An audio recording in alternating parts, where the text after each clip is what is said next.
not here yet? Pom Pom knows how to keep people on the edge of their seats. Ahem! Apologies for the delay, dear passengers. Something important came up, so I, the conductor, had to spend some time preparing.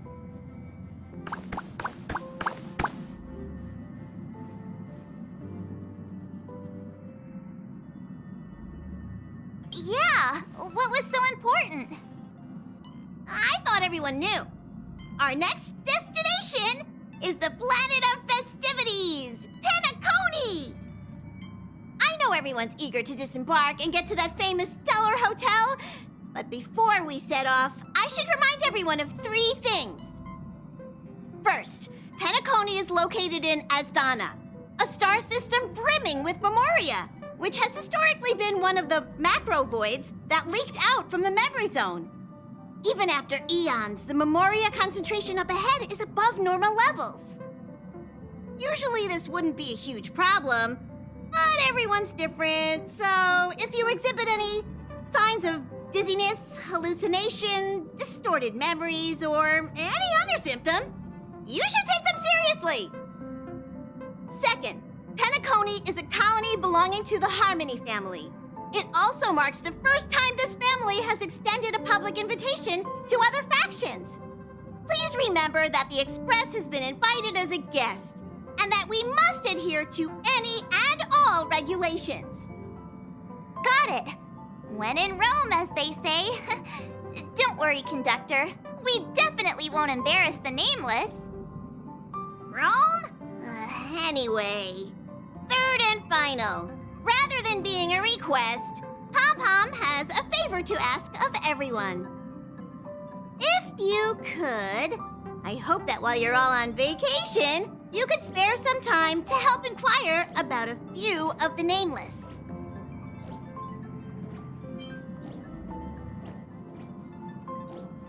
Allow me to explain.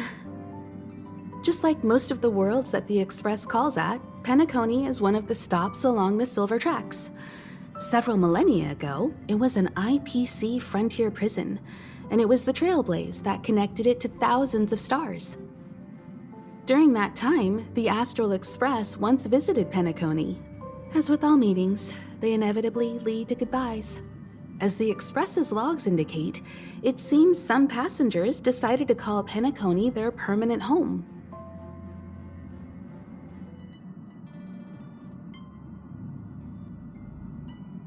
Don't worry, just think of it as returning to your hometown. Following the Express's departure, the Stellarons cut off contact to myriad worlds, and Penacony's ownership switched hands several times. Why did these nameless choose to stay here? How did the course of their subsequent lives unfold? And what legacies did they leave behind? Retracing our predecessors' footsteps. That is in itself an adventure, wouldn't you agree? Even if they left the stars behind them, their trailblaze would not be over. That's also what the conductor thinks, isn't it? According to the passenger list, the 3 people who got off were Tiernan, Legwork, and Rosalina, the Express's guard, mechanic, and surveyor, respectively. No supplementary details are available. Just names and occupations? And they don't even sound like their real names either. This'll be like looking for a needle in a haystack. We'll just leave it to the stars of fate. Considering the Nameless's diversity, perhaps we might even stumble upon their descendants. Or, against the slimmest of chances, the very individuals themselves. We'll conclude today's navigation meeting on this point. There's a bit of time left before we jump. In the meantime, it might be a good idea to double-check your bags. I'll broadcast an announcement before we jump.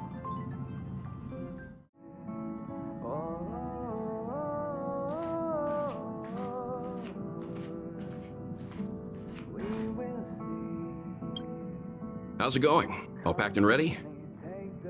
There probably won't be any surprises happening on family territory, which is a bit of a shame if you ask me. But hey, it's rare that we can take a break and let loose. Let's enjoy it.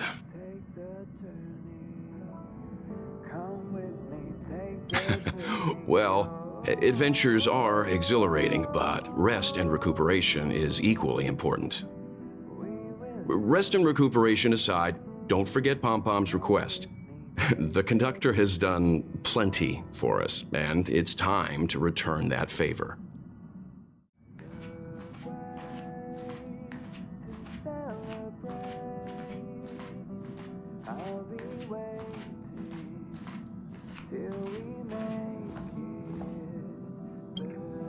You're the picture of calm, as always. Meanwhile, March 7th's buzzing around like a kid on a sugar rush.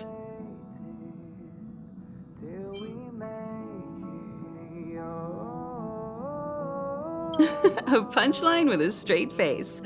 I suppose that's your specialty. But regarding the family's invitation, I do have some details that I wish to discuss with everyone, just not now. Let's enjoy our vacation for now.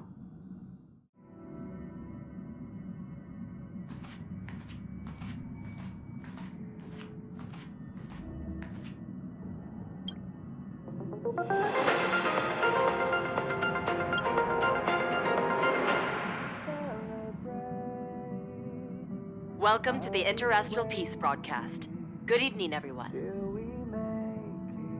Good evening.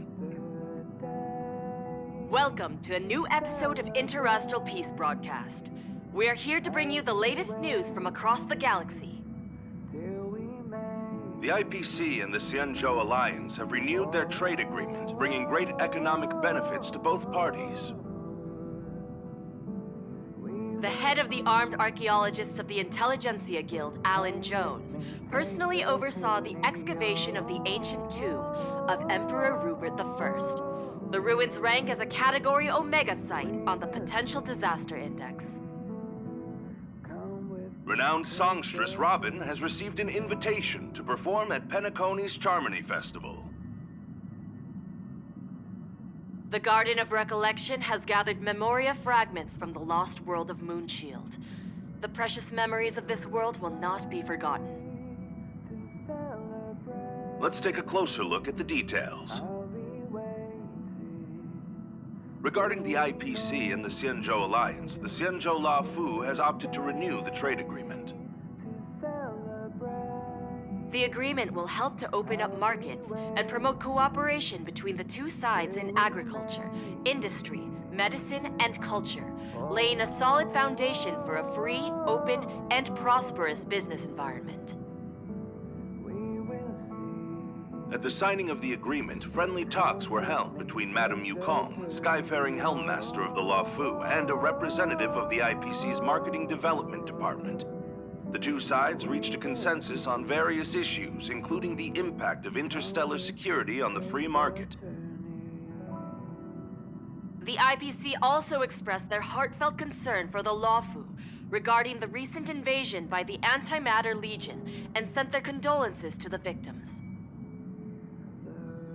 The IPC strongly condemns the barbaric atrocities committed by the Antimatter Legion and conveys the Amber Lord's wish for preservation to all worlds ravaged by that wretched force.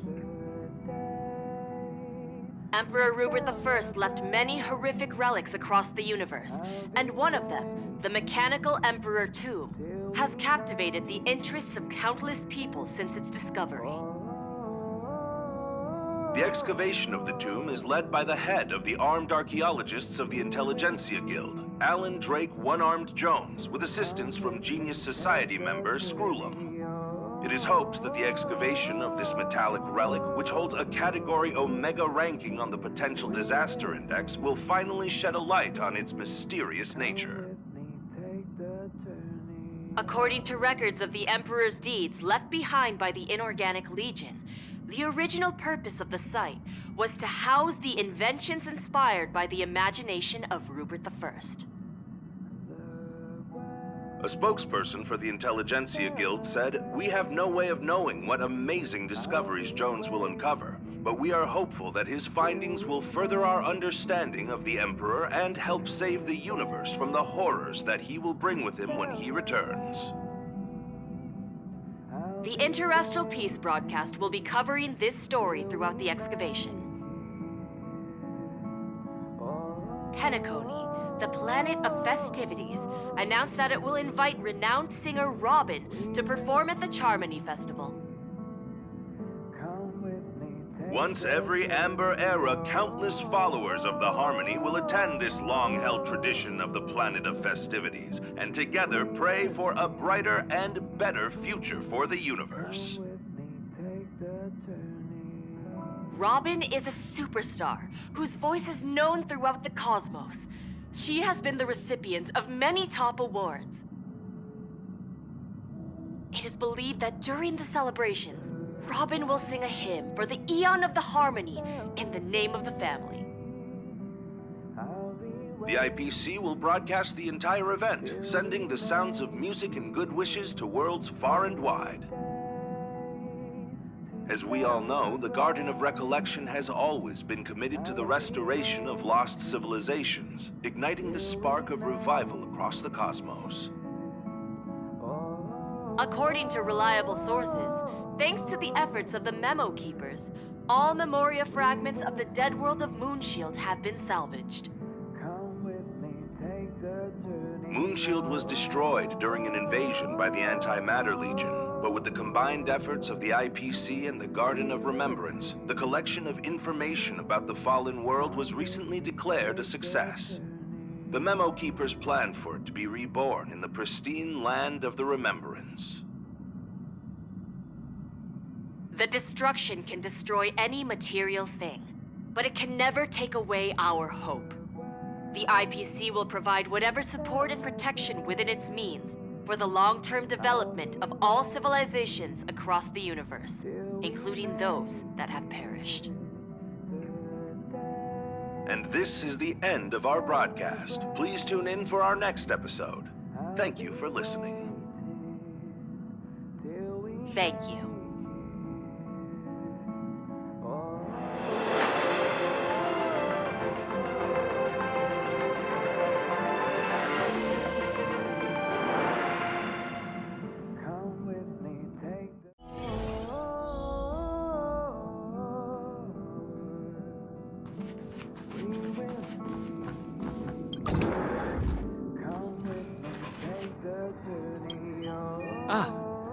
I spoke to Mr. Yang. I'll be staying on the Express this time. I wish you all a delightful time in Penacony. Thank you. I appreciate the invitation, but I don't like bustling places. And someone has to handle the work on the Express. Pay no mind to the matters concerning the Xianzhou. Penacony isn't the final stop on our trip. We have plenty of time. Once everything is packed up, I will naturally catch up with all of you. I'd advise double-checking your bags. Word is that the family's customs procedure can be quite demanding. Better to sort it out now than face issues at your hotel check-in.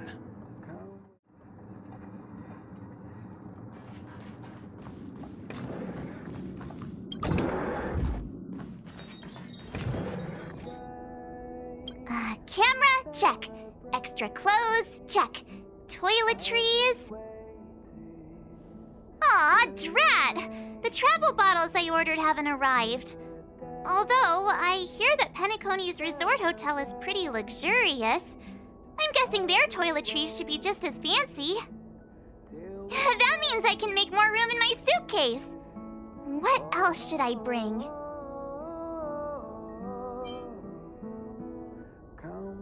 My pom-pom toy? Not a bad idea! That's kinda like bringing the conductor on vacay with me. But I think it's too big to stuff in the case. This is hard. What else should I take? It's about time. I should find a seat.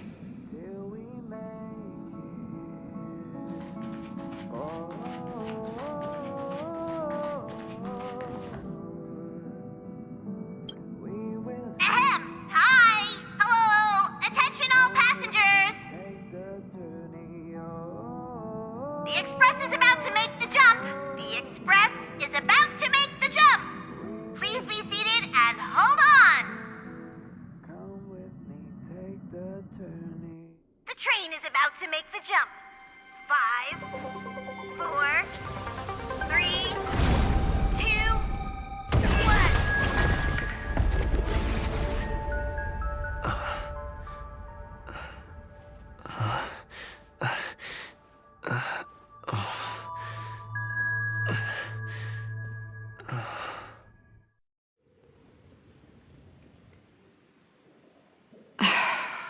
Not another one. Come with me.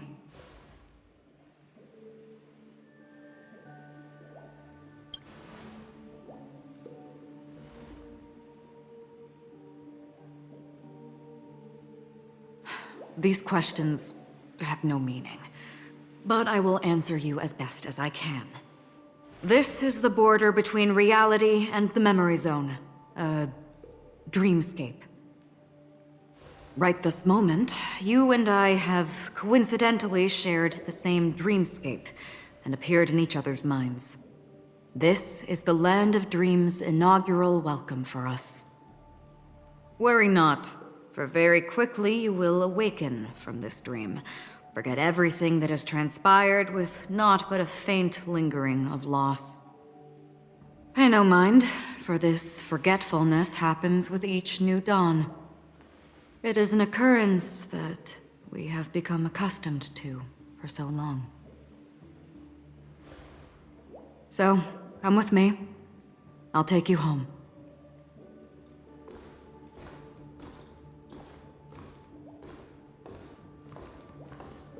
Left, to the end of the corridor. I will wait there for you.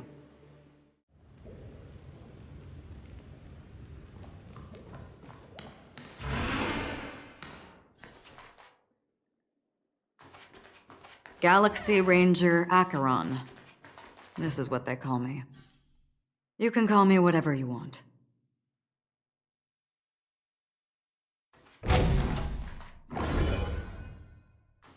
Open this door. Take a look at the mesmerizing dreamscape while you can still remember.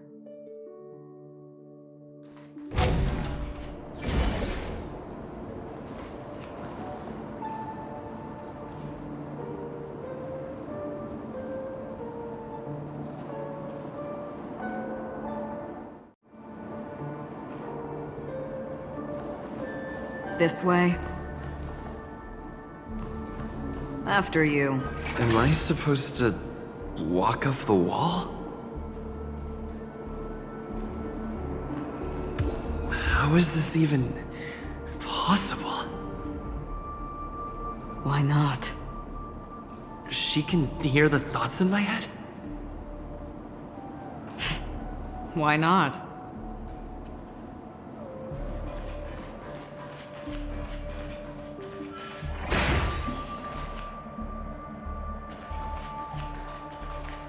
We're almost there. Can you still walk?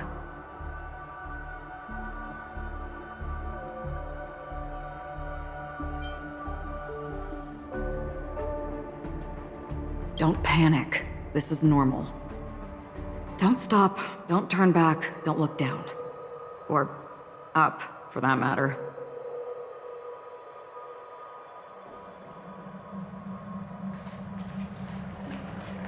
These voices...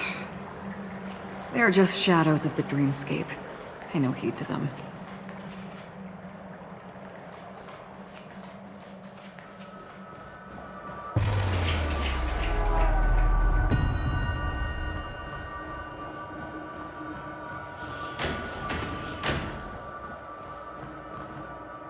We're here.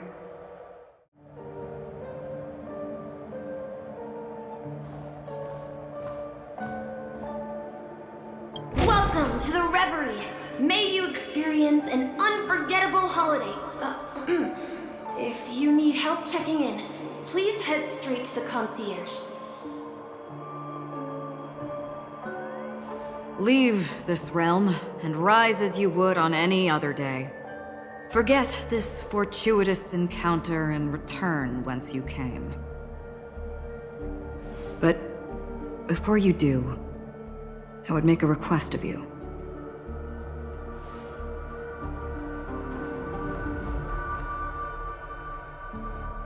You may think it somewhat strange, perhaps even rude, but I wish to know. Have we met somewhere before?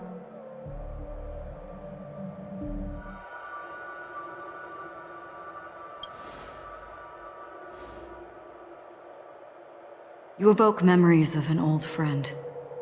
In the haze of my recollections, he crossed blades with me. Much like this surreal dreamscape where we stood close, yet forever out of reach. May I ask you a few more questions? I tend to forget things, which is why, rather than memories, I'm accustomed to using my emotions to capture what I normally wouldn't otherwise. The answer is inconsequential. Your spontaneous reaction is what matters.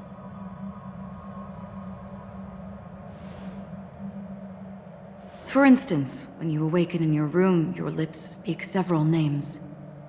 Are they your companions? Family? Enemies?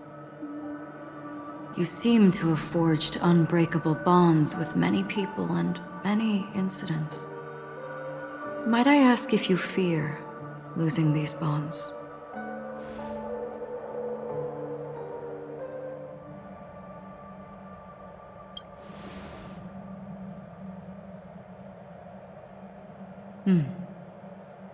Then, if there was a vast dreamscape, so lifelike it's indistinguishable from reality.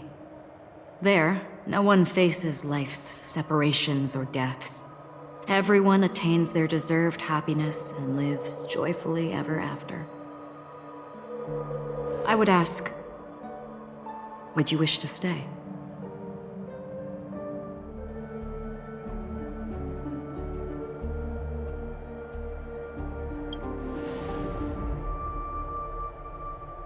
Now, imagine if this splendid dream were fated to fall apart.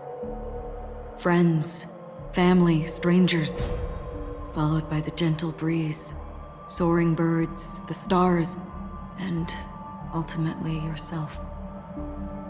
Everyone and every face they remember, the joy and the heartaches, the vows sealed and those left hanging, all will inevitably march towards a predetermined ending. If you had grasped the journey's finale right from its inception, I would ask, would you still embark on this journey?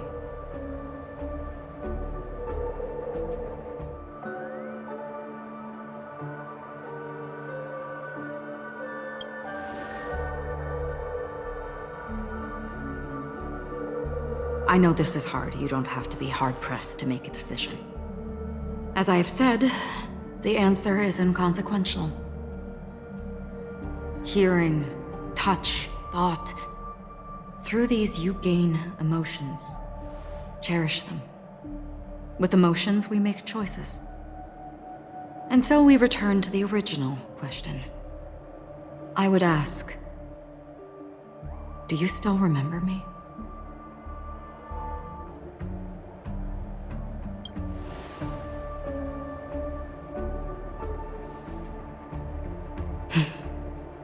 I understand. How interesting. For a split second, it felt like countless versions of you, alike yet distinct, gave entirely different responses. That was my final question. Thank you. We all have our paths to walk, so we shall bid our farewells.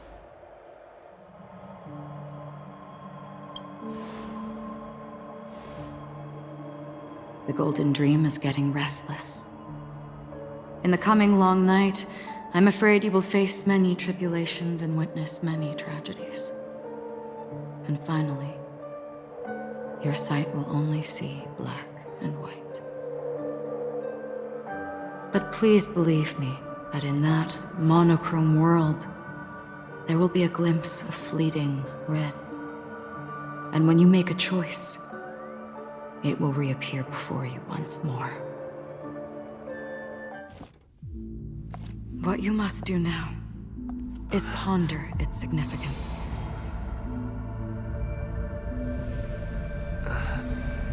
And then you can return to the waking world. That's where we all find our answers.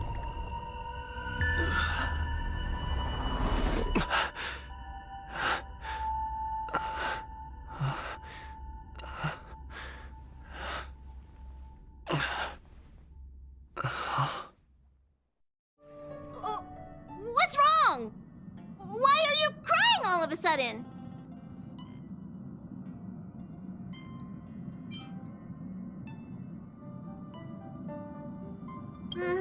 Sounds like you had a nightmare. We just arrived in Astana and already... you should be careful. It seems your tolerance to Memoria isn't the strongest. Don't fret. Dreams are often the reverse of reality. While you were sleeping, the Express arrived at Penacony. Can you imagine? Yesterday's grim frontier prison is today's lavish hotel. I wish I could wander Penacony's streets today, but I'm pretty train-tied at the moment. You'll have to be my eyes and ears while we're here. Gear up and make sure you've got everything. And before you step out, swing by the back and grab March. She's waiting for you there.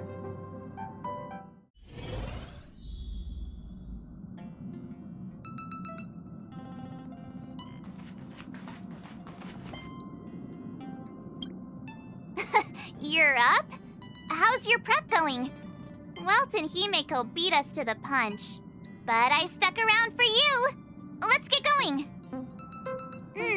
Shall we go meet up with them now? Penacony, the planet of festivities. The universe's biggest and fanciest amusement park awaits.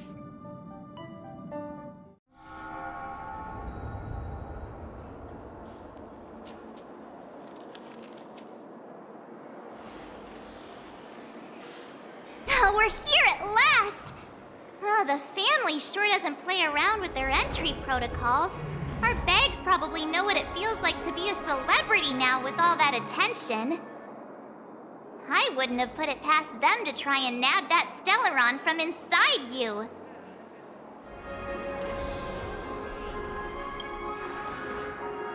Aside from that, I have to say the family has been really accommodating.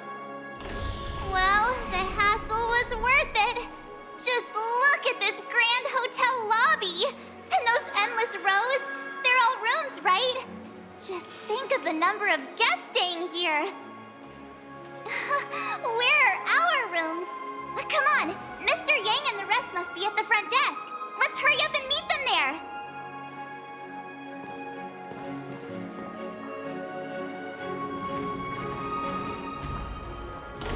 Welcome to the Reverie. May you experience an unforgettable holiday. If you need help checking in, please head straight to the concierge.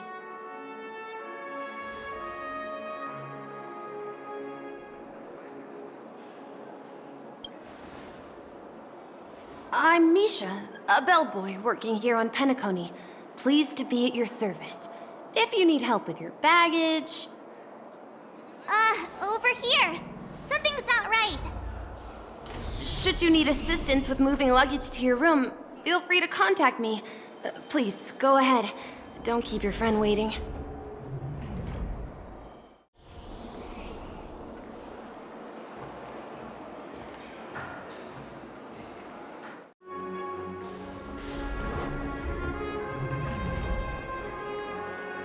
Yeah, it is. The Reverie does not only provide accommodation for its guests, it is also connected to both Penacony's reality and dreamscape.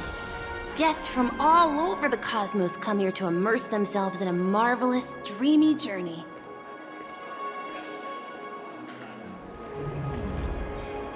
A good question. Maybe not all dreams are false. Well, at least the ones in Penacony aren't. Or perhaps should I say they are... another reality?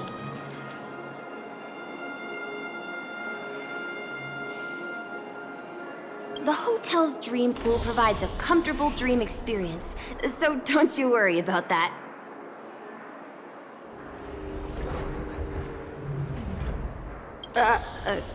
Are you asking me? Well, it's not too bad. Many guests come and go, and I get to hear all about their adventures. You'll know what I mean when you enter a dream. Penacony will not disappoint.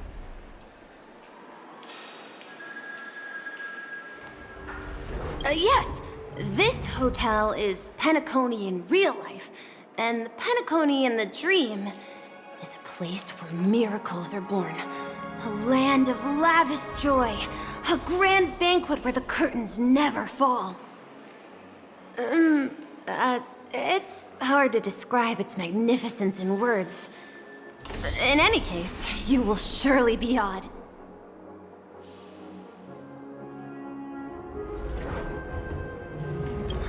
You are well informed indeed. It is an opportunity provided by the family and a tradition on the planet of festivities. Everyone gathers in the hall, reveling in merriment, pursuing opportunities, staking all they have on one desperate gamble.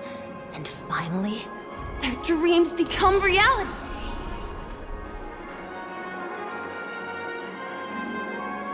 May you have a pleasant stay in Penacony.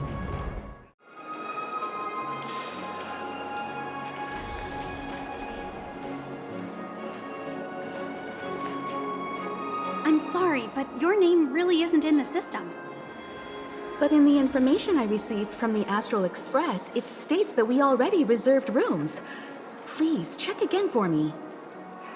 Yes, ma'am. Please give me a moment. The Astral Express, 4 platinum guest rooms, whose names include Mr. Welt Yang, Miss Himiko, Miss March 7th, and Mr. Don Hung. These are the only 4 names on the reservation list.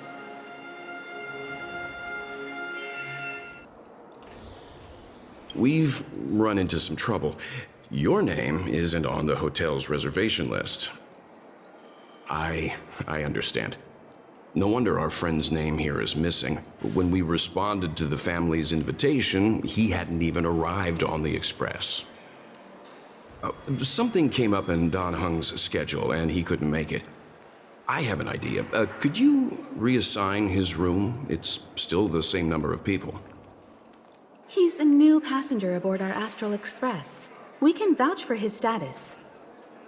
Even if that is so, I'm afraid... No, I'm not doubting your status. It's just... Well, it's just that right now, we're on the eve of the Charmony Festival. Penacony's most important moment of every era.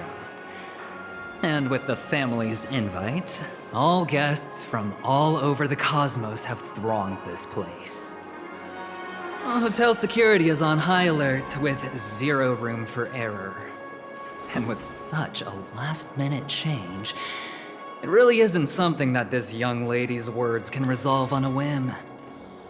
My esteemed guests from the Astral Express, please do not make it harder for her. We're sorry for all the trouble our check-in seems to have caused. Might I ask for your name? I am the humble Aventurine of the IPC's Strategic Investment Department, a non-performing asset liquidation specialist and subordinate to Supervisor Diamond. I was cordially invited by the watchmaker.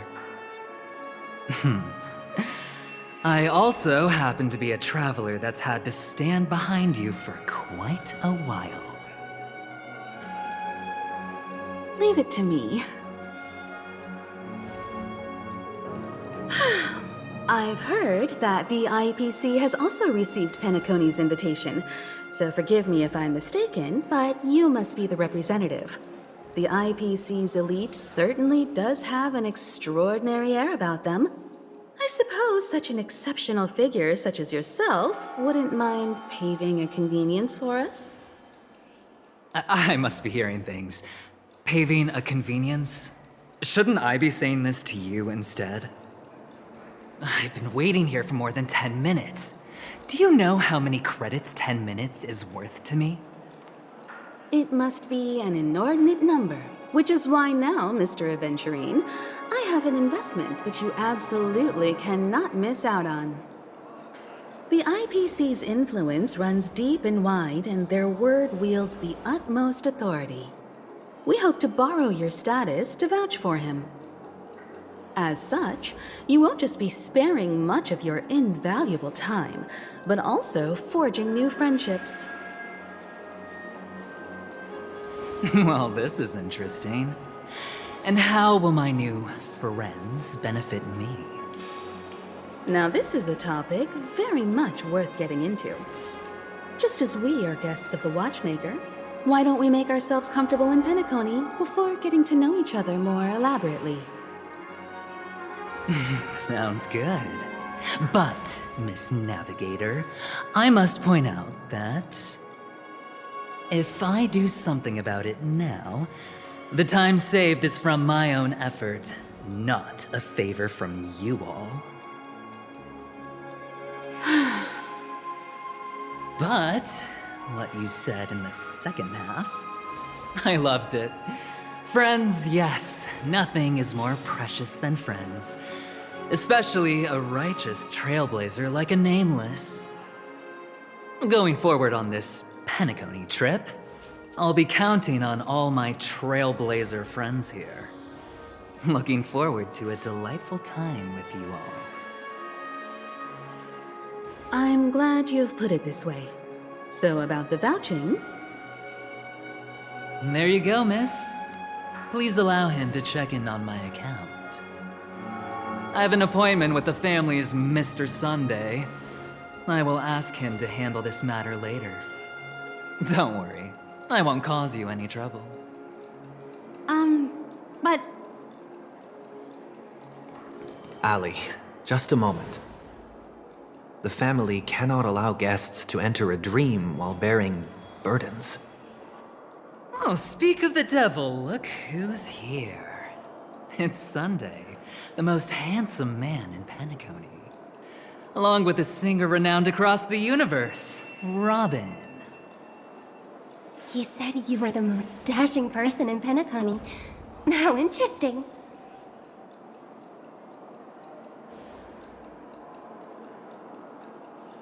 I've kept you waiting, Mr. Aventurine.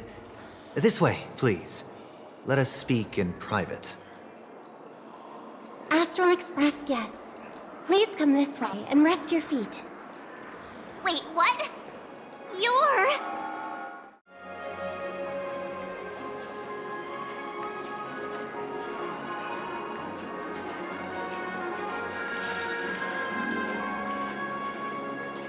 Oh, wait a minute.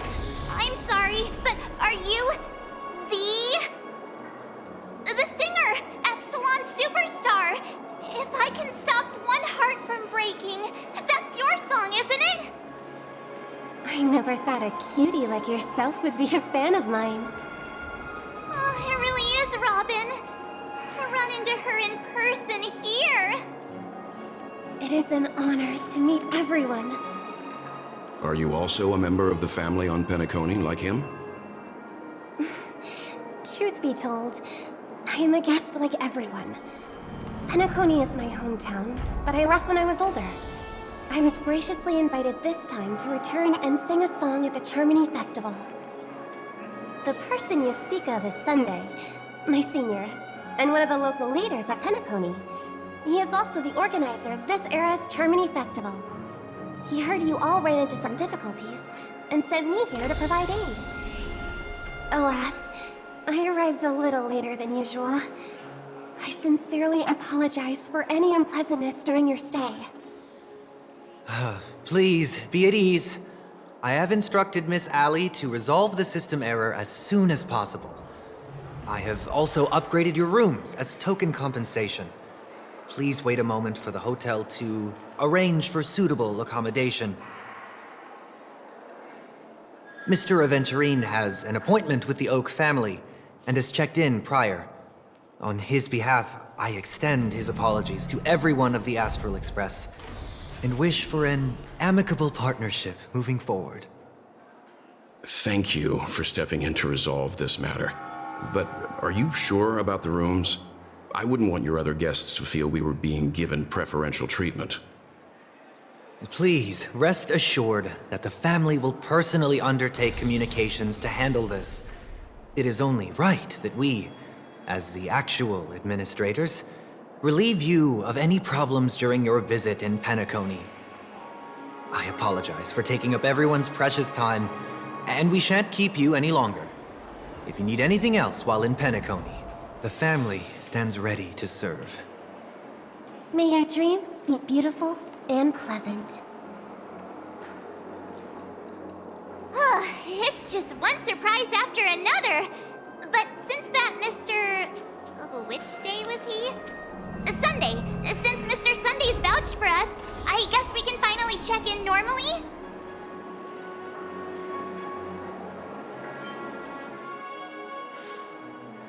How does the saying go? Trouble comes in pairs? There's also the saying, from misfortune comes bliss. Okay, there's no queue in the lobby now. Let's go find Miss Allie.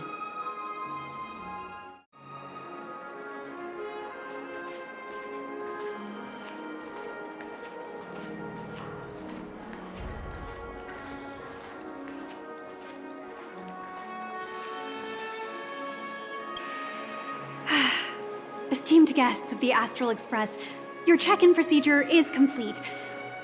Please forgive us for any previous inconvenience caused. This is your Dreamscape Pass. It serves as your hotel room key, as well as a directory of all the amenities and information you require at the Reverie. It even provides smart assistants. At the same time, it is also Penacony's special, one-of-a-kind souvenir that belongs only to you. You can use the Dreamscape Pass's provided clock-in feature to record every moment of your wonderful dream, save your favorite happy bits, and create a Dreamscape scrapbook that is uniquely yours. Regarding the method of usage, the Dreamscape Pass will guide you through the process. I wish you all pleasant dreams in Penacony. You may take the elevator over there to reach your guest rooms. All right, let's move out!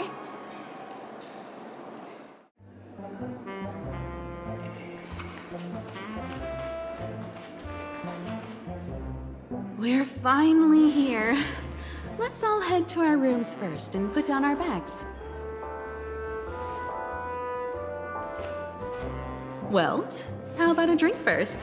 Penacony's Soul Glad is very famous. Go on. We may be thinking of the same thing. Do you remember the invite that the Express received? The family's esteemed guests are cordially invited to Penacony to participate in our grand celebration. That's why we're here in the first place. You recall correctly, but there was more to this invite. Witness the impossible in the realm of dreams.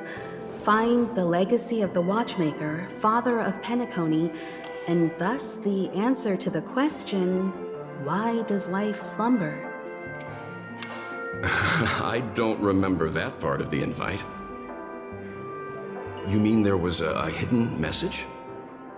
This is the part that intrigues me. The invite sent by the family was nothing more than a music box that, when wound, would play an accompanying tune.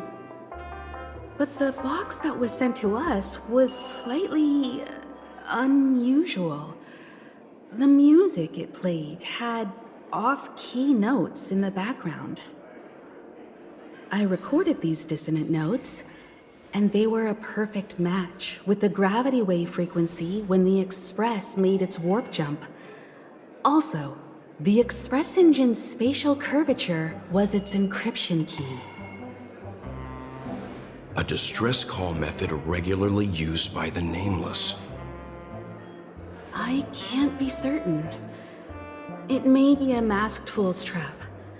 From the execution itself, the Riddlers or Inquisition spirits could have done this themselves. When did you discover this? When we were handling that Law Fu Stellaron matter, I told Pom Pom about it first thing. It's no wonder that IPC Ambassador also mentioned this watchmaker. The invite he received must also have contained a hidden message, and it seems like he decoded it. There's something else on my mind. When the invite was brought up, that family leader mentioned being one of the actual administrators of Penacony, and that it was their duty to relieve us of any problems.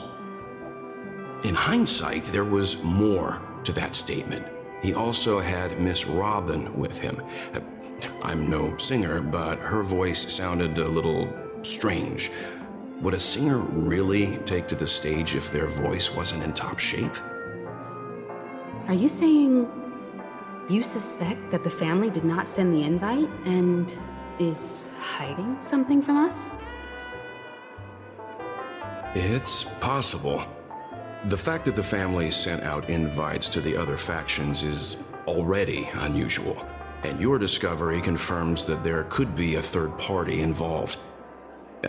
I take back what I said. This event is becoming more interesting with each passing second.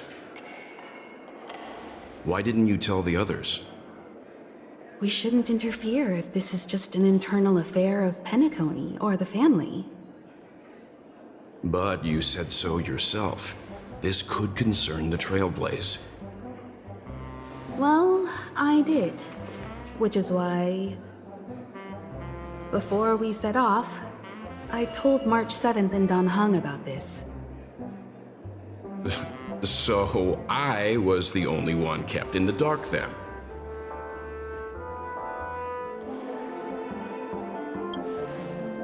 That's because you were zonked out the whole ride. No one had the chance to tell you. Who sent the invite? What is the purpose of gathering all of the factions into Penacony?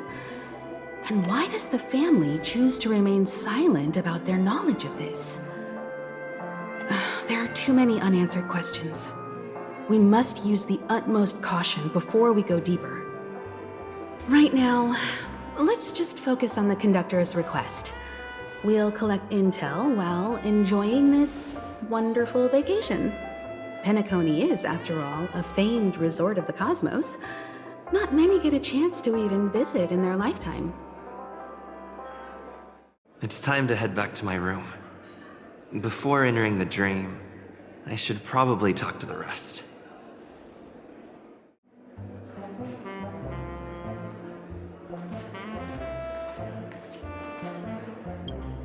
The decor in here is a little, loud for my tastes. So this is how Astral High Society does things, huh?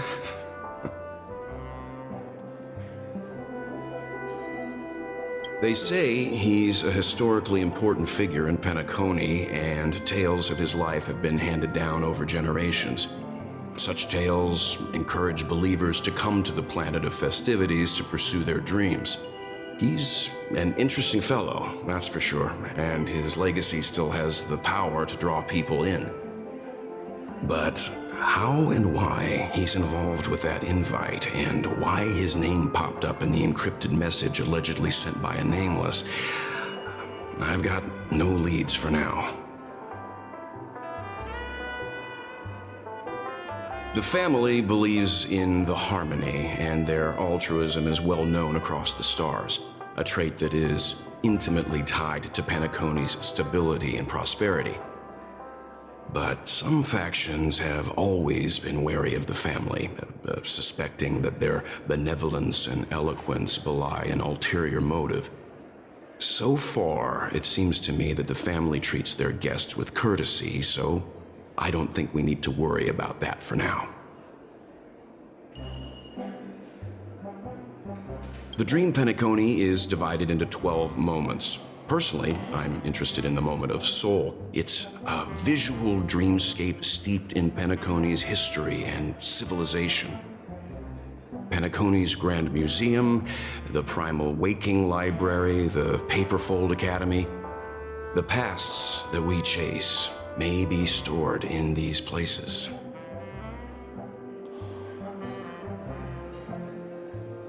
Past the guest room's dream pool is the real Penacony. Let's get ready to move out. Pleasant dreams.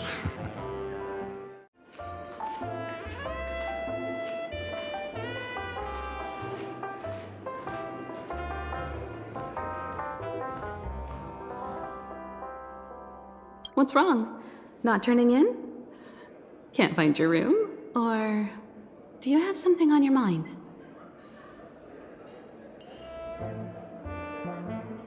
One can't discuss the planet of festivities without mentioning the Watchmaker, Penacony's household name and figure. Fortune, fame, status. He built everyone's futures with his bare hands and became the symbol of dreams. But the veracity of these stories remains untraceable. Many have their own opinions on the Watchmaker's origin and past, and there are even some who suspect he's a conceptual construct of the family. For now, I do not think this invite is linked to the Watchmaker. His legacy, it sounds more like a marketing hook to drum up more traffic, if nothing else.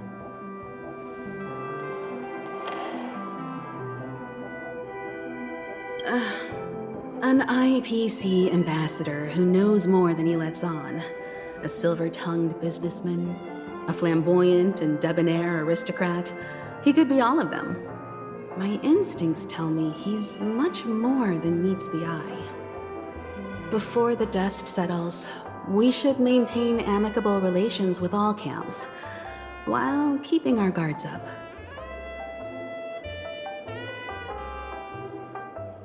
The Dream Penacony is divided into 12 individual dreamscapes. I've heard that the destinations vary for different people when they first enter the dream. As for me, I look forward to the moment of scorched sand. Its wild winds, taverns, and festive choices have more of a nameless Trailblaze vibe. The moment of morning dew is also a decent choice. I can use that chance to visit the family.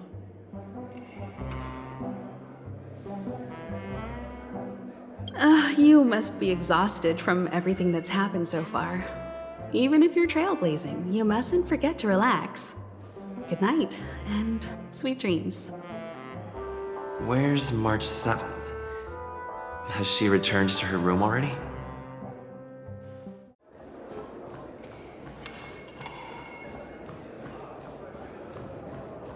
Whoa, what a big bathtub!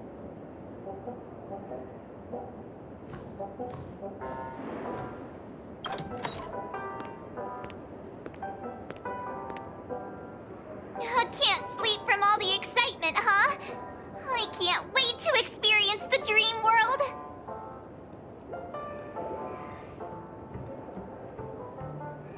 The moment of dusk, obviously! How can you not visit the shopping paradise when you're at the resort of all resorts? I'm all ready to fill my bags to the brim. After doing my shopping, I'll get all dolled up in an evening gown to attend Miss Robin's show at Penacony Grand Theater.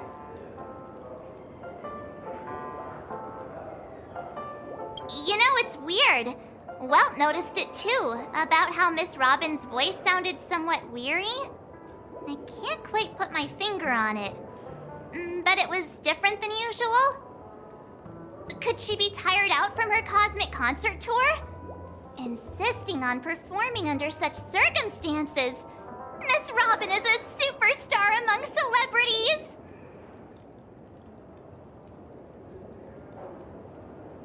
Here I was thinking of some good old relaxation. But nope. This event is a wild ride. The various factions deciphering the riddle, a power struggle of past legacies. It feels like we're in a live-action detective saga. Who knows? Maybe we'll even witness classic scenarios like family feuds, tragic losses, worlds torn apart, espionage situations, rivers running red with blood. Stuff like that. This is simply too thrilling. Just kidding. How could that be possible?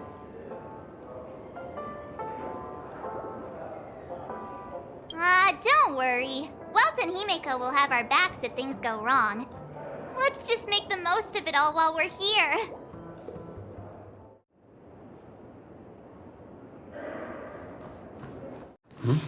He's...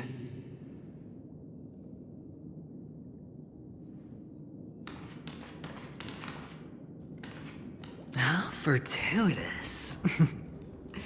We meet again.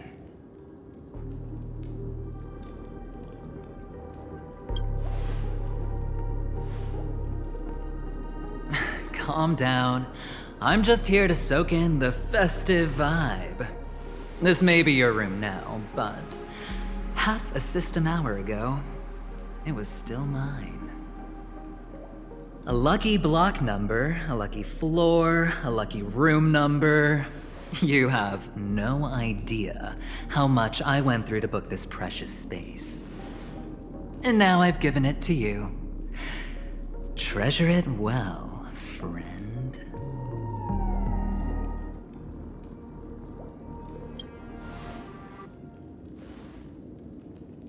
Of course. What, you thought the family acted simply out of their own goodwill? Penacony's a true blue land of dreams. How many across the stars would spend half their lives just to acquire an admission ticket into the reverie? Think about the type of people who can even afford to stay here. If it wasn't for my brilliant plan, you think the family would offend those bigwigs just to sate the paltry whims of an unsought guest such as yourself? So sit down and let's have a chat. With everything said and done, I think I deserve at least this much, right?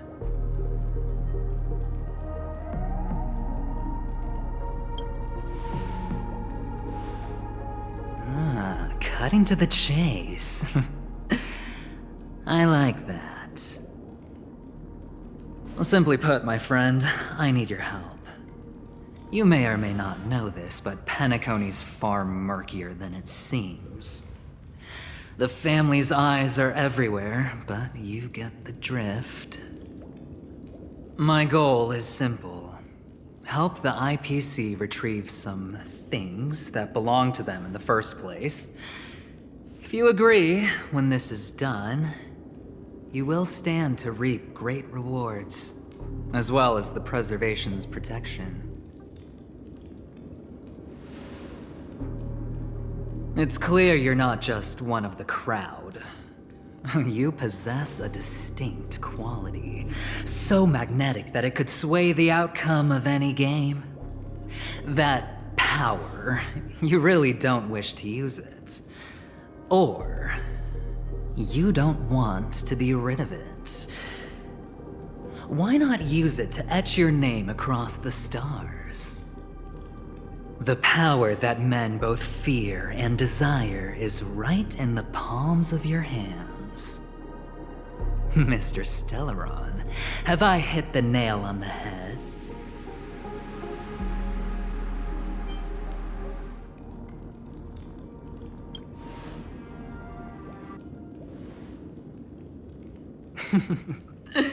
Your acting's good. I like that. You don't have to answer me now. Sit on it for a while. When the time is right, I will look for you again. Of course, you can confer with your colleagues as well, or go as far as to use me in turn. I welcome that notion, because it will also show me your true value. I don't do deals where I'm on the losing end, so I hope that friends don't let me down.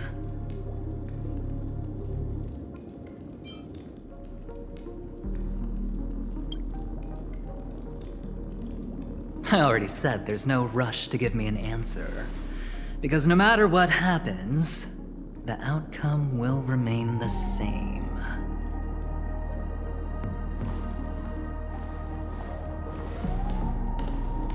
Oh yes, before I go, let's play another game. A simple game to get to know each other better. You just have to guess which hand the chip is hiding in. It'll help you get a better grasp on my personality.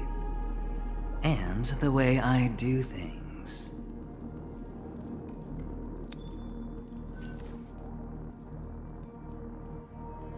Left or right? Get ready. I'm about to reveal the answer. No? I didn't get your answer. Oh, but that's fine, because... Friend, the game has already begun.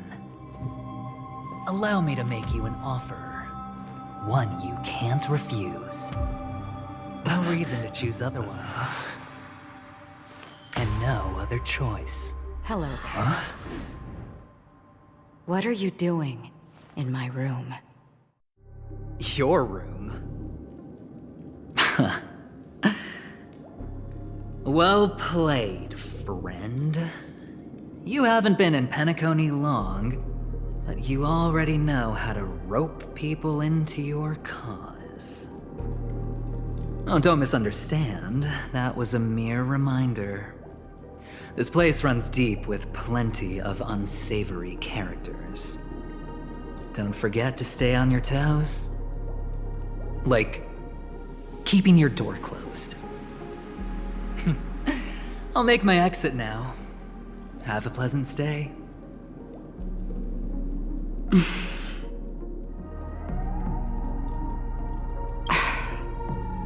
Why haven't you left?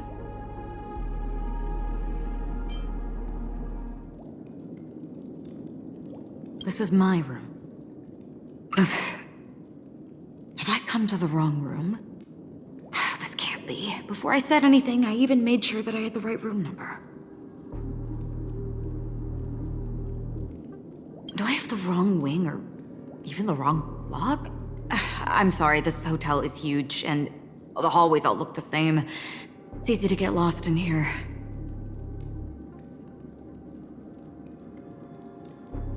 Anyway, as long as you're all right.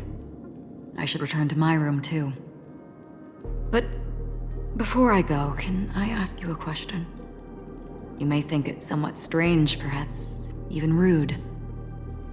But I wish to know, have we met somewhere before?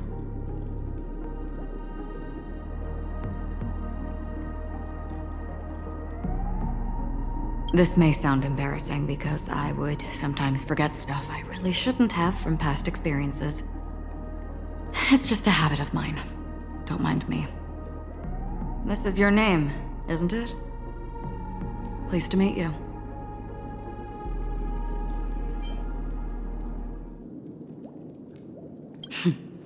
You forget. That man mentioned it before he left. My memory's not very good, but it's not so bad that I can't remember details from just minutes ago. Galaxy Ranger Acheron. This is what they call me. You can call me whatever you want. We will likely meet again. Lastly, a gentle reminder. There are people who possess unwavering resolution and faith, even unto death, and they do not wield such conviction for good. And on that man's face, I see such a similar expression. One who wears a blade must use it to cut eventually. And when a gambler has nothing to lose on the table, he will surely go for broke and bet it all on a final hand. That is all I can say. I thought you should know all this before making a choice. Goodbye. Acheron left. Strange. I can't shake off this odd feeling I have. Forget it. It's taken a while, but at least I can finally enter the dream.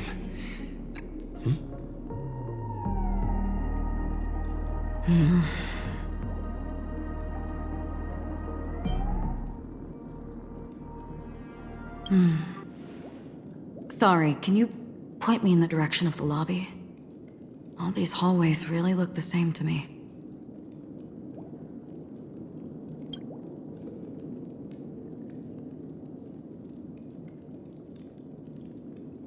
Seems like it's over. Time to work the dream pool according to the dreamscape pass's instructions.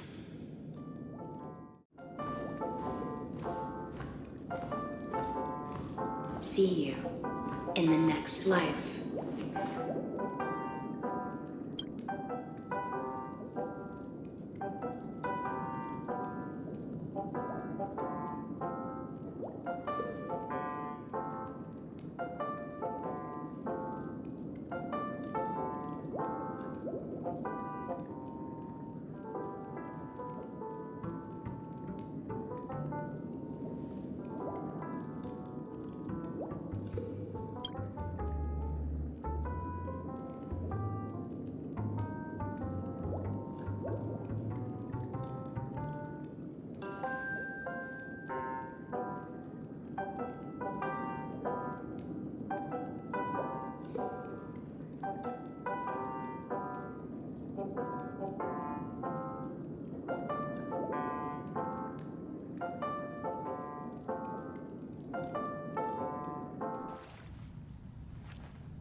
Please relax.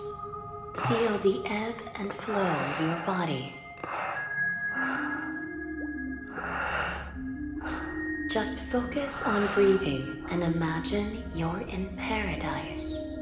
Imagine a dreamland.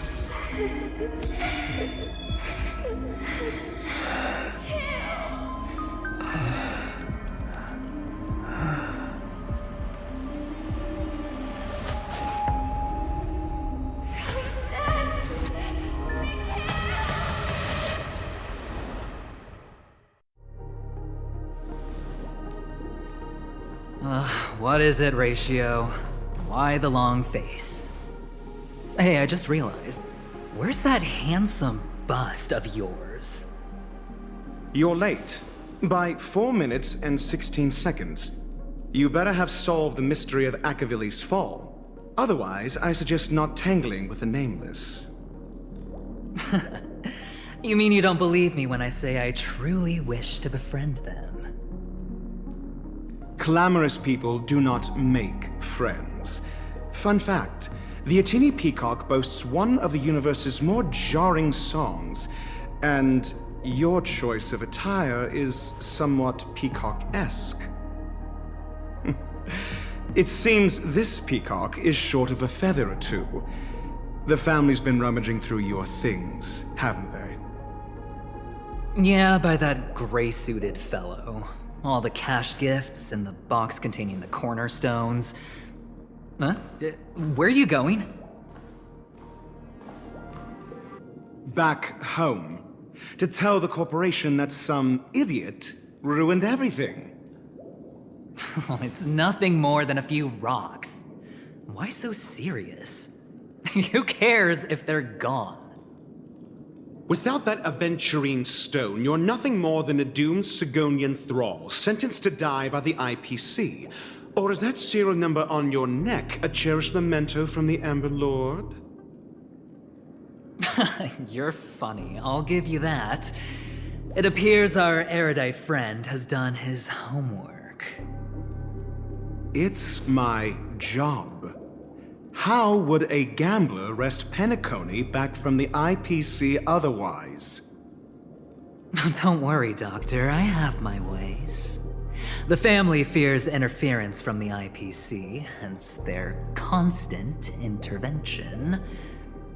Or to play devil's advocate, perhaps Penacony might have always been a ruse under the guise of the Harmony. If you ask me, that invite is nothing but a self-planted diversion. A red herring. Or maybe they're thinking of pulling off something big during the Charmony Festival. Or someone else made the invite, and they acquiesced to elevating the magnitude of the plan. Well, regardless, be it the family or the Watchmaker's legacy, as long as they're all useful to me. Get to the point. What's your plan? Well, no need to expand on that now. It it's not yet time to reveal my trump card. Damned gambler. Any true collaboration demands trust. Did that notion somehow escape your Sigonian upbringing? Then, do you trust me? That depends on you. So you don't trust me either. Now that was easy, wasn't it? Also, I didn't go to school, and my parents didn't teach me any of that. A pity. They left before they could impart any life lessons. I did not mean to offend. I'm not offended. But they did teach me that friends are weapons of the Avgens. Even under the watchful eye of the Harmony, we need as many friends as we can get. Let's see. The Garden of Recollection and the Astral Express have already made contact. The Annihilation Gang, I can't really count on them. The Knights of Beauty haven't given their answer. And as for the bunch at the tavern... Speaking of which, I ran into a woman just now who introduced herself as a Galaxy Ranger. The whole conversation felt off. Help me look into her... Huh? Oh, you don't really disdain me that much, do you? Well, seems like I'm on my own again. So this is the dreamscape? The atmosphere here creeps me out, and what was that weird noise just now?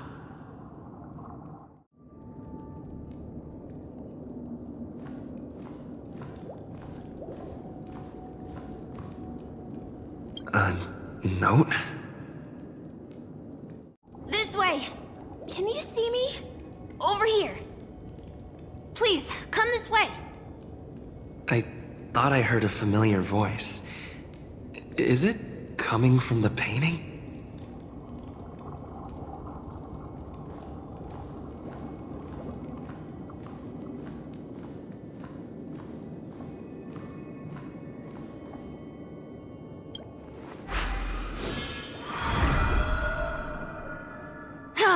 You're here. Wonderful. Oh, I thought you wouldn't notice me.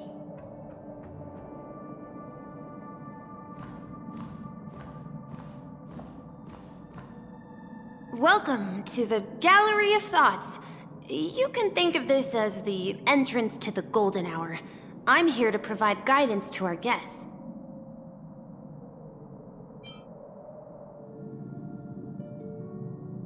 This is a temporary interchange, so it looks a little rundown. The Reverie in the Dreamscape is currently undergoing a revamp. I apologize for any unpleasantness in your stay, but if you enter the Golden Hour, I'm sure all your troubles will dissipate in an instant.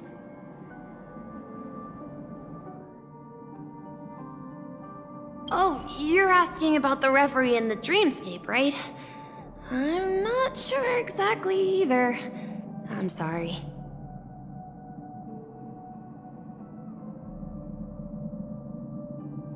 You've perhaps read about it in your Dreamscape Pass, but I can explain it one more time.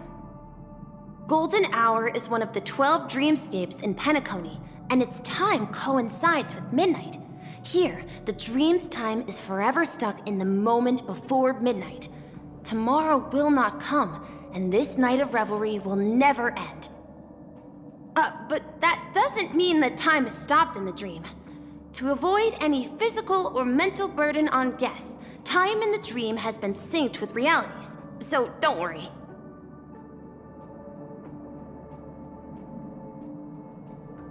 Note? Did you find it in the room? It wasn't trash left behind by the previous guest, was it? It was my mistake. I failed to tidy up properly and caused an inconvenience for you. I'm truly sorry.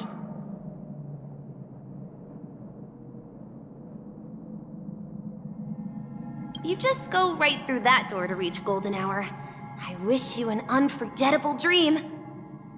Behind this door is the real Penacony. I'm looking forward to it.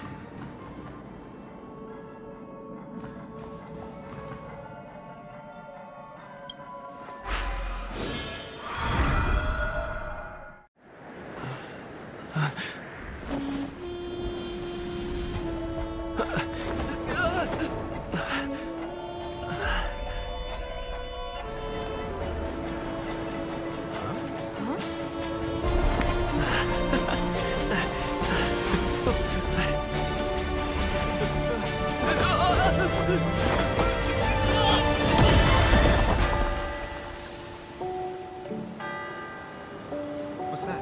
What happened? What?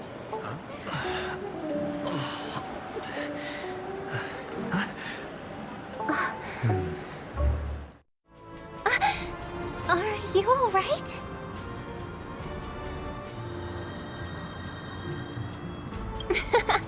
Well, you are in the dreamscape after all.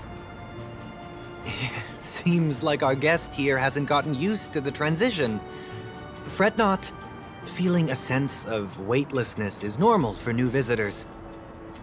Robin, please guide our friend in getting more comfortable with the new environment. Leave it to me.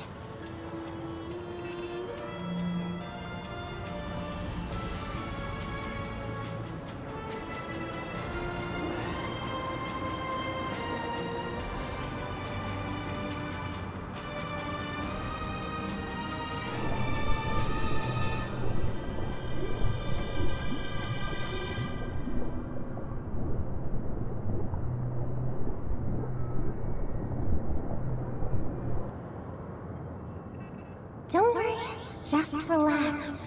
You'll be feeling like your normal self in no time. Inhale.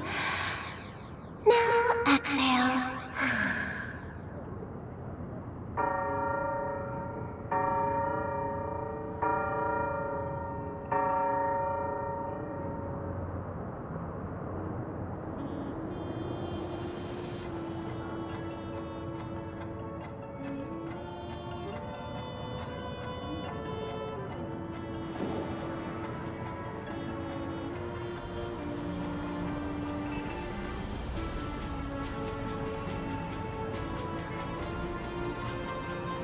You should be feeling fully in control now. Welcome to Penacony.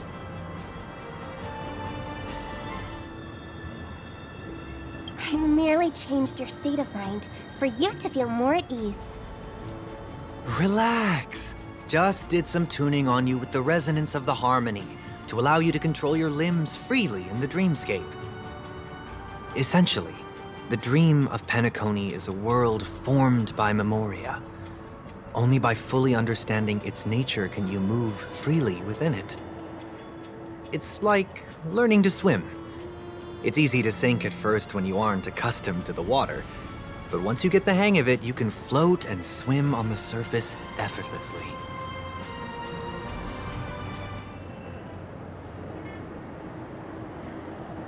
Well, theoretically you can, but it would be very difficult to pull off. After all, we don't really have an in-depth understanding of the memoria yet. Unless you're one of the memo keepers of the Garden of Recollection, it can be difficult at first to manipulate the memoria as you wish. But once you've been tuned by the harmony, you can use the same laws of physics from the real world to understand how the dream world works. Oh, oops. I've fallen into my professional habits again. I just can't seem to shake off this urge to be a know-it-all. Don't mind him. He's always like that. Please, enjoy the beautiful dreamscape the family has built for everyone. We shall take our leave. Have a blast!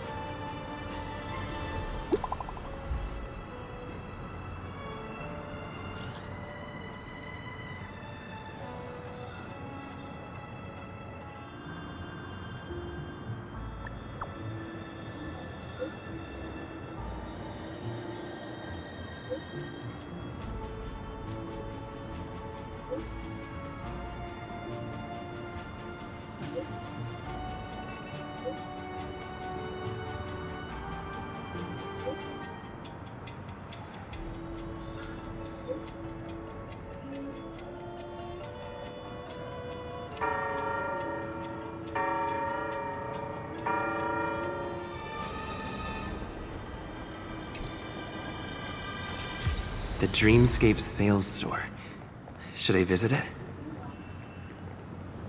This place is bustling. There are so many people living in the Dreamscape.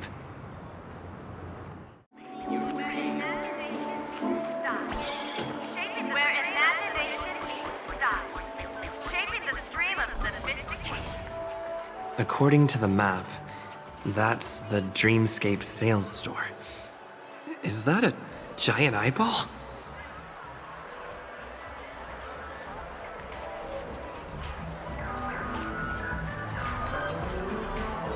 Trailblazers from the Astral Express.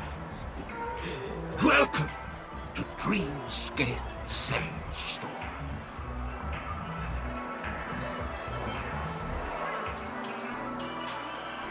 It's the magic of psychoanalysis, sir.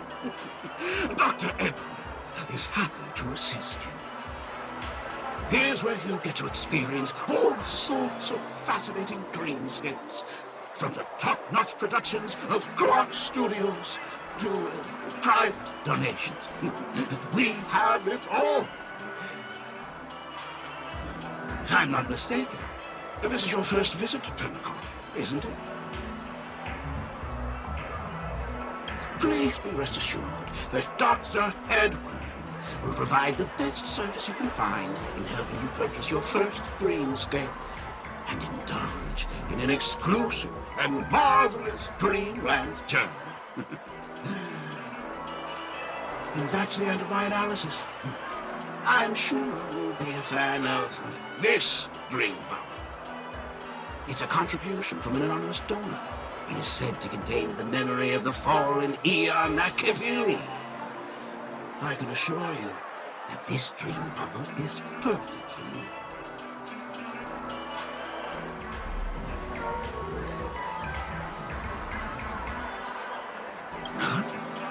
Dr. Edward promises to let every new customer enjoy their first dream bubble for free. Well, let's begin. Please close your eyes and rest your forehead against the dream bubble.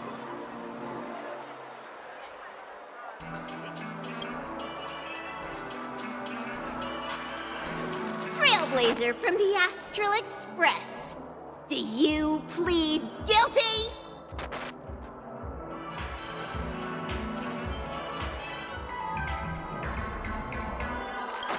I won't make any explanatory or leading comments on the content of this dream bubble. In the dream bubble, you will be living through another person's past memories. You will experience what the original owner of the memory once experienced.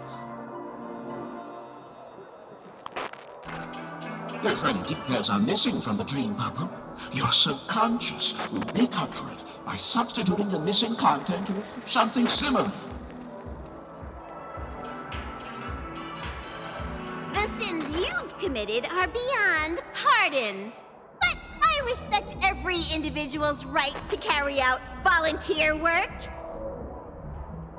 Give this place a thorough cleaning!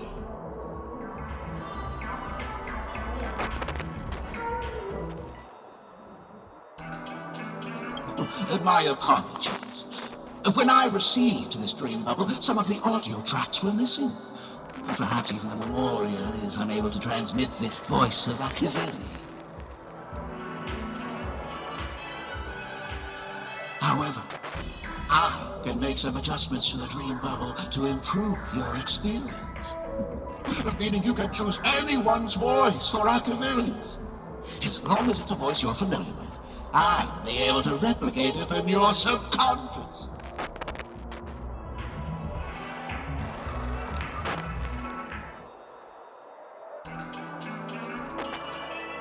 The subconscious has vast potential, sir.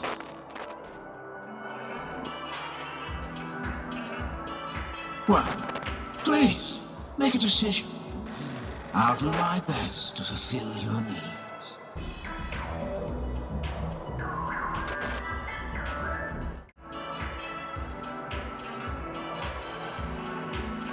Splendid! I'm rendering it as we speak. The replication is complete. Now you can enjoy an enhanced dreamscape experience. Do you, as well as the other passengers, take responsibility for the following malicious conduct? You rode snowmobiles into the Taikian Stadium and disrupted the match, causing the match to be suspended. Because of you, 20 Trailblazers were forced to repair the severely damaged exterior of the stadium for 3 months without pay. Do you plead guilty to this charge? Yes, I plead guilty. You sneaked into the High Zoo and splurged half an Amber Era's crew budget on 250 Nosewalker cubs. You kept them in the restroom, where they were left to breed and multiply uncontrollably, causing other carriages to be filled with sewage. Do you plead guilty to this charge? Yes, I plead guilty. You barged into the kitchen of the dining carriage, claiming that the whole area needed disinfection. This resulted in the loss of 42 crispy, crumbly pom-pom pies.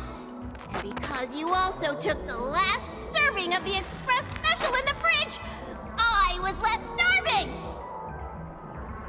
Do you plead guilty to this charge?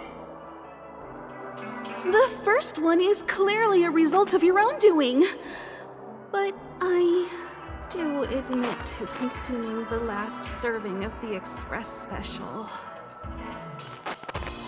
Ahem! Don't get carried away just yet. This is only the beginning of your list of culinary offenses. There are cases of entire entries disappearing from the express databank. Plants in the parlor car being watered with Soul Glad. Disrupting the conductor's rest with noise. And a break-in to the conductor's exclusive snack vault.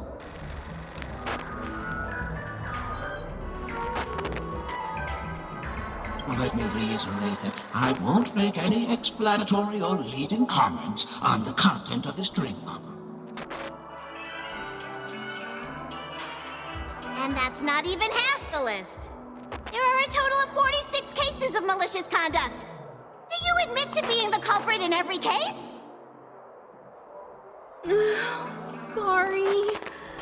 I am indeed the worst nameless in the universe. No, you are not. Could there be anyone worse than me?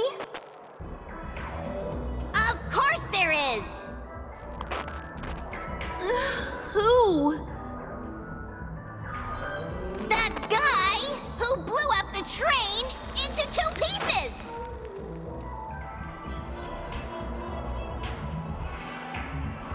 That's all for the content of this dream bubble. How was your experience?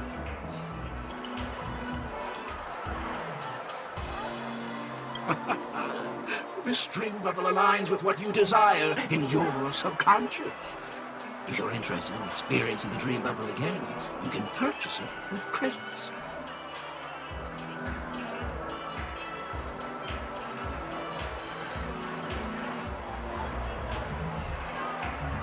This dream bubble is indeed pricey. Still, please give it some consideration. Well, are you going to buy it?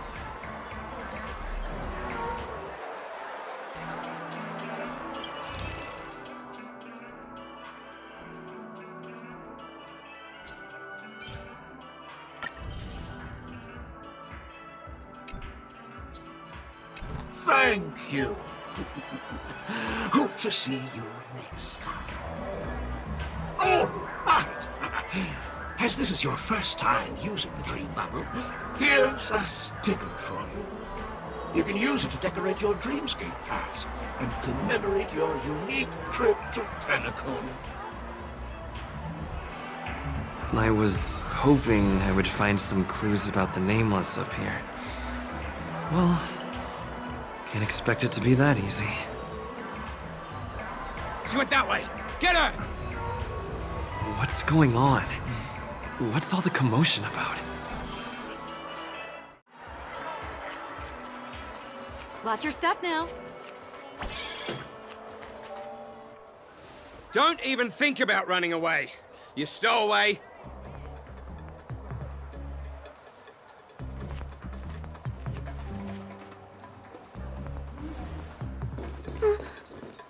Sorry for bothering you. Please, I need your help.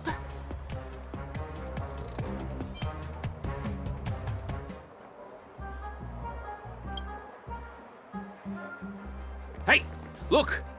She has an accomplice. Ha! Good work! Now we can nab them both in one go.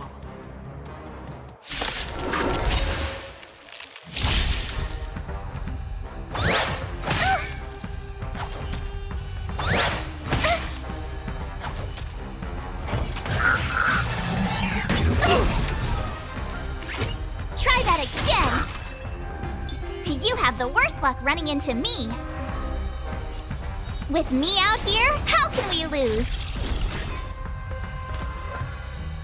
Stand down. Try that again!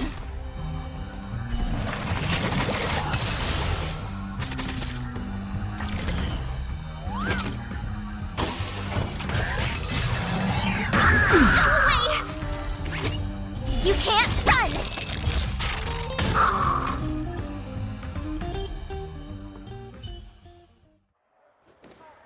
That's enough, boys.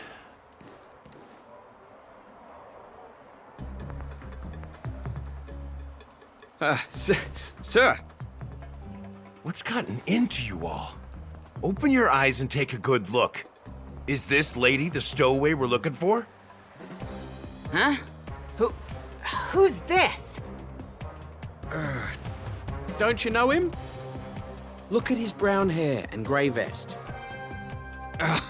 He's the officer, sent here by the family to maintain order at the Charmony Festival. I see.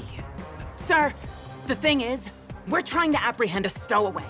And that young lady there looks very suspicious. We're sure she's the one. That's nonsense. Take another look, will ya? The witness report says that the suspect is a lad with silver hair, and you guys are going after a girl with silver hair. Does that even make sense? She's our guest. Well, just get out of my way and I'll take care of this. Yes, sir.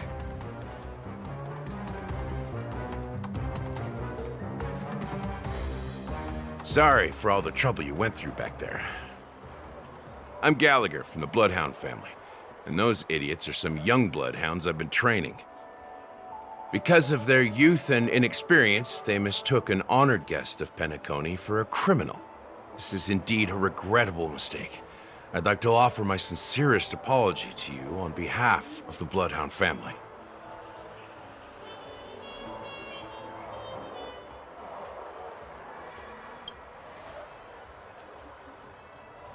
The Bloodhound family are guards of the dreamscape.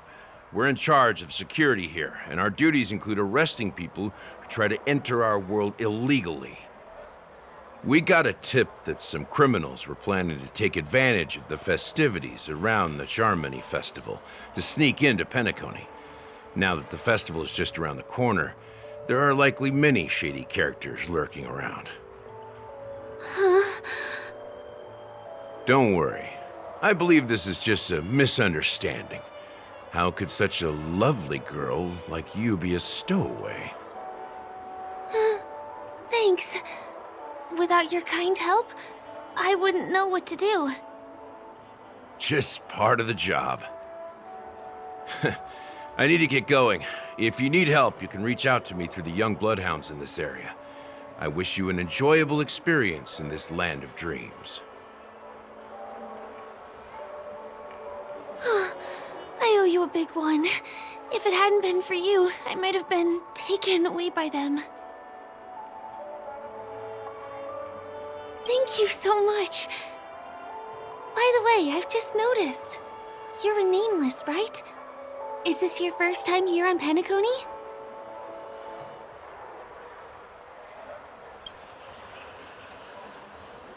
You have the Astral Express badge on you. I saw it on the big screen once. I also know that you guys often travel around different places in the cosmos. Did the family invite you here? I'd be happy to show you around. Although the Bloodhounds mistook me for a stowaway, I'm actually a local. My name is Firefly, and I'm from the Iris family. I work as a stage performer, although right now I'm just an extra. When there are no acting gigs, I work as a guide near Glock's Avenue. If you don't mind, I can show you all the exciting things around here. Maybe if I do my job as a guide, people will stop suspecting me.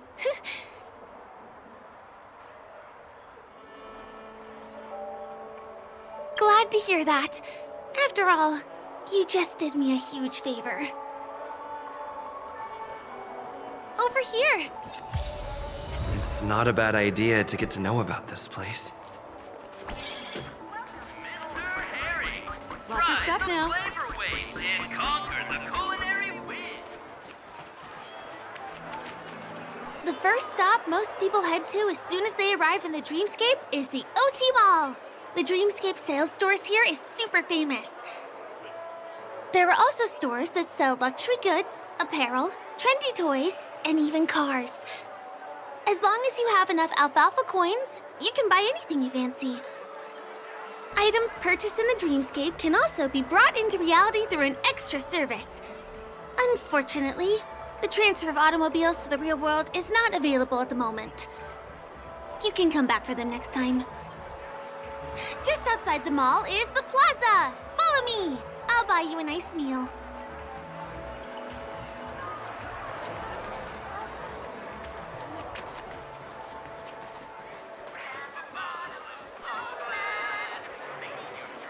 Give him a kid's meal.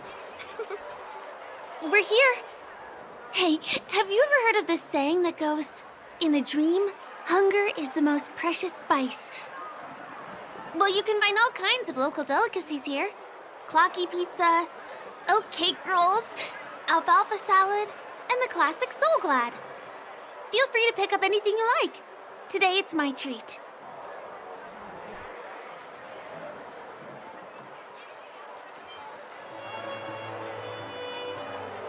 No worries. You can buy me a meal next time.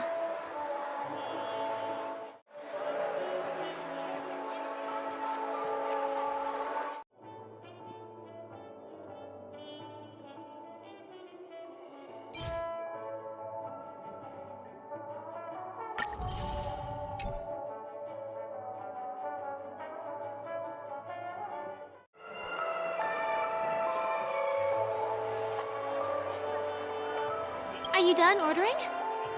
Then I'll pay up. I love their oat cake rolls. I get one from here every day.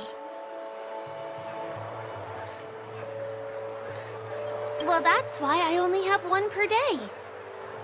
Let's walk while we eat. It's time to head to the next stop. I still gotta get in line in a dream. This is the luxury store I told you about earlier. If we keep going, we'll reach Glock's Avenue, which is the road to Golden Hour. The most luxurious commodities.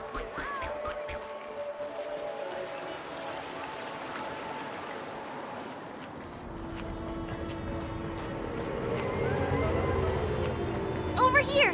Follow me! Please come this way.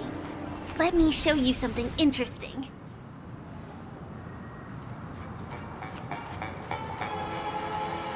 Look!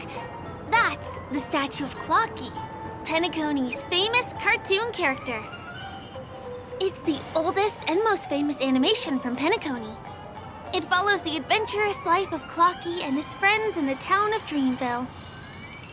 To date, over 10,000 episodes have aired. I know, right? Isn't he adorable? By the way, do you know that Clocky's design is said to be inspired by none other than the legendary watchmaker? There are different stories out there about the watchmaker's origin. Some said he was a traveling merchant from beyond the sky. Some claimed that he was exiled to Penacony as a prisoner. And some speculate that he wasn't even a real person, just a symbol. The true story is anyone's guess, but everyone aspires to emulate his success and be the next watchmaker. As his inspiring story became known across the cosmos, those with a dream flocked to Penacony in droves. They held feast after feast, eventually building the planet of festivities we have today. Everyone in Penacony knows this name. The cartoon character Clocky is portrayed as reckless and full of hot air. But I believe the real watchmaker was a nameless. After all, creating the dreamscape sounds like just the kind of thing a trailblazer would do. Hold on. If the watchmaker really was a nameless, wouldn't that make him your predecessor? Would you like to take a picture with him?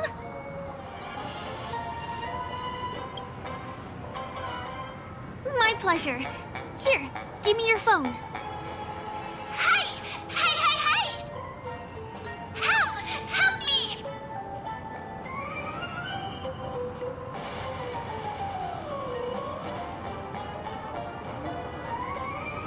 Huh?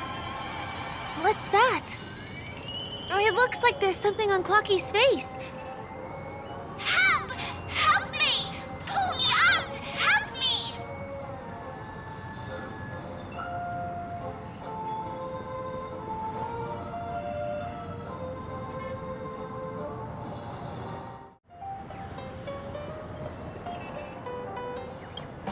You want a photo with him? Sure. Please give me your phone. I'll take it for you.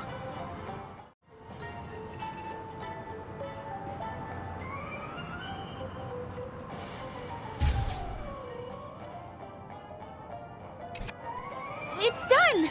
It came out great. You're very photogenic. Help! Help me! Pull me out, please!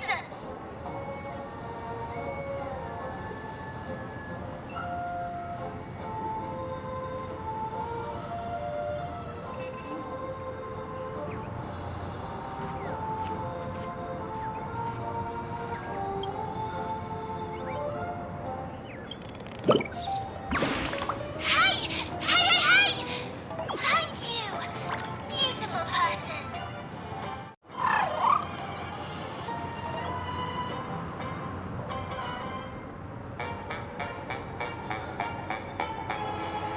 Is there something wrong with Clocky's statue? Why did you suddenly jump just now?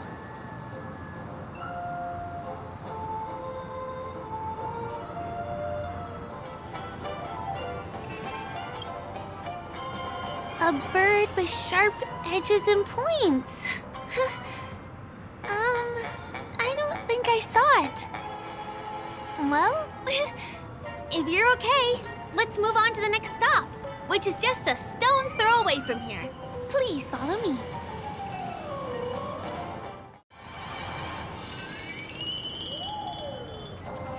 Checked off the list.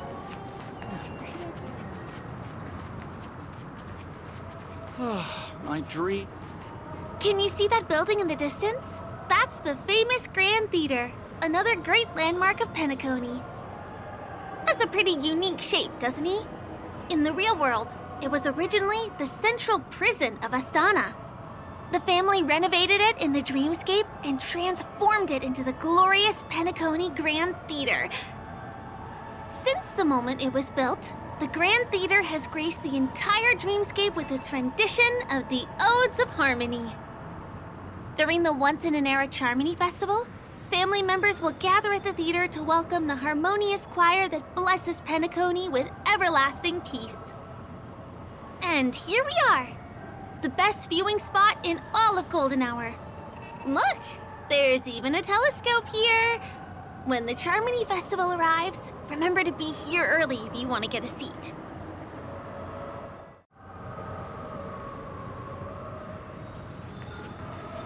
Next, I'll bring you somewhere you can really have fun.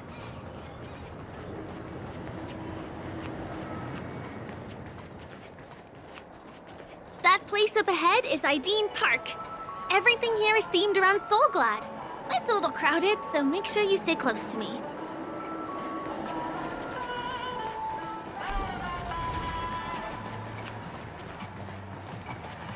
This is the largest park in Golden Hour. It represents the soda culture of Penacony. The gigantic soda bottle houses the headquarters of the Soulglad Enterprise. Soulglad is said to have originated from a sweet medicinal syrup popular during the prison era. Invented by a man named Sousa, it was thus called the Sousa Juice. Aeon, an interstellar traveling merchant, saw the potential in the beverage and purchased the formula. Aeon then carbonated the beverage and renamed it Soulglad. He also pioneered the school of thought known as syrupism, in which he promoted the consumption of Soulglad as a new kind of lifestyle. And just like that, he created a commercial miracle. Did you know? One of the ingredients in the original recipe for Sousa Juice, known as Dreamleaf, has gone extinct.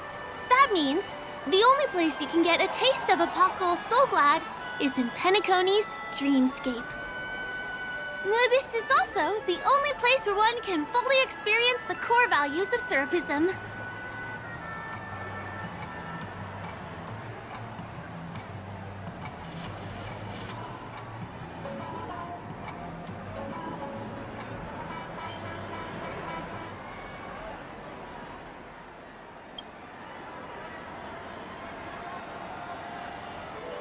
Time waits for no one.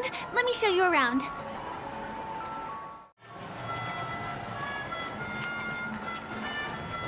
See these musical instruments playing themselves with no human performer in Penacony? Many objects and facilities have gained self-awareness due to the influence of the Memoria. After being tamed by the family, some of them form the Sweet Dreams Troupe to provide entertainment for guests. Be careful, though.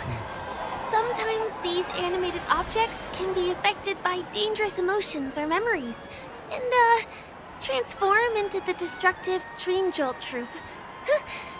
If you ever run into them, go ask the security guards nearby for help.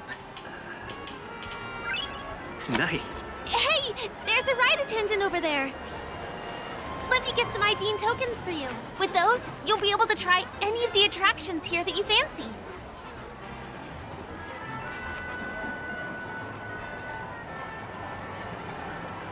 Hi there. This is my friend's first visit to Penacony. May I get some Aeon tokens for him? Of course. Please show me your Dreamscape pass. Name. Here's your Dreamscape pass and tokens. Be sure to keep a good hold of them. Have a good time. How many tokens are there? 10. You may now enjoy the attractions in Penacony to the fullest. Thanks! Let's try out some of the games nearby. Our goal is to use all the tokens.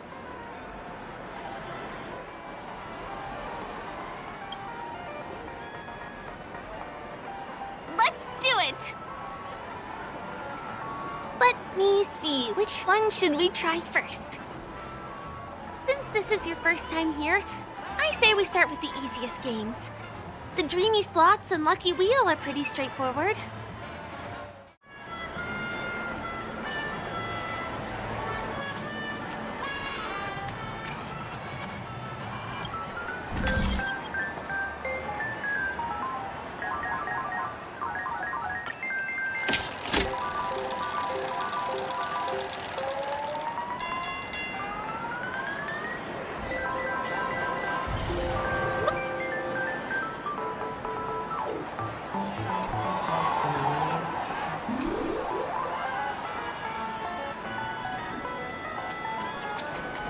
Please do not hit the entertainment facilities.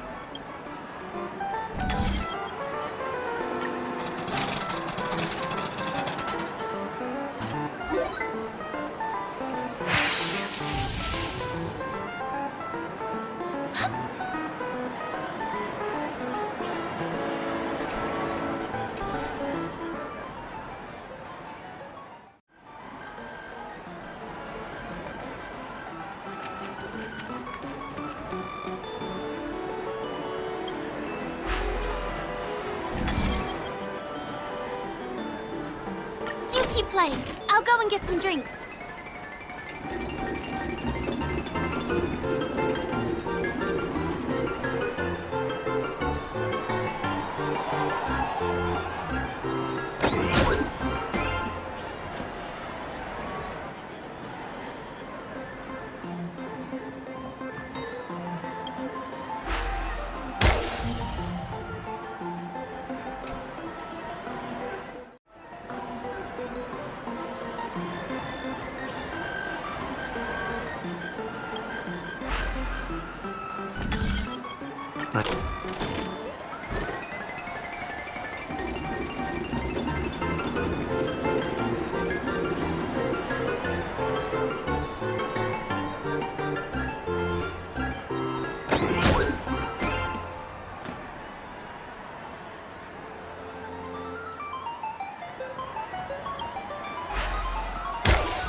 Please do not hit the entertainment facilities. Did you have fun? Penacony's golden hour is pretty amazing, isn't it?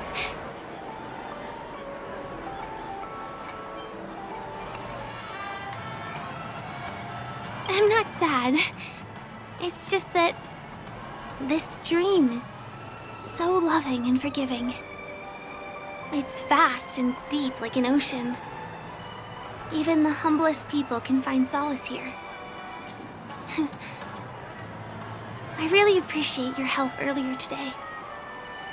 That's why I took the chance to introduce this beautiful place to you. It was willing to accept me, even though I didn't belong here. I've grown very fond of this place, and that makes me want to share it with others. I am. At least for now. Hey, could you come closer? Closer, please. I have a question for you. Did you travel here alone?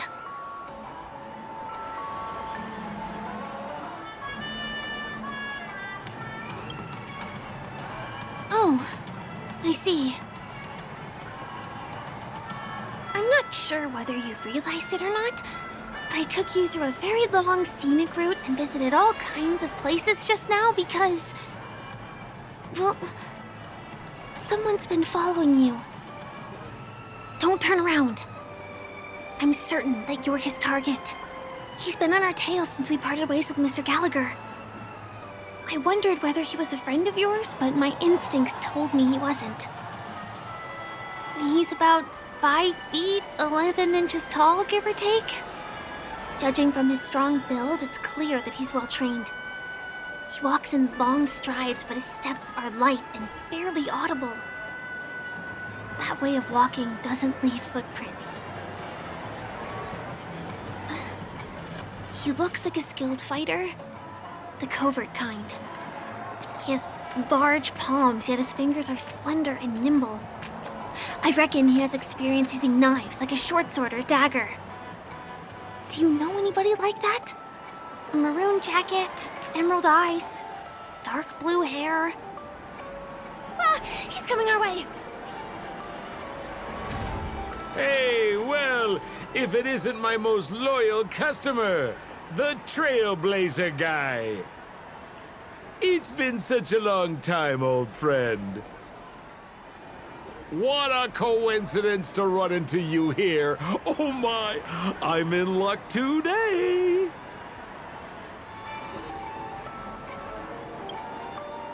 Yes, it's none other than your old friend, Sampo. You're surprised to see me? You know, it's thanks to you that I can be here. You helped Urello 6 open up to the outside. This gentleman is? Oh, Miss March, don't you remember me? After all the favors I did for you all in Bellabog?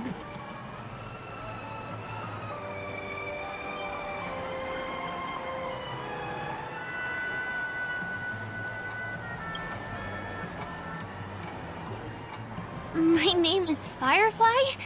I'm a stage performer from the Iris family. Oh, no wonder.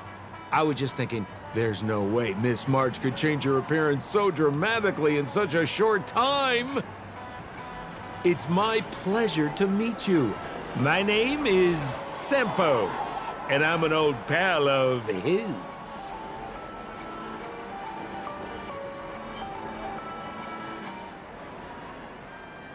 Oh, don't be like that. You're making things awkward. Mr. Sampo, what's the purpose of your visit to Penacony? My purpose? You're funny. What else can I do in Penacony? Well, I just hang around, daydream, and do the things that anyone on vacation would do. Speaking of which, old pal, since fate brings us here, I'm obliged to give you a tour of this area. I've been watching you two for a long time. Miss Firefly does know Penacony well, but when it comes to entertainment for grown-ups, I think I can do much better. Entertainment for grown-ups? Looks like my analysis is spot on. Follow me, you two. Let me give you a taste of the adult world. Well, Mr. Sampo. Anything bothering you, Miss Firefly? Don't worry. This isn't going to involve anything illegal.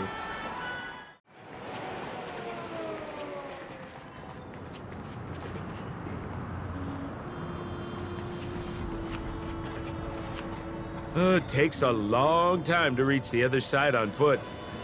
How about we just bounce over there using the pinball machine? Pinball machine? He is not fully acclimated to the dreamscape yet. This could get dangerous. Dangerous? Miss Firefly, we're in a beautiful dreamland crafted by the family. How could it be dangerous? This is the perfect place to have some thrills. Come on, pal. Show her what you're made of.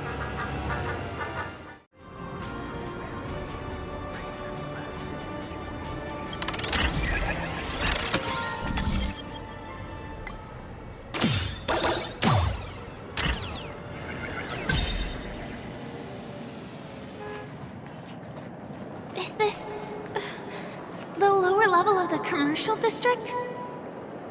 Bingo! Our destination is right there. Peppy Papeshi Salon. Introducing the new movable Shadow Sentinel. Give your child the perpetual joy they love. This is no ordinary salon. The only guests allowed to enter are the Papeshi people, or those with VIP cards. But then again, nothing is too difficult for Sempo.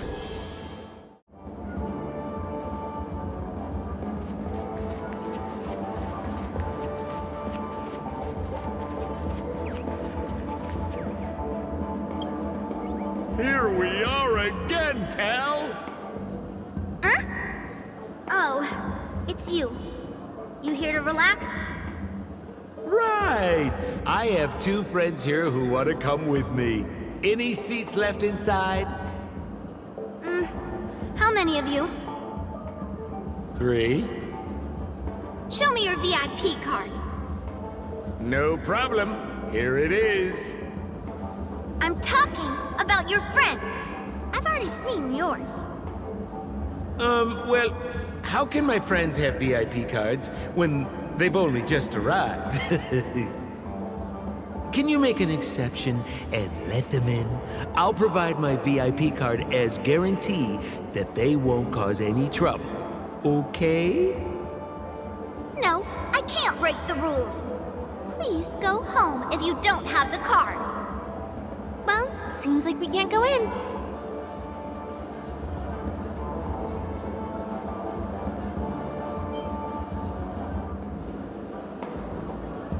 Just stay cool. Let me think of something. Got it. Okay, so we aren't going in anymore. But could you help me pick up something I left inside? The moment of betrayal. The cloud of doubt and everlasting hatred. Just mention the clown's items to Miss Thunderbolt. She'll understand what I mean. Just a few intense emotions. As far as how we'll use them, you just wait and see. Sure thing. I'll deliver your message to her. Please wait here.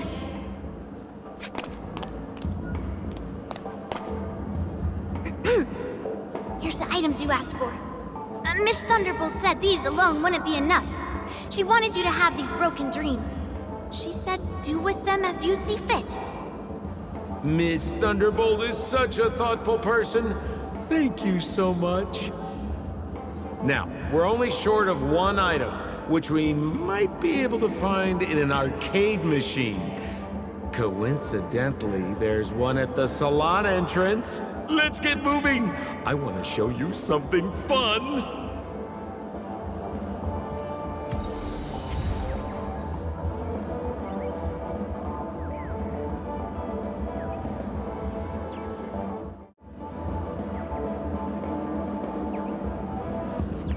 Is that a TV?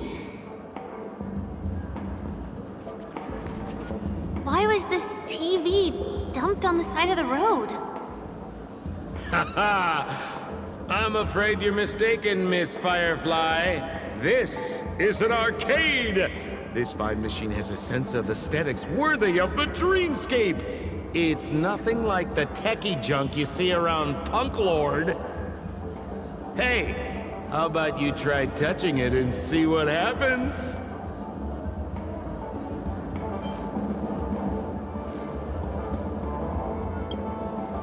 I want to let you enjoy this first-hand experience.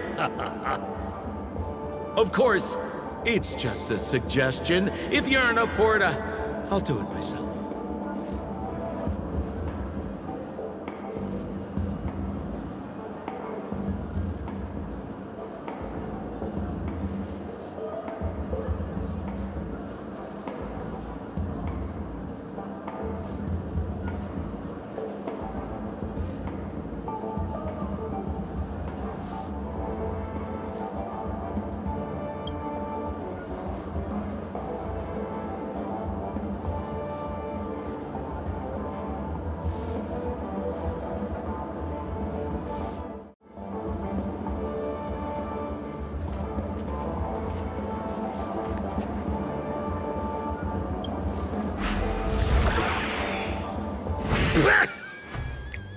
Oh my! Wait, what? Why did you turn into this thing?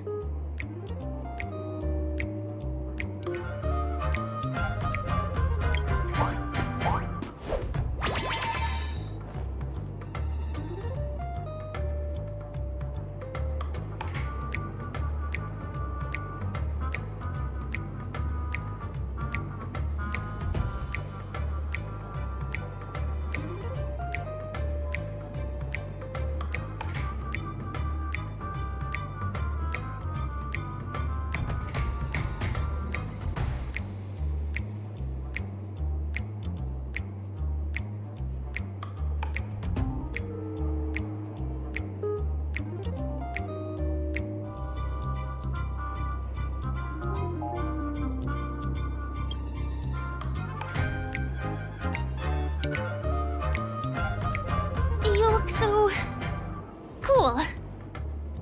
You got swag now, pal. So, how did he turn into that? Oh, you don't get it, do you? Well, you were sucked into the TV just now and swapped bodies with Hanu. Hold on, let me take a closer look. Look! The title of this game is Hanu's Adventure. According to the plot synopsis, you have been shrunken down by one of Stone's devices. You will embark on an epic adventure to rescue Dreamville with your miniature body. Now, if you want to return to your normal size, you have to do everything that Hanu has done in the cartoon series. Or you can just touch this TV.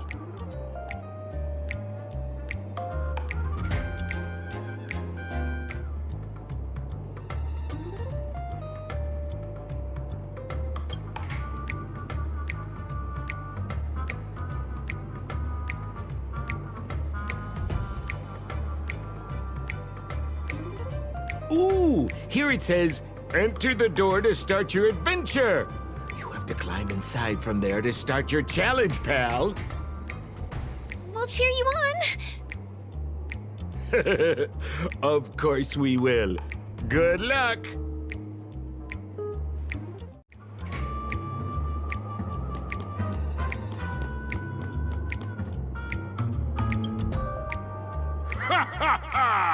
I finally caught you, you little Hanu! Oh, look how small you've become! You won't be able to escape this time!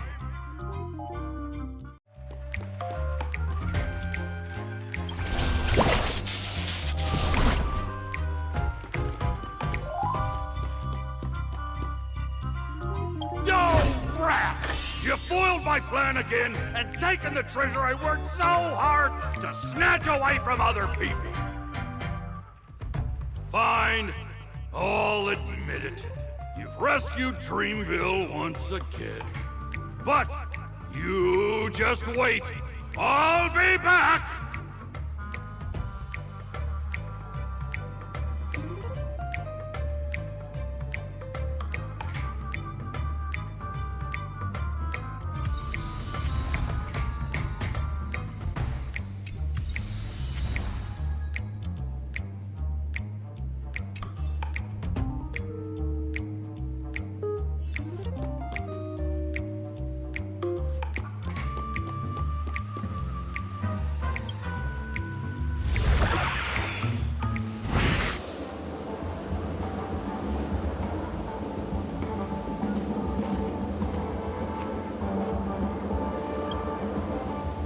You're back! Are you alright?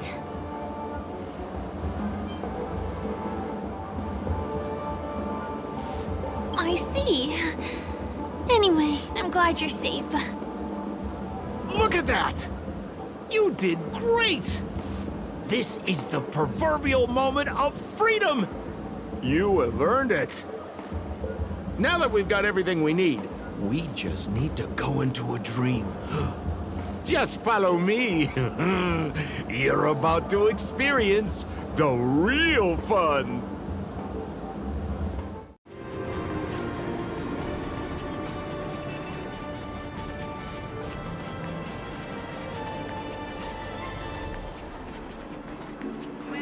This road, are we heading back to the OT Mall? That's right, Miss Firefly. That is where the good stuff is.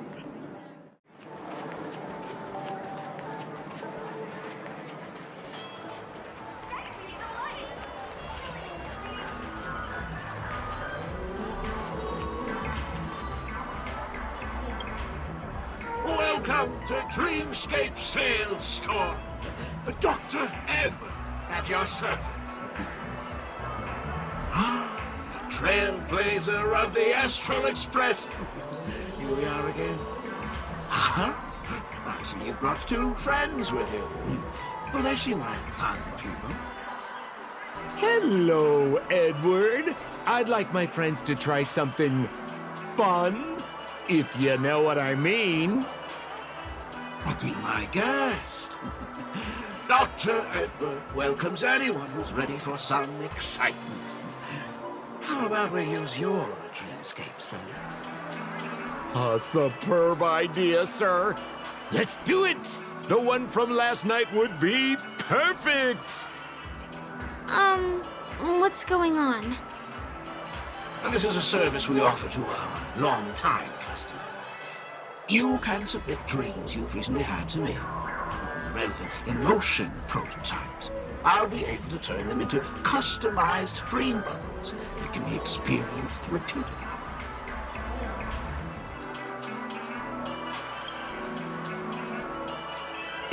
Exactly! Looks like you've got the picture. You probably woken up from a dream one time and wished you could just go back to dreaming it, right? A dream I wished I could have continued after waking up. Miss Firefly, I admire your eagerness, but please be patient. Allow me to use my dream as a demonstration. I trust you have prepared all the necessary materials. Please, hand them over to me. Your location is appreciated. The retrieval is complete. Calibrate the memoria and generate the dream bubble.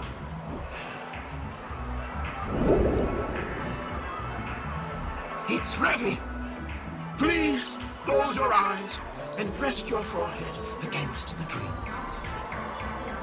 Jump on in, friend. I wish you a pleasant time.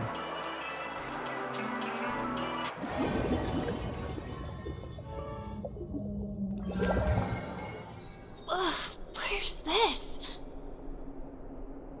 Is this the clinic in the Bellabog underworld? Why is it empty?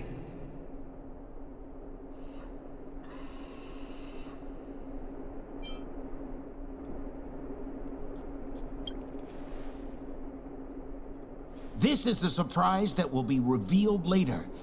You have to remember, in a dream, anything is possible. Oh, no need to be hasty now. You should take a moment to get used to the feeling of being in a dream within a dream.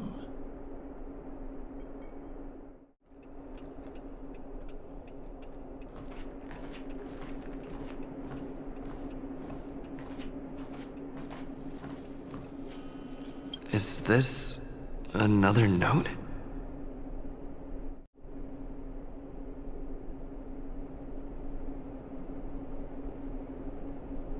Well, I have no idea. I didn't come here when I had this dream. Stop nitpicking the details.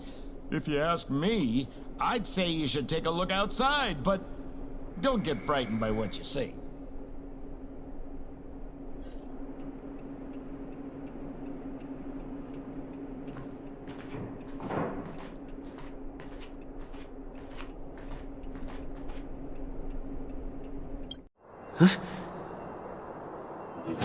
What?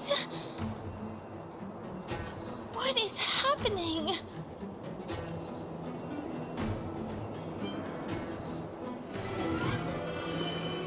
Hahimara. Hahuriha. Hibaba. Esevu ashatana. Ezapokura hataya.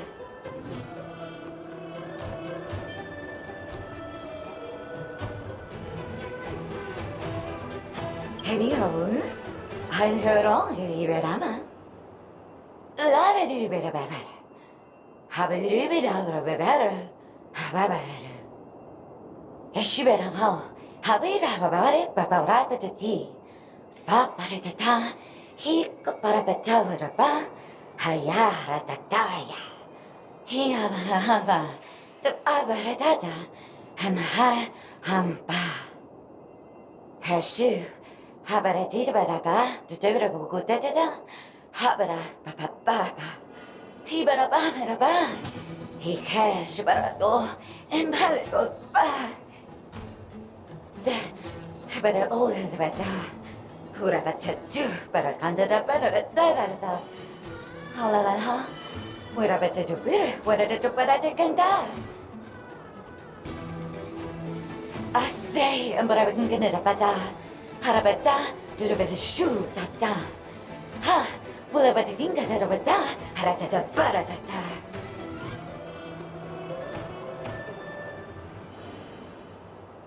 I think that's what she means. Ha, superabata.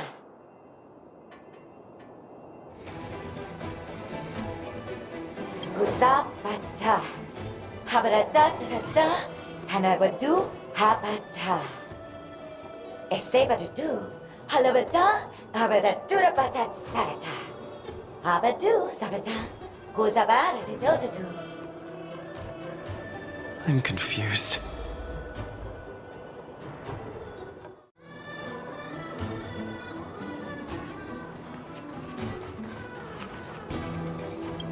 Kotakoki Karako. Kokaki.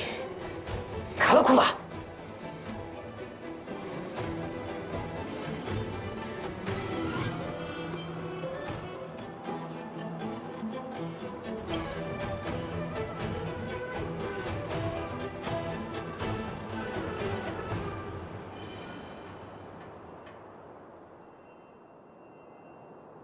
Tuta tidak. Kiriko kasinoa. Sakoki ga tulilala. Ya, Caligula ga. Kika kuligala kalaku kaki ga.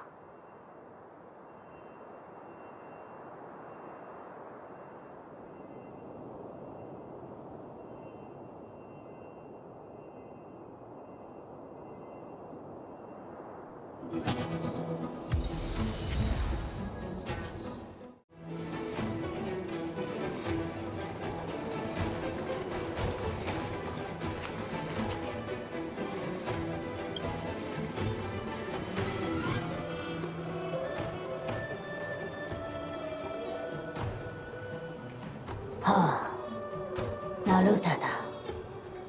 Hakagamatas. Daradi Horurud. Daratati. Darada Darateto. Moyo. Moyo wa do waluka. Dolo dolo waluka la kolaga. Jono jono chikona dolako. Piso dunkaka. Doi gole okaji.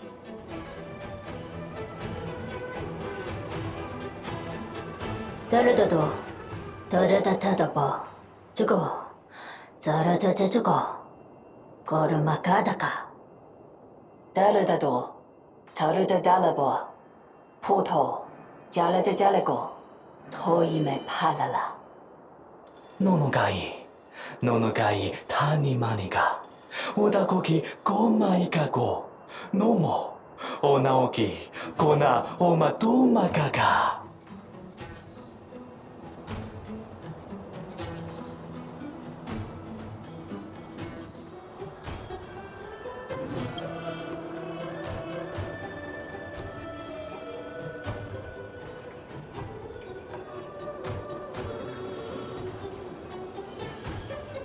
Go papado. Yone ilegima. Odoka no moka. Ichiko nonoka. Irahalaku. Karakika.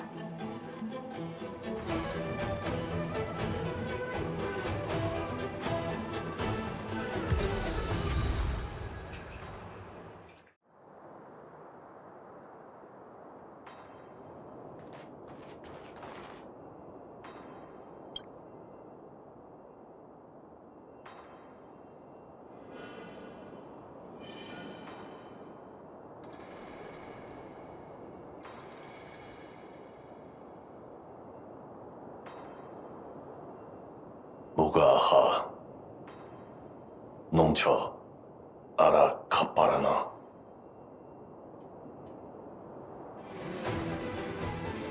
Gasa. Muron. Ton kakastu.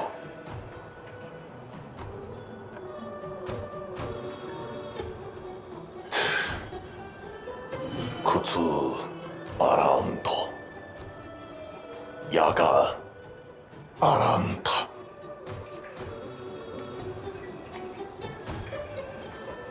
Ga? Ga naratara. Ukaka mchara. Momaha apasakata. Son gomo aparurada.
Mama! Try that again!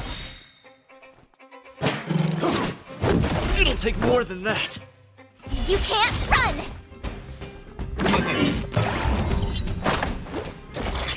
You're annoying!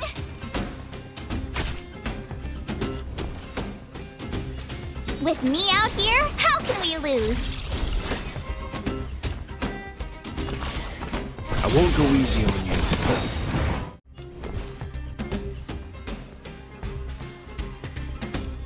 Stay right there while I give you a present! You can still walk away. I won't go easy on you.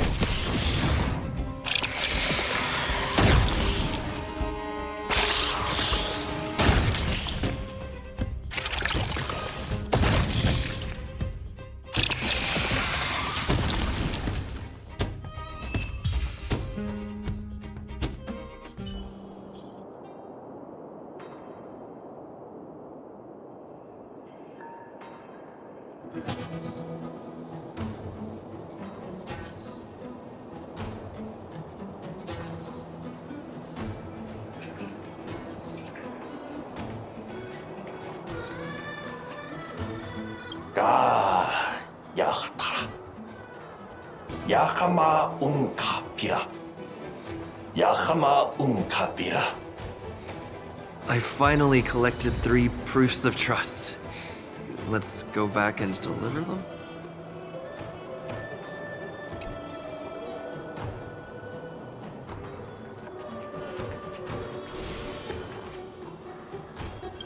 Oh, so!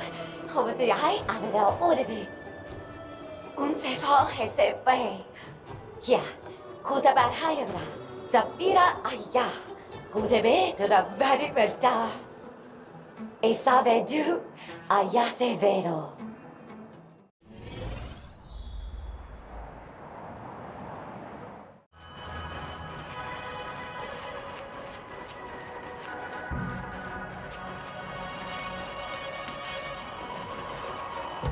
Didn't they say the Garbage King would wait for me here?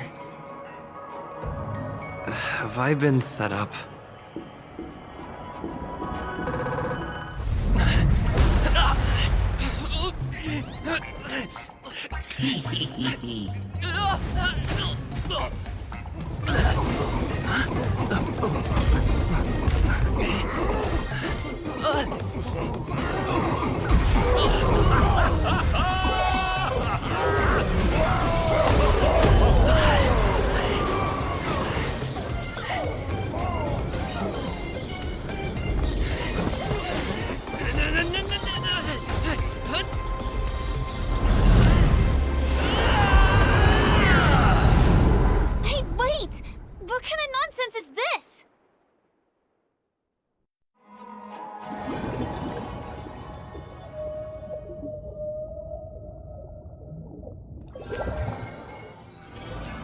What a bummer.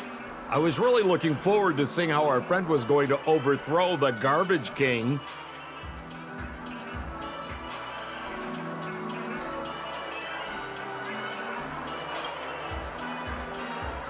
What a huge pity. Such a meaningful dream came to an abrupt halt because of Miss Firefly. I was looking forward to seeing your face when the truth dawned on you.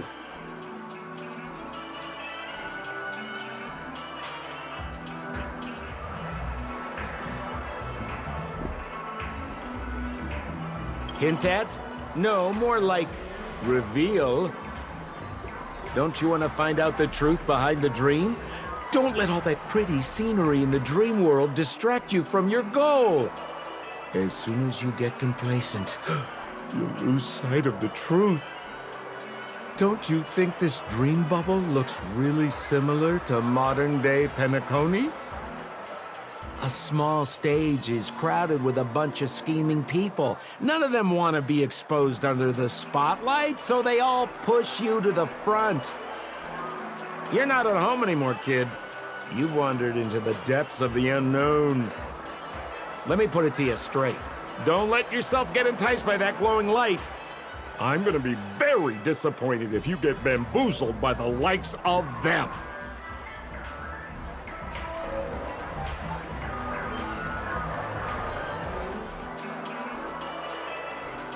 Same as always, pal.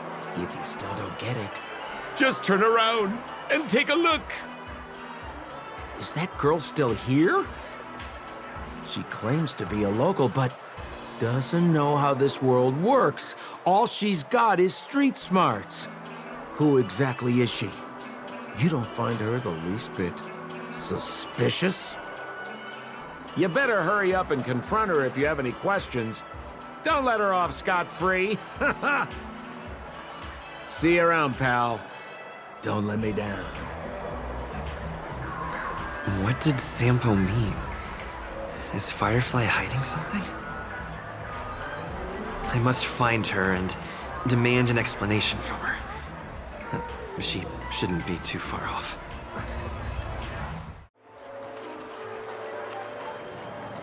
Whoa, nice! An elegantric sports car!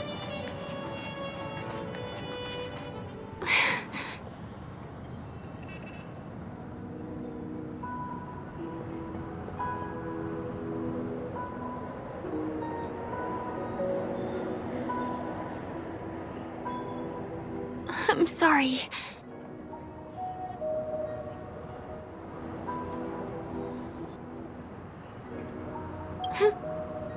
Yes. There are things I'm hiding from you. I'm not a local. And there's a reason why the Bloodhound family is after me. I also have my own purpose for joining you on your journey. But still, I appreciate your help. I mean it from the bottom of my heart. And my admiration for the Nameless is also genuine. You guys have been to a lot of worlds, met people from all walks of life, and experienced all sorts of things. Every day is a new beginning for you guys.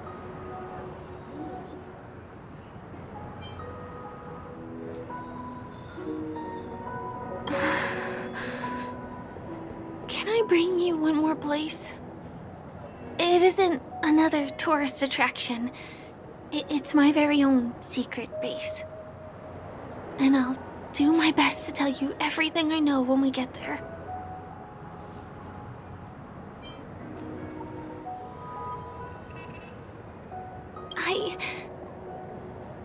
I don't know. But I hope you do.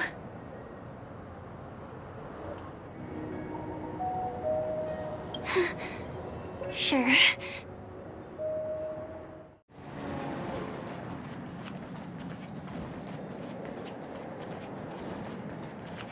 TikTok! Help! Help me! Someone's dying! Please, come here! Didn't I make myself clear? Someone is dying! Please help! Wait! Can you see me? Is there a problem? Can you really see me? TikTok! Wonderful! This is awesome! There's still hope for Misha! Oops, I haven't introduced myself. My name is Clocky. I'm a famous celebrity in Penacony.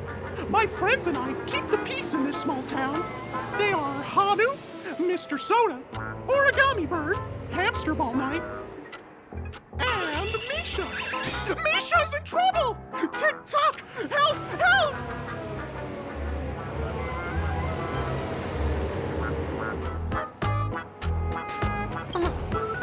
Clocky? Do you mean you saw a cartoon character that doesn't exist in real life?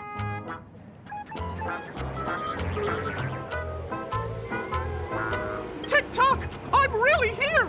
As the humble face of Penacony, I never, ever brag. Where is he? I can't see him. TikTok! I guess I'm only visible to those with the innocence, kindness, and honesty of a child. Like this kid here clad in gray!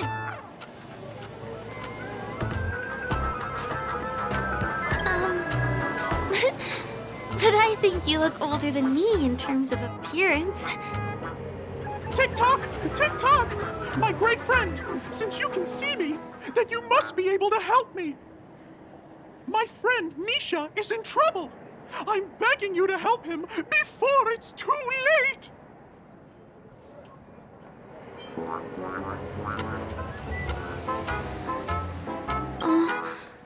Is it really that bad?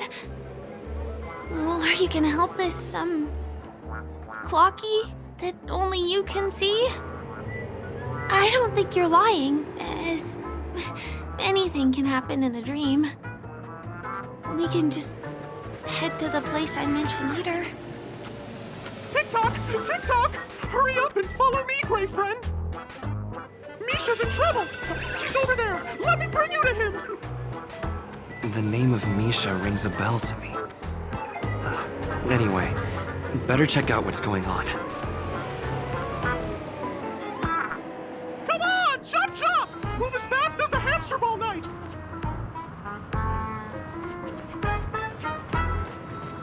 There's a crowd over there.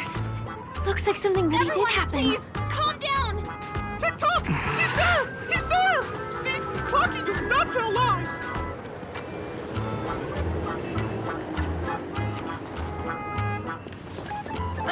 Everyone, please stay calm!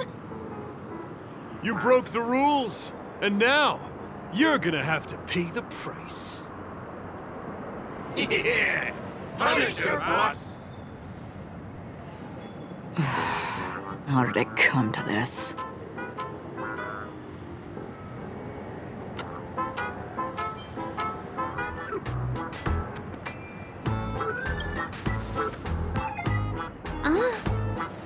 Do you know her? See? I wasn't lying!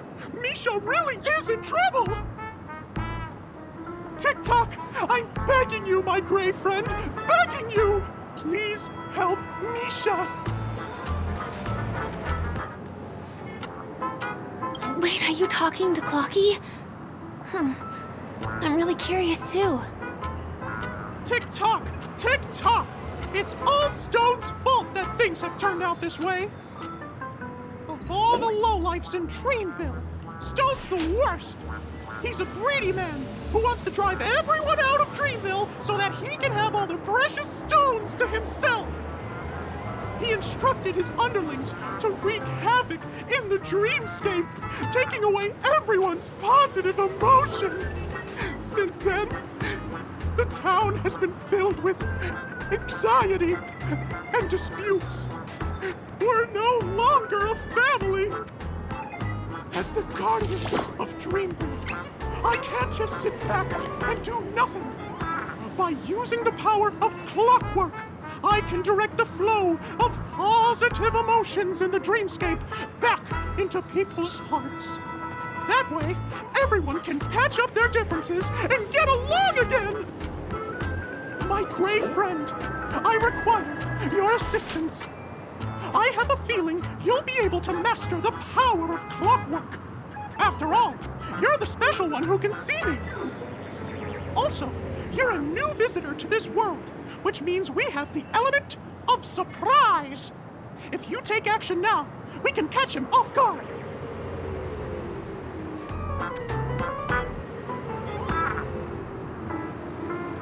I can't pull it off on my own because they can't see me. So please, close your eyes. Tick-tock! Now, our minds have merged into one. Can you feel an energy surging through your body? All we have to do is use clockwork on that cranky gangster boss and inject good emotions into him. Then we'll have won! Please bear in mind that you should never use clockwork with malicious intent. We're the guardians of Dreamville, after all. Tick-tock!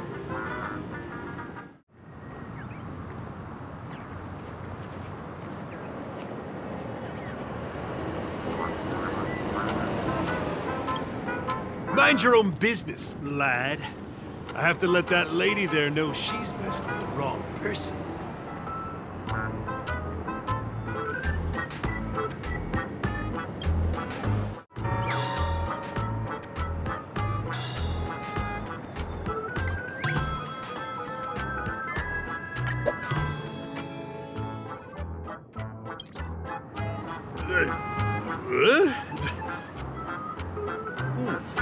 What got into me just now? Hey, he seems normal now. That's wonderful! You did it! Great! It means you've mastered the art of clockwork. Oh, was I about to get into a fight with that lady?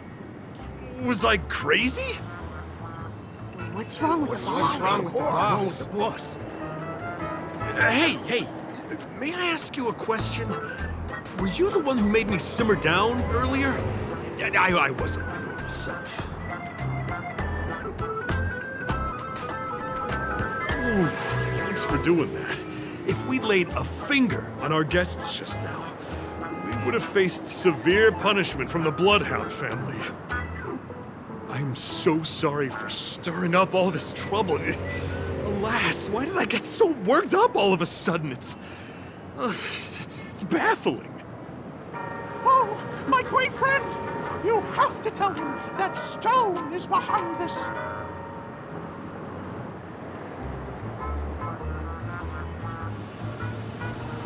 Stone?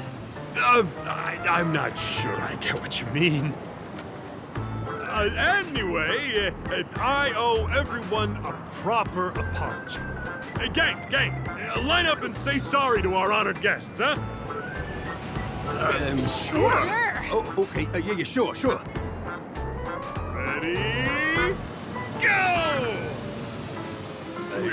We're truly sorry for the trouble we caused. Wow, they look really sincere. In that case, can you ask them to leave now?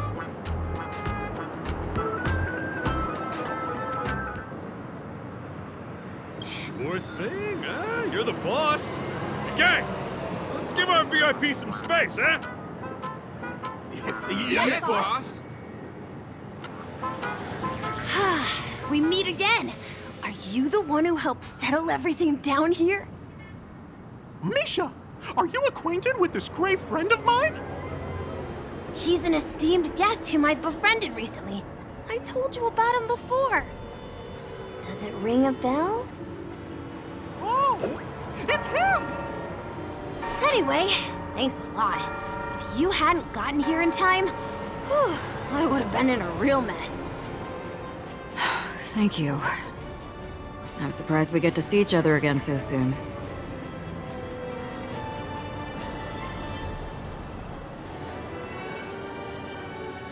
About all the commotion just now? I heard a bunch of masked fools were causing a ruckus on the streets.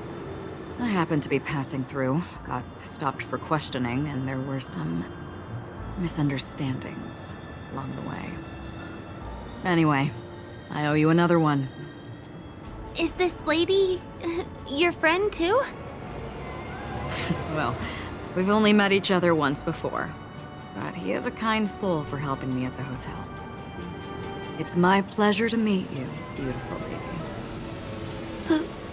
Beautiful lady? By the way, what did you do to that man earlier? It was like someone took him on an emotional roller coaster. I was wondering about that too. What happened back there exactly? That's right! It was me, Clocky! Of course, you played a big part too. Without you doing the clockwork, Dreamville would have been in some real trouble. Clocky? Yes, that cartoon character. I think he's shown up in reality? I mean, in the dreamscape. I don't really know how a cartoon character could show up around here, but according to our friend here, only honest people with childlike innocence can see him. It seems like I'm too old to qualify for that. If Clocky really exists, that can explain a lot of things. Huh. Can you see me too? I can feel the presence of something inexplicable next to you. But it's a shame that I can't communicate with him like you can. We can both perceive these extraordinary things in the dream, probably due to our ability to react to memoria. But you're more attuned to it than I am. I thought your heightened perception was caused by something the elegant memo keeper might have left in your mind. Now it seems to me there are many more special beings like her in this dream.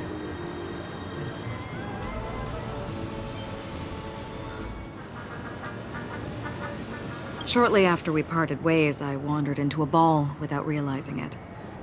A lady wearing a black veil invited me to dance. It was my first dance, and it was an unforgettable experience. It's a shame that I forgot to ask her for her name. I only know that she's from the Garden of Recollection. Garden of Recollection?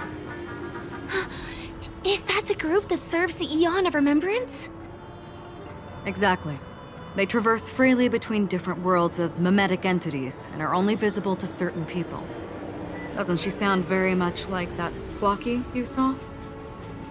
After all, it is a grand event held by the family. The guest list could be a lot longer than we imagine. Once again, thank you for being kind to me. I wish you a great time in the dream, and I shall not interrupt your date? No, we're not on a date.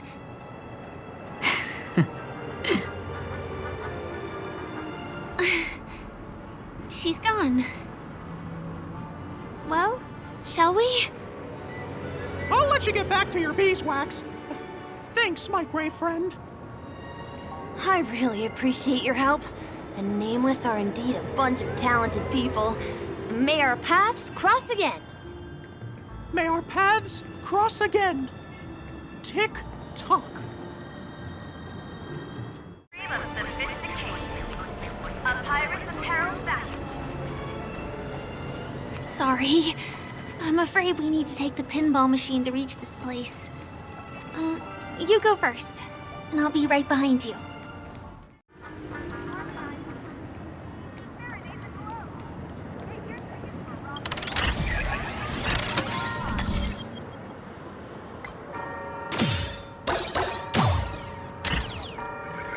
Her secret stronghold is a cafe?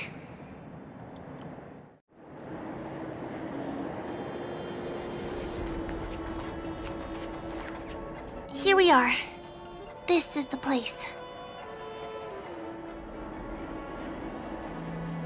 No, it isn't. This is.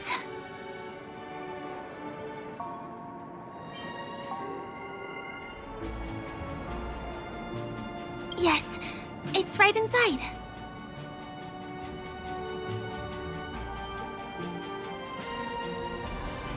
Let me show you how to do it. It's going to be very dark at first, so you'll have to stay close to me.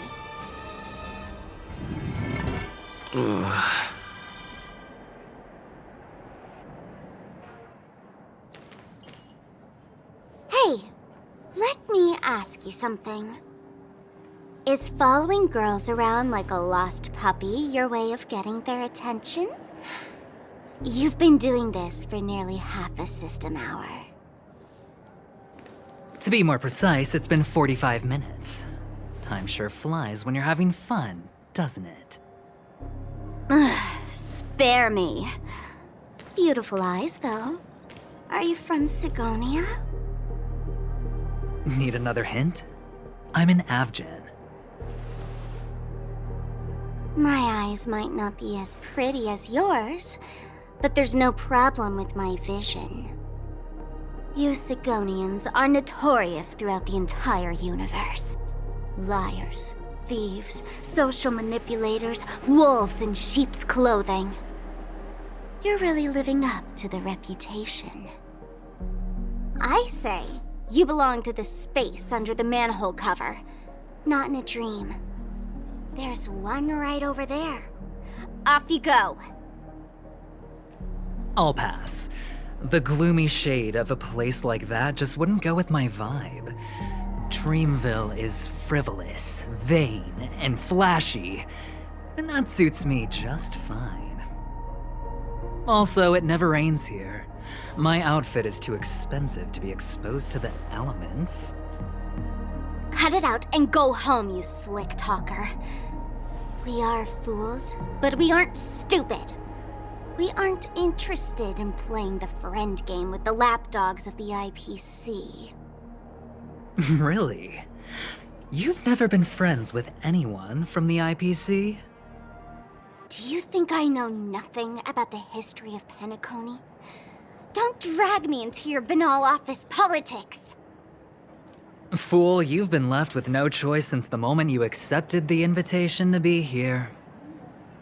You better pick a side while you have the chance. Or else you'll end up losing everything. You sound very sure of yourself. Looks like you've already convinced that chicken wing boy from the family. How did you do it, little peacock? Did you strip yourself naked, apologize to him on your knees, and promise that the IPC would never harm Penacony? Friends? Oh, please. You guys only treat others as your bargaining chips. Oh, what's wrong with chips? In any gamble, the only players that will never be on the losing side are the chips. My friends from the Garden of Recollection and the Astral Express are all smart enough to understand that. But the smarter ones wouldn't have joined the game in the first place. See? I'm smarter. Listen, little peacock. You've been invited by the tavern before, too. If you want the masked fools to get on board, you need to figure out what it is the laughter wants. Here's a hint for you. Since you can't convince anyone, why don't you befriend a mute? At least a mute won't be able to refute your arguments. So long.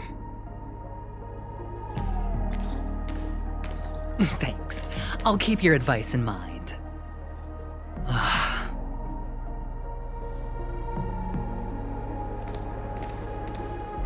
What a pain in the neck. I guess I'll have to meet with the family again. Here.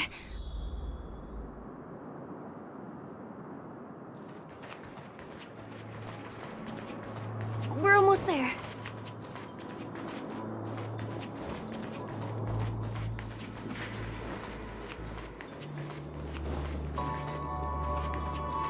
Dreams are supposed to be confusing. Look! This place is breathtaking, isn't it? Guests aren't allowed here, so we have to be careful not to get caught. Don't worry, this place isn't dangerous, just, think of this as the border of Golden Hour. The family is still building and remodeling the dreamscape beyond here. My secret stronghold is in this area. Let's sneak inside.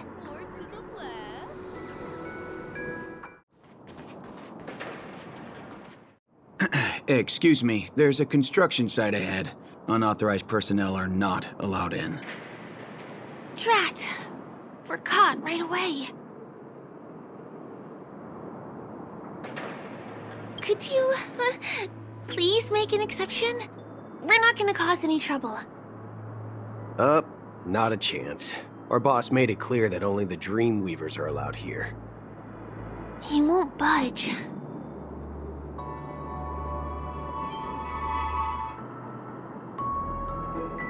Get those out of my sight, and I'll pretend nothing happened. This time. Try pulling something like that again, and I'll report it to the Yoke family. None of your tricks are going to work. Please do yourself and me a favor and go home. Seems like he won't give in. Let me think of another way. Perhaps Clocky's clockwork trick can come in handy? This doesn't count as malicious intent, right?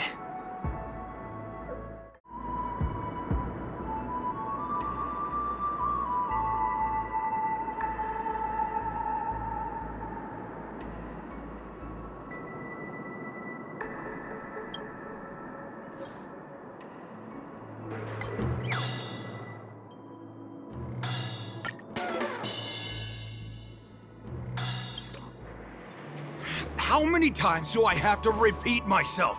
Unauthorized personnel are not allowed at the construction site. Ugh! Do you two really want to stay here and test my patience? You're gonna regret it.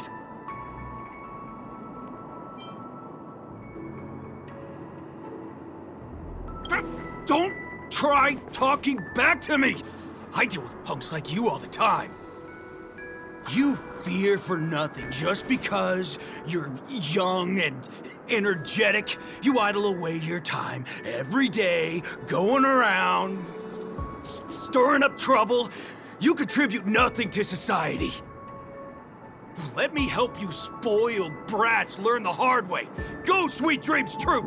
Teach them a lesson!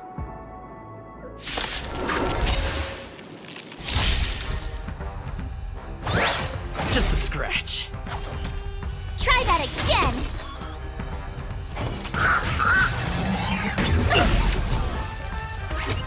You can't run!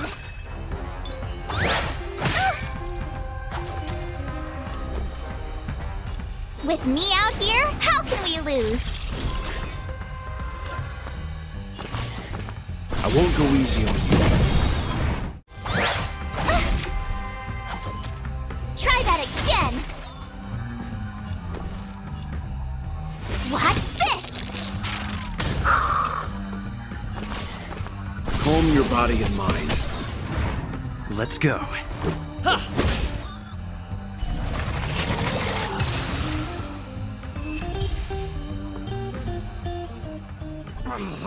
Darn it! I can't believe I've lost!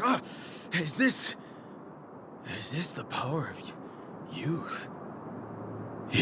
If I'd had that power back then, would we have ended up differently, Mia?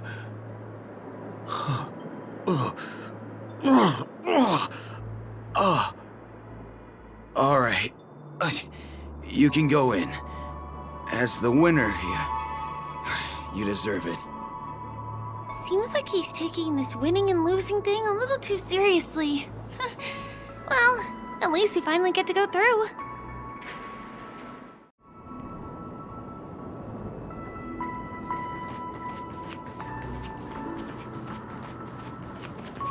It radiates dazzling light perpetually, just like this glamorous dream. I suppose everyone who likes to bask in the light will be drawn to that kind of warmth. Like countless fireflies chasing the fire. Let's go. Half the journey is still ahead of us.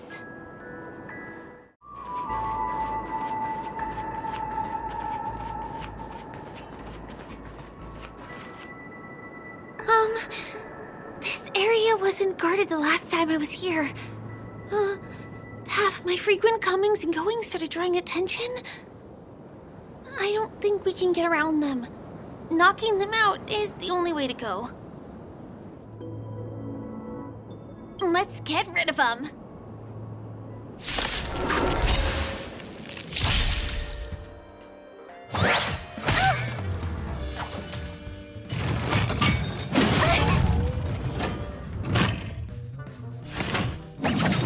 More than that. You can't run! I'm fine. Oh, great. Another walk in the park. With me out here, how can we lose? You can still walk away. Calm your body and mind. Batter up! Stay right there while I give you a present! Leave the rest to me.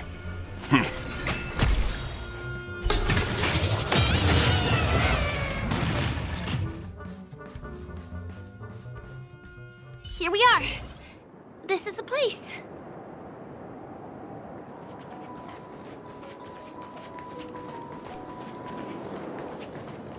Someone's singing? Where is the sound coming from?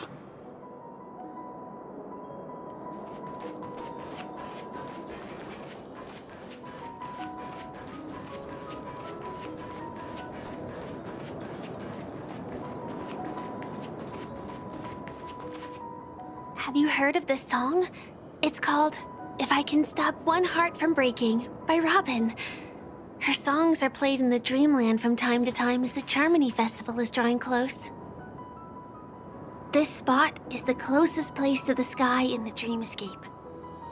It's far from the hustle and bustle of the city and free from the bickering among the Dreamweavers. You can feel the moment. The scenery, the people and the dreams, without being disturbed by anyone. How beautiful. Time is frozen at this golden hour. This golden dream shared by the fool from the tavern and the memo keeper from the Garden of Recollection, the Wandering Ranger and the IPC ambassador, the Astral Express Nameless,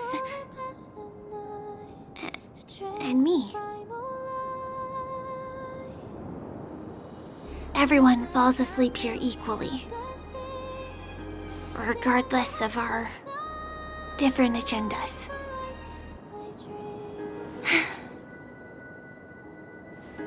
I'm sorry. I really am a stowaway.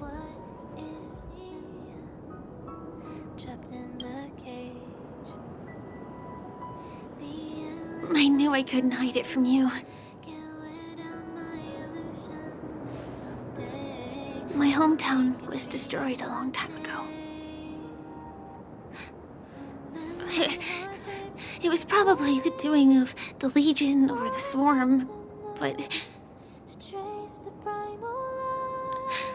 I'm an interstellar refugee. Just like many of the Penacony locals. The Harmony accepts everyone, including wanderers from afar. The family takes them in, but they don't belong here. In this splendid metropolis, some have a dream called Penacony, but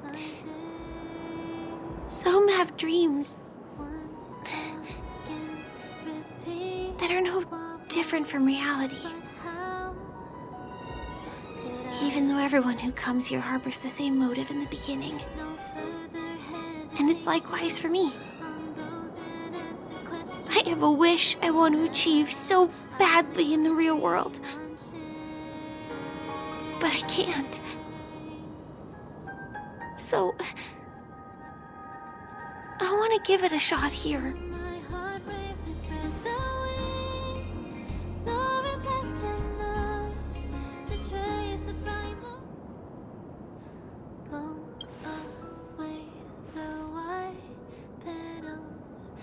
Entropy loss syndrome. Have you heard of this term? It's a strange condition. Those suffering from it will experience an irreversible chronic dissociation of their physical structure. This means they will slowly fade away, and the process is barely noticeable to others. You can still run, jump, and talk as usual. Everything seems normal. But then you'll start doing everything slightly slower than others. And then even slower than that. Until the lines between your body and the entire world become blurry. You won't be able to tell reality from dreams because they have all been shattered. So how could I possibly resist it? I mean, can you imagine? I can actually free myself from this icy medical cabin in this dream. I can forget about all the doctor's advice. I can listen and see and touch and think and understand whatever I want with my body. So although this world isn't real, this experience is priceless. Just like this moment.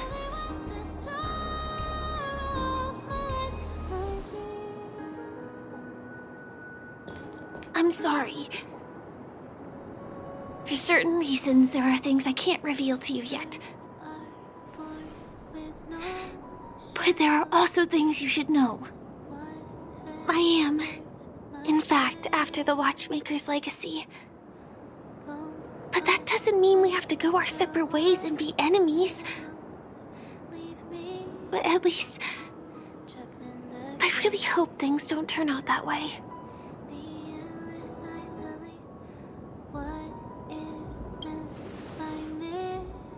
Thanks.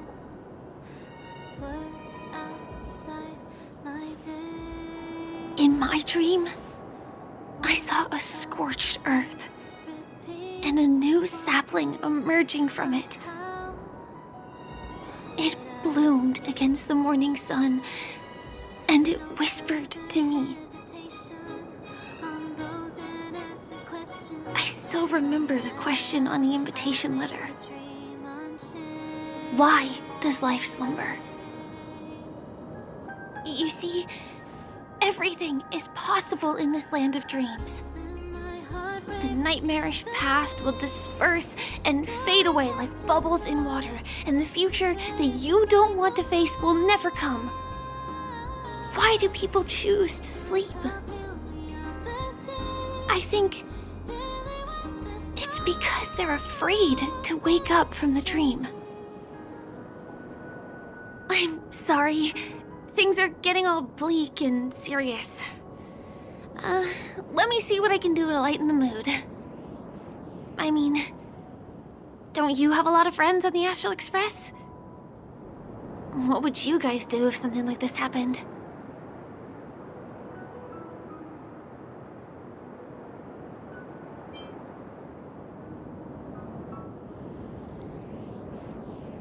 Jokes.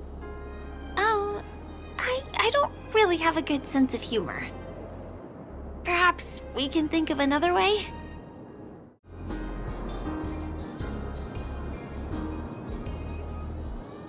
Selfie. You're right. I mean, I've been here so many times. Why didn't I think of taking a photo? I feel a little awkward taking it by myself. Would you like to join me? Let's commemorate this moment. I can be a little bit camera shy. Just don't laugh at me. Here, you hold the camera. Soaring past the night to trace the primal light. Let the clouds heal me of the stains till they wipe the sorrow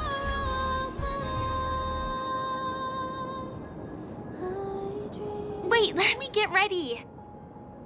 I'm good. Let's do this. 1, 2. Say cheese!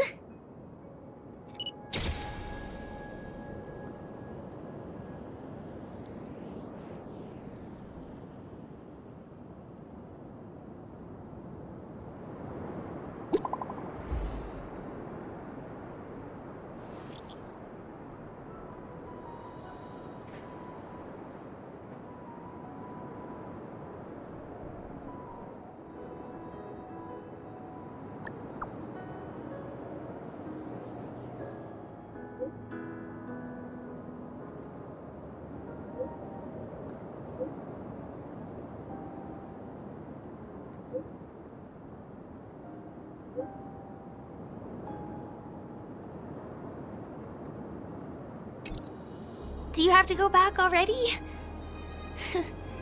Time really flies. I feel like going back to reality and resting too. Come on, let's say goodbye at golden hour. It's still early. Where to now? Come to think of it, I wonder if I have to go to the hotel to return to reality. Strange. Where's everyone gone?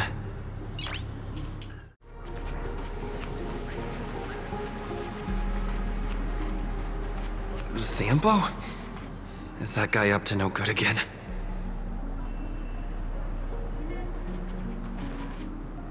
We meet again, my dear. It looks like you have not taken my warnings to heart. A pity. Are you so enchanted by that girl? You're just so blind. Careful. I'm more than certain now that there's something not right about this friend of yours. Oh, this brave little girl appears to be protecting you. I wonder why. Are you two that close? You talk too much. Oh, I love your attitude, my dear. I have to admit you're different from your friend here. Your senses are much sharper. Even so, you are lagging far behind the main party. Have you not noticed yet what the family is hiding? The secret behind this sweet dream? And as for you, the trailblazer who saved the ice world, I wonder how many things Sempo glossed over when recounting the happenings on Yarilo 6. Oh well, it was my problem for trusting him. I'm really, really disappointed in you.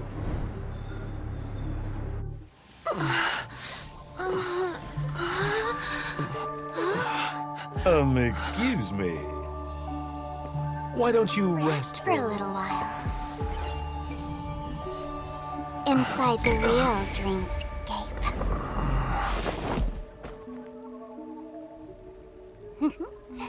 Oh?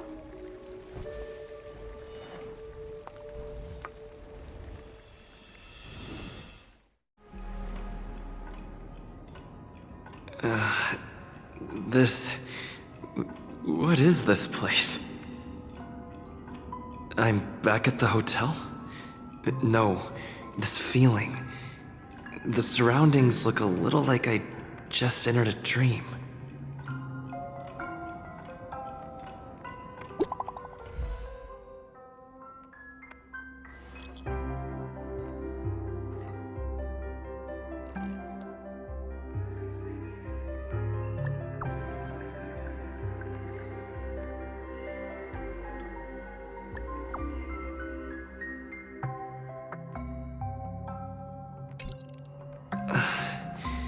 Can't get in touch with it.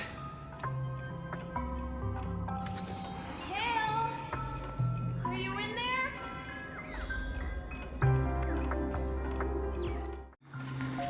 The workshop door isn't locked.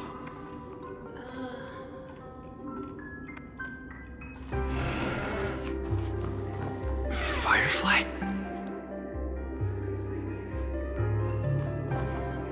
Huh. So you're really here too? I don't know. In any case, we must still be in a dream. It can't be anywhere else, much less reality. I'm never wrong about the distinctive sense of memoria that's in the air. But this is very different from the sweet dream that I'm familiar with. It's suffocating, silent, uneasy. And these floating words, can you see them too? This kind of place would never exist on Penacony under the provision of the family. So, could this be a dream bubble? No, that's not right. Do you remember, before we were unconscious, that friend of yours said the real dreamscape?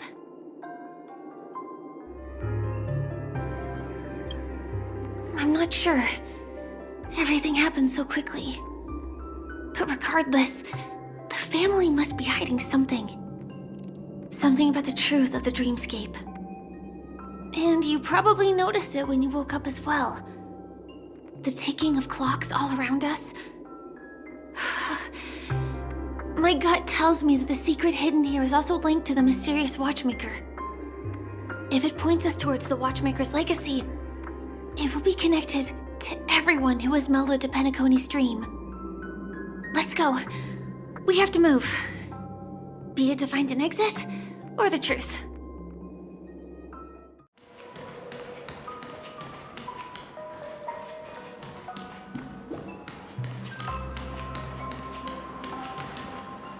incredible. This is really a sight that can only be witnessed in a dream. These words have been appearing and then vanishing persistently for a while now. Whose thoughts are they? And who is this Mikhail?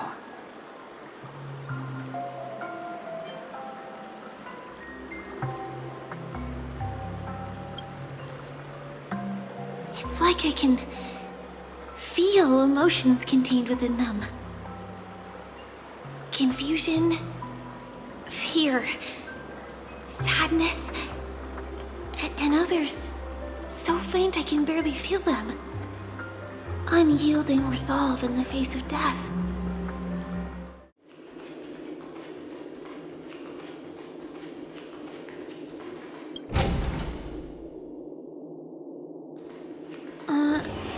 Just one chest. I'm sure that's not a trap. Should we open it?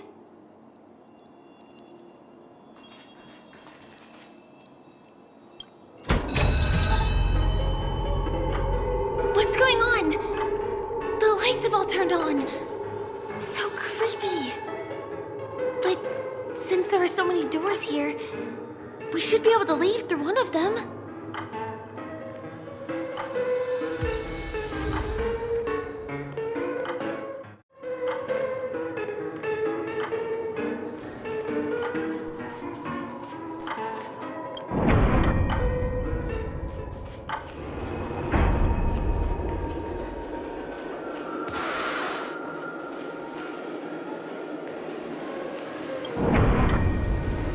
The exact same room? Help! Help me! Help.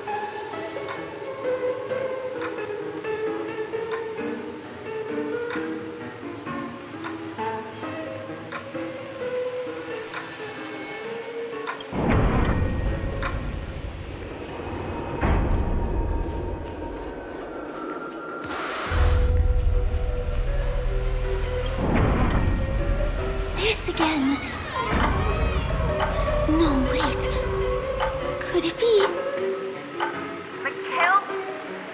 Not with the fuck.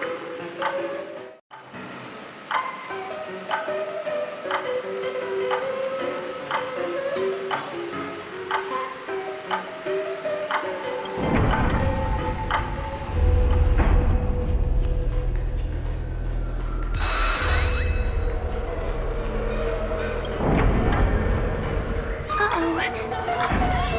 Which one was the original door?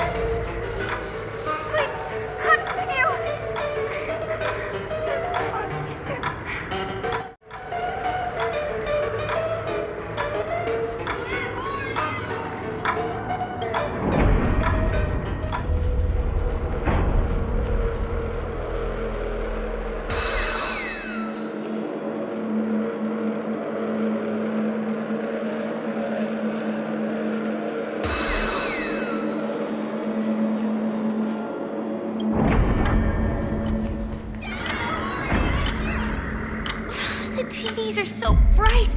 It's hurting my eyes. Careful. Something's up.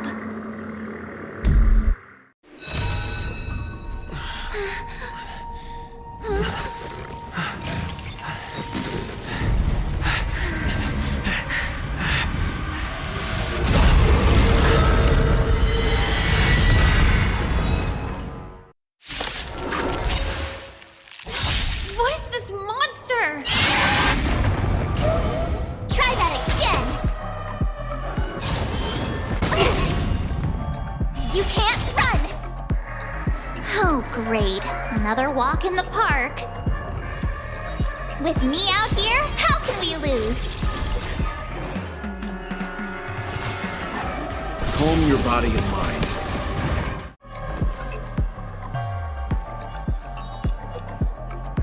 With me out here, how can we lose? Seems you need to experience some hardship. Calm your body and mind. Let's go. Batter up! You have the worst luck running into me. Stay right there while I give you a present.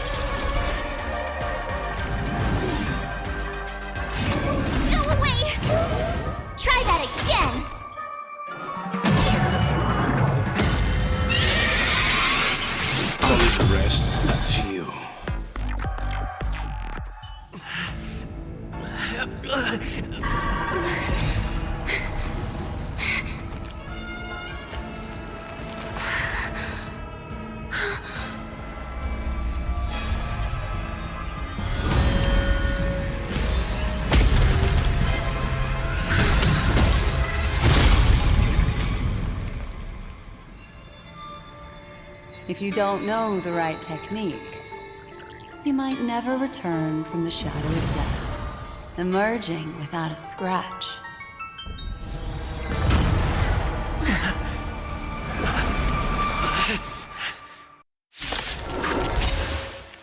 And you are? Easy, girl. I'm on your side. You can call me the Memo Keeper, Black Swan. Great. Another walk in the park.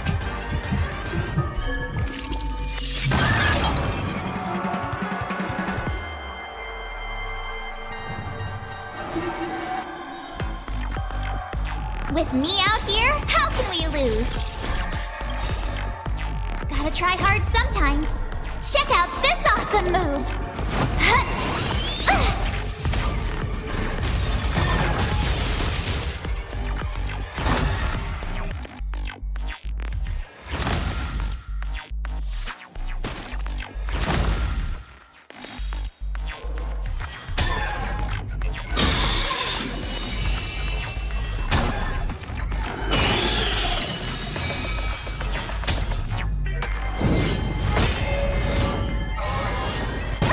More than that.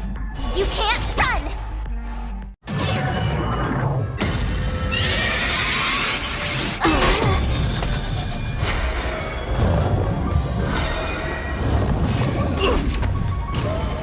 Let's make it quick.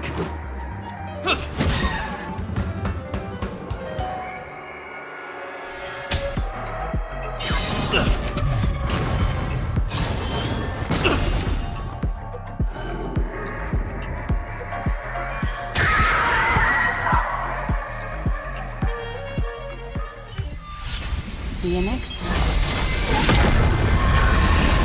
Hurry.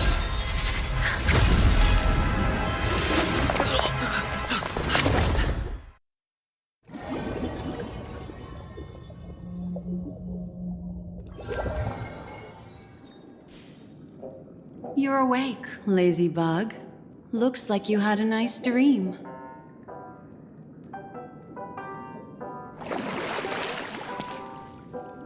How was it? Did you dream of me?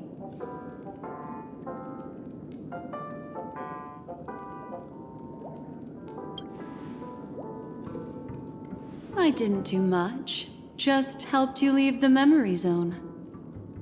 Welcome to reality. More specifically, the Reverie. The safest and most familiar place you can be. I'm happy to see that you've kept your wits, and that you haven't been affected by the primal dreamscape. How lucky.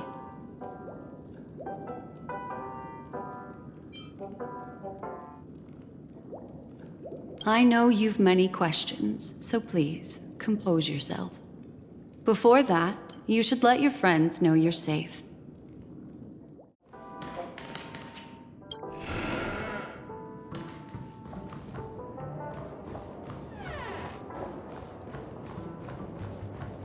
Aw, suspicious. Could it really just be a coincidence? I've got a funny feeling about that lady. But she did find and save him too. The least we could do is listen to the other party's request. That memo keeper obviously came here with an agenda. We should remain vigilant.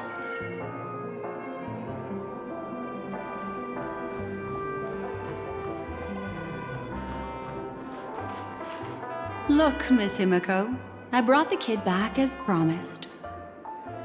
You're all right. We couldn't find you in either dream or reality. We were worried sick. It's good to see you're unharmed.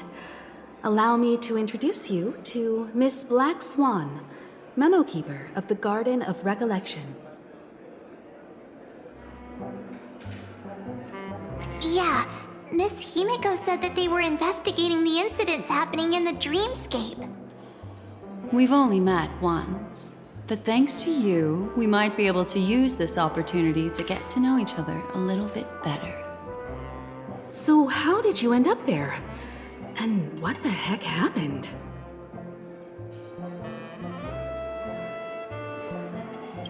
So, the one who attacked you was a girl dressed in red, adept at illusory arts, and was able to shapeshift. Her name is Sparkle, a masked fool who has infiltrated Penacony. Don't worry, she won't be bothering you for now. She's probably patting herself on the back for a job well done. It seems you know her well. Of course. I know everyone here. On Penacony, anyone could be lying, but the remembrance does not lie. So I feel the need to clarify with everyone. Miss Sparkle's tricks can induce hallucinations, but that strange dreamscape? Nothing to do with her. It originated from Penacony itself. Penacony itself? Have you not sensed it yet? This apparent land of dreams. It's a carefully designed dream maintained by the family through unknown means. And the memory zone he fell into, that's the true dreamscape. Chaotic, dangerous, enigmatic. A beast of memory dwells in the ever-shifting labyrinth. She's right. Everyone, do you all still remember your surroundings during your entry into the dreamscape? Huh. So everyone saw the same thing? I remember... well, it was a room. And then, through a mirror, I came to a long hallway. The Gallery of Thoughts. That's how the hotel staff referred to it. Have you noticed? These landscapes seem quite distinct from that of Penacony's in your dream, yet strikingly similar to the dreamscape described by Miss Black Swan. You're right. I didn't give it much thought at first, but in hindsight, the overlap is hard to ignore. Also, after speaking to some of the frequenters, the first stop when you enter the dream is supposed to be the hotel in the dream. But due to certain incidents, the hotel is now under renovation. What could possibly have to happen to an entire building for it to require renovation? Combine that with what he just experienced, and the answer is clear. Penacony's dream is sinking right now, turning back to its original form, and falling into the deep sea. Sinking? You mean the dreamscape is collapsing? The encounter at the Dreamscape Hotel was a sign. I see. That would explain the uneasiness we've sensed from the family. Leaving aside the question of guest safety, were this to become public, it would tarnish the name of the planet of festivities. With the Charmony Festival around the corner, it's no wonder they'd want to keep it under wraps. Even the guest's safety cannot be assured now. Isn't the monster that he encountered indisputable proof? Need I remind you that it is a memory zone meme? How could a meme that heralds death and murder appear in a dream that the family proclaims to be absolutely safe? Everyone could be lying on Penacony. Does that include the family as well? Miss Black Swan, we fully understand our current predicament now. Going back to your original suggestion, for what reason has the Garden of Recollection chosen to work with the Astral Express? Let me rephrase then. This is my personal request, not the Garden of Recollections. And the answer is simple. Miss Himiko, I simply wish to make an exchange related to the remembrance. Apart from my duty, I also have some personal pursuit in aesthetics. I am a memo keeper and a collector. I too yearn to experience those luminous, dazzling, cherished memories. That's simple enough to understand, no? As for you all, nameless of the Astral Express, and practitioners of the Trailblaze, I have faith in your potential, as well as in the unique splendor you will unleash on the stage. This is why I wish to befriend all of you. A place where nightmares and sweet dreams intersect. The perfect cradle for the remembrance. I understand. But before replying, we must first discuss this among ourselves. Naturally. Take your time.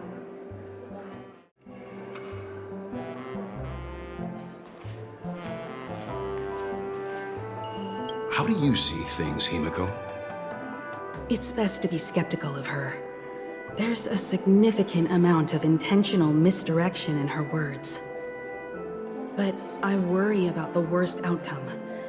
If the dreamscape's anomaly really exists, and it isn't a natural occurrence, but instigated by someone behind the scenes, then it likely has something to do with the Watchmaker's invite. Huh. How'd you figure that one out? Well, excluding any extreme scenarios, the mastermind responsible for these shifts in the dreamscape undeniably stands against the family, which narrows it down to two possibilities. Someone is drawing in external influences to distract and disrupt the family's control over Penacony. Either that, or the family has been forced to seek outside aid surreptitiously for self-preservation. But from the encrypted message on the invite and the family's reaction, the former is more likely. which also means that the one who sent out the encrypted nameless message and the mastermind behind the anomaly are on the same side. Maybe even the same person. Well, this doesn't necessarily mean a thing, right? In terms of methods, both the Fools and the Riddlers could pull it off. Hasn't the IPC cracked the message too? March, calm down. It's just a possibility. But if this encrypted message isn't some harmless prank, but done so to invite the Trailblaze into the fray, we cannot remain uninvolved. Well, let me tell you what I discovered, and I'm sorry, it's bad news. According to reliable sources, some people spotted a tall silver-armored man on Penacony. I've reached out to the Bloodhound family for news and visited many of those guests who claim to have seen this invader. And this is what I received. I've sent it to you. Open it and take a look. Ahem. Can you hear me? Astral Express, it's been a while. How's Penacony? It's that hacker girl! I'll get straight to the point. I know you've been investigating the abnormal phenomenon surrounding Penacony. Or rather, we are pleased to see that you've been doing that, because the deeper you delve, the closer you'll get to uncovering the truth about those so-called beautiful dreams. The family is obviously hiding something, right? Well, we've nabbed some valuable information, and out of the goodness of my heart, I've decided to share it with all of you. Although it unfortunately means your idyllic break in paradise is nearing its end. Enter this string of code into your dream pool, the device you use to dream with, and dive into the hidden map for a look. The coordinates have been sent to you. You just have to copy them over. Also, I take it you've already heard about Sam. You should look forward to the meeting. He's a straight shooter who values a fair fight. I think you'll get along with him just fine. Don't be overwhelmed by his enthusiasm. Oh, he had me relay a message to you. Ahem. The curtains have just risen over the dream that can't be reached. The various factions have started to move. I wish you luck. Don't fall behind, nameless. Those Stellaron hunters. They even factored Penacony into their plan. Nowhere's safe from them. The situation is clear. The planet of festivities isn't what it seems on the surface. Everyone's sights, including the factions in the family, are set on the Watchmaker's legacy. Every party has its own motives, and they're attempting to thwart each other. While we still don't know what this legacy entails, it's only a matter of time before the power struggle ensnares innocent bystanders. The Molten Knight, Sam, is reportedly a remnant of Glamoth's Iron Cavalry, a genetically engineered warrior. He possesses superhuman perception and acts decisively. He'll leave no margin for error. This individual is every bit as dangerous as Kafka and Blade. This message is a threat. The hidden map that Silverwolf mentioned is probably the sealed Dreamscape Hotel. For the sake of what's to come, a visit seems necessary.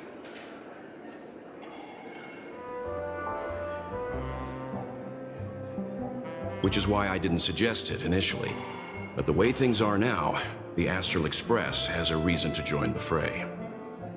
If the family asks, just tell them that the Express is investigating the Stellaron hunters. I'm sure they'll understand. We'll plan our next move according to how they react. Then we are in agreement. Let's return and inform Miss Black Swan.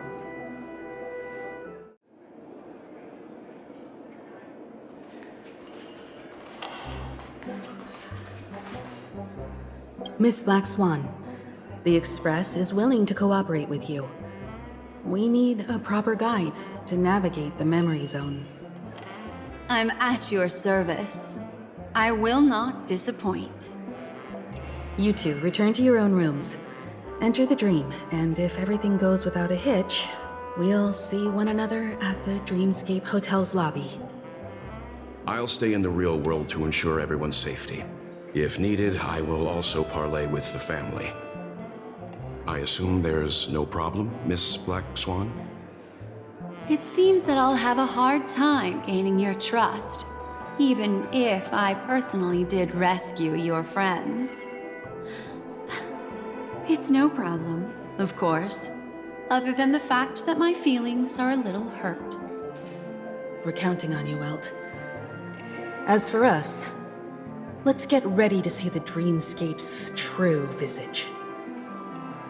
We'll be busy for a while. I wonder if Firefly has returned to reality yet. I don't have her contact info. I'll ask Black Swan.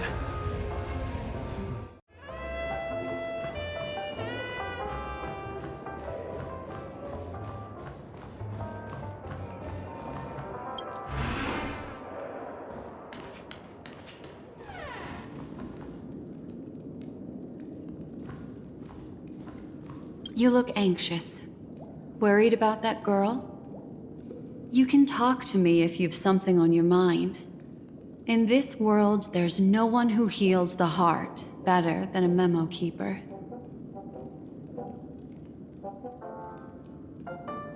I just did what I had to do. You are special, after all. So special that many pairs of eyes are watching your every move.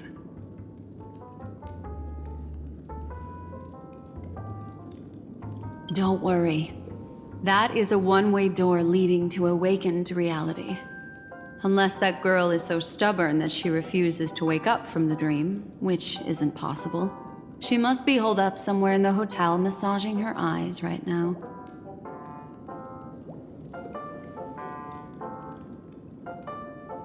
It appears you've had some unhappy memories.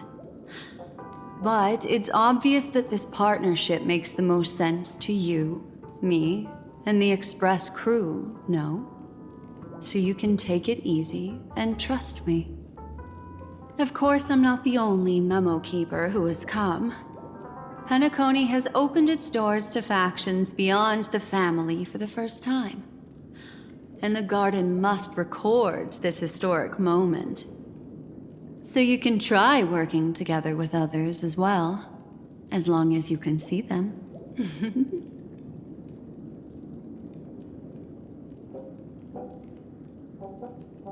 No, I will accompany you into the dream to prevent harm from befalling you all. Memo keepers don't need a dream pool anyway.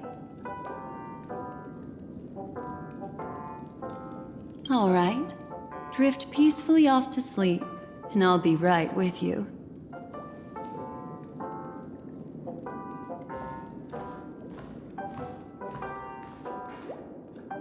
Welcome to Penacony, honored guest.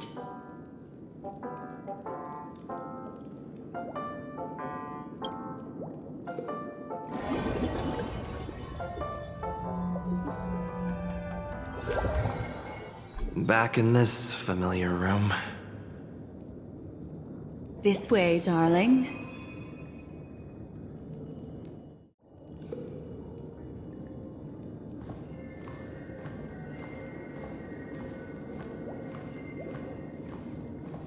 What's wrong? Are you not feeling well? That's good then. I know you're more sensitive to Memoria, thus more easily affected by the dreamscape than others. This is also why I have to accompany you. I shall use my methods to relieve you. Don't worry, as your companions are safe. I had both of them each give me a trinket before I entered the dream. This will allow me to feel their presence in the memory zone. They're already awake in their rooms. Will you be comfortable in following me now? Time waits for no one. We must hurry to the lobby. March's room is this way. I should go meet up with her.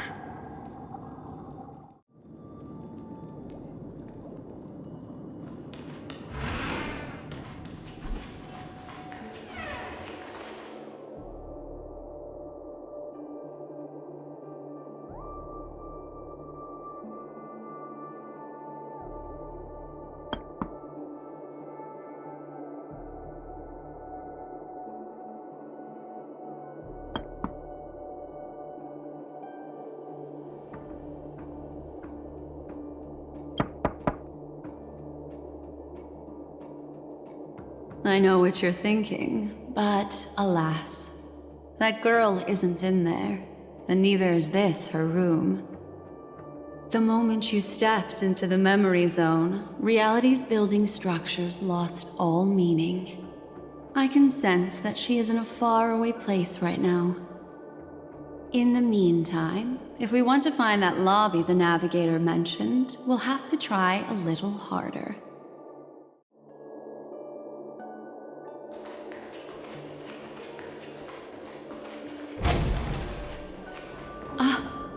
Her!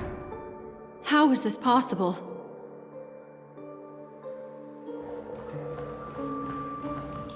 Are there no staff members here at all? Huh? What are you doing here?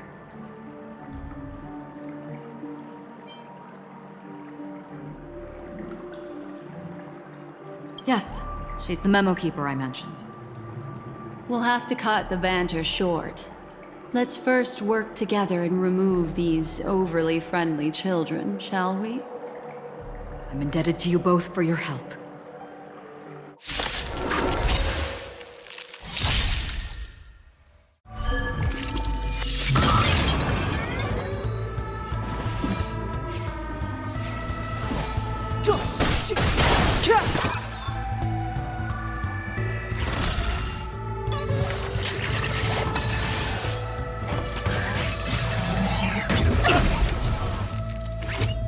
You can't run!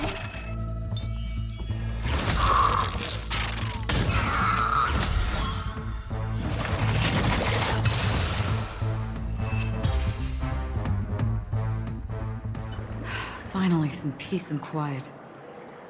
What are the two of you doing here? We could ask you the same thing. It's a long story. I fortuitously, as he should remember, became friends with some of the Bloodhounds and was helping them track down a wanted criminal. Except I ended up here for some reason. You aren't hiding anything, are you? Hiding? I don't think I'd be capable of that in front of a memo keeper.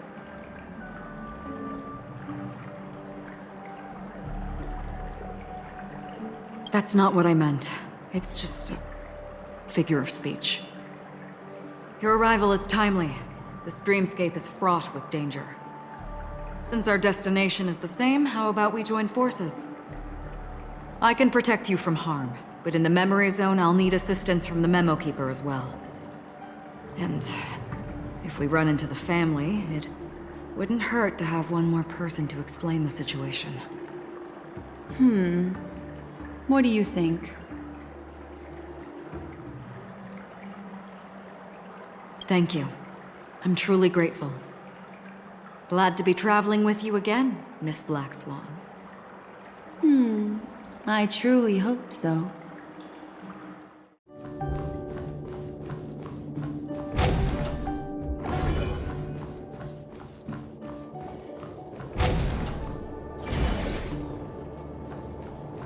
We've arrived.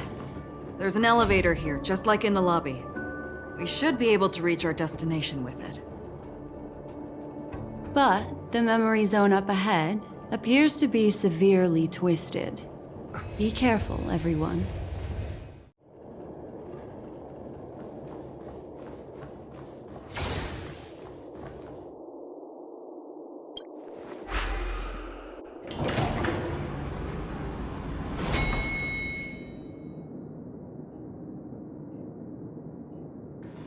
See?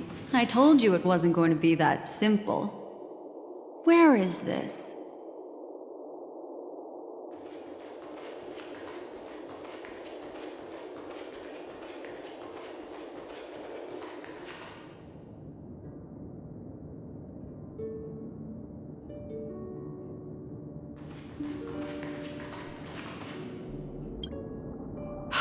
This door is locked too. There's no end to this. Let me try.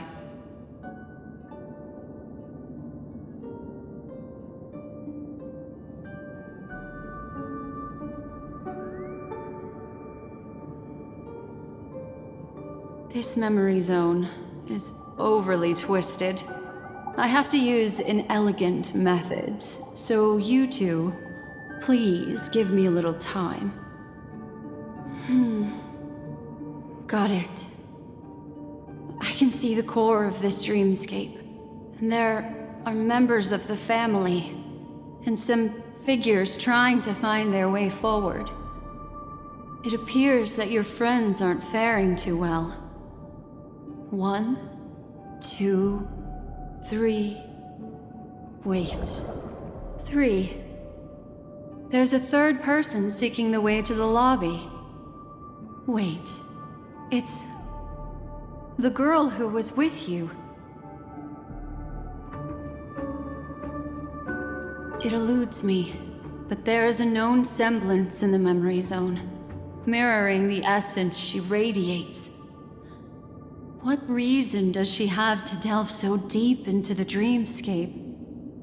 Is she running? No. Running away? Something's right behind her. This is not good. Everyone, we must hurry.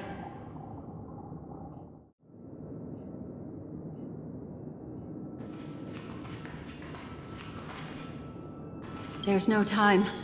I'll just have to break the rules and use some methods to help you phase through the memory zone. I picked up slivers of her thoughts in the memory zone. These will help you form an impression of her. Now, you must hang on to these thoughts with all your might and shape them in your mind. I got some very familiar memories just now. She's not the only old friend who has appeared here. There was also a third party at the scene when you ran into danger. That memory zone meme. It is here as well. Watchmaker's legacy.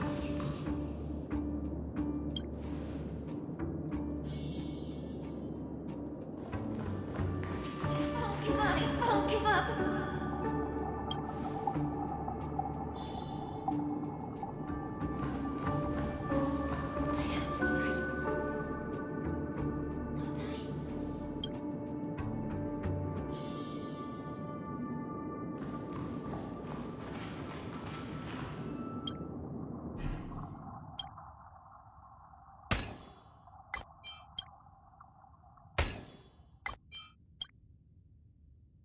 Hurry, through here. That's how it works.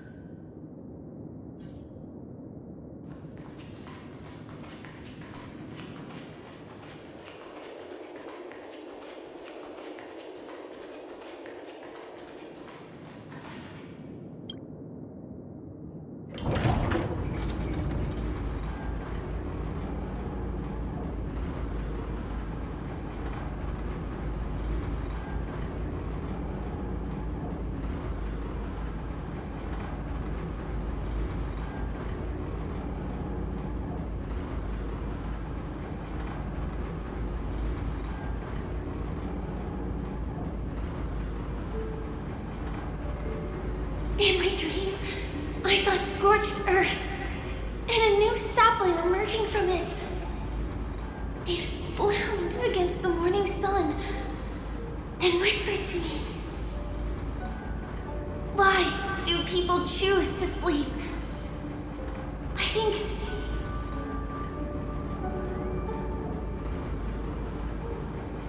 it's because they're afraid to awaken from the dream.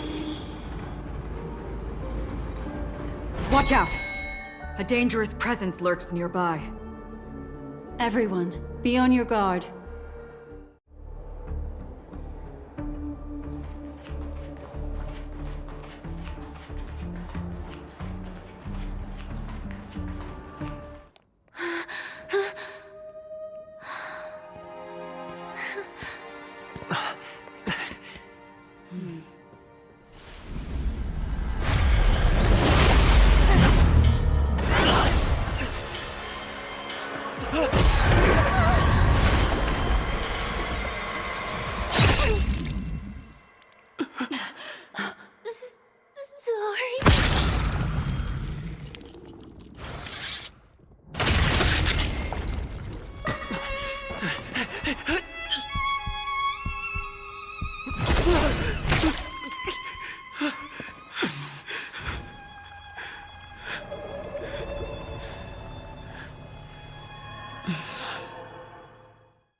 You all right?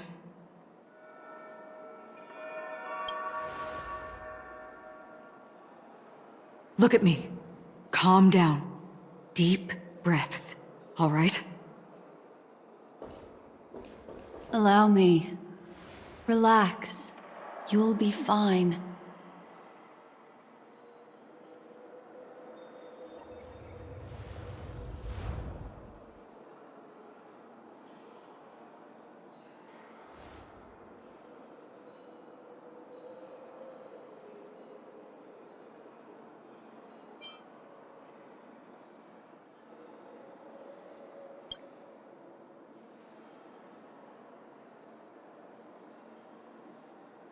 I'm really sorry, but I have to leave for a short while.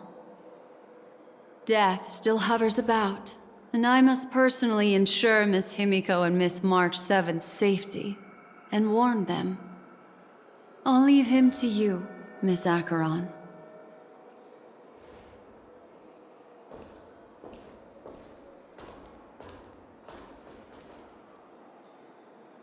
I'm sorry for what happened.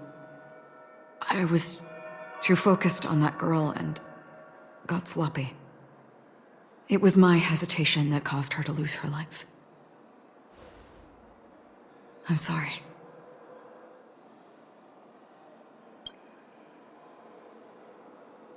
But if in that moment I chose to draw my blade. Sorry, I had no choice.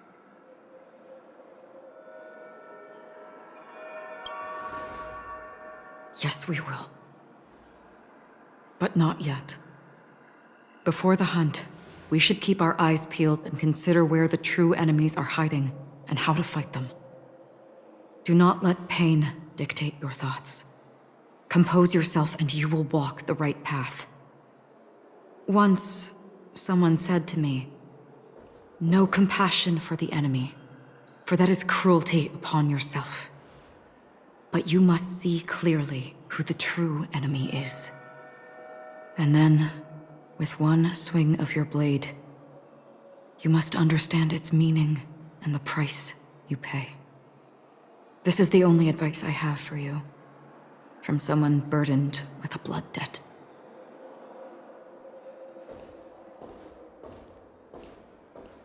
I'm back. Miss Himiko has something to tell you. There's good news and bad news.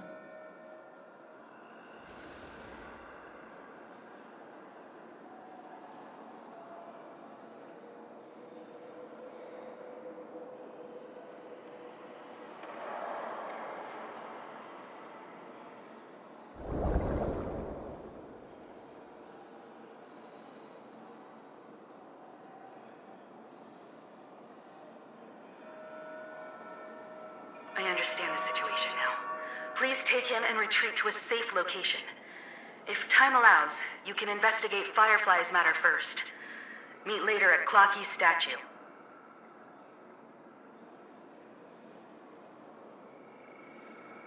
Which is why I must undertake Miss Himiko's request and bring both of you back to reality. I'm glad to see that you're fine. Let us reach a safe place before speaking again. Miss Black Swan, do you not intend to open some sort of teleporter? I don't recommend that. His mental state is unstable, so we'd have to avoid any rough traversal methods like just now. Also, while we're departing, we can still do more for Miss Firefly, can't we? Some remnants of her presence linger nearby. Seize the chance to etch them into your remembrance before they're gone. If we can start investigating on the way, that'd be good. Let's go. We have to find another path. Sorry, but could you give me a few more minutes? I have some unfinished business.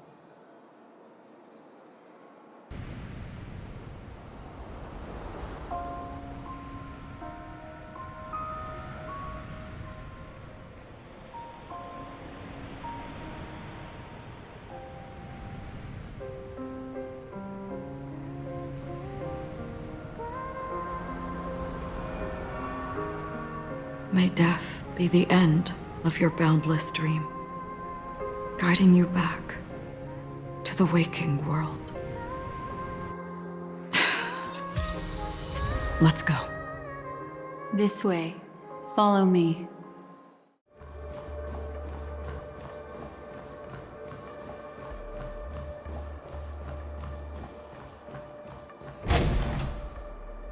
These are all charred remains. They're still smoldering. The culprit can't have gotten far. I suppose we can slow down for now, then.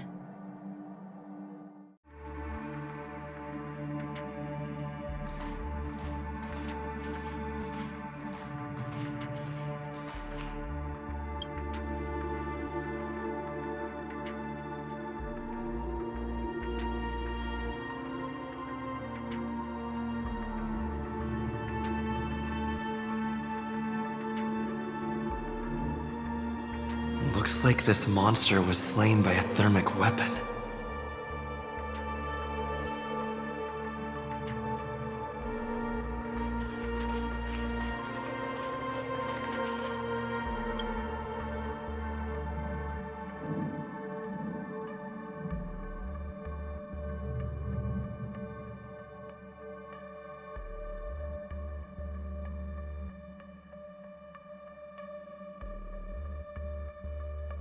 Looks like this monster died of a hyperthermic reaction.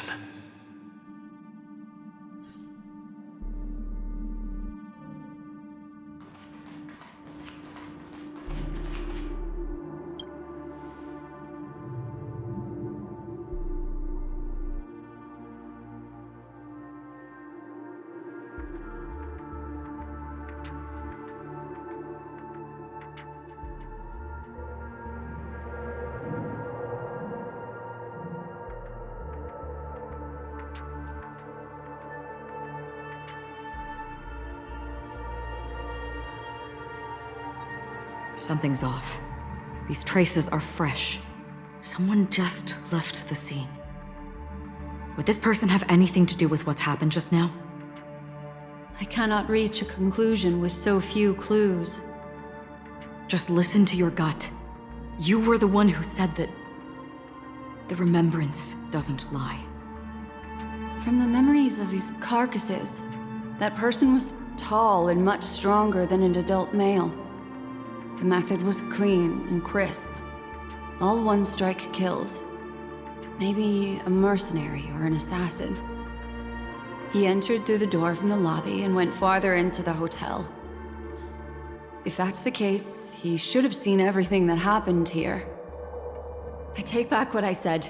We have to hurry to that memory zone where Miss Firefly's presence was imprinted. Considering what this person can do, if his goal is that place as well, there won't be anything left there. You two this way. I'll try to create a stable shortcut for you.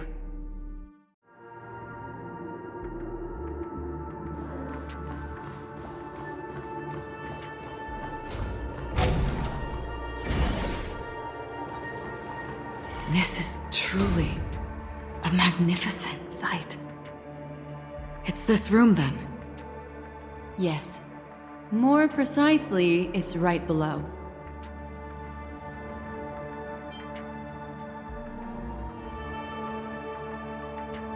I wouldn't call it a shortcut if there was. You two may not be able to phase through physical structures like memo keepers, but I've got a great idea that will help you safely reach the floor right below this room. It's really easy. See this chandelier? Next, we want to create some reasonably small movements.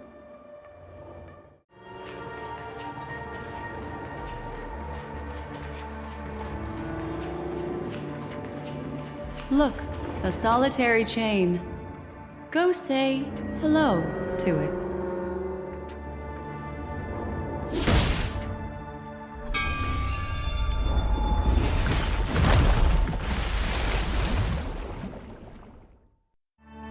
Look, it's common sense and easy, right? Are we jumping down from here? Don't worry. I'll do something about it. Let me stack the dream bubbles to give everyone a nice, soft landing. Okay, here we go. We landed safely. This is amazing. Don't imitate the memo keeper without the accompaniment of one. Well, wouldn't it be lovely if these nosy newcomers found their way back home?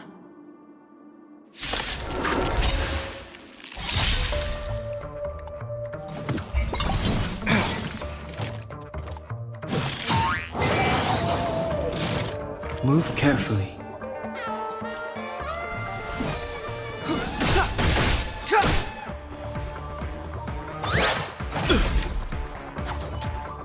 You can't run!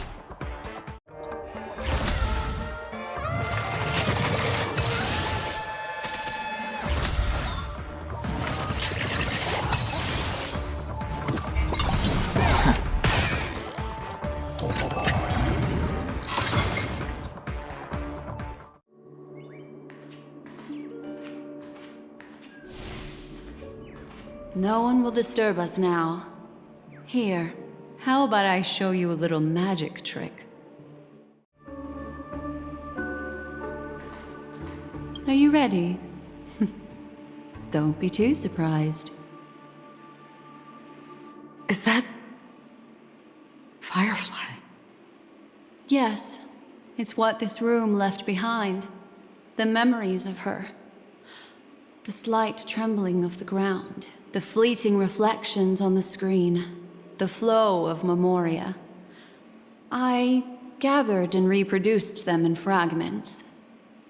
As for the context, we'll need to sort that out a bit. Hurry along now. Recreating memories on this scale takes quite a toll on me. That thing I encountered with my Trailblazer friend back then. If I'm not wrong, it has to do with the Watchmaker. She mentioned your name. Thinking of you even in your absence. Seems like you two were pretty close. She seems to be sharing her discovery with someone, and it's related to the Watchmaker. She has no idea that she'll become a victim.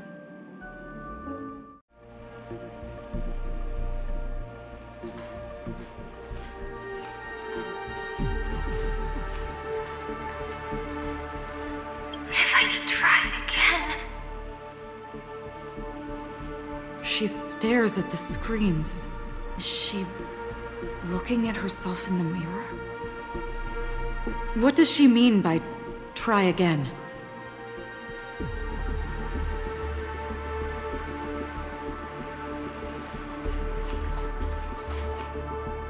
Let's get going.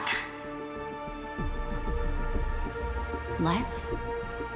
Is there someone else?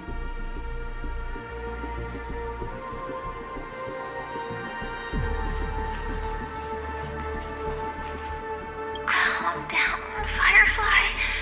Stay calm. She seems very nervous. Yes. What is making her so nervous? With all this in mind, Firefly and her companion, there should only be one, have entered this corridor together.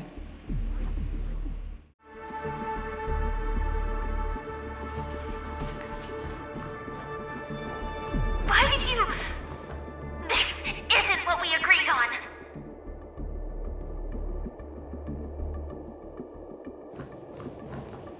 The situation has changed, and it seems that companion has deviated from the original plan. Perhaps, judging from the outcome, this is that person's true intention.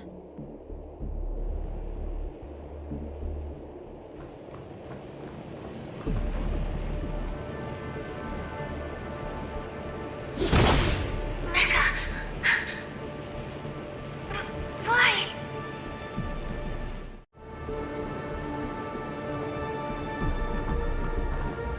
Who forced her to go that way? And... Mecca? What an intriguing statement. I recall the Bloodhound family is pursuing a criminal, a tall male in silver armor.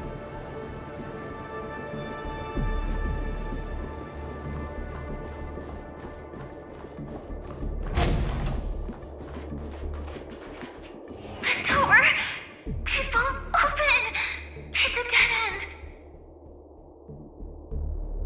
based on these fragmented pieces of information, it seems Firefly's companion betrayed her halfway and trapped her alone in this room, disappearing without a trace. But why? She mentioned that this transaction involves the Watchmaker, and that often means stepping on many people's toes.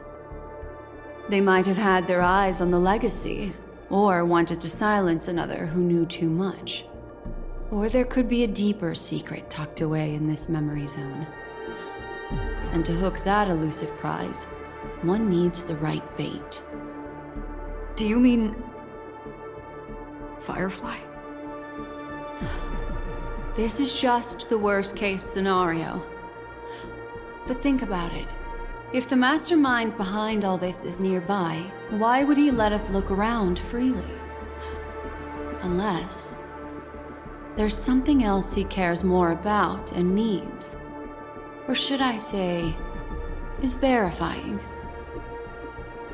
She had no other way to leave but from the side corridor.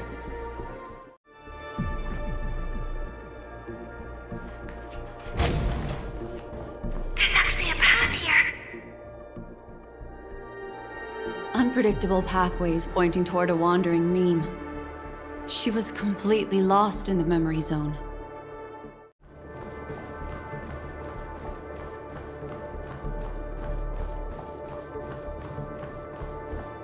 It's an exit. Following this path should lead me out of this place. Unfortunately, this path ultimately leads one to the lair of death.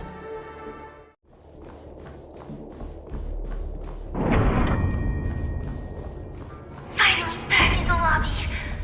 If that's the case. She thought she had escaped, but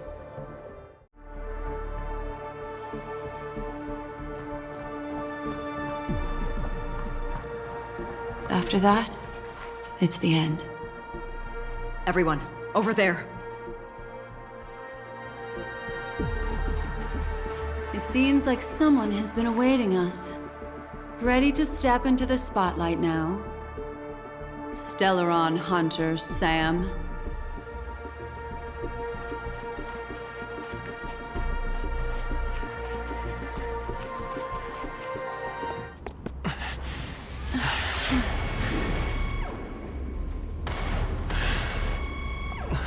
Careful.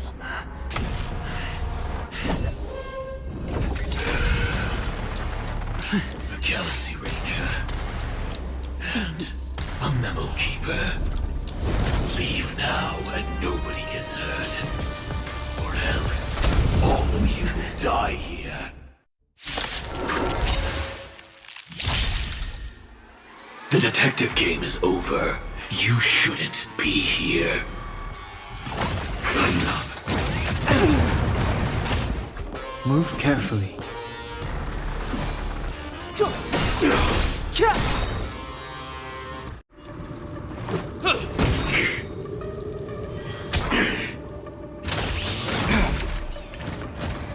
You can't run! Execution. Underway. Go away! Try that again! Step aside. I have no interest in stoking conflict.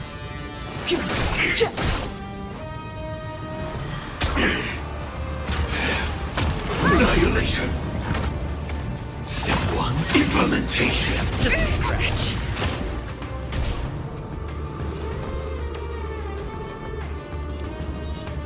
Stay right there while I give you a present! Leave the rest to me. I won't go easy on you. If that's the case.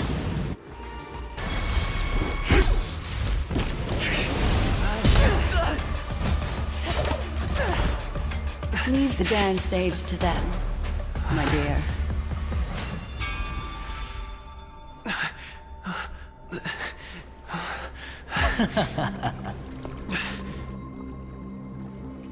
What a show. Well, thank you for your efforts, Memo Keeper. Quite a brilliant move to pit enemies against each other. When I first saw the Ranger and the Hunter together, my heart skipped a beat. I never thought you'd successfully trigger a conflict between the two. As promised, I've delivered the child to you. Our transaction is complete.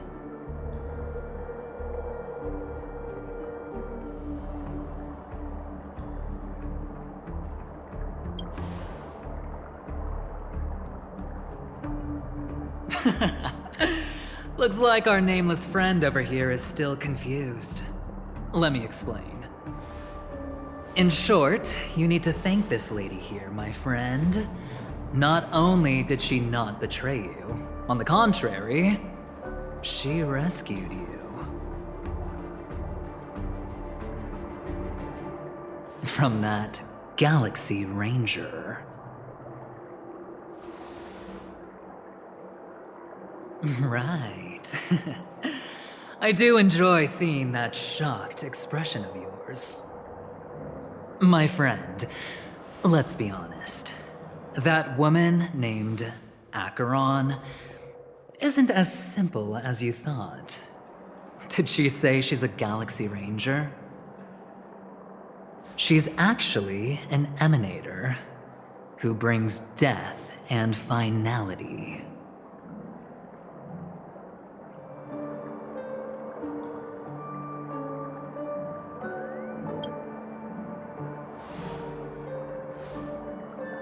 Let me give you some IPC insider information, my friend. Do you know Duke Inferno? Fatora's Ifrit?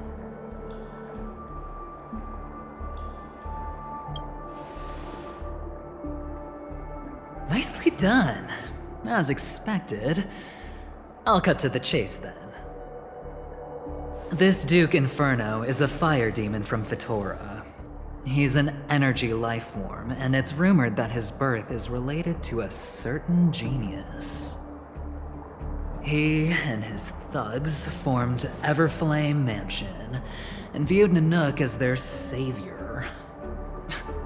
In actuality, they were led by this Duke to go around burning and looting, practicing the will of destruction. And even the other Annihilation gangs weren't spared. I'm not sure what the family was thinking. Or perhaps someone was scheming behind the scenes. But, shockingly, these characters received an invitation. And why would the Everflame Mansion decline? They harbor fierce intentions, swearing to turn the planet of festivities into a sea of blazing flames. But there's no need to worry. They won't be able to attend. Do you know why? Because Ifrit is dead.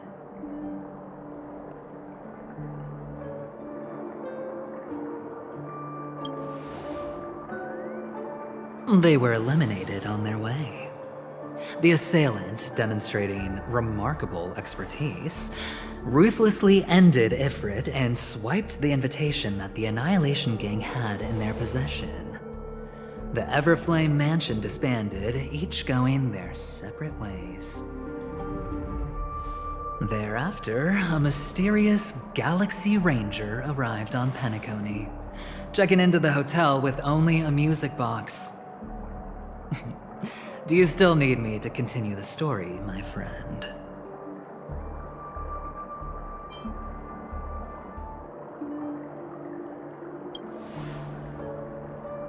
The Galaxy Rangers come and go like shadows, and there's little communication between them. Her story is almost too perfect. If she remains silent, there's no concrete evidence against her. While the IPC can investigate, it'll take some time. So, my friend, the choice is yours now. You can leave this place immediately, without looking back, and forever forsake the chance to get closer to the truth. Or, you can accept my invitation and learn a truth. A truth potent enough to upend everything in Penacony. I need your help, so I'll wait, but not for long. Once you are ready, follow me.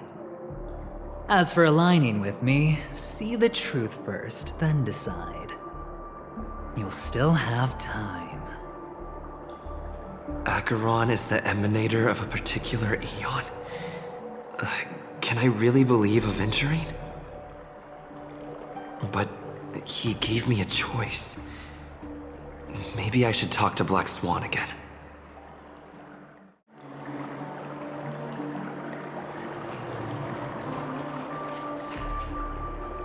My. You look like a small injured animal.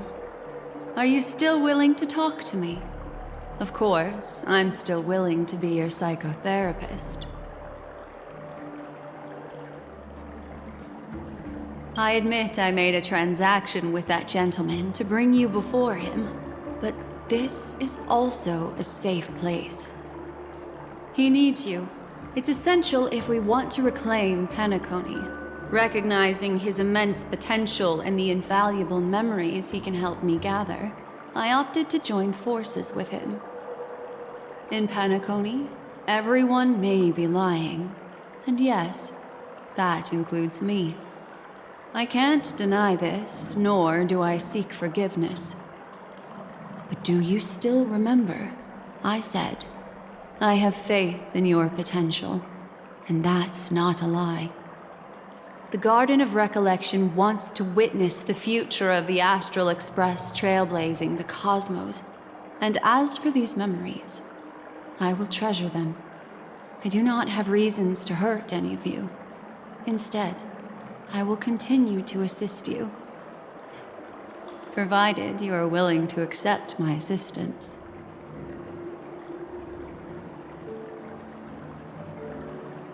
My take on this might surprise you. In my view, he's a trustworthy individual. Not for any other reason, but because he's an exceptional businessman.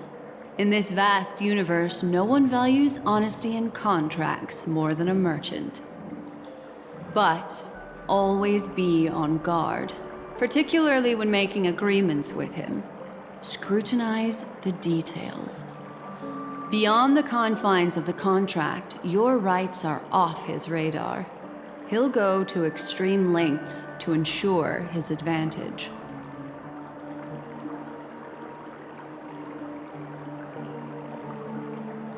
I still believe that Miss Firefly's situation is deeply connected with the Stellaron Hunter, just as we speculated.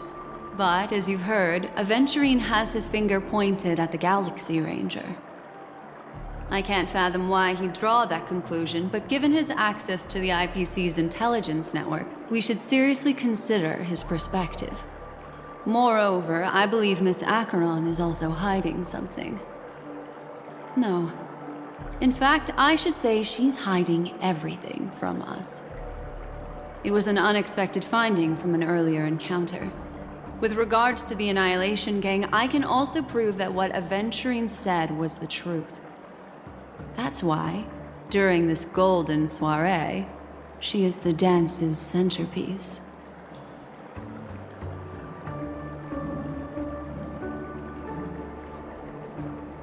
Why, of course.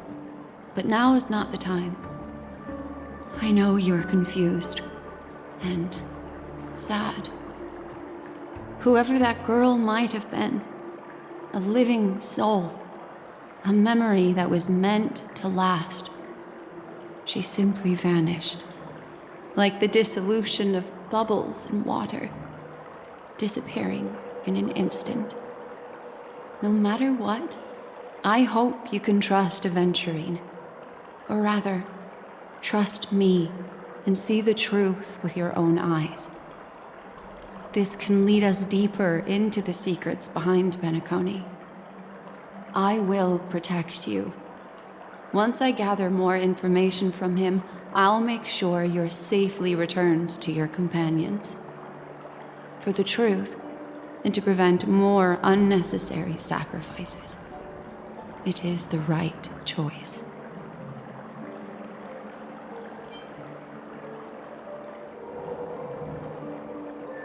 Perhaps he plans on doing so, but I won't.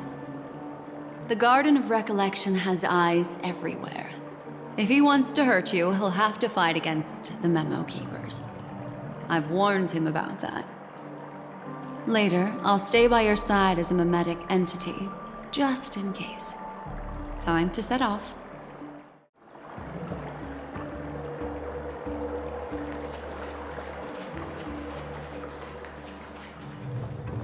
Go and meet Aventurine, or I could still choose not to help.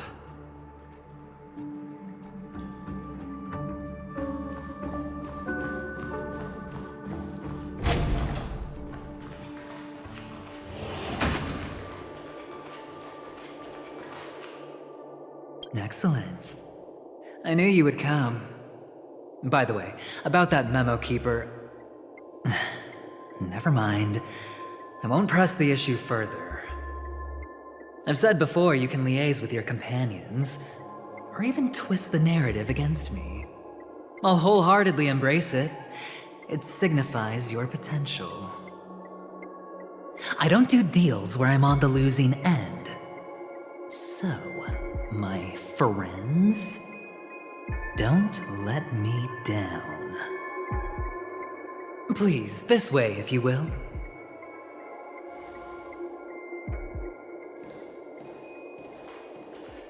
Oh, right.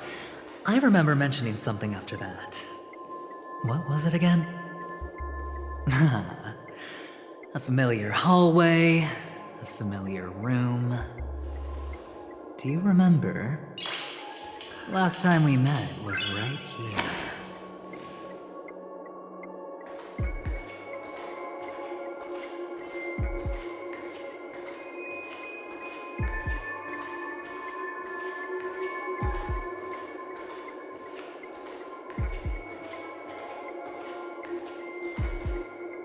This is it. Just beyond this door. Take a deep breath and get ready. Oh, I remember.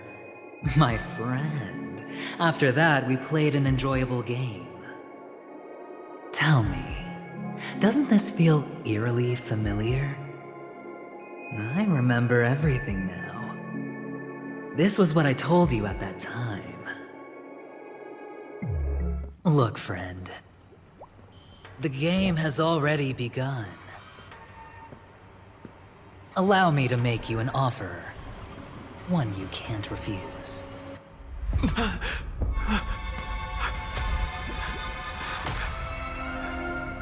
No reason to choose otherwise. And no other choices.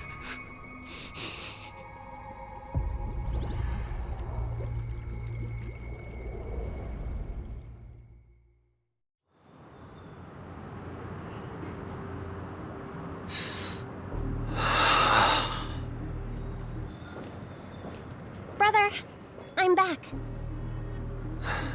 Welcome back. How is your preparation for the performance coming? It's fine. Don't worry. It's fine? No, this is not good. You're the pride of the family. Don't let those unnecessary emotions affect your perfect pitch. No. Brother, you seem to be in low spirit. What's happened? Is it because of the Watchmaker's guest list? Yes, I received the report that death had taken some of them. Perhaps someone was behind it. I'm sorry, I forgot you just came back. You probably wouldn't know about it. Somehow, a nightmare called death has descended upon Penacony, striking indiscriminately, bringing spiritual death to all equally. In the utopian dreamscape envisioned by the family, such sorrowful incidents shouldn't arise. It profoundly undermines the equilibrium and serenity of the dreamscape. How detestable. I can't believe this has happened. Was someone killed again? Yes, there were two. One was a stowaway, the other was you. That's enough, fool. Your deeds have saddened me. Pretty sharp, aren't you, chicken-winged boy? The Odes of Harmony talks about honesty. The words of a fool begins with foolishness and end in treacherous arrogance. Please leave. Their dreamscape doesn't welcome you. Oh, come on, lighten up. Why so serious with all the quotations and references? I'm just curious. Now things have come to this. Is the family still unwilling to fight? I mean, your darling sister's already a goner, right? Really? Don't tell me you're not craving a little vengeance. It's not yet time. When the fated day arrives, I shall mete out justice with unyielding righteousness. Wow, you can endure that much? Truly a heart of ice you've got there. Hey, maybe we could actually get along. How about this? I'll stand in for your dear sister at events. Surely you don't want the world to hear the Charmony Festival's been called off. The family has a plan. And do not dishonor my dear sister with your deceitful tongue again, fool. All right. Just putting it out there. If you're ever in a pinch, remember, I've got your back. I mean, who could resist a guy rocking spikes on his wings?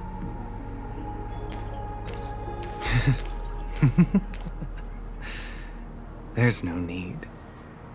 The malefactor has been exposed under their radiant gaze, and will soon fall by their own machinations.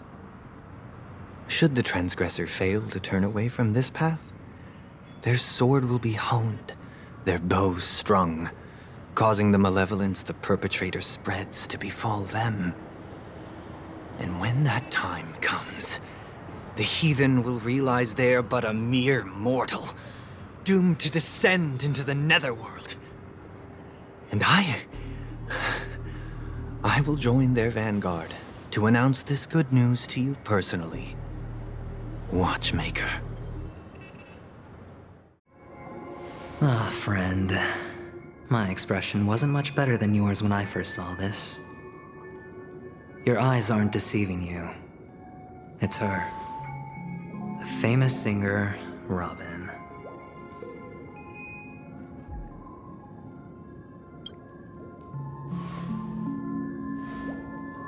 Well, first of all, can I just say that this had nothing to do with me?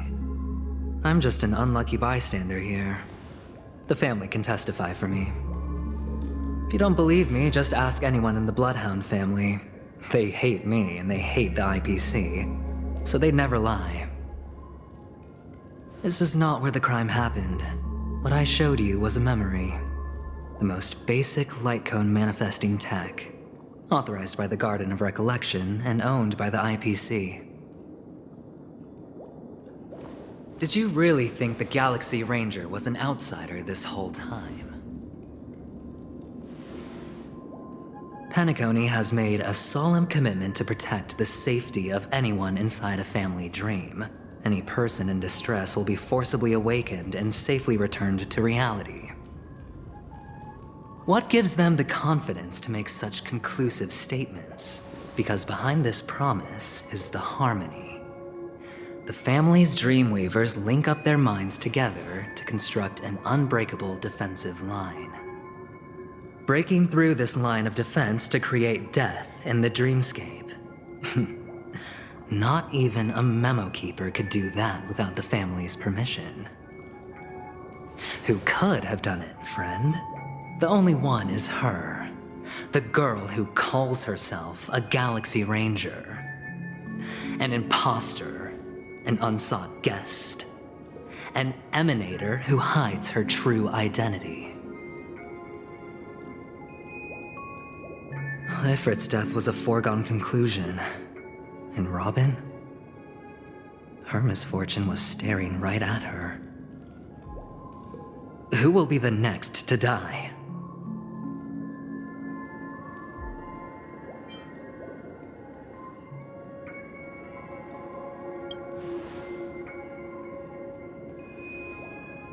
It's fine. Listen to your gut. Building trust always takes time, and I'm willing to wait. I just hope you realize that wherever that legacy is concerned, covert plans are already underway throughout Penacony. Everyone's got their own agenda. Careful you don't get stuck on the wrong side. If I were you, I'd keep my distance from Acheron. After all, any schemes out in the open are always going to be better than a monster in the shadows, right? Who's to say there isn't an even deeper conspiracy lurking beneath the surface? Memo Keeper, I think our little deal is finished. Aventurine is telling the truth. This memory is a real one, and there's no sign of any distortion grafting on. The IPC is not the Garden, and there are real limits to what they can actually do, but you know all this. Friend, let's not beat around the bush here. The thing is, I want to reach out personally to team up with the Astral Express. I told you I'm just not interested in scrambling for the legacy. I just came to Penacony for work. I'm here to retrieve some lost property for the IPC, if you catch my drift. I'm talking ownership of this frontier prison. This has all become a bad debt thanks to the cancer of all worlds. The IPC has tried sitting down for negotiations time and again, but the family wouldn't even take our calls. You have no idea how difficult these people are to deal with. Put it this way. They've hushed up the existence of death before, so they can definitely cover up any news about Robin's death. It'll just quietly float off like a bubble and pop. Nobody ever being the wiser. That's not fair, right? So then, friend, I need your help. I have but only one goal. The family's front door is like a high wall, and to tear the whole thing down, I'll have to dig out a few chunks first. Once I find a weak point, the IPC will have plenty of means. Now we have our chance. So long as we can get to the truth behind her death, we can have justice for Robin, while also gaining a valuable bargaining chip for bringing the family to the table. Truly a once-in-a-blue-moon opportunity. I've been investigating and making lots of friends all over Penacony precisely for this very moment.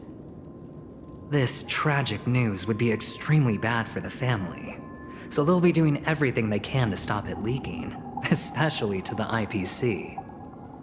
But I trust that there are still a few factions that remain exceptions, and that's why I need you all. The reputation of the Astral Express precedes you, and the Harmony will give you the fairest of appraisals.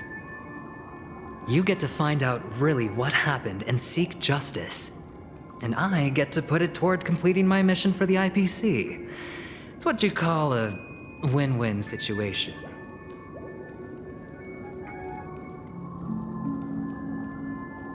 Don't worry, just head back and talk things over with your companions. That navigator is really smart. She must understand the value of this deal. Look, here's my contact details. If you come to any conclusions, call me. Oh, and take this. A thorough investigation can always use a little more funding. Don't mention it. So long, friend. I really am looking forward to uncovering the truth about death with everyone. Aventurine just sauntered off. He really doesn't mean to force it, but something still seems off. What now? What are your plans? Black Swan. What is she thinking?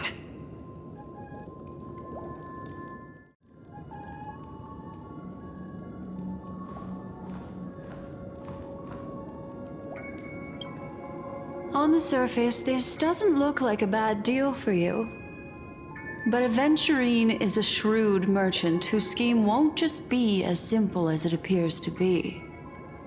He doesn't know about Miss Firefly yet, but judging by your reaction, he may have noticed something going on and deliberately shifted topics to the truth of death to try and pull you in line with his way of thinking. That's quick thinking and very sound logic. Aventurine is no fool. And working with him definitely has its dangers.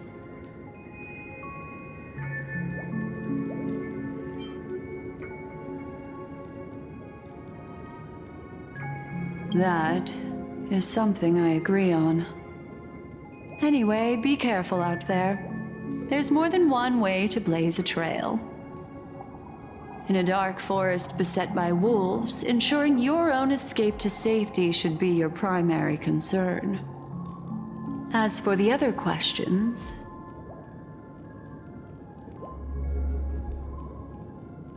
I'm not sure the two cases were committed by the same culprit, but that massive wound looked like its winged blade. We've all witnessed it in action before. Plus, it seems unlikely that there would be two lethal entities loose in the dreamscape.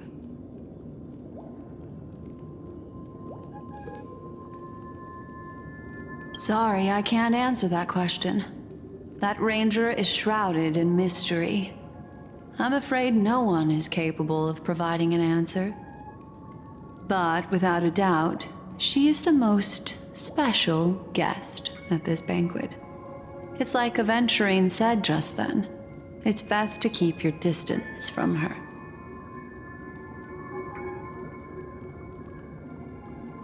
Two victims appearing one after the other in a very short time span, in and of itself, that's very unusual.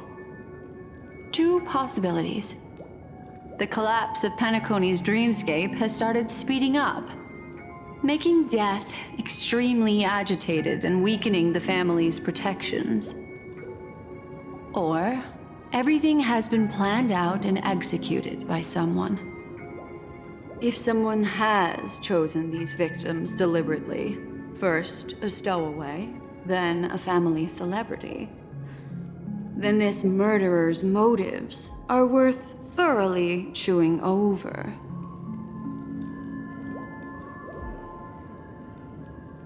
It's all happened so quickly, I can only make conjecture. After leaving here, go have a chat with your companions.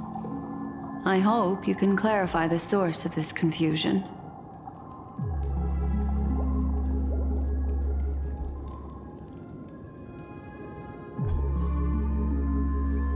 Come, this way. It's a short walk. Don't get lost.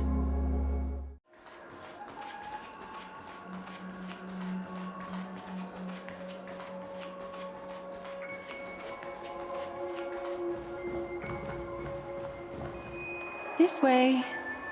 This is where we part ways. All of this is like a nightmare. Unfortunately, the remembrance doesn't lie.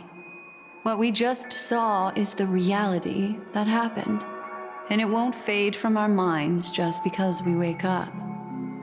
But follow your heart and don't be afraid.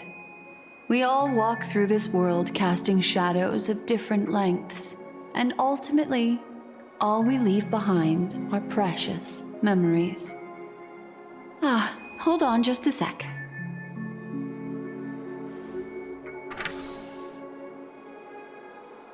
There you go. A small parting gift. If one day you unfortunately fall into the deep waters of the memory zone and there's no memo keeper to join you, hopefully it can guide you on my behalf. I also pay great attention to the ways of the world. Just think of this as an apology from me for hiding something from you. Then, I've something private to take care of regarding that Galaxy Ranger. Let's leave things there, shall we? What fascinating memories will you bring for me next time we meet? I sincerely look forward to them.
A family rep.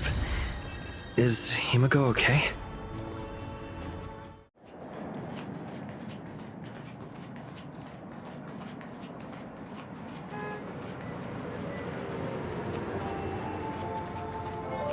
So much has happened.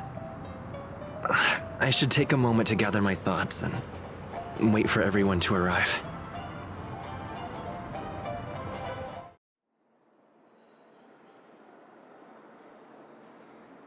Better unsheath that blade now, Ranger. Do you still dream, Hunter? Of those slain by your hand?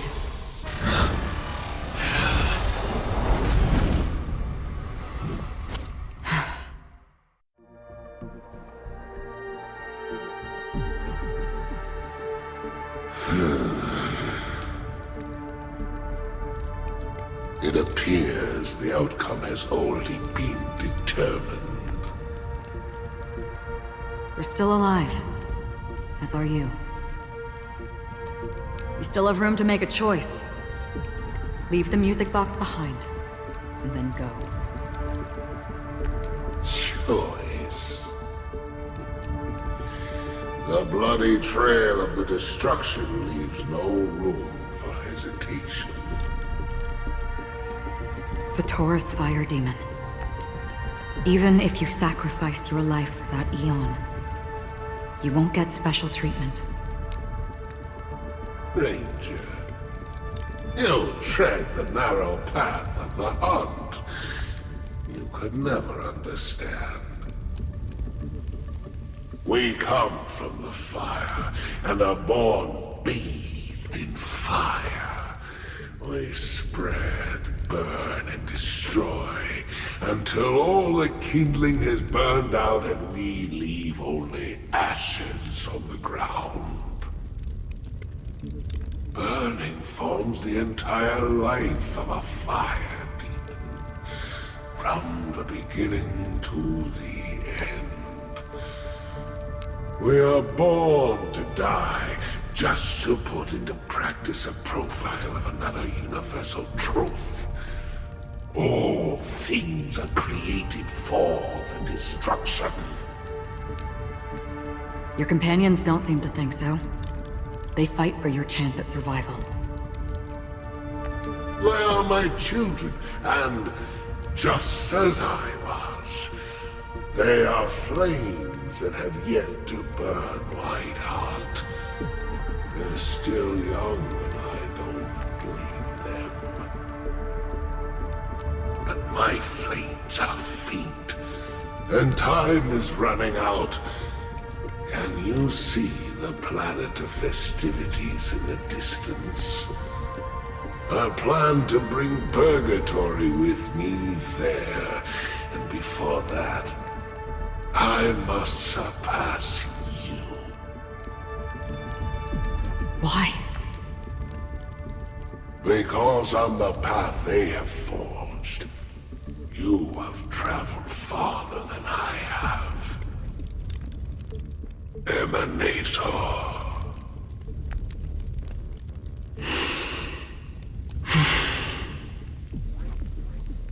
You cannot hide your true identity.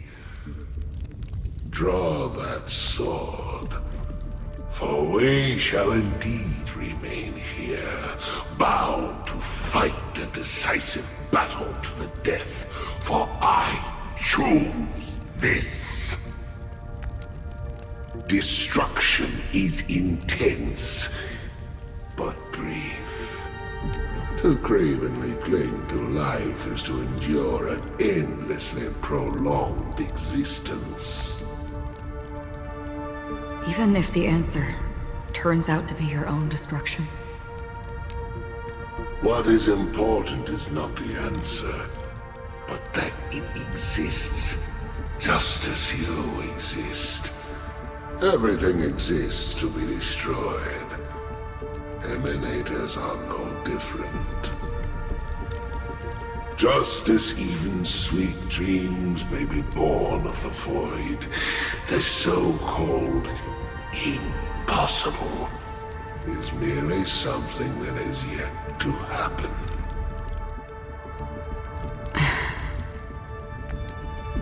All right. I accept. You shall witness the most brilliant and intense fire in existence. May this flame illuminate the farthest reaches of your bottomless dream. A bottomless dream.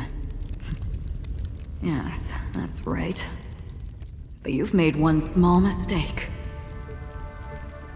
This blade remains in its scabbard not out of pity or scorn. It's a personal secret that I don't want to disclose, but perhaps out of reciprocity.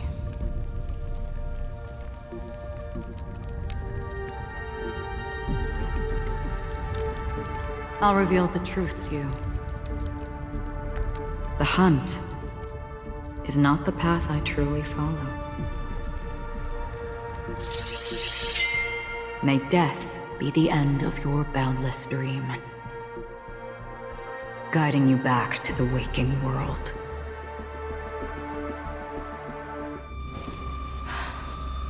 I still see them in my dreams. Hold it.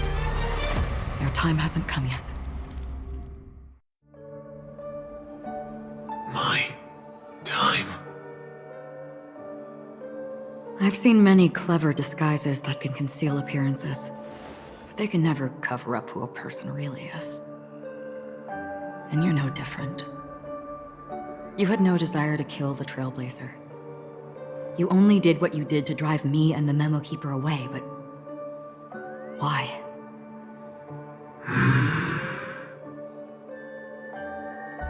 Did Destiny's slave make you do it? You know, Elio. I thought this is just the kind of thing that'd get written into your script. My script has always been brief. Other than that, anything beyond that is unnecessary. He knows my nature. There is but a single destiny from which no one can escape. And until then, I hold the privilege of choice. However, you appear to be ignorant of this, so it's time for me to inquire. Who exactly are you? Not your enemy, perhaps. That's not what I asked. I don't deserve your curiosity. Loners wandering the cosmos always have their secrets. Take me. I've also been wanted by the IPC, so it's little wonder I know something about the Stellaron Hunters. That's all. Maybe I can help. What reason would you have for doing that? I tend to forget things. Which is why, rather than memories, I'm accustomed to using my emotions to capture what I normally wouldn't otherwise. So, I know who is inside that cold armor. How about it? Ready to take off that armor and sit down for a talk? It's not yet time. I don't need help, but I can give you a suggestion that would make things better for you and me.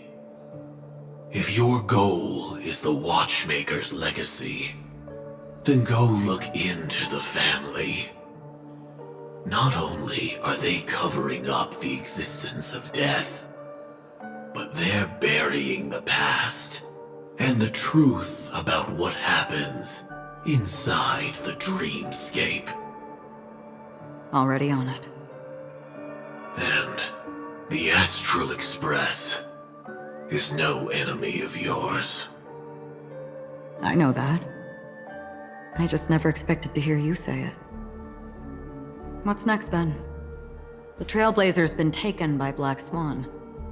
Will you go look for him? No need for that.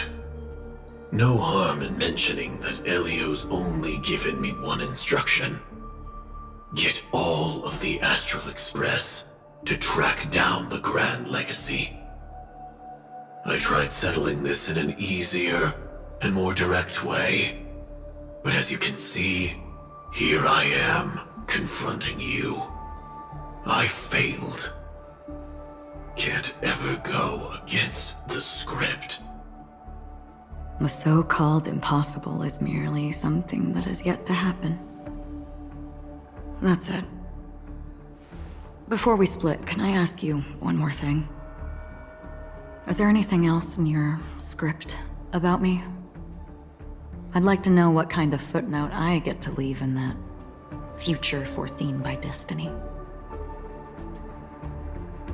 Unfortunately, not a thing came up. I knew it.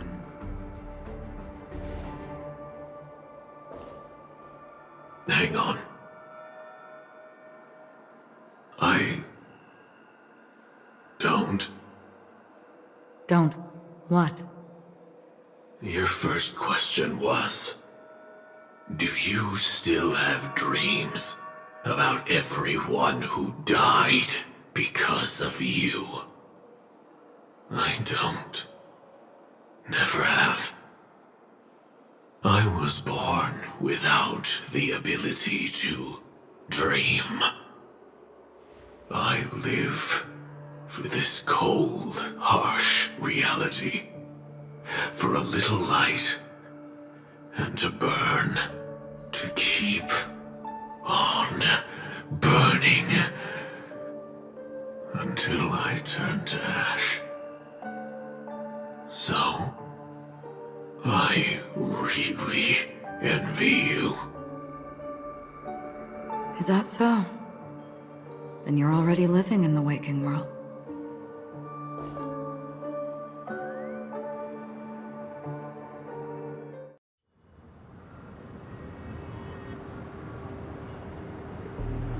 We heard about Miss Firefly from Black Swan, but we never expected Miss Robin to... I'm sorry that I couldn't be with you then. Reality cruises on in serenity, while undercurrents bubble up from the dreamscape. Just like that memo keeper said. Stay strong, everyone.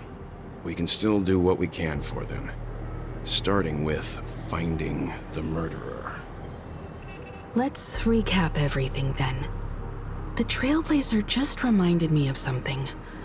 March, do you remember what that family rep who negotiated with us said? Indeed, we trust that the Nameless has nothing to do with this, and we also beg each of you to help assist the family in verifying the identity of the deceased.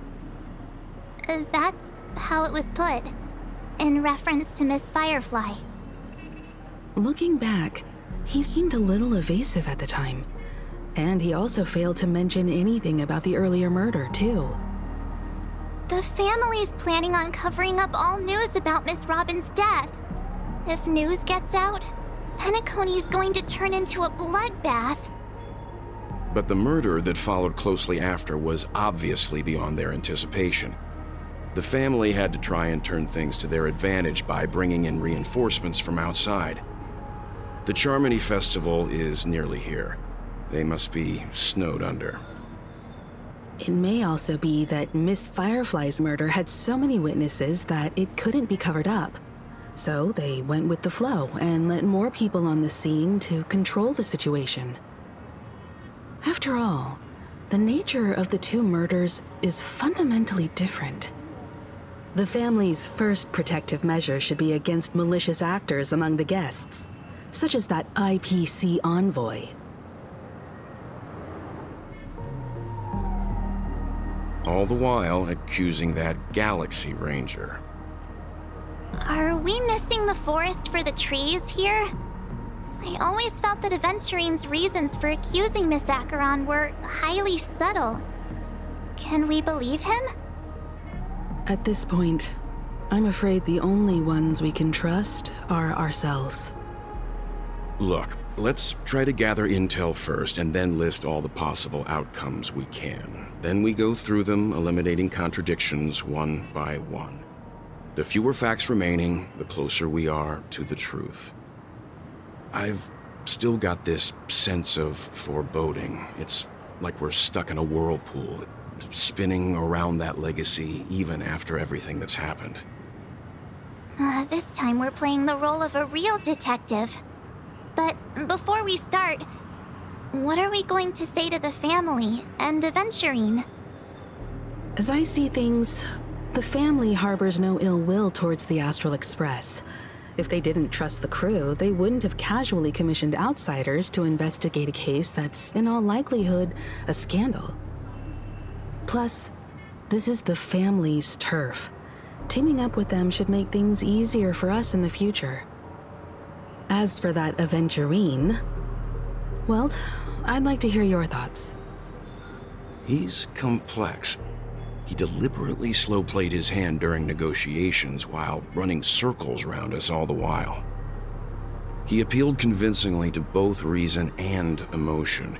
It wasn't forced, but the intent was obvious. Still, it's good to have contacts among all this uncertainty. Aventurine showed his skills, and as far as our interests are aligned, he can become a reliable ally. We also need to keep a certain distance from the family. Never let them get too close. Teaming up with the IPC helps balance that out. If either side makes a move, we have the option to pull out. So you suggest accepting Aventurine's proposal to team up? Yes. It's risky, but we can only wait until both sides have played their cards before making any further judgments. I get why, but there's a whole lot of bad guys and girls around here, and I'm worried about getting stabbed in the back. He's been bullied a few times now, and I can't stand it anymore.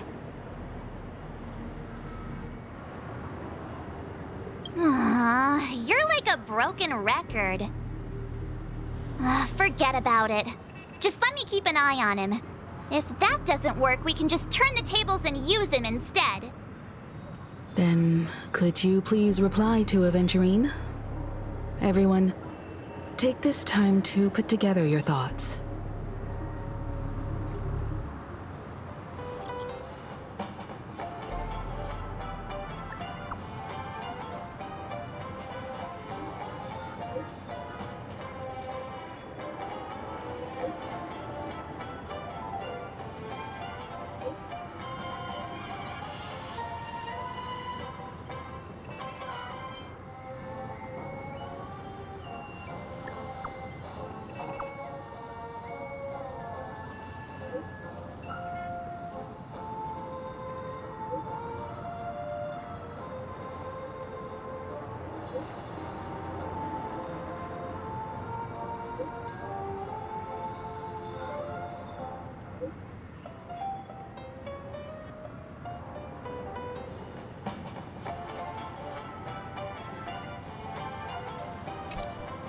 Looks like Aventurine is happy with this outcome.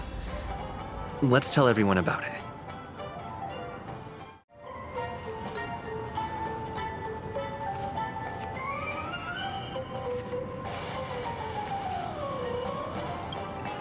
Aventurine's goal is to try and recapture Penacony for IPC. To do this, he'll have to bring down the family in its entirety to create a big enough chance. The existence of death will be covered up by the family. So how does he plan on taking them down? It's gotta be something important enough that everyone will notice. But it also can't be anything too out in the open. An attack on the hotel guests? Unlikely. Penacony's guests include quite a few bigwigs known throughout the whole cosmos. People who not even the IPC would dare take lightly. Aventurine is a shrewd merchant, and there's no way he doesn't know that.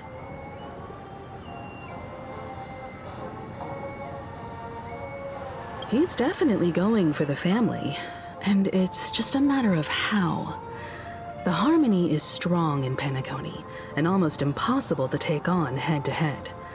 The fact that the IPC dispatched Aventurine shows that they do not intend to simply play by the book here.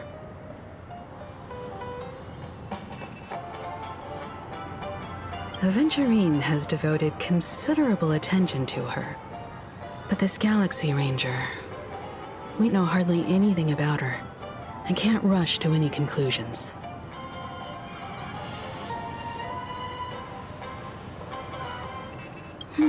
I was also considering this possibility, especially because he respects you so much and has sought you out before a few times. Perhaps he's also unsure of your intentions and is probing you.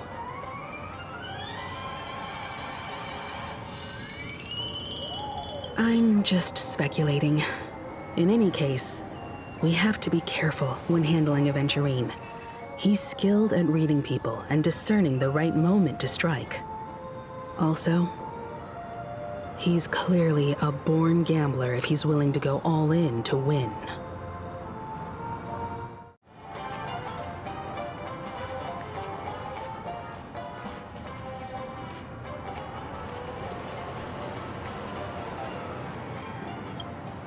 Aventurine said something that concerns me.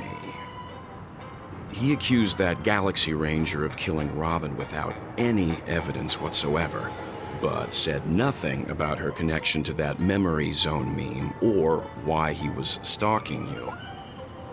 It was a groundless accusation, which only serves to make him seem more suspicious. Maybe Aventurine's goal was never to gain our trust. Maybe he wanted to foster a feeling of enmity towards Acheron and make the situation more volatile. Two birds, one stone. However, I asked Don Hung back on the Express to confirm that story about the Annihilation Gang and the lost messages. It wasn't something that Aventurine made up out of thin air. You've met her many times now. What's your impression of Miss Acheron?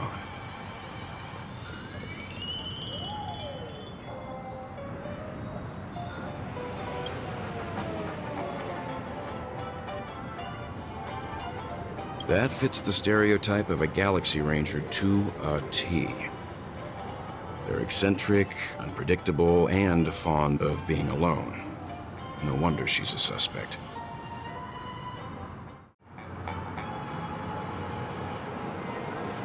I really love Clocky. Checked off the list.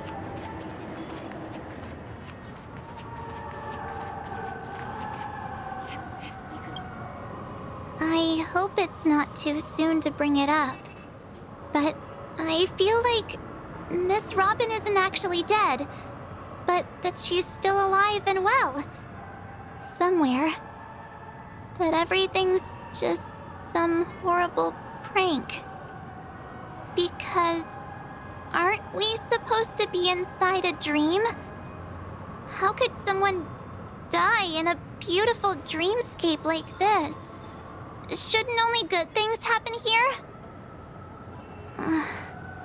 Whenever I see the Grand Theater, I just can't stop all these thoughts from flooding my head.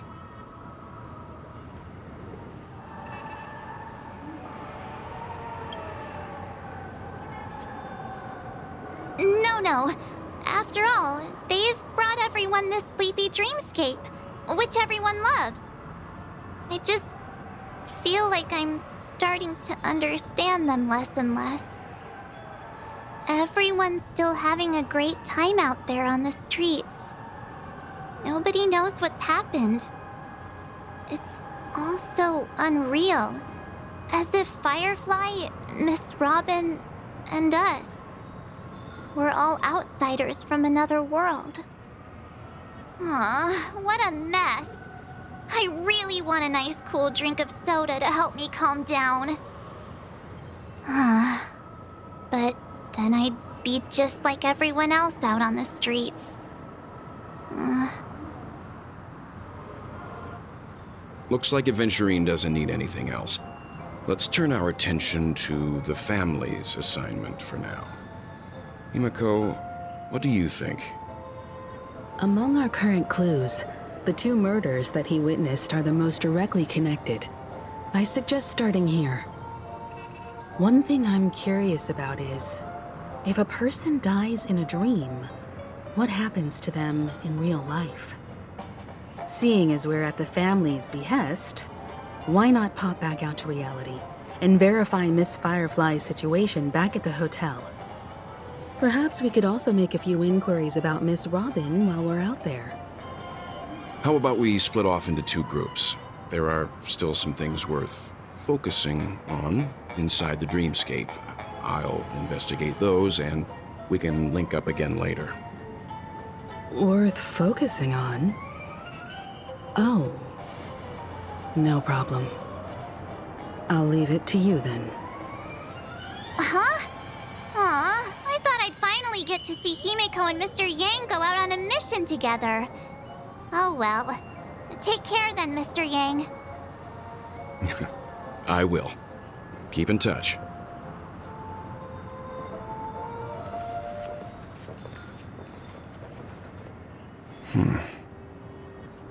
Honored guest, could you come out for a second?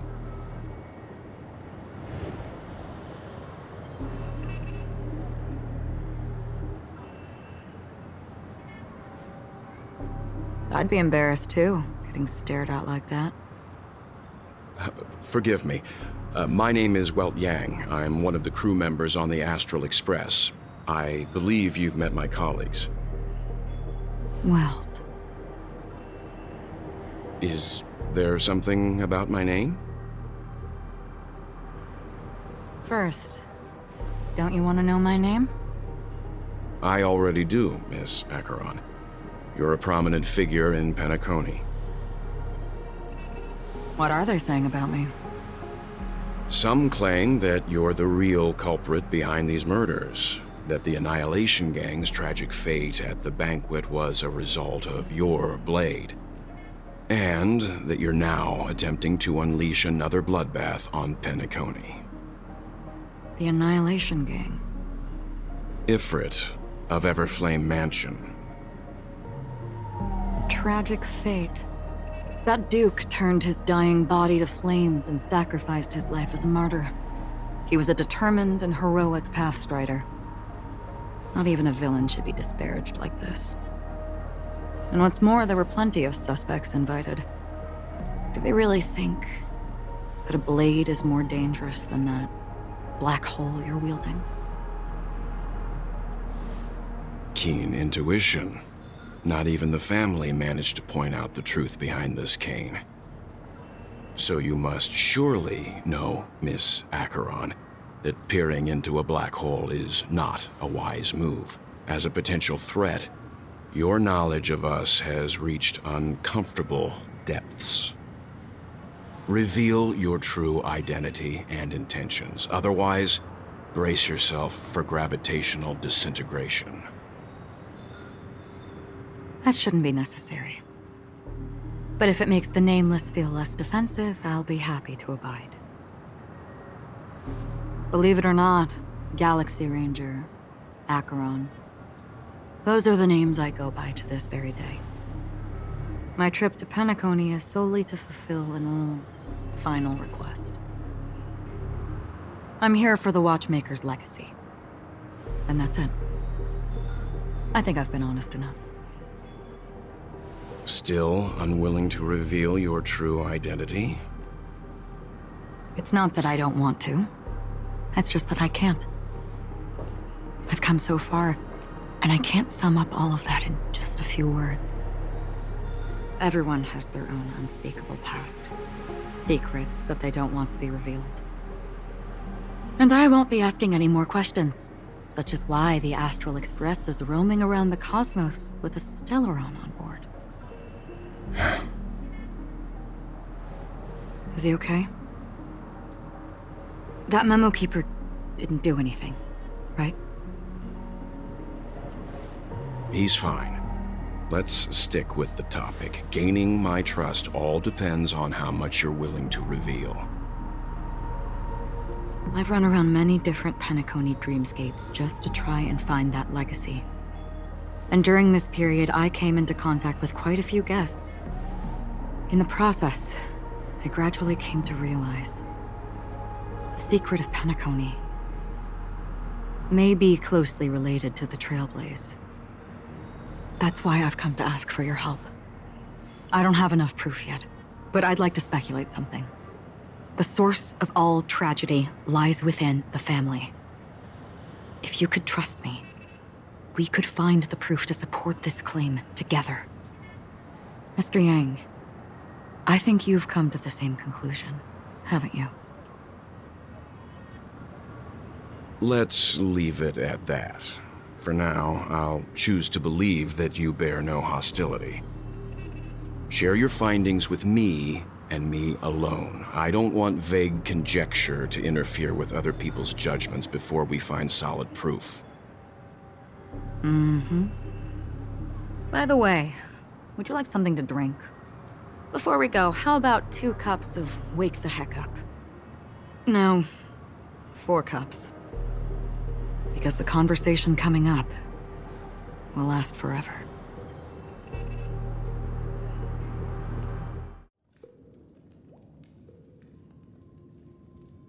I've been watching her closely for a while now, and the first invitation was in the banquet hall of the hotel.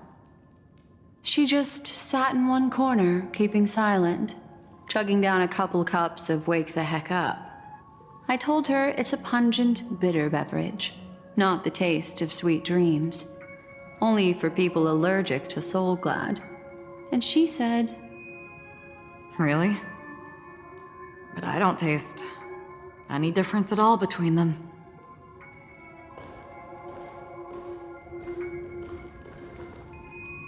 the guest rooms are charmingly minimalist. An aesthetic you share, Miss Acheron. It's a cinch, this music box. The invitation received by the Annihilation Gang. There are latent memories that linger on it yet. You see, memories of you are not yours alone. They travel in other people, other things. I know much, and I can predict even more. With some help, the dead can be made to speak. The Annihilation Gang, that band of desperados who all disappeared after meeting you. What exactly happened to them? Well, let me reveal all.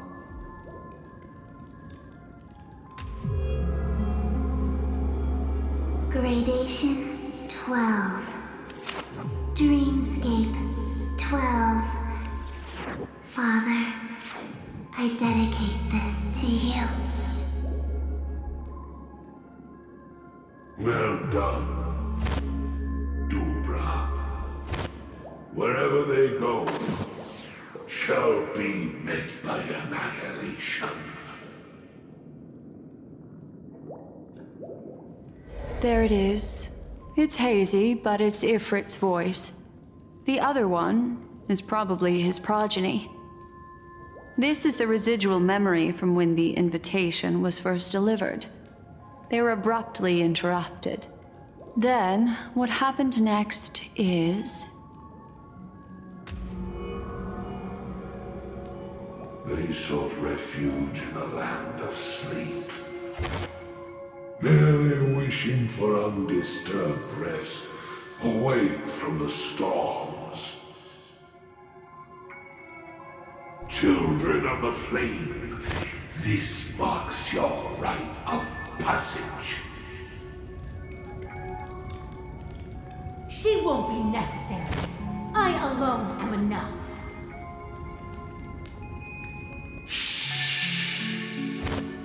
When have those on the path of destruction feared death? The Everflame Mansion has set out on a journey. Those poor people, they have no idea what lies in wait ahead of them. Memory recovery is going well, but slowly. She'll be here soon, and time is short. There's nobody else here, so there's no need to be delicate. In fact, I think I'd better go all out.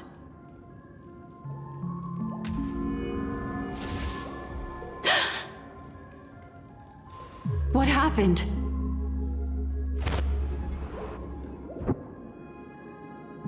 The memory after that is blank. How is that possible?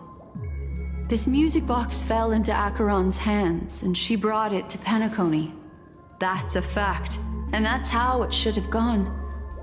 But along the way...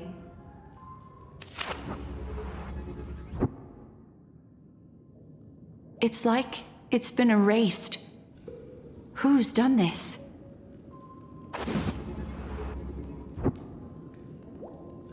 Who are you? Who are you? It's... no.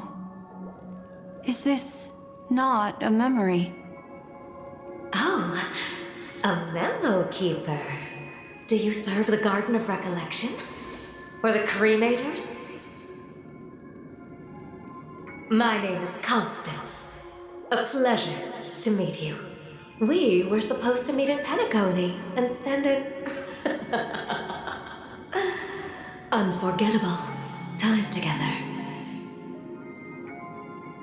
But that seems unrealistic. Dolly is not welcome on the banquet star, and I don't need a coming-of-age ceremony. And you, I know what you're looking for. Want her secret? I can give it to you, and then you can enjoy the banquet for me. I wish you unforgettable memories.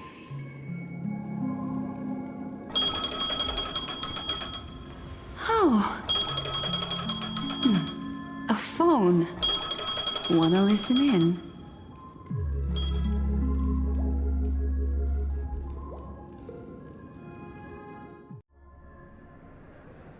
A few days ago, the IPC made an announcement. Under the watchful guidance of the Marketing Development Department, and in accordance with the Interstellar Peace Charter, the independent Sigonian sovereignty has hereby been established, and shall take a legislative seat at the Interstellar Congress. The formation of the Sigonian sovereignty is of great historical significance to the Sigonia system. This move puts an end to the planet's long and bloody history, turning the sensational Kataka-Avgin extinction event into a distant memory. Sigonia 4 is located in an unclaimed zone at the intersection of the Denise, Prothean, and Dorneau star clusters. The planet's surface environment is known for being extremely harsh, constantly faced with the threat of impact from small-scale celestial objects. This is why very few intelligent species have made this planet their home, dividing themselves into several tribes to eke out nomad lifestyles as they struggle to survive the arid desert wilderness. They have developed their own folk beliefs that are independent of the Aeon belief system. Sigonia. Sigonia. Ravenous eye of the storm, spurned by all the gods. Land of rock, but not water. Lightning, but not rain. Blood, but not tears. You beat us with your falling stars. You lash us with wind and storm. You chew us up with the cracked earth.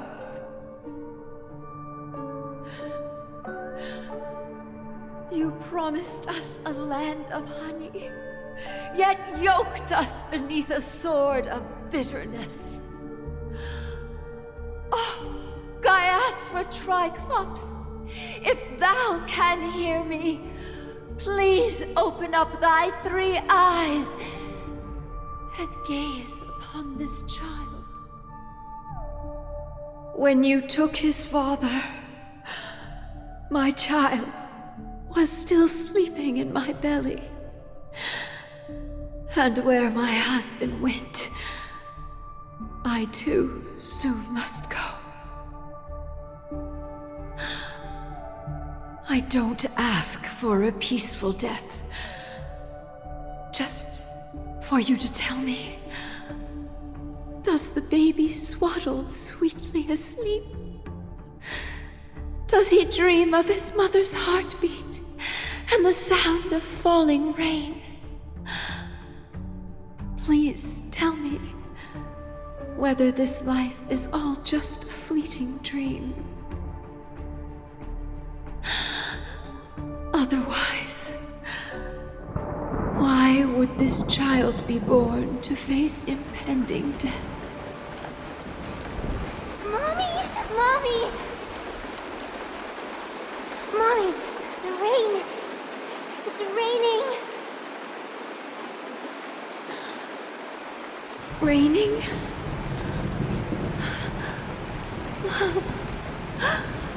Raining! It is raining! It's true! Those Outworlders weren't lying to us. They really did summon the rain. Mommy, we can leave here.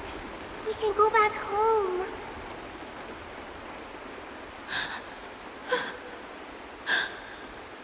Back home.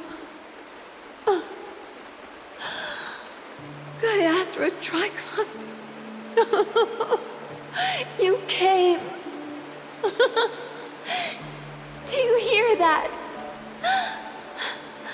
Thank you. Thank you.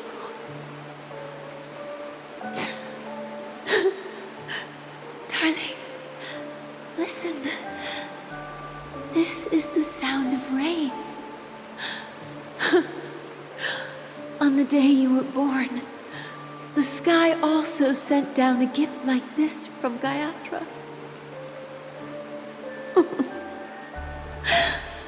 Such a lucky child. Such a blessed child. Just like your name. A gift from them to Avgen. My boy.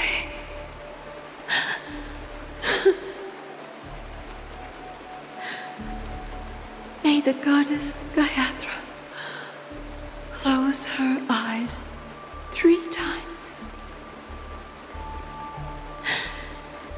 Keep your blood eternally pulsing. Let your journey be forever peaceful. And your schemes forever concealed.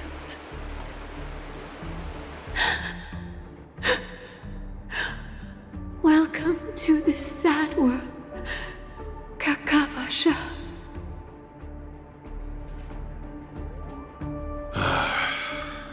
Time to wake up, gambler.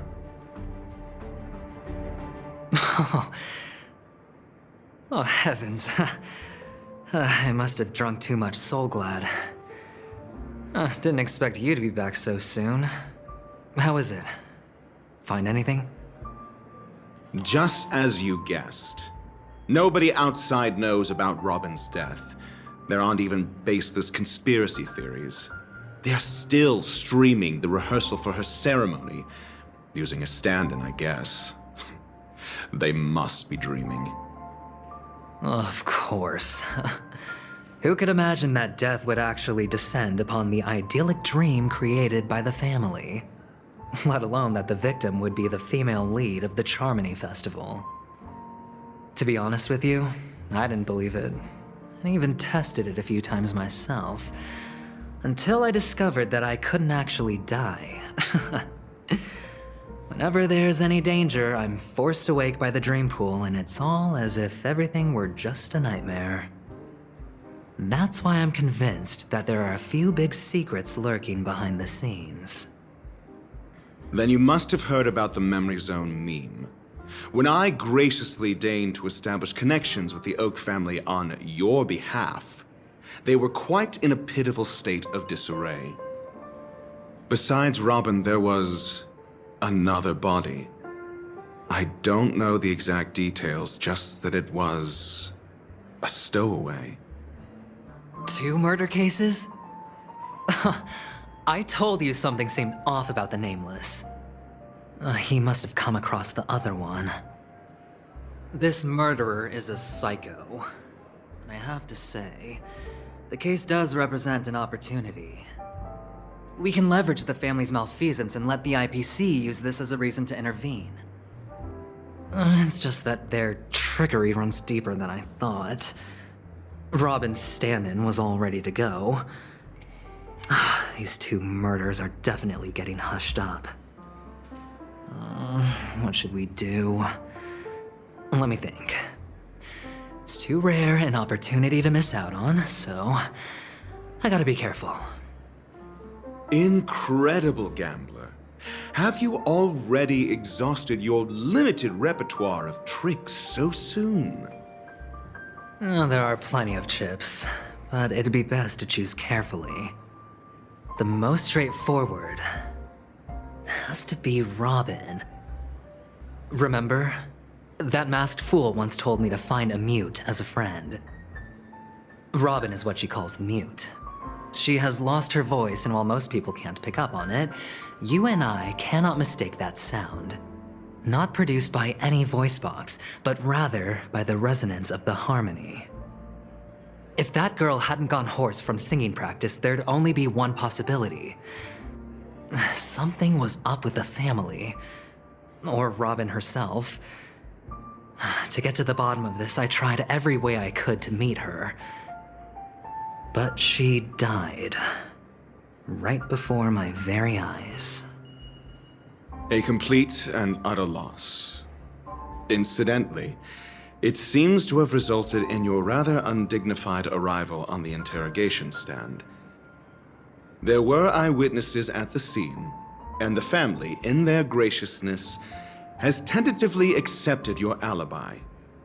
However, for the foreseeable future, you shall, regrettably, find yourself under the vigilant watch of the hounds. Well, things aren't looking too optimistic, Doctor. Starting to break out in a cold sweat. Do you reckon there's still any chance of a comeback, given how things are? A probability? Yes, it exists, but it verges on the infinitesimal. To phrase it in a manner more befitting the vernacular of Penacony, you're dreaming. But if you simply can't control yourself and want to try your hand, then there just so happens to be a suitable candidate. That man wants to see you again. Who? Sunday. Is this a public hearing or a private trial? If it were the former, it would hardly befit my stature to stoop to the role of a mere messenger. Fine. Oh, that's great. It's all great. You see, the dead can't talk, but the living can. Ratio, I'm convinced now that there must be something wrong inside the family. Oh, just you wait and see. That man's sister has died. He can't sit on his hands. Well, without any further ado, let's set off. Lead the way. The show is about to begin. We're here. The Dewlight Pavilion is the Oak family's fortress and a place where heads of the families meet to discuss great plans for Penacony. Fortress? I like this metaphor. I dealt with the warlords of the Emanators star system not long ago, and their synchronized orbital manor wasn't this heavily guarded. This mansion nominally belongs to Sunday, and is very befitting of its owner.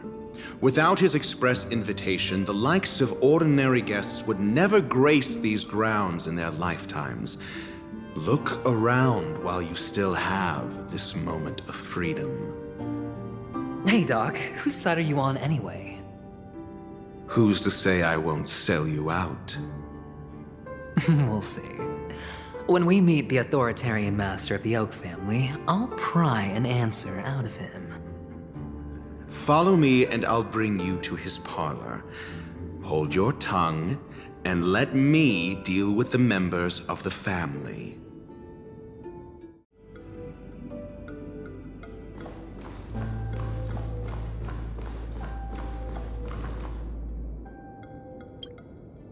Hey, you two! That's a place of business. No entry. I was requested by Mr. Sunday to bring him the suspect. My name is Ratio. He should have mentioned it to you. Oh, I remember you. Veritas Ratio. Your punch virtual particle clock is impressive. Excuse me? The one on your head. Of course, it's nothing compared to my full pocket dimensional annihilating power armor of the Mobile Knights. Right, and as I mentioned, that fantasy raiment of yours doesn't exist. That's because you can't see it. Like I say, only family can see the glory of the Mobile Knights. Enough. Get going. Don't keep Mr. Sunday waiting. It seems like the idiocy index here is no better than it is out there.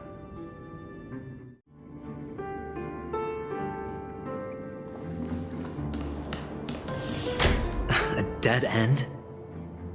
The door is shut tight. Looks like we're on our own. I mean, there isn't a door. How did you get in before? For security reasons, the family built the administrative site deep in the dreamscape, with the mechanisms hidden in these nightingale statues. The direction of the statues can be controlled. On the previous occasion, an attendant named Kona had gone to the side room to verify something before setting the statues in the correct positions. Well, maybe we should do the same. Let's go and take a look. Of course, we can also use brute force.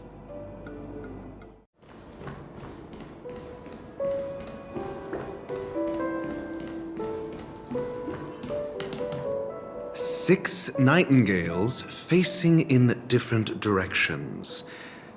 An obvious hint. But are these nightingales? They are. What's wrong? How can nightingales be so huge? They look more like torment eagles to me. There are no eagles in the 5 families, only nightingales. Why am I wasting time with you on this?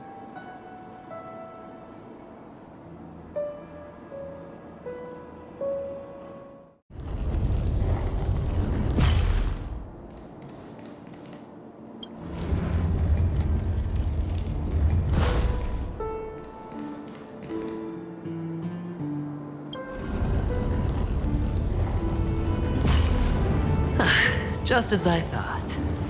Here's the correct answer. A truly miraculous discovery. Perhaps I should offer you the chance to join the Genius Society. Really? Well, I thought you'd given up on that already. I was being sarcastic. Can't you tell?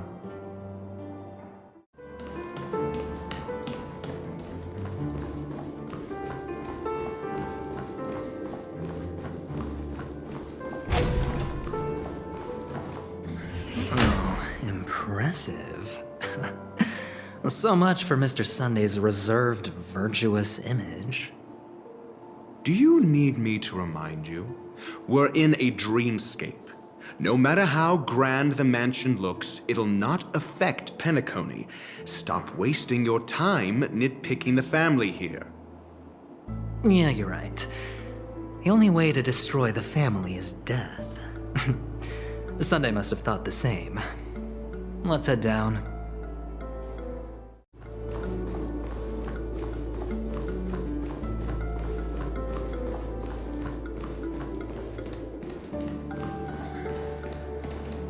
Hold on. Huh? What's wrong? Are we heading the wrong way? No, but this door is locked.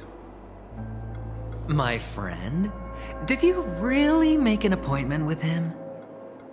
It's a trial. You got to prove your worth to Sunday before you can speak with him. If I'm not wrong, we need to find a way to open this door in the hall, or this place will be our prison. Oh, an escape room. My favorite. Get serious. I've no time for games. Let's head back. The hint is probably in that prominent sandpit.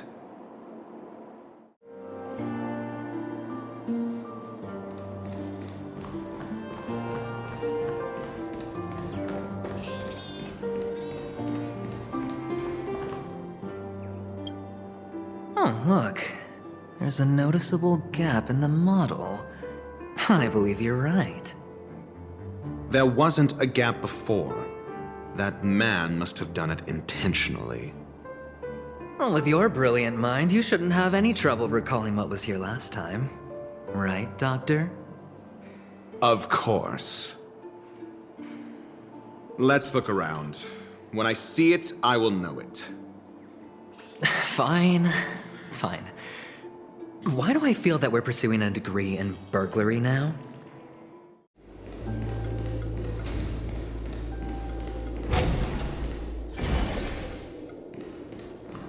Found it. This is it.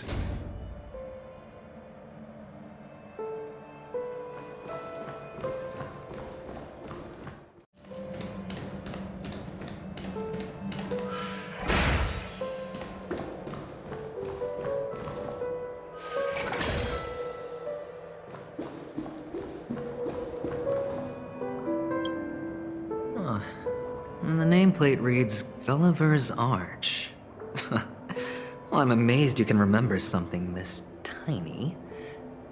You know, this reminds me of a tunnel I once saw that could shrink people who passed through it. If I were you, I would shut my mouth. It's wise to remain silent when you should.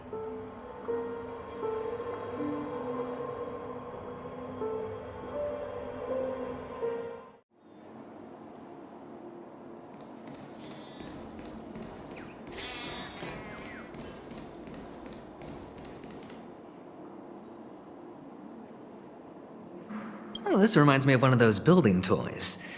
You know, with the blocks. I've never played with them before. I wonder if it's more interesting than stacking chips.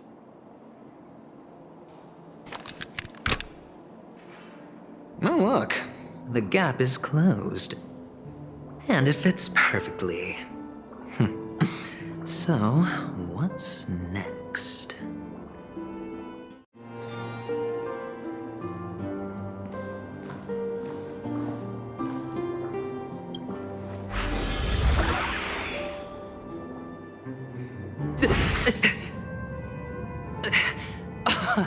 Oh, good heavens. Did I shrink? Am I still in a dream? Indeed. Oh, Doctor, you're huge. It's me! Down here! In the sand pit! Oh, actually, I think we could make this work for us. Just find a way to slip me into Sunday's collar, and I'll infiltrate the family just like that.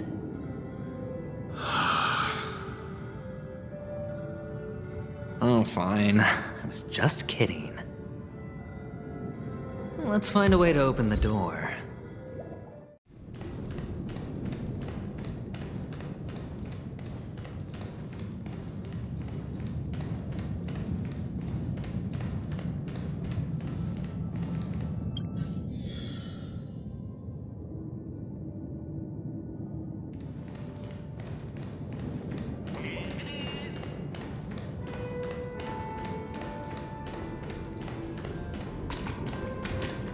Hello!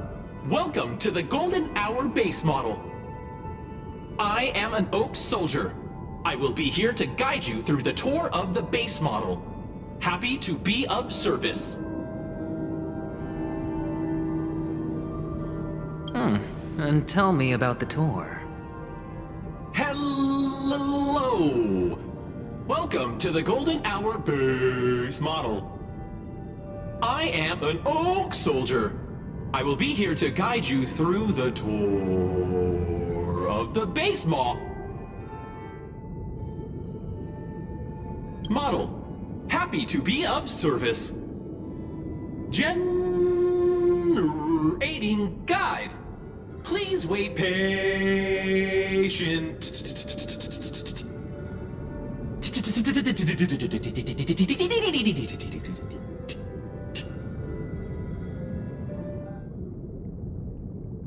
Found the nearest check-in spot. Please look behind me. A capsule machine model.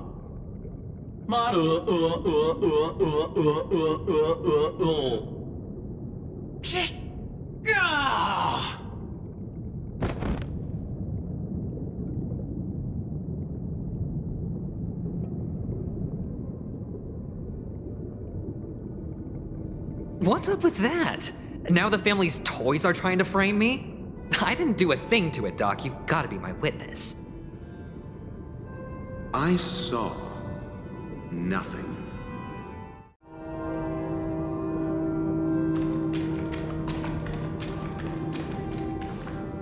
Oh, capsule machine. There's no mechanism on the floor. Could there be one at the top? Doctor, do me a favor.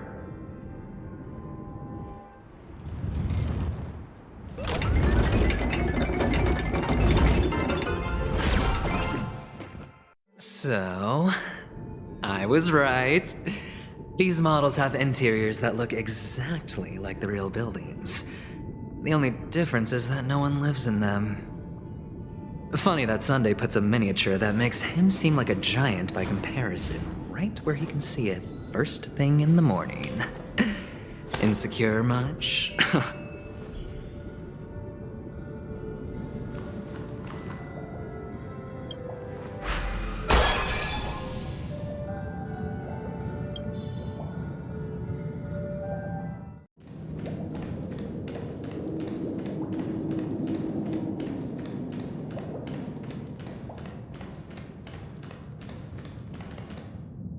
One of the fragments flew upstairs. I'll need to use the pinball machine to flick myself up there. But it's tough.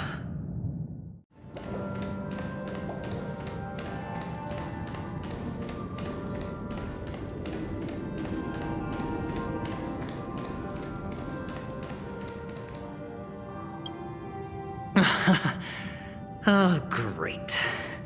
There's another pinball machine base here. And it's empty too. Doc! I'll need your brain power again. There's no need to yell, I can hear you. The pinball machine must be hidden somewhere in the hall. Like the arch. Wait here, and I'll be back in a minute. Finally, a moment of peace.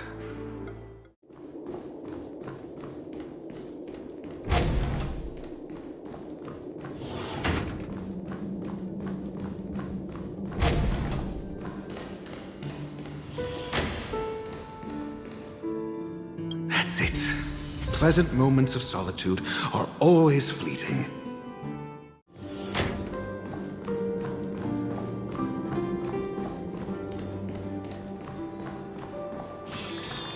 Oh, you're back. Just place it here. Thank you.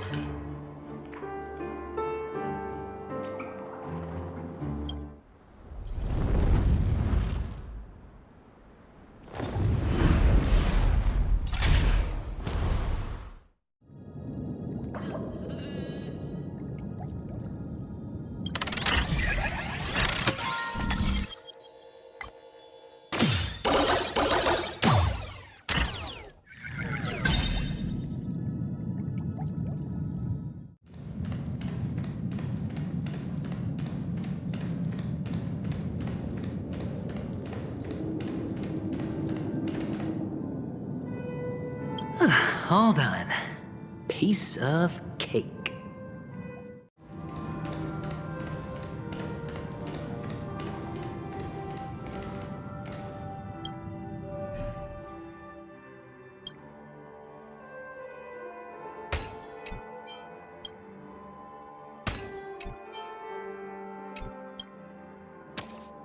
And the joyous tour of Toy City has come to an end.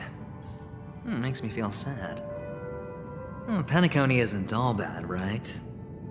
I'll use this interesting experience as a talking point at the poker table.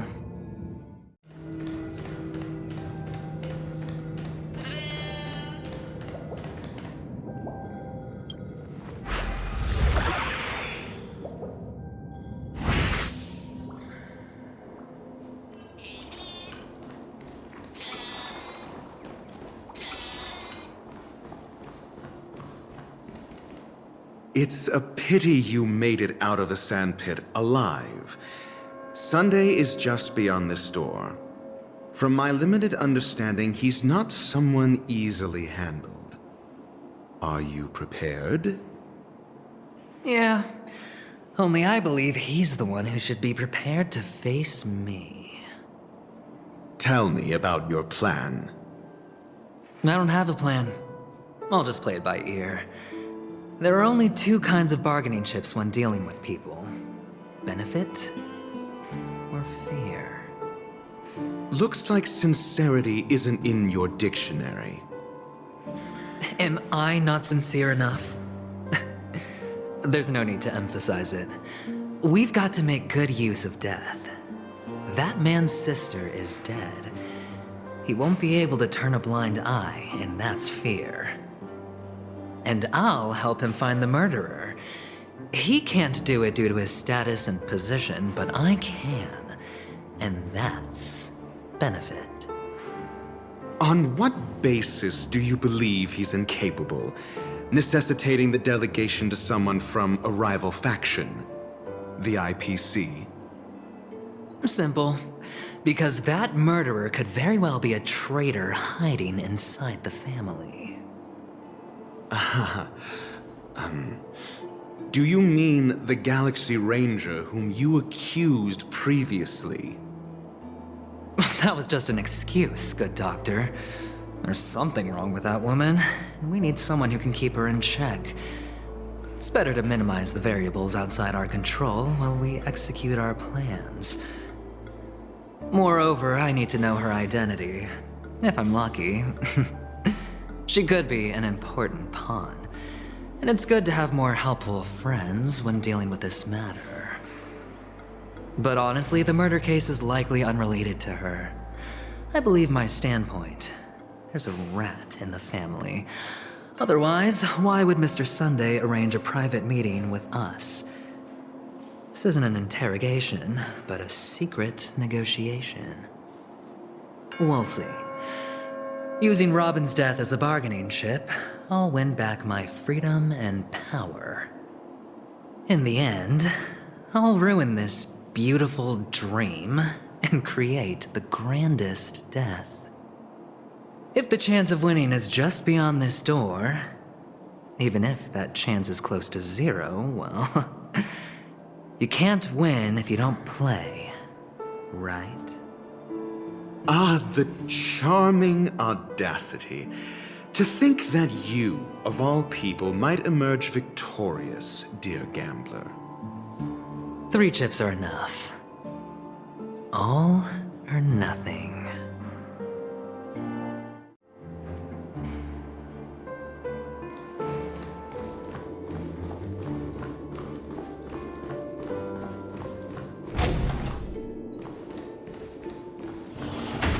It seems my puzzles are too effortless for you, IPC Ambassador. I appreciate your words. And I see you put a lot of effort into welcoming me, Mr. Sunday. However, this is no way to greet a guest. Well, this isn't an invitation, but a summoning. Before we speak, I need to test your character. I imagine this knowledgeable doctor friend of yours has been of great help, yes? Certainly. You ought to know this better than I do. He's already faithfully fulfilled his duties, hasn't he? Yes, the doctor has assured me of your noble character. He considers you, like himself, a virtuous person who can be trusted by the family. I have come to know you very well as a person, Mr. Aventurine. You're diligent, generous, and willing to cooperate.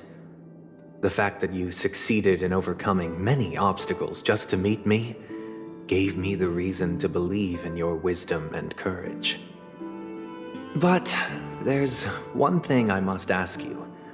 That is, you've used your wisdom at the wrong place to meet the wrong person and put yourself in a situation where you shouldn't be, witnessing a tragedy that shouldn't have happened. You don't look too well. Am I making you anxious? If not, then it means I'm on your side. If I wasn't mistaken, you'd just made a serious accusation against the family. No, you weren't mistaken. For depravity is creeping in around you. There's no need for us to be evasive. Let's talk about your sister. Your sister's talent is unrivaled in the world of show business. As you know, her voice has been out of tune since she returned to Penacony. What's more disheartening, she can't sing anymore.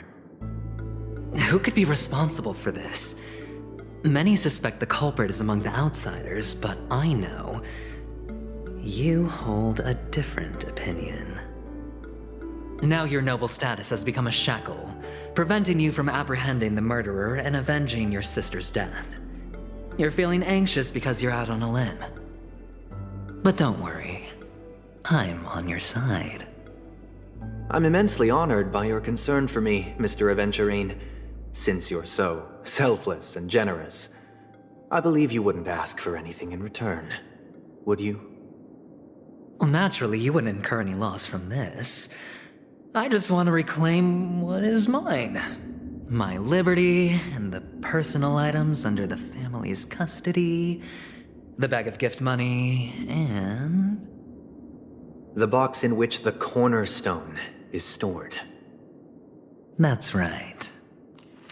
Cornerstone. I've heard it's a treasured asset of the Strategic Investment Department.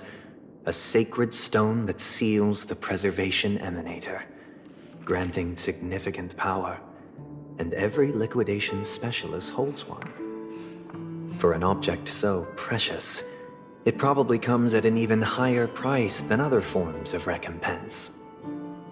Well, I'm sure you're aware of the high level of risk I'll be undertaking to bring the truth to light.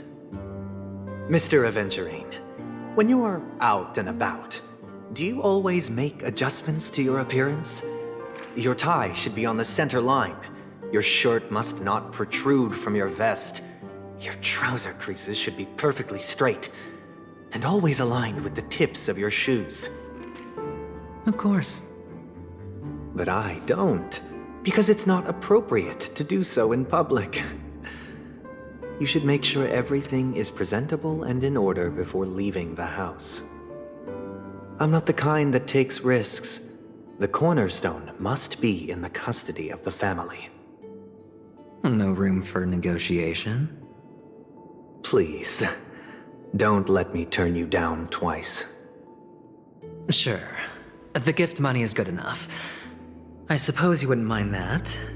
After all, a merchant can't function without a bargaining chip. You compromised quicker than I thought. Unfortunately, it's a gambler that needs a bargaining chip, not a merchant. I can give you your gift money, but before that, I want you to tell me.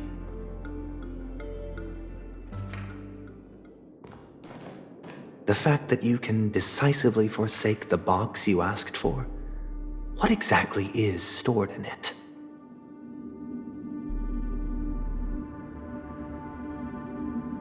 Oh, triple-faced soul, please sear his tongue and palms with a hot iron, so that he will not be able to fabricate lies and make false vows. What have you done? Under the light of the harmony, all wickedness is revealed. I implore them to shed their light, and I'll ask you questions on their behalf. Next, you have 113 seconds to prove your innocence and gain my trust. And if I refuse to answer? You can try, and we'll see if the harmony rejects you. Question: do you own a cornerstone? Yes. What a simple answer. You, too, understand that idle chatter leads only to poverty. Did you hand over the cornerstone to the family when you entered Penacony? Yes. Does the cornerstone you handed over to the family belong to you? Yes. Is your cornerstone in this room right now? Yes. Is your memory free from any kind of tampering or deletion, encompassing but not restricted to the techniques of the Garden of Recollection? Yes. Are you an Avgin from Sigonia? Yes. You even know about that? Do the Avgins have any ability to read, tamper with, or manipulate one's own or another's mind? No. Does it matter? Do you love your family more than yourself? Yes. All the Avgins were killed in a massacre. Am I right? No. Are you your clan's sole survivor?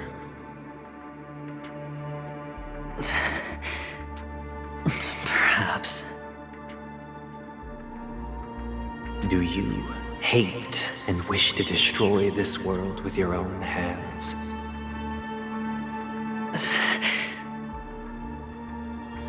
I don't know. Interesting.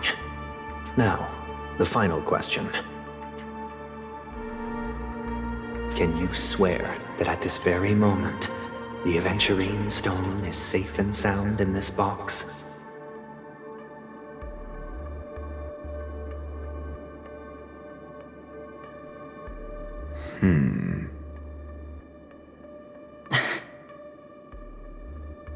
Of course.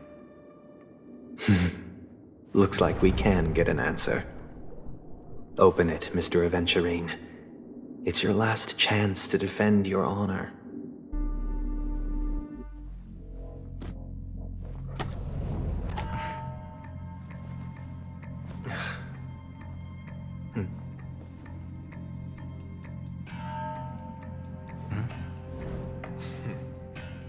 Please.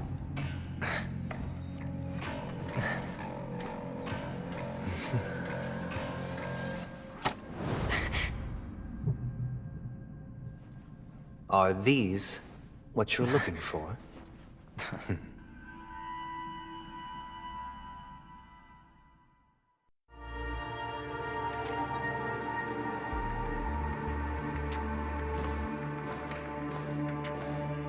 Since you came as promised, learned doctor, does this mean that you are willing to take the side of the family in this farce? What makes you think you can convince me?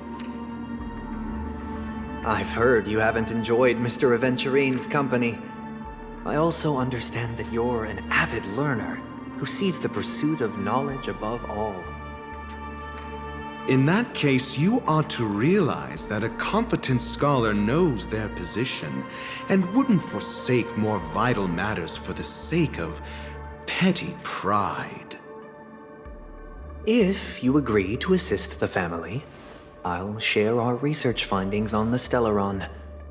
You must be quite aware that, besides the family, no other faction is willing to share such information.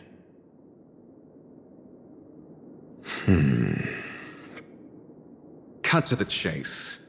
What do you need from me? I need Mr. Aventurine's comprehensive plan.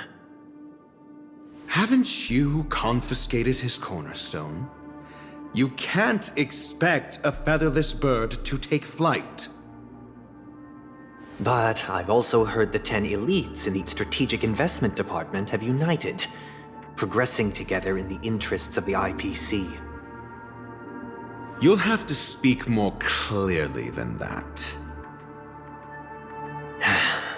The cornerstone, which Mr. Aventurine surrendered. Was it really his? You question whether he would entrust you with someone else's cornerstone.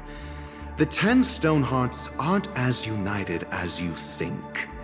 Cornerstones are significantly more precious to them than their very own lives. But you know that he's a crazed gambler. The more vocal he is about it, the more cautious I must be. I never imagined someone would share his way of thinking. Honestly, you should see a shrink. Bring it. The box containing the cornerstone is unique, and only IPC senior staff and related members can access it. But I happen to be among them.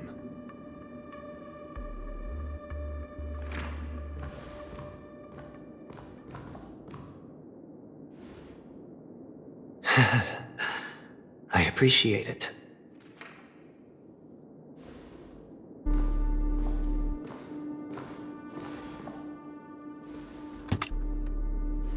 Unfortunately, your guess is correct.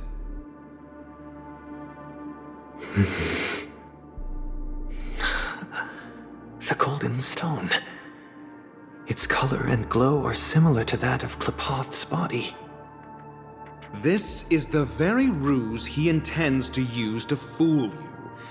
He won't reveal to you that the 10 Stonehearts chisel their own will into the cornerstones, granting them an unparalleled radiance.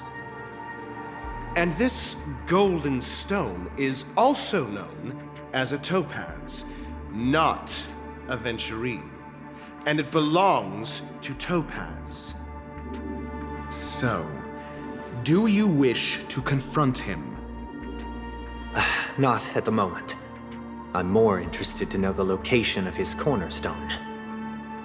The safest place somewhere you'd never think of. Because he never intended to hide it.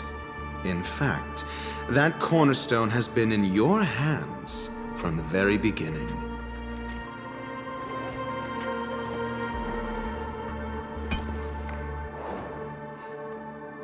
I see. This bag. Mixing a cornerstone, more precious than life itself, with a bunch of worthless jewels, disguised as a gift of money waiting to be confiscated, is indeed in line with Mr. Aventurine's style. Then he makes up some trivial excuse, downplaying the matter, and requests the gift money. This is a gamble, one he's all too familiar with, betting on your single misstep, leading to a total loss.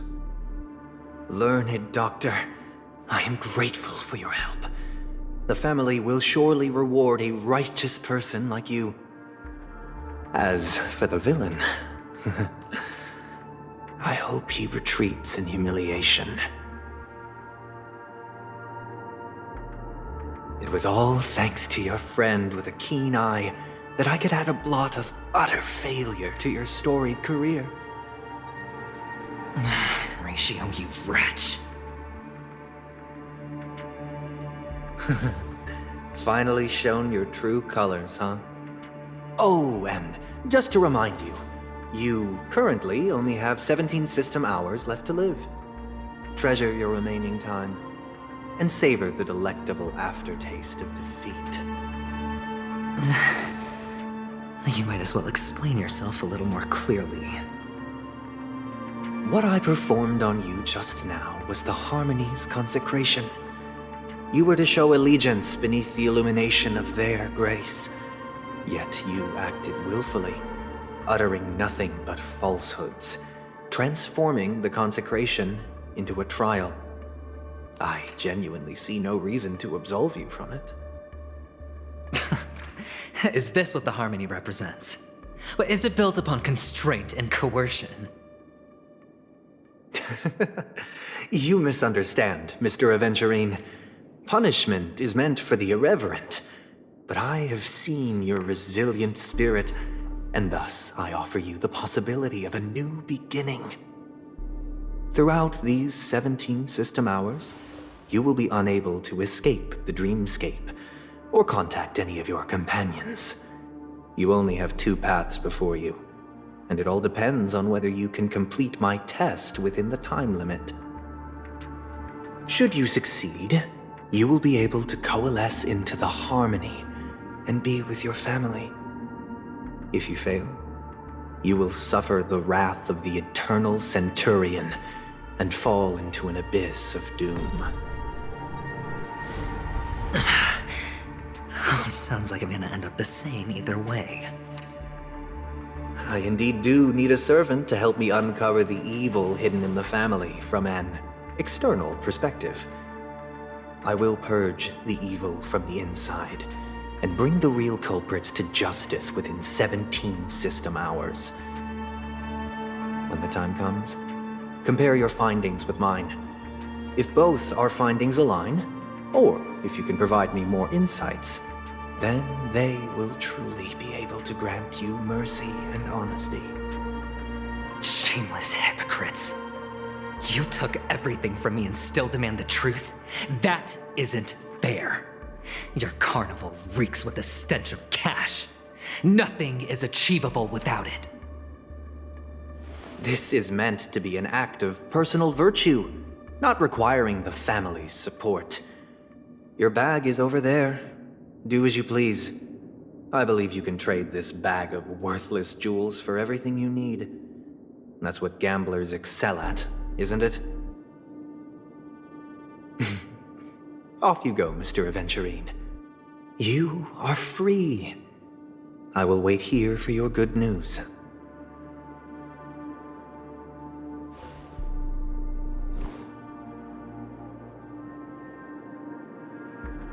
This meeting isn't an interrogation or a negotiation. It's an outright execution. Why would I do that, Mr. Aventurine? I'm just wondering what a passerby who stumbled upon a scene of a murder could have found out. That's all. By the way, before you go, I have a personal question. What is it now? Do you truly wish to bring about the destruction of this world? Kakavasha! Where did you go? Oh, are you injured? I got it back, sister. You went to look for them? That's too dangerous. It's just a necklace. It's neither food nor water. We can survive without it. But I can't live without you, little brother. promise me not to look for those catechins again, okay? Sister, don't be afraid. The catechins are fools, but I'm smart. I played a game with them, and I won. Won? What happened exactly? Tell me. I made a bet with them. The two birds in the desert and me. Who will die first? I won. They suspected me of cheating, but I didn't. I won fair and square. Of course you'd win. You've always been a lucky child. Gaiathra Triclops must be watching over you. But that's no reason to push your luck by going up against those bloodthirsty, cruel catechins. Have you forgotten how Mom and Dad...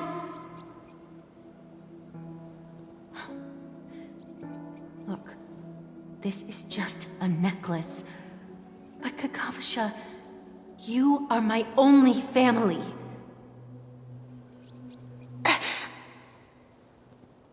I'm sorry, sister. I thought you'd be happy. Because Mom left you this necklace.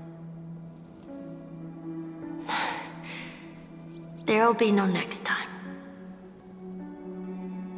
It is important, but not as important as you, my dearest brother. I don't blame you, but you must remember what Mom said. Pain and poverty are the trials of Gaiathra Triclops. She has also granted us a chance. And that's your good luck, Kakavasha. Your good luck is the most precious wealth we, all Avgin, have. You're a child blessed by Gaiathra Triclops and can lead the clan to happiness. So always remember to protect yourself and never resent the pain and poverty you're going through, all right?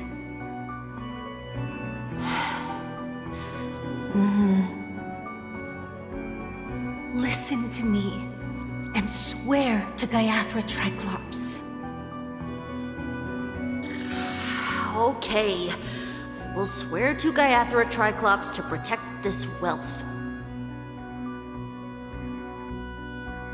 But sister, if Gaiathra Triclops was really watching over us, then why did she not protect Dad when he was swept away by the quicksand? After all, Dad went to the Catechins' land only to prepare for Gaiathra Triclops' offerings. And where was Gaiathra Triclops when Mom was shivering in our arms?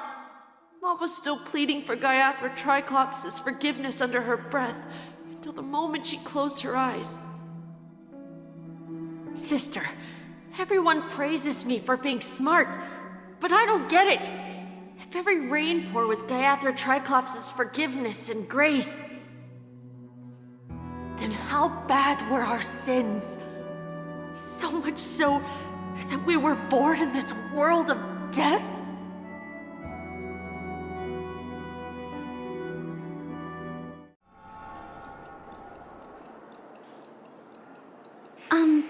Excuse me. I can't seem to find any information on this artist in the Iris family archives. The photo you provided also doesn't show any matches. Just as I thought.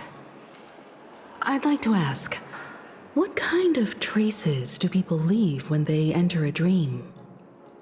Are you referring to the records when you enter the dream pool?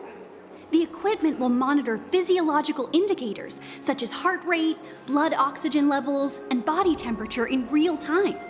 This data will be included in statistics and handed over to the family for the screening of any data anomalies. Immediate action will be taken once any illegal behavior is detected. I apologize. The hotel does not have access. This information is managed by the Bloodhound family. We can only gain access if there's a problem. Looks like nothing can be found here. At least we know who to look for next. We can ask the Bloodhound family for information. Thank you for your assistance, Miss Allie. By the way, is Miss Robin doing fine? We are looking forward to her performance. Fine? What does that mean? Is there something wrong with Miss Robin? The preparations for the Charmony Festival have been proceeding smoothly, so I guess things are pretty good. I believe she will be able to put on a spectacular show for all of you. I'm sure. Sure enough, no one knows about Miss Robin. I'm not surprised. But that Miss Firefly is truly mysterious. There's no information on her in the hotel system. Even if she's a stowaway, she should have a disguised identity after entering the planet. She's also in the running for the legacy. How is she going to sneak into the dreamscape unnoticed? Is there any other way to enter a dream? Besides the hotel room's dream pool?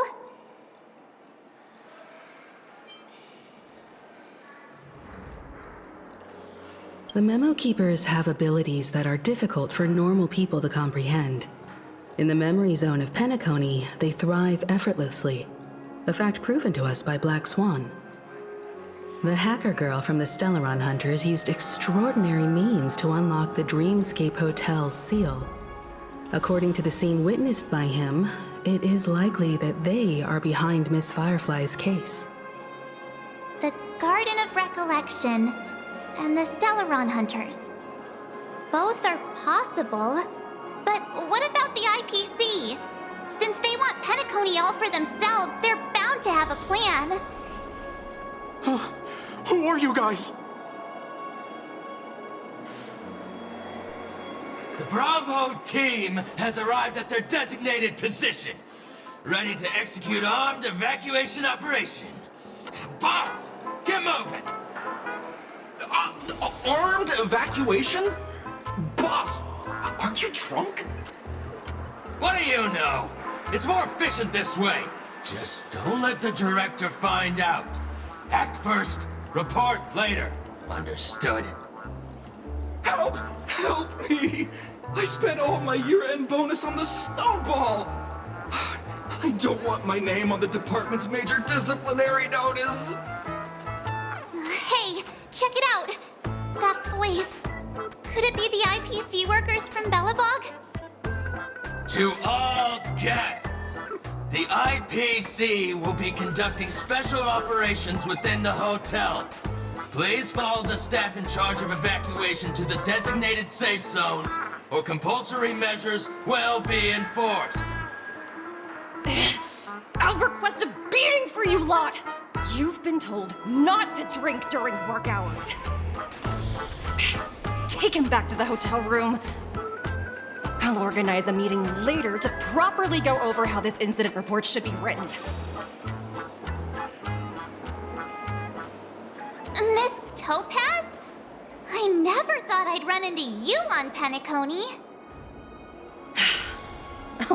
Long time no see, Astral Express crew. Aventurine has told me a lot about your happenings.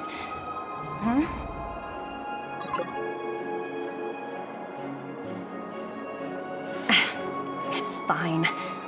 Do as they ask, and try to avoid any conflicts with the family. Report to me before taking any action. Yes, all right. As you see, the IPC isn't very popular here on Penacony. Cordiality from the family is a mere facade. The former frontier prison has turned around and cuffed its shackles on the IPC staff now. Only Aventurine, who carries an invitation, is allowed to attend the banquet. An entourage like us, we can only sit around in the reality hotel, unauthorized to even enter dreams. No wonder Aventurine's scrambling to partner up with someone. The IPC can't back him up in the dreamscape. His situation isn't optimistic, I hear. You're all helping to investigate some dirt on the family, are you not? Let me know if you need anything outside the dreamscape. The IPC always treats its partners well. Thank you, Miss Topaz. We're on our way to the Hounds to verify some intel. Perhaps you've had dealings with them? Yep. They're tailing us right now. Why not go and talk to them? It'll take the spotlight off me. Being constantly stared at is really uncomfortable.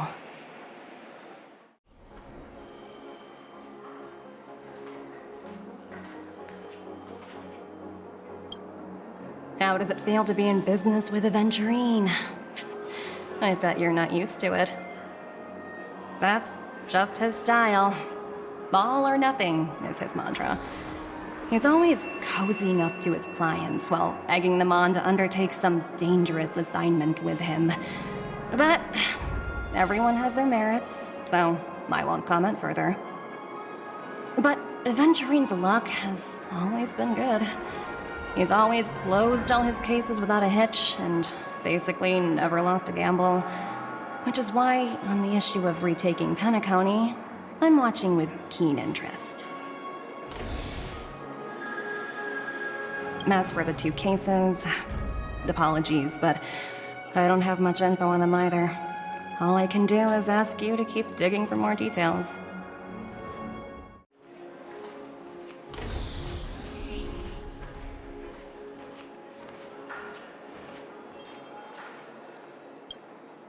We're carrying out our captain's orders. What do you want? We made a mistake last time, and we're working hard to rectify it now. We don't have time for anything else. Surveilling the IPC executive Topaz, ensuring that she stays put at the Reverie Hotel during her time on Penacony. We've got the right one this time. So that's it. They were the pair who were after Firefly at the time.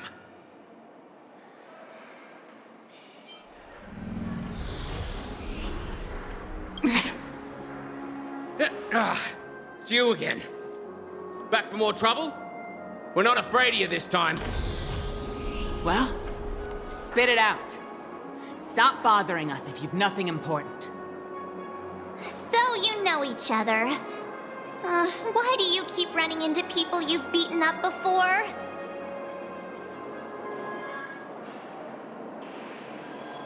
That's right. We're investigating a murder for the family. Can we speak to your captain about the case? Well... Hey! The security officer instructed everyone to shut their traps before he returned from Dream's Edge. What murder? You'd better stop spouting nonsense. Yeah, that's right. We have nothing to report. Please leave. Looks like they're not going to cooperate. But they did at least tell us that the captain is at Dream's Edge. Why don't we just look for the security officer then? It's probably Gallagher, the one he mentioned, right?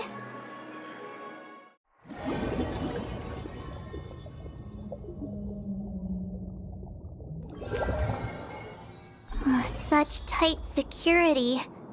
I bet they're stumped by the case as well. Gallagher. Gallagher. Where could he be?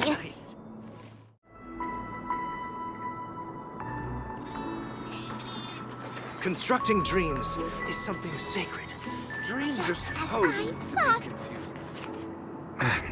Apologies. The Bloodhound family is running an investigation up ahead. No unauthorized personnel allowed. Hold on a minute. I think I've seen you before. The gray-haired one. How much trouble have you stirred up exactly on Penacony?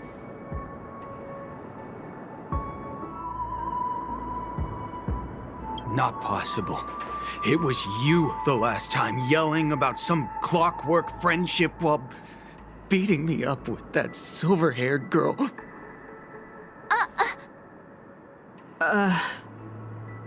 I'm not letting you get by this time.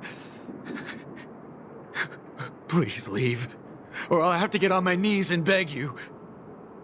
Huh? What kind of heinous crime have you committed now? Hold on, sir. We have documents authorized by the family that would aid your investigation.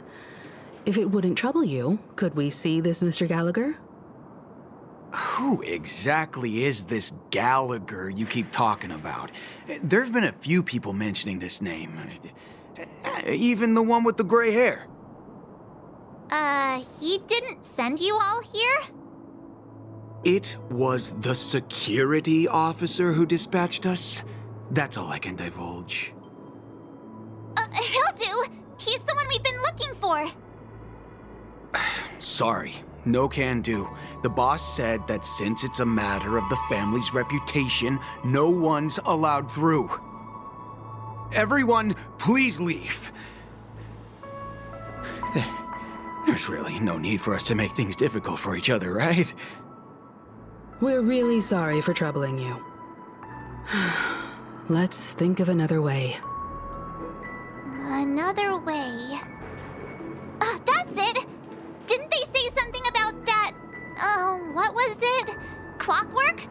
That got this guy to change his mind. Can you perform it again? That... Clocky magic.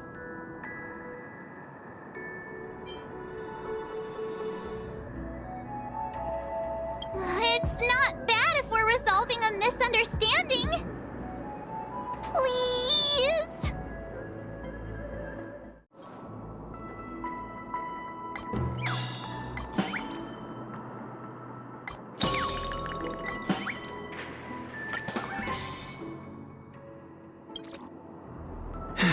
Let me see what time it is now. Whoa! It's this time already! What? Time to clock out! And no one's gonna stop me.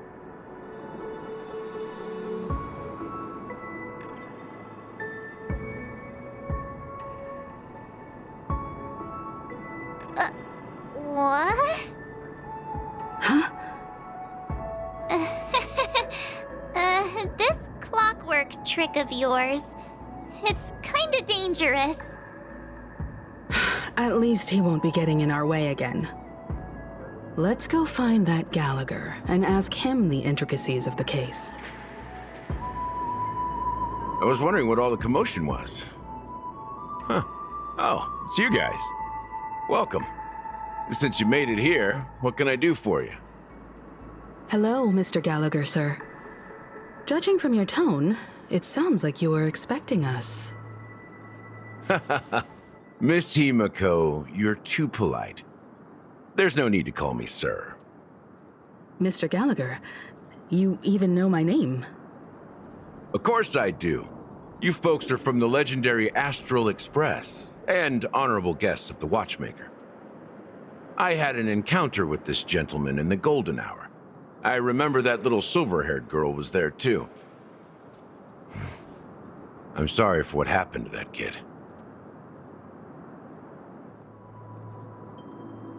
This is also the reason why we've come to visit you, Mr. Gallagher. The Express can't just overlook the death of that child. So we've decided to help the family get to the bottom of it, in the hopes of getting justice for her. The Nameless involved with the family. What an unpredictable twist of fate. Why? What's wrong with the family? It's nothing. On Penacony, everyone loves the family. No matter how much one resists the beautiful dream, when the time comes, they too will find it hard to let go. Who wants to leave a warm nest? Just idiots, little kids, and inebriated fools. Mr. Gallagher seems to be getting at something. You got it wrong. I'm not. You want to discuss the case? Sure, come with me. This is not a good place to talk. Let's go elsewhere.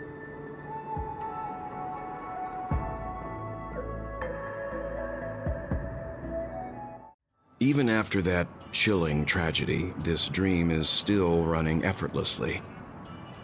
Other than the family of the Harmony, it's hard to imagine any other power in the universe that could sustain a building of such magnitude.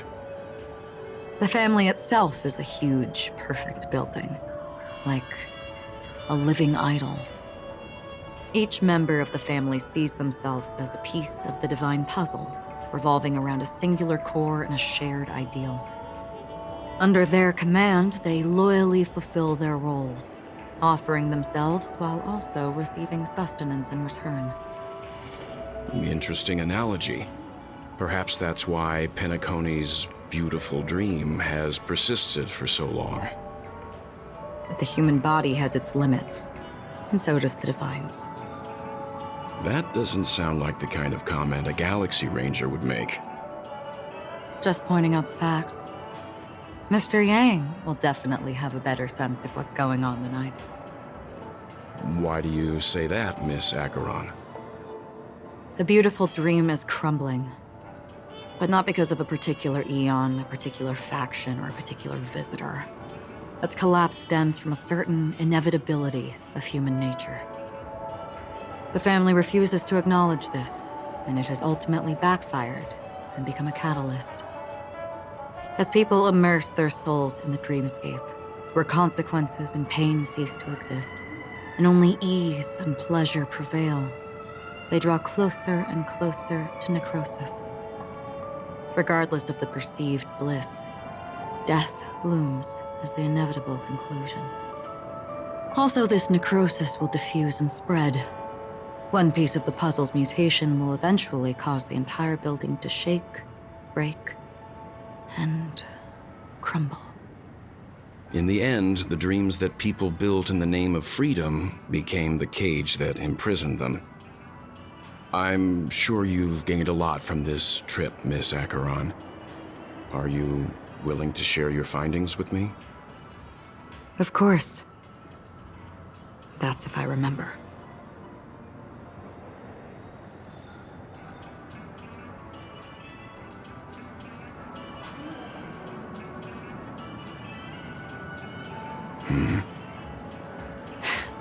Don't mind me. It's just a habit.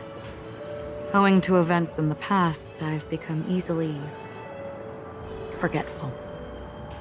It's only when this sword is unsheathed that those hazy memories start to become clearer. Take your time. That should do it. I vividly remember everything that occurred on Penacony. Ask away.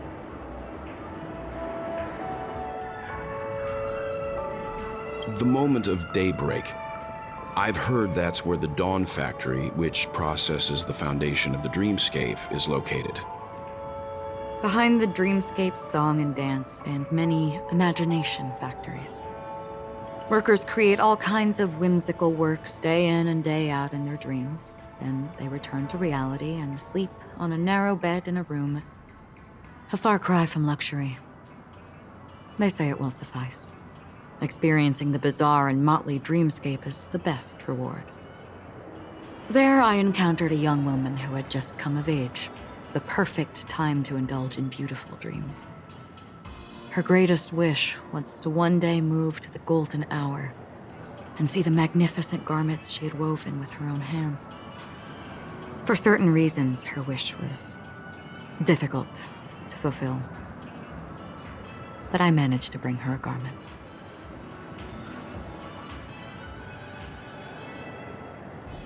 Gilded Hour. It's said to be Penacony's currency center. Yes. It is a fortress-like financial city, the economic heart of the dreamscape. The Pepeshi people of the Alfalfa family are there to keep it running, sending blood that is made from money everywhere on Penacony. Everyone there is exquisitely dressed and always in a hurry. The greatest wish of the local Pepeshi people is for their future generations to work in the Gilded Hour. I've never met anyone who is willing to talk. I could only stand at the crossroads, watching crowds of people hurrying like the wind through the jungle of steel, only to deposit the alfalfa credits that they'd earned into the bank's vault. I don't know if they would open the vault's door, but before I left, I witnessed a well-dressed Pepeshi person plummet from the sky, while those around him continued on their way, unfazed.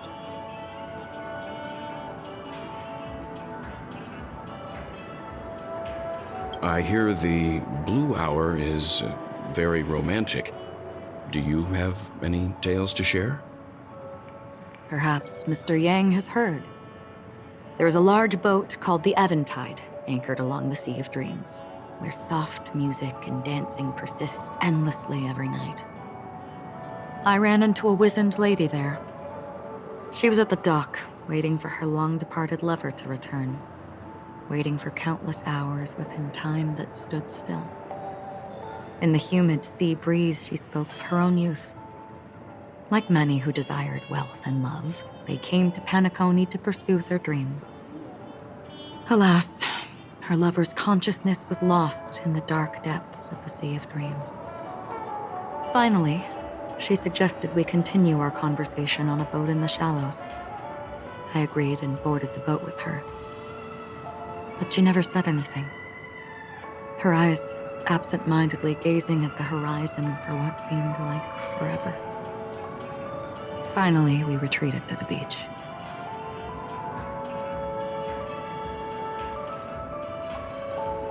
The dreamscape of chic, luxury, and consumerism, the moment of dusk. My companions have been there too.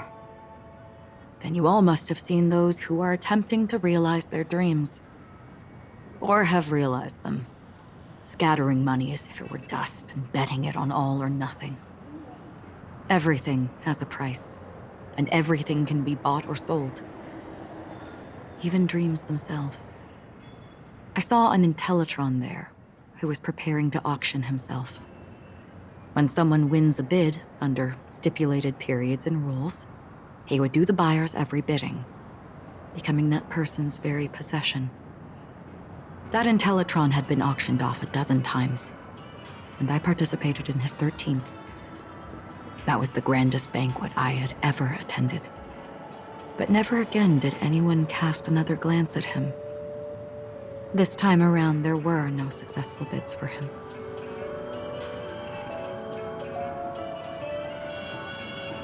This is what I've seen and heard along the way. Someone once said to me, Penacony wasn't like this a long time ago, nor should it be.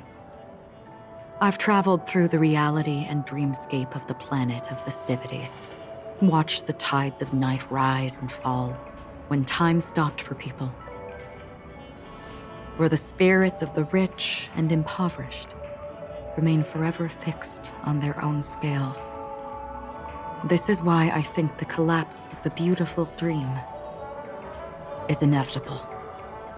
There might be a way to change everything. Perhaps. But if this is indeed the world that people desire, if this is precisely why life chooses to slumber, should we still seek to change it?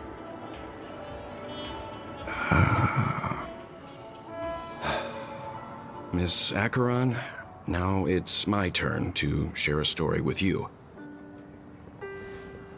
There was a man from my homeland who, at a time when the world was grappling with deep, unhealable pain, made a choice. He wove together the dreams of everyone in the world, linking people's dreamscapes, and shouldered this burden himself. From this, he created a giant, a spiritual atom. And since that moment, the giant stood between heaven and earth, becoming the pillar of the world's existence. As a price, those who found it hard to move forward, who could not advance, forever lost their future. They slumbered in a dream, devoid of disaster and pain, living out their days peacefully in the man's created utopia. And it is because of the wishes of those people who wished not to awaken that this spiritual atom became unbreakable. And yet, you stand here right now, which also means that man failed. Because people must always move towards the future. Even if human weaknesses make them pause when they truly cannot move forward, humanity will eventually seek a way to save itself. And that man, he was never a failure. Like everyone in that world, he etched the possibilities of human nature into his heart. He was The sun chaser of legend, soaring towards the sky and embracing his final victory with his fall. He ascended to heights uncharted, only to come face to face with the sun, a place not visited by anyone before. His wings would melt because of it, only for him to fall into the sea. And after that, countless others would surpass him, soaring to even greater heights. A fitting metaphor for the Nameless's trailblazing spirit. Thank you, Mr. Yang. I know what you wish to confirm. The universe has innumerable similar, yet different worlds. In these worlds, there are innumerable people who look alike, yet don't. I too have embarked on journeys, encountering old friends with familiar faces on different worlds, witnessing their destinies follow paths similar to mine. So I will tell you, even if not completely similar, the story you just told, it overlaps with my past, and within that abyssal dream, I ended that man's life, alone.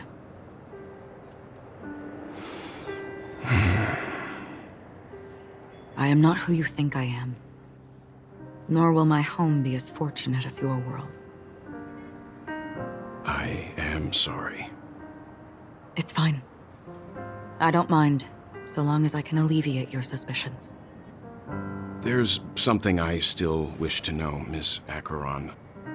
Under that representation of the hunt, exactly what sort of power is it that has motivated your solitary journey thus far? Mr. Yang, before answering that question, I wish to continue the previous topic. I like your analogy very much. Indeed, birds are born to fly. But in a distant past, their ancestors could only gaze at the sky in envy. They saw that faraway ray of light from above the heavens, piercing through the clouds and blanketing the earth. And so, time and time again, generation after generation, the birds spread their wings and took to the sky, attempting to touch its ceiling, all because the sun was there. Then, what if the last bird finally soars into the sky, only to realize that the end of the light is not the sun, but darkness? Then why, exactly, do we even walk towards the light?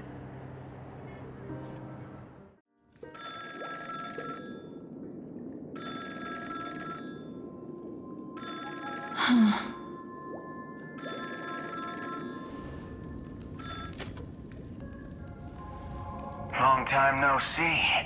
Having fun on Penacony? Acheron? This voice, it's not Constance. Could it be her companion? Though I don't know exactly what you are, or what you're up to, my bullets will find you. Until then, you best find a casket store on Penacony and ask the owner to reserve a good quality casket for you, imposter. Imposter? I see. She gave my whereabouts to someone who's tracking Acheron too. Who are you? Huh? Did I make a mistake? Who the fudge are you? I'm the Garden of Recollection's memo keeper. Not bad. This is the kind of tough challenge I like. You that imposter's bodyguard? Never mind. It's fine. I'll leave a round for you. So get that forehead clean and wait for me. I don't know what you're talking about, but you know Acheron, the Galaxy Ranger, yes? I have something to ask you. Are you asking me to write your will? Sure. Go ahead. Not quite. I only want to ask, how exactly did she become a Galaxy Ranger? She's clearly not a Pathstrider of the Hunt, but you are, aren't you? Tell me, what's Acheron's deal? Sure. Never thought I'd come across an ally. Fudge, what a stroke of luck. Well, I'll be on Penacony soon. Memo Keeper, go buy a bottle of his Donna's White Oak and warm it up, and I'll raise a glass to you. That lady's passed. Well, nobody knows. But if all you want is a simple answer, sure, you best get a chair and take a seat. That woman, named Acheron, is an Emanator who should not exist.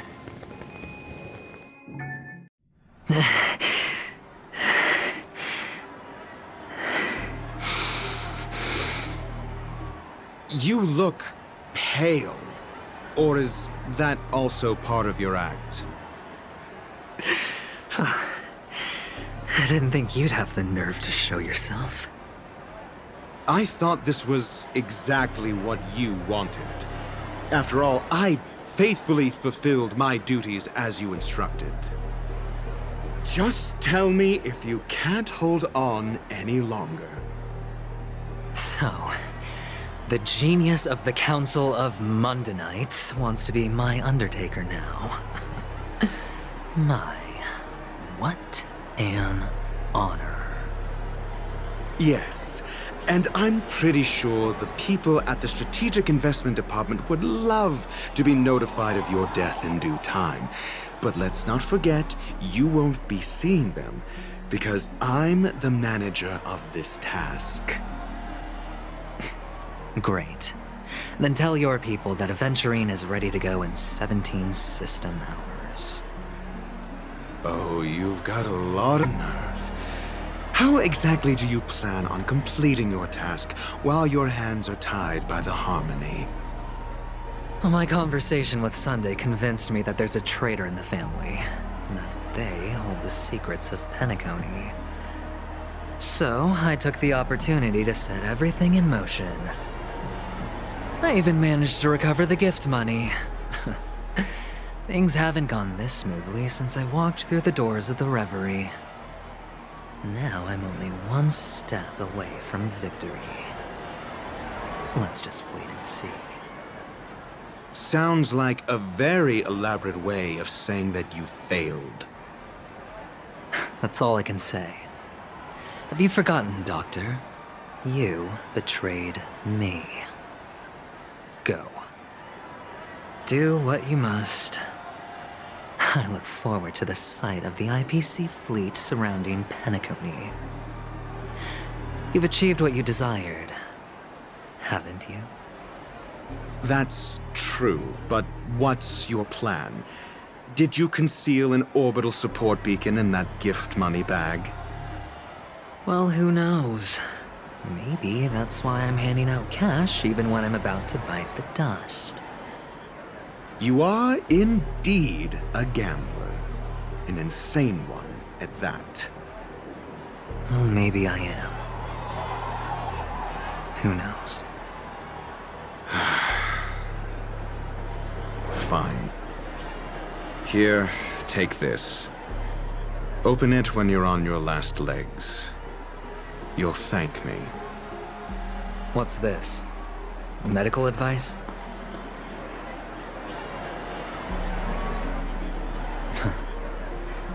You catch on pretty fast, Doctor.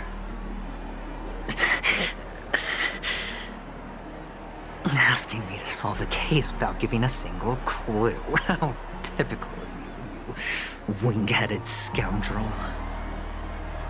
But the way you're all on edge about that stowaway, it's just as I guessed it would be. As for now, let the rain of wealth from the IPC fall evenly on everyone.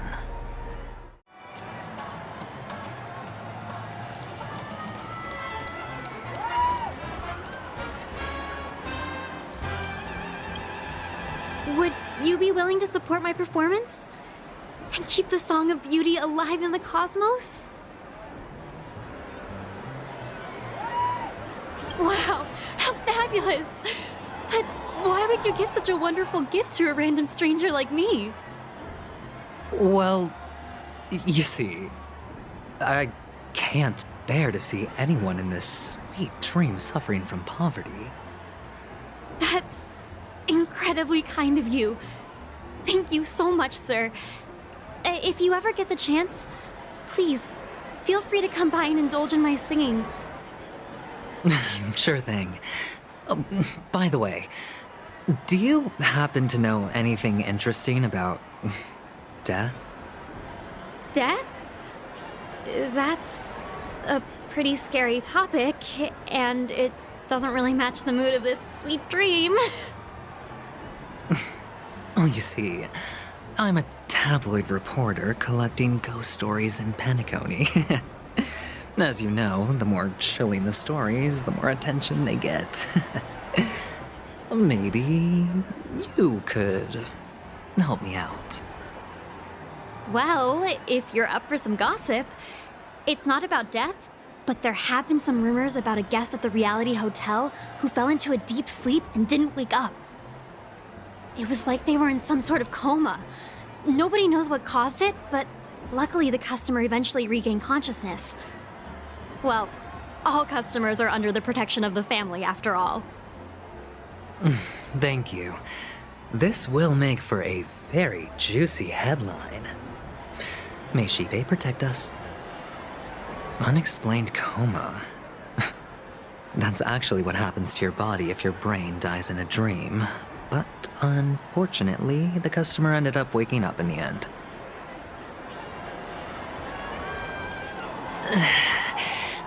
I can feel something inside my head. Is the harmony starting to kick in?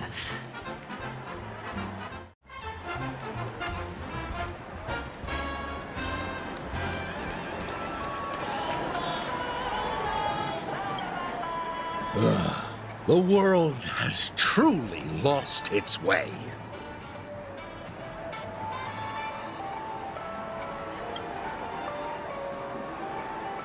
You... wait. I get it now. This is some sort of prank show, right? You must have some cameras set up around here to film yourself doing good deeds, right? You youngsters are always looking for a quick way to get an audience. But you know what? A truly great show never comes easy. Oh, a great show will start soon, old man. But before that, I need to ask you something. Do you know where I can find death in this dream? Ah, I see. Another fearless youngster looking for death, huh? Well, let me give you a piece of advice. Don't think you're the first one who's ever thought of that idea. Death? Not even remotely innovative. I bought it from Dr. Edward. He claimed it was some exclusive fancy schmancy stuff. Now, what a disappointment. The effects were awful. First, some monster covered in eyes stabs you in the gut. And then all you see are blurry glimpses of buildings and lights. The sky was spinning so fast it almost made me puke. Is that all? Yeah, what else can you expect? Don't put too much stock in the Penacony movie industry. They even call this junk groundbreaking art. Can you believe it? What a joke. Well, I'll leave you be then. I hope you have a wonderful day. A monster covered in eyes. That sounds like the Memory Zone meme. But buildings and lights... I don't think those have anything to do with death. Well, that whole dream bubble was probably created using rumors and gossip.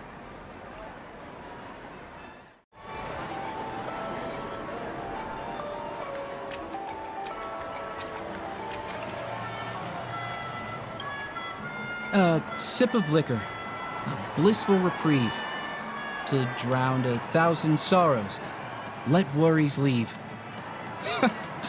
I know I have what it takes to become a poet. Oh? You're giving these gems to me? Didn't expect to meet such a generous soul in this place. Or are you just pitying me? Well, it really doesn't matter. As long as I have Soul Glad, that's enough. This is just a dream after all. You really shouldn't drink so much Soul Glad, my friend. It's not good for your health. Oh? Maybe I really should quit. But not before meeting the Devil of Soul Glad. The Devil of Soul Glad? Care to elaborate? Yeah. It's a seahorse with a long neck. They say it loves to appear to drunk people, especially the ones who are passed out on the side of the road. How funny. Yeah. Very funny indeed. Thank you. Who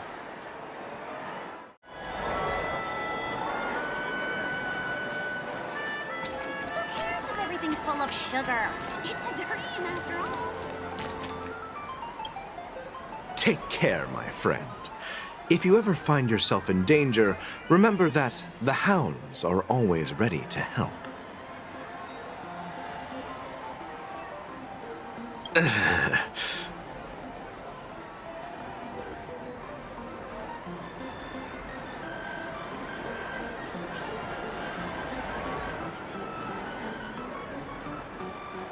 You don't look good, my friend.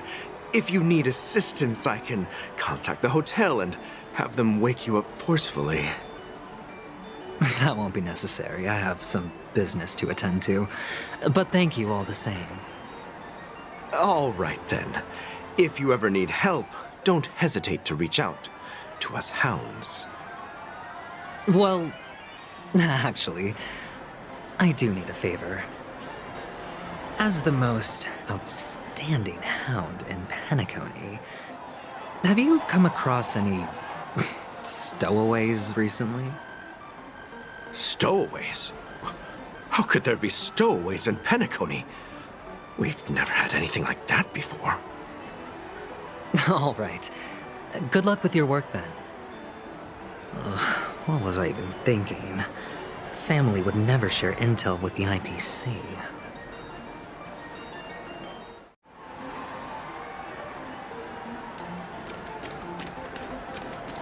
This is the one.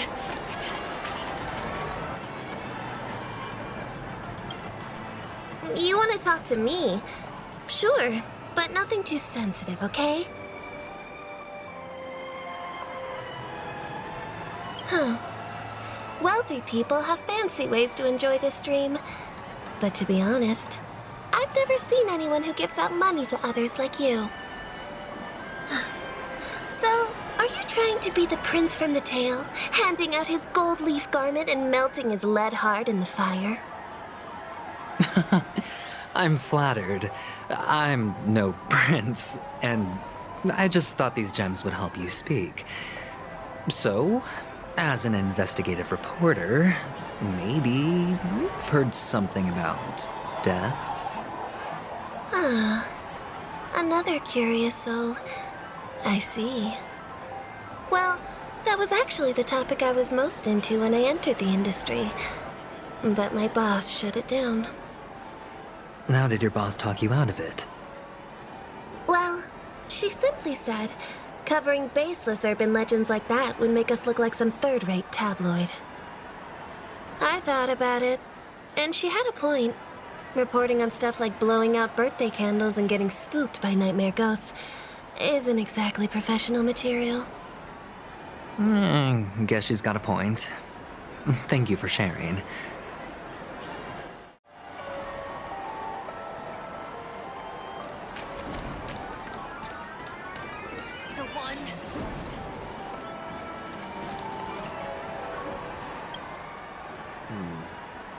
Were you wanting to talk to me? Sorry, I thought you were checking out something behind me. Is this a gift? For me?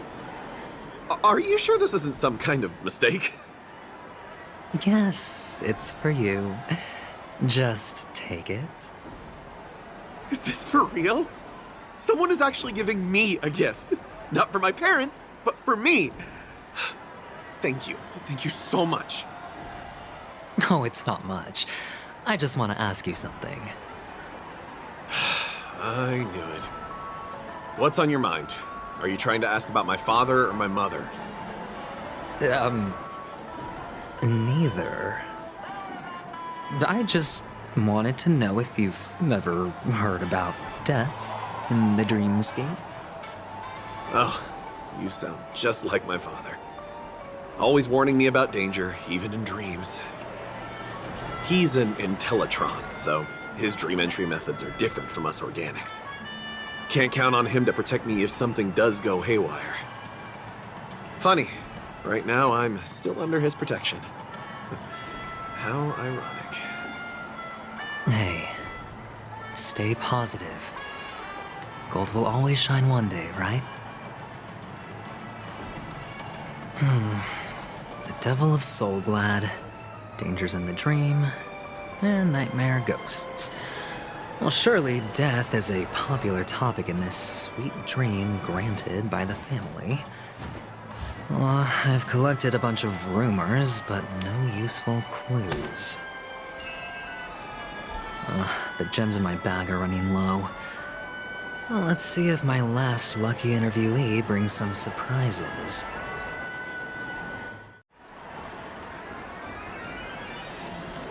This is the one. It has to be. Please do not.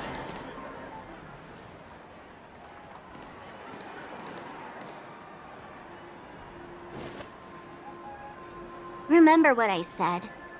You Sigonians are better off hiding in the sewers. Look at you, snooping around and sticking your nose everywhere. Is the smell of death so enticing, my fine fellow? Oh, it's you, masked fool. I should have guessed it. You're the imposter who appeared on TV after Robin's death, right? I heard you got caught by the family. I gave you a clear clue. Befriend a mute. Simple and straightforward, you know? And what did you do? You messed it up and ended up as their prisoner. I told you to make friends with a mute, not become one yourself. You really let me down. What do you mean? You know better than I do. Who watched the little songbird that couldn't sing perish right before their eyes? You did, Blondie. No, I mean... What did you mean by becoming one myself? Well, it means you'll soon end up like her, unable to speak ever again.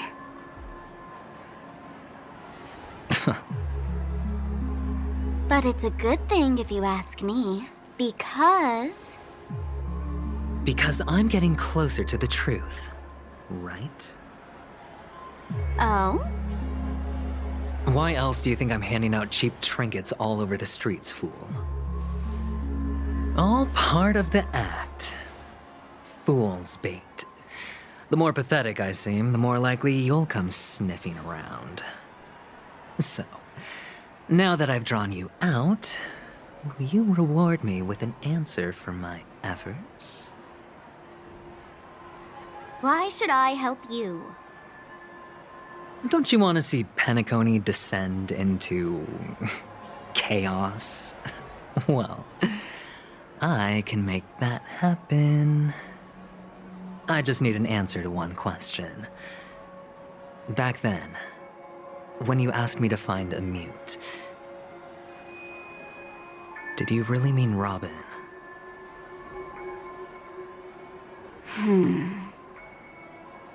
And what if I say no? Then I'll thank you. Oh, the word no has never sounded so pleasing. Well done. I admit I underestimated you, but what difference would it make? Let me tell you something. There were 2 mutes, but one is dead now, and the other, though she is still in Penacony, I'm afraid you'll never find her again.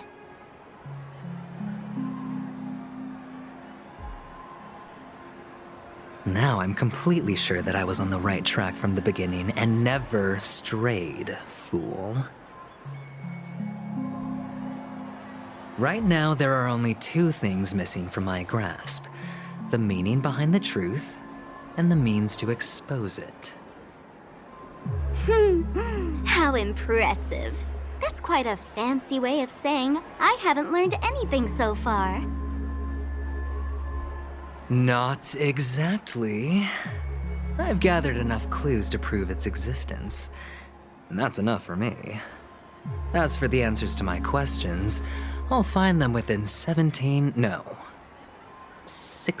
system hours.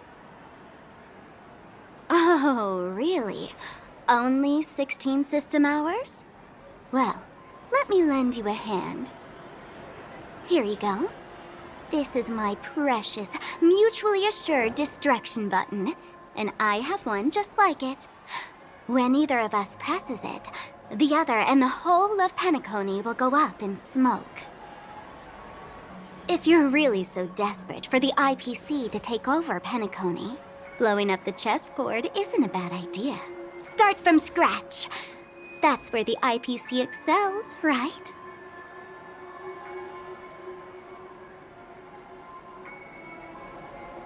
Just press the button when you're at your wit's end. And of course, feel free to reach out to me for my hospice care, too. Oh, a deadly button, huh? Well, I guess the family didn't take your threat seriously at all. Otherwise, how on earth did you manage to bring it in here? I have my own ways. That's all you need to know. Well, I'm afraid I'll have to decline your offer. Who knows if your little gadget will actually work. By the way, I have no plans to search for the other mute friend you speak of, but it's good to hear that he's still here in Penacony. I'll handle the rest myself. I'll orchestrate a grand finale for the downfall of the family. And at the climax, the walls will crumble, people will wake up, and those who couldn't speak will find their voices again. When that time comes, go ahead, press the button, light up the sky with a magnificent fireworks display for me. Catch you later, fool. You're still talking big, but sure, if that happens, I'll stay true to my word. Just don't let me down now, okay?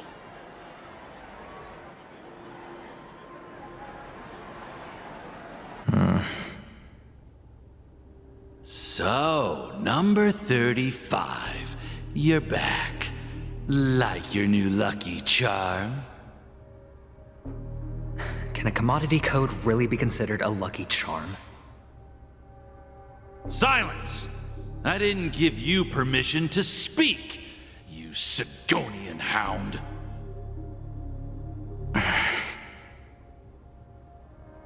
The guys in black didn't say much, so I've no idea what you did to save your skin in that massacre back in the day. But I figured you must have had good luck, so I bought you. From now on, you and your good luck are my assets. Are we clear? Your first task is simple. In addition to you, I've purchased 34 other slaves. Go, play a game with them. If you come out alive after 2 days, it proves that you're the real deal. You're insane. Testing out if you're a good product. Aren't you worried that the money you spent on me will go to waste? I've got stacks on stacks, Blondie. The slave market is never short of self-righteous brats like you. But you look good, and that's why many customers are betting their fortunes on a scrawny brat like you. So go along now, and don't let your master down.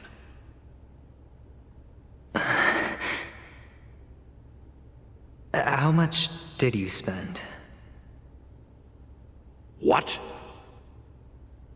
My price. How much did you pay for me? Huh. You really want to know? Well, it was 60 tanba. No more, no less. I'll take my chances. 30 tanba. If I come back alive, you'll give me 30 tanba. Deal?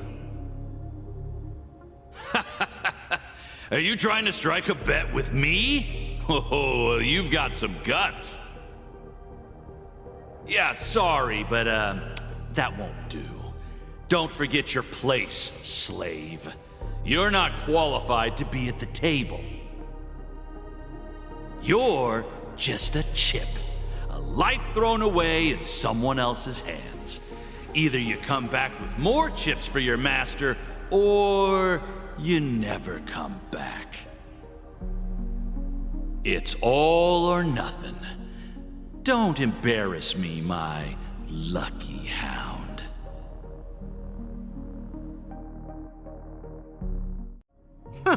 What brings you here, Gallagher? Some friends from the old days. Do you have a moment to spare, Siobhan? Oh, I have the whole day to spare. Ladies and gentlemen, welcome to Dream Jolt Hostelry. This bar offers a wide variety of drinks, but we draw the line at Soul Glad. Why settle for ordinary when you can experience extraordinary? We're dedicated to serving up nothing but pure joy and laughter. What would you like to drink? I'll whip it up for you. Oh, look! A lady as cool as Serval! Who's Serval? Will you, introduce me to her? Huh? Oops. She's heard us. Just spare them, my esteemed bartender. I'll take over the bar today. I'm getting up there in age, and I need some practice before I forget the skills that used to put food on my table. Where did you stash the ingredients? They're all under the counter.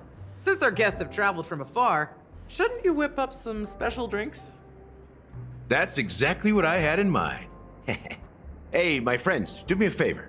Go around the bar and bring me any ingredients you fancy. The discussion might take quite some time, so I'll prepare some customized, non-alcoholic drinks for you. In the bar? But aren't all the ingredients right there on the counter? Why, we're in a dream, my lovely lady. You can help yourself to anything if you wish for it. Comfort, hunger, confusion, or even boredom. It's all within reach, right at your fingertips. Oh, did you hear that? She just called me my lovely lady. Even in reality, mixing drinks is more than just throwing ingredients together. A bartender needs to capture the bar's atmosphere, master technique, and spin a tale of mystery and anticipation. Only then can a perfect drink crafted with a customer's life story be created. In other words, what you get from your drink is down to luck. So don't overthink it. Indecisiveness has no place when it comes to enjoyment.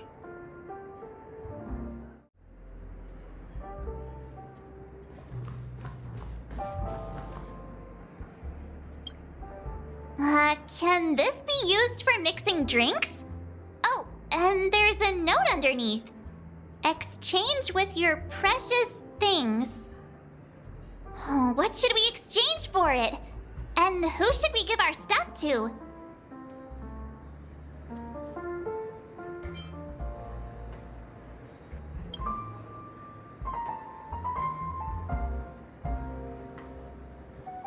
Whoa, the words on the note are changing!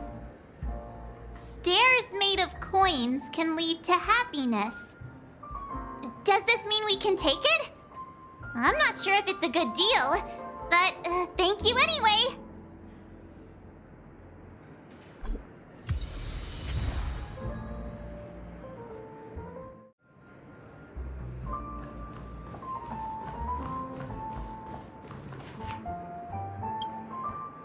Check out this bottle.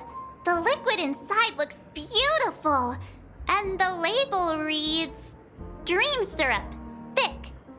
I don't see an expiration date, but the production date is half an amber era ago. Ugh, drinking this stuff can't lead to anything good. That's for sure. Ugh, the syrup is turned clumpy. I definitely don't want to drink this, even if it's not expired. Did you find the bottle of syrup I've been hoarding? Don't worry, it's all just a dream and it won't upset your stomach. It's been aging for years and should have a refined taste by now. Feel free to have some. It's perfect for entertaining lovely guests like you. Ugh. Then we'll keep it for now. Oh, that's quite a stash. Not sure if it's enough. Stay out of my way. I'm looking for Siobhan. Uh-huh? What's all the commotion about?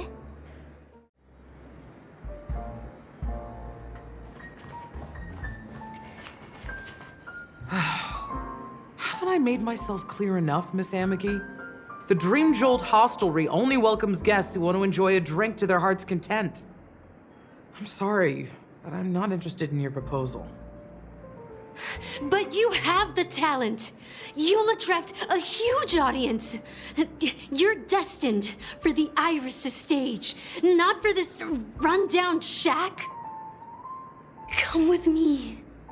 We'll become the talk of Penacony, a shining light into every corner of the dreamscape.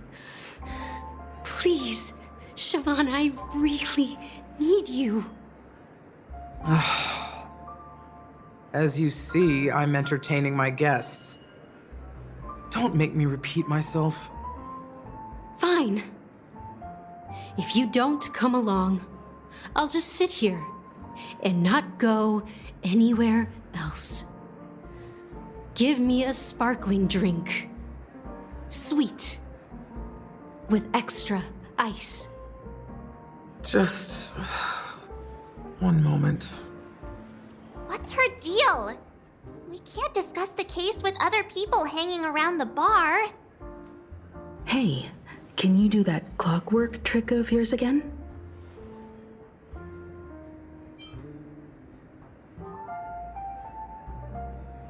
Time is running out.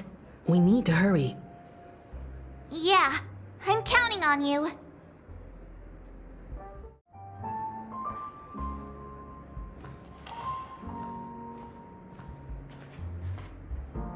You're one of Siobhan's guests, right?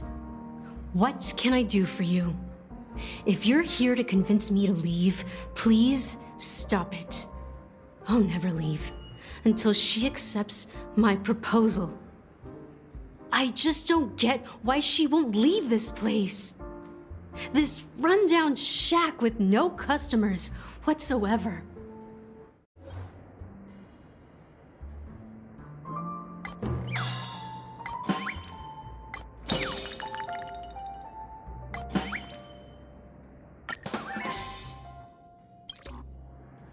I've seen it. The moment when Siobhan and I share the stage. The crowd is going wild, applause crashing like waves, the aroma of irises fills the air. A beautiful melody playing, ribbons dancing around us, and the taste is sweeter than honey. I've seen that scene countless times in my dreams, and every time it mesmerizes me. That's why I have to bring her back to that world, no matter what it takes. Want to raise a glass, my attentive listener? Let's consider it a toast to my far-fetched dream.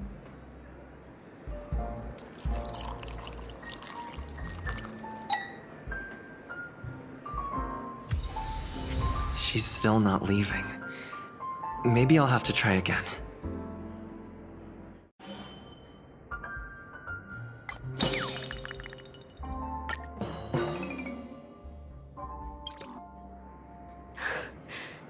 It's ridiculous, right? Our paths were never meant to cross, yet I'm still holding on to her. I'm too timid and shy, longing to shine but afraid of stepping into the spotlight. I need her guidance because I'll never be able to do anything alone.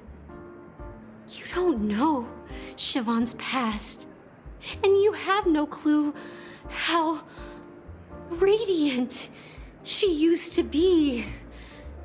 Even among the talented Iris family, her skill was unmatched. I know she probably thinks I'm just trying to ride her fame to get ahead. But all I want is for her to reclaim her place.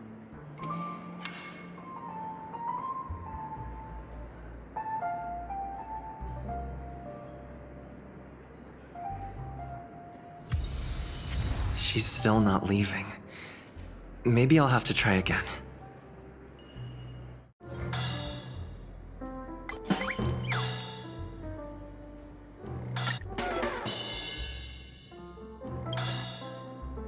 Those darn Iris jerks!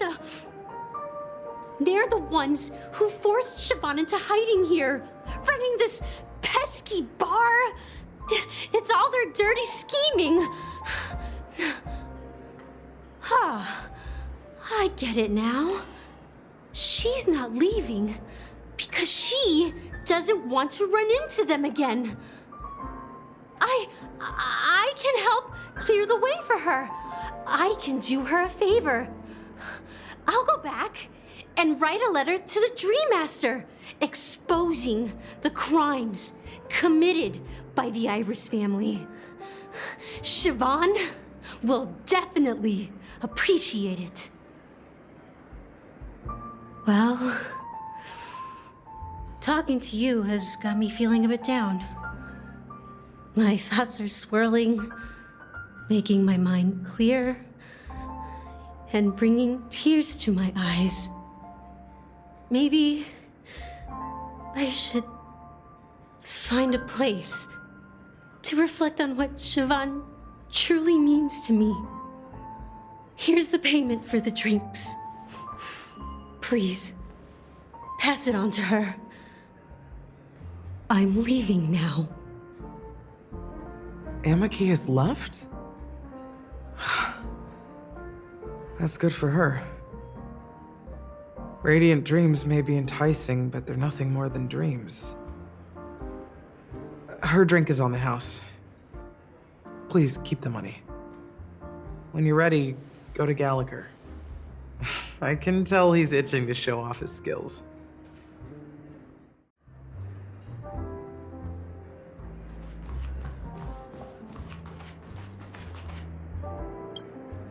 It's so glad! But I thought they didn't sell Soul glad at the bar. Let's give it a shake. Nice, it's still fizzy and has a long shelf life. That's possible. You see Soul Glad everywhere these days, so it wouldn't be a surprise if someone brought a bottle here. Why don't they sell Soul Glad in this bar? Did something happen? It's all about the bartender's pride. It wouldn't make sense for customers to come here and order drinks they can find anywhere else. That's the mindset I use when I brew my coffee.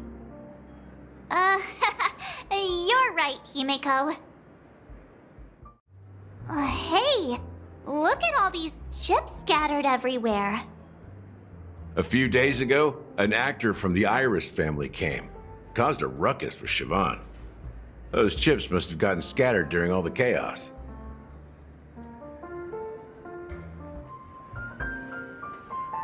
Nah, it turned out to be a landslide victory.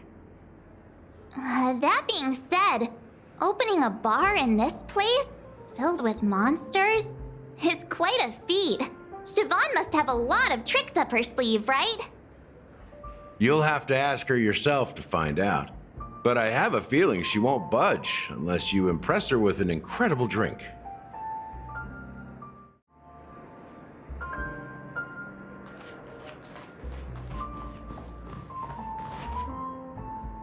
That being said, mixing a drink is way simpler than you'd imagine. Just pick your favorite ingredients, toss them in a glass, mix it up, and it's done.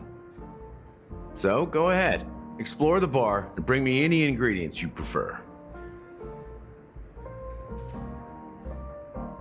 Nice work. Let me take a look. You found some interesting ingredients there. Now, take your pick. Each drink has its own unique flavor, and the base ingredient sets the tone for the initial taste and the lingering aftertaste. So, which one would you like to use as the base?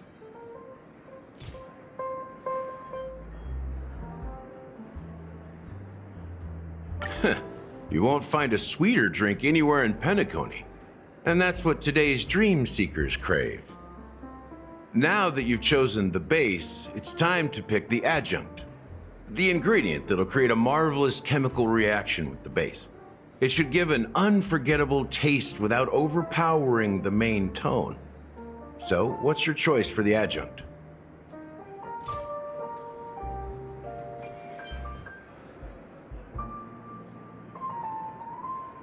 This is the most pungent adjunct we have, and my personal favorite. Before Mikhail left, the wrinkles at the corners of his eyes had deepened like knife cuts.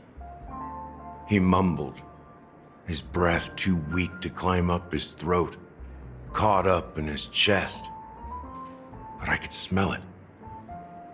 The lingering scent of Penacony itself on that night. Mikhail.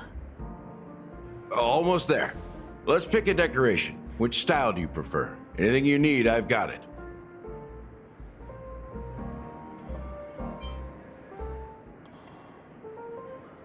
A symbol of bravery and dauntlessness. May you break free from your shackles just like he did. Well, it's done. Here's to you, sober one, with this glass of a dream within a dream. To our forebears who dug their own grave. Well done, Gallagher. You're not over the hill yet. So are you satisfied? Oh, the flavors! They're way more sophisticated than Soul Glad. The richness and layers of these flavors are a masterpiece, especially with the adjuncts. I can taste the spicy and sour notes with a hint of sweetness. I'm not entirely sure what it all means. Maybe Mr. Gallagher can shed some light on it. Well, if you're expecting a profound answer, I'm afraid I'll disappoint you. The imagery it implies is pretty straightforward. It's just a glimpse of what this dream truly tastes like. Nothing more. Does this true taste have anything to do with that Mikhail?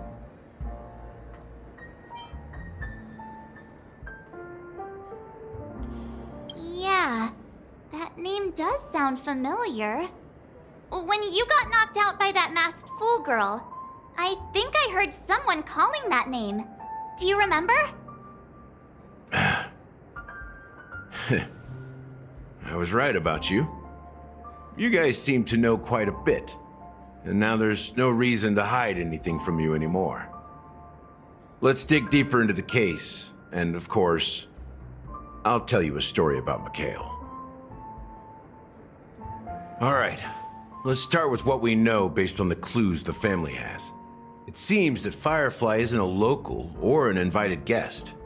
In other words, she's a stowaway. She managed to fool me at first. My age must be getting the best of me.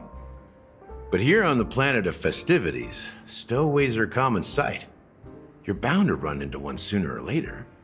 After the incident, the hounds wasted no time searching for that girl in both the dreamscape and reality. But here's the thing. We only received bad news, and the trickiest kind at that. She simply vanished, leaving no trace in the dreamscape or reality, as if she had never come to Penacony at all. Huh? Does that mean... That's impossible. The problem now is not that she's dead, but that it's as if she had never existed in the first place. Let me be frank. This case, actually, is unlike anything the Bloodhound family has dealt with before. Dealt with before? So, death does happen in Penacony, if I understand correctly. You've witnessed it, so there's no need to hide. Even the shiniest city has its dark side. We're all adults here. Surely I don't need to explain too much to you.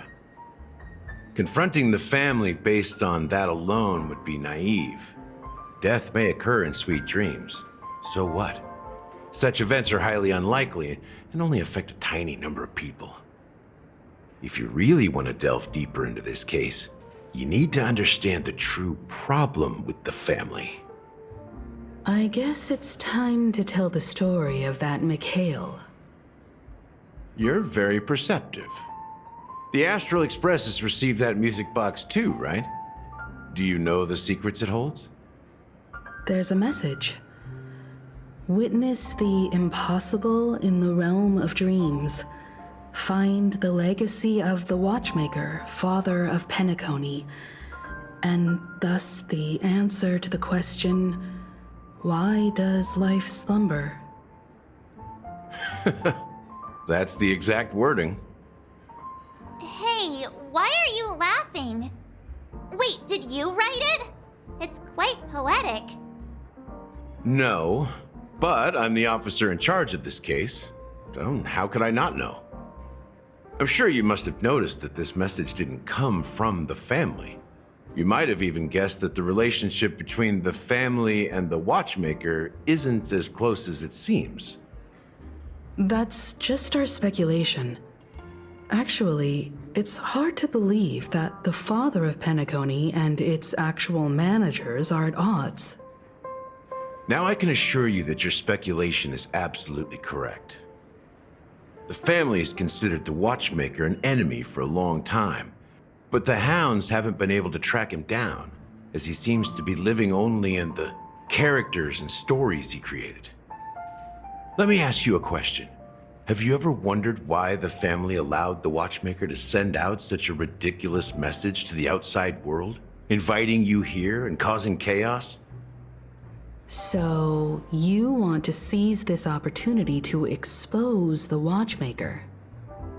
Well, now you understand why the Oak family authorized the Nameless to assist in the investigation, but kept you in the dark, right? Because the Watchmaker is not the legend of the land of the dreams at all. He's the most shameful stain in the history of Penacony, and he's the root cause of all the anomalies in the dreamscape.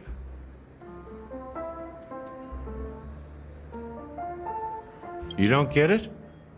Well, I mean, Mikhail, the betrayer of the family, he's the watchmaker.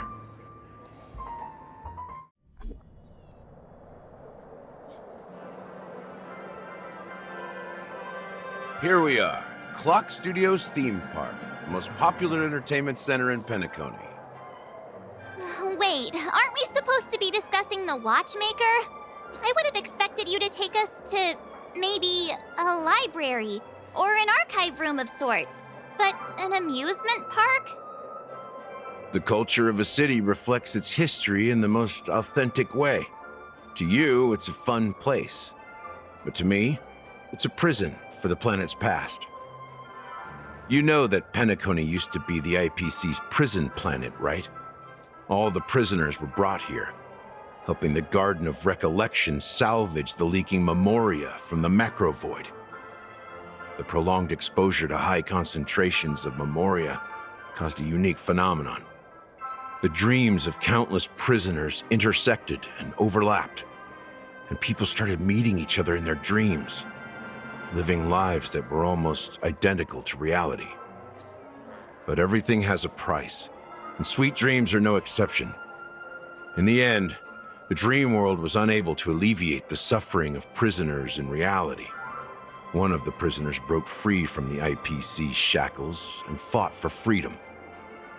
He is Hanu, the great leader of Dreamville, the great peacemaker, and the faithful companion of the underdogs.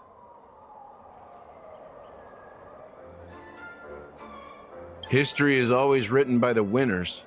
However, it's undeniable that Clocky is an animation that draws from Penacony's actual history. These characters not only exist in Dreamville, but also in the distant past. Once you realize this, you'll understand why we're here. There are so many members of the Bloodhound family around here. They just received a lockdown order, supposedly from Sunday himself. Who knows what it's for?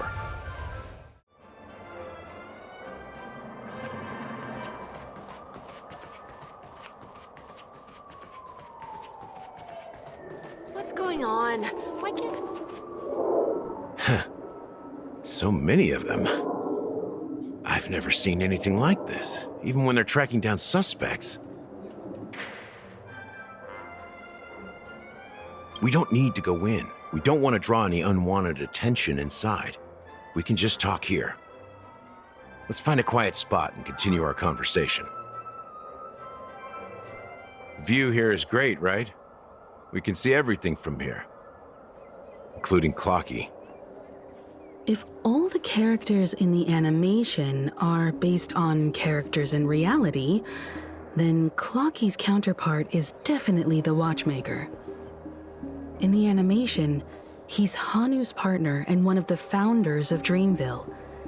Does that mean the Watchmaker was personally involved in that war and sided with Astana? It was a monumental war for freedom.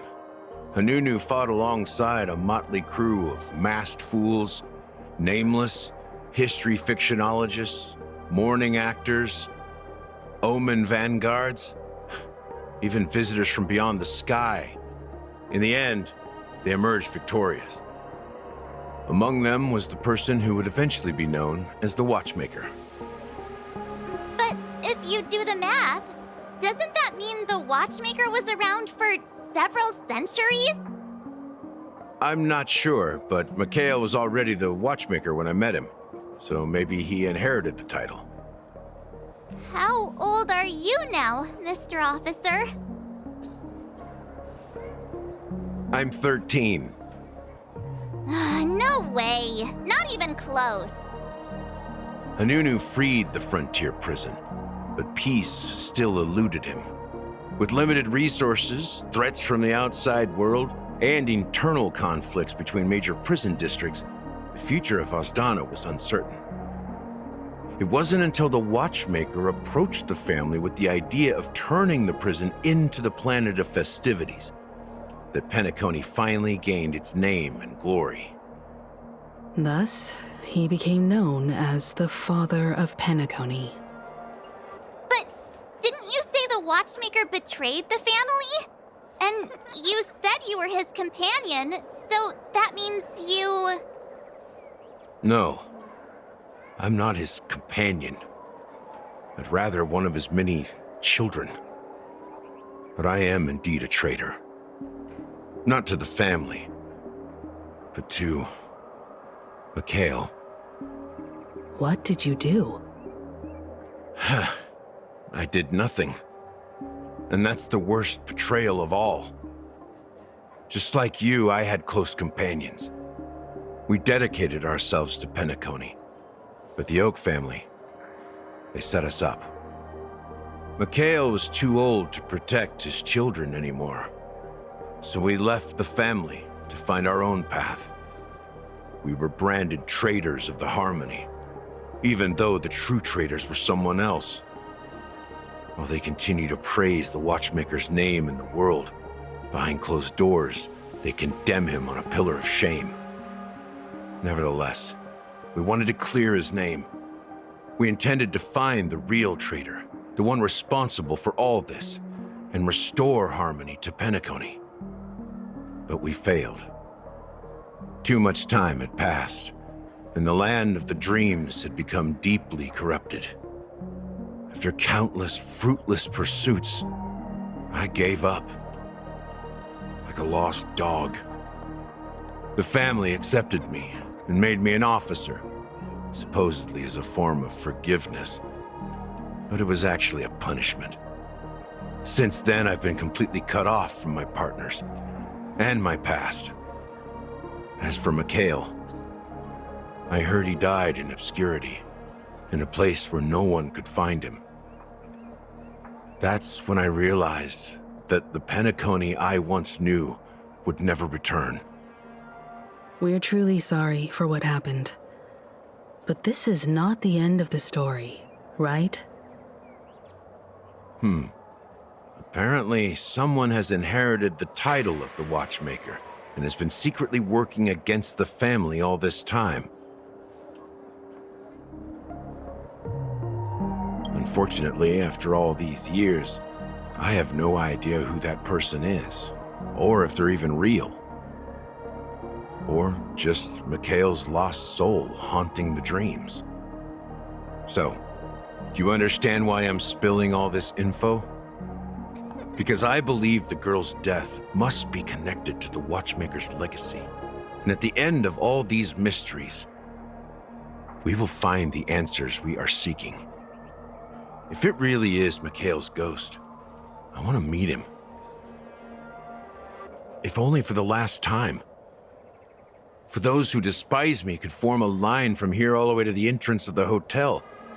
But those willing to look me in the eye and hear me out?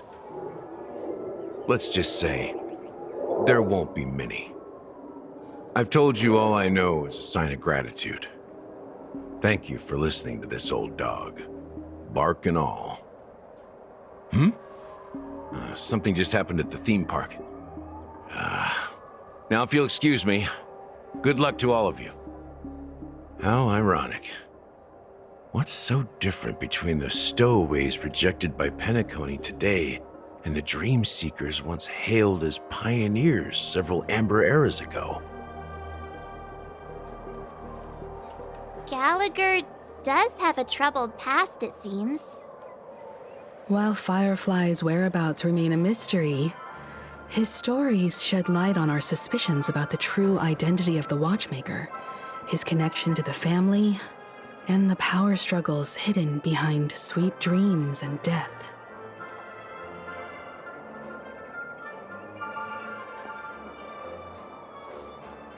Exactly. Gallagher suggests that the real traitor is someone else, probably within the Oak family.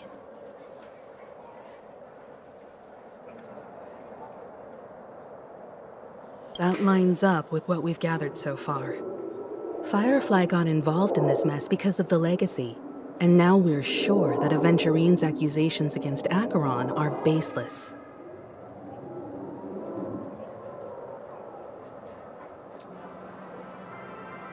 You're really into Clocky, huh?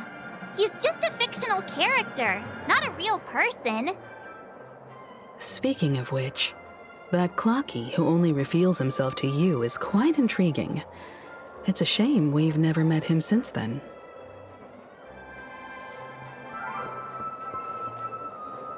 Now that we've confirmed a lot of our suspicions, let's take a moment to think about the clues we have. Send a message to Welt and see how things are going on his end.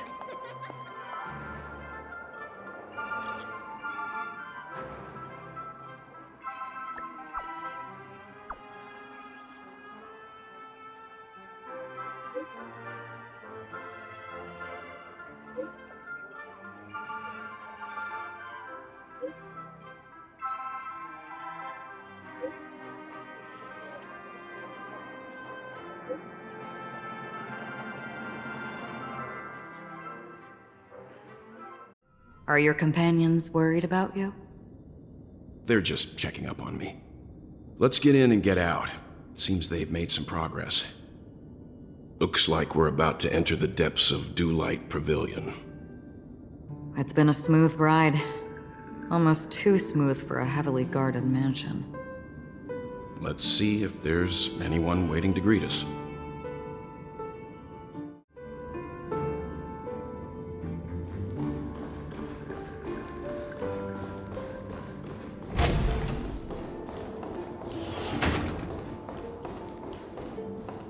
Something feels off.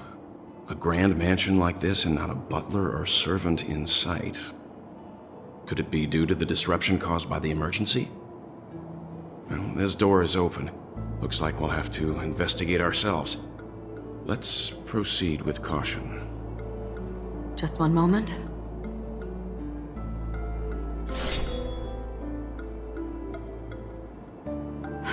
Light. I've made myself less noticeable. The crew can explain their presence as authorized by the family, but I can't come up with any excuses for being here. I see. What an interesting technique.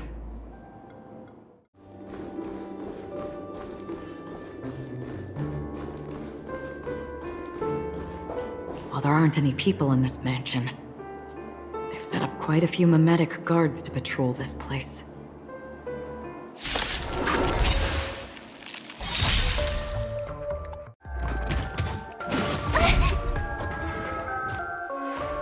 You can't run!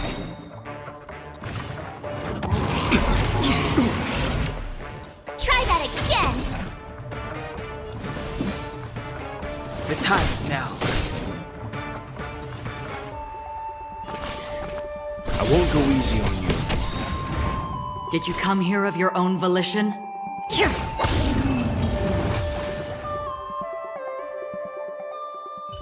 Look, it dropped something. A note. Looks like instructions from the butler for the other servants.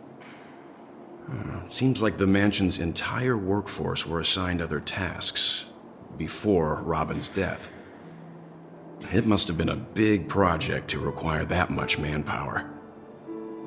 The Charmony Festival, perhaps. But no matter what their main priorities are, there should always be someone left at the mansion, right?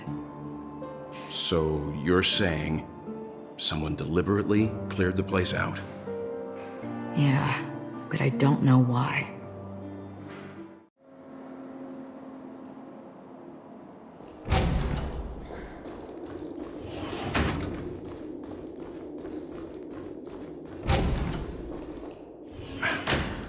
No one here either.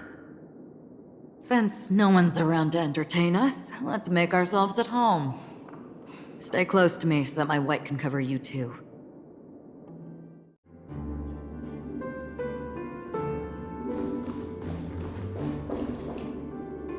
As soon as I and the rest of the crew arrived in Penacony, Mr. Sunday and Robin showed up to greet us. I remember hearing something unusual in her voice, and now it seems I was right. Robin believed it was because the harmony had been tampered with somehow. But as far as I know, There aren't many entities capable of interfering with the power of paths. Meaning? If there really is a traitor within the family, that person must hold a high position or possess unimaginable strength. That would explain why Mr. Sunday has been having such difficulty in catching the traitor.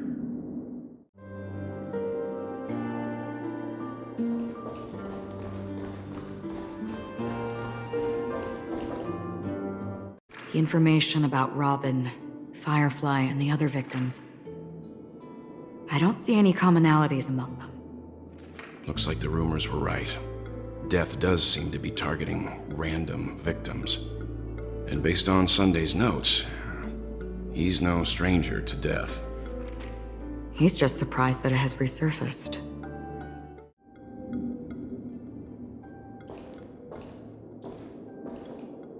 This light cone is securely guarded.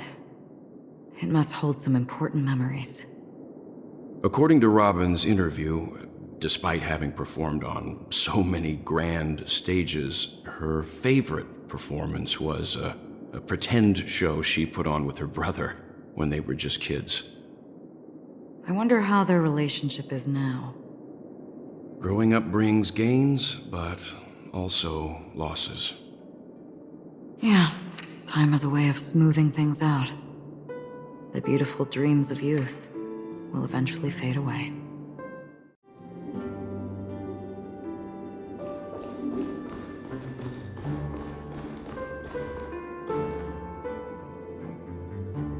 It seems neither the Dream Master of Penacony nor this old Odie is happy with Sunday's recent performance. They don't seem to care much about death. Instead, they're more concerned about the Charmony Festival and the Watchmaker. Maybe the other family heads don't think death is a big deal.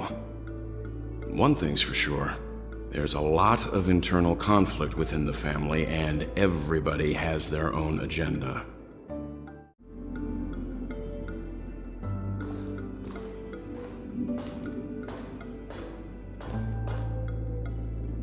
Mr. Sunday has done some serious research on his suspects. This traitor must have been causing trouble for the family for a long time. They all seem to be insiders, but I haven't met any of them. Huh? Wait, these characteristics. What is it? No, nothing.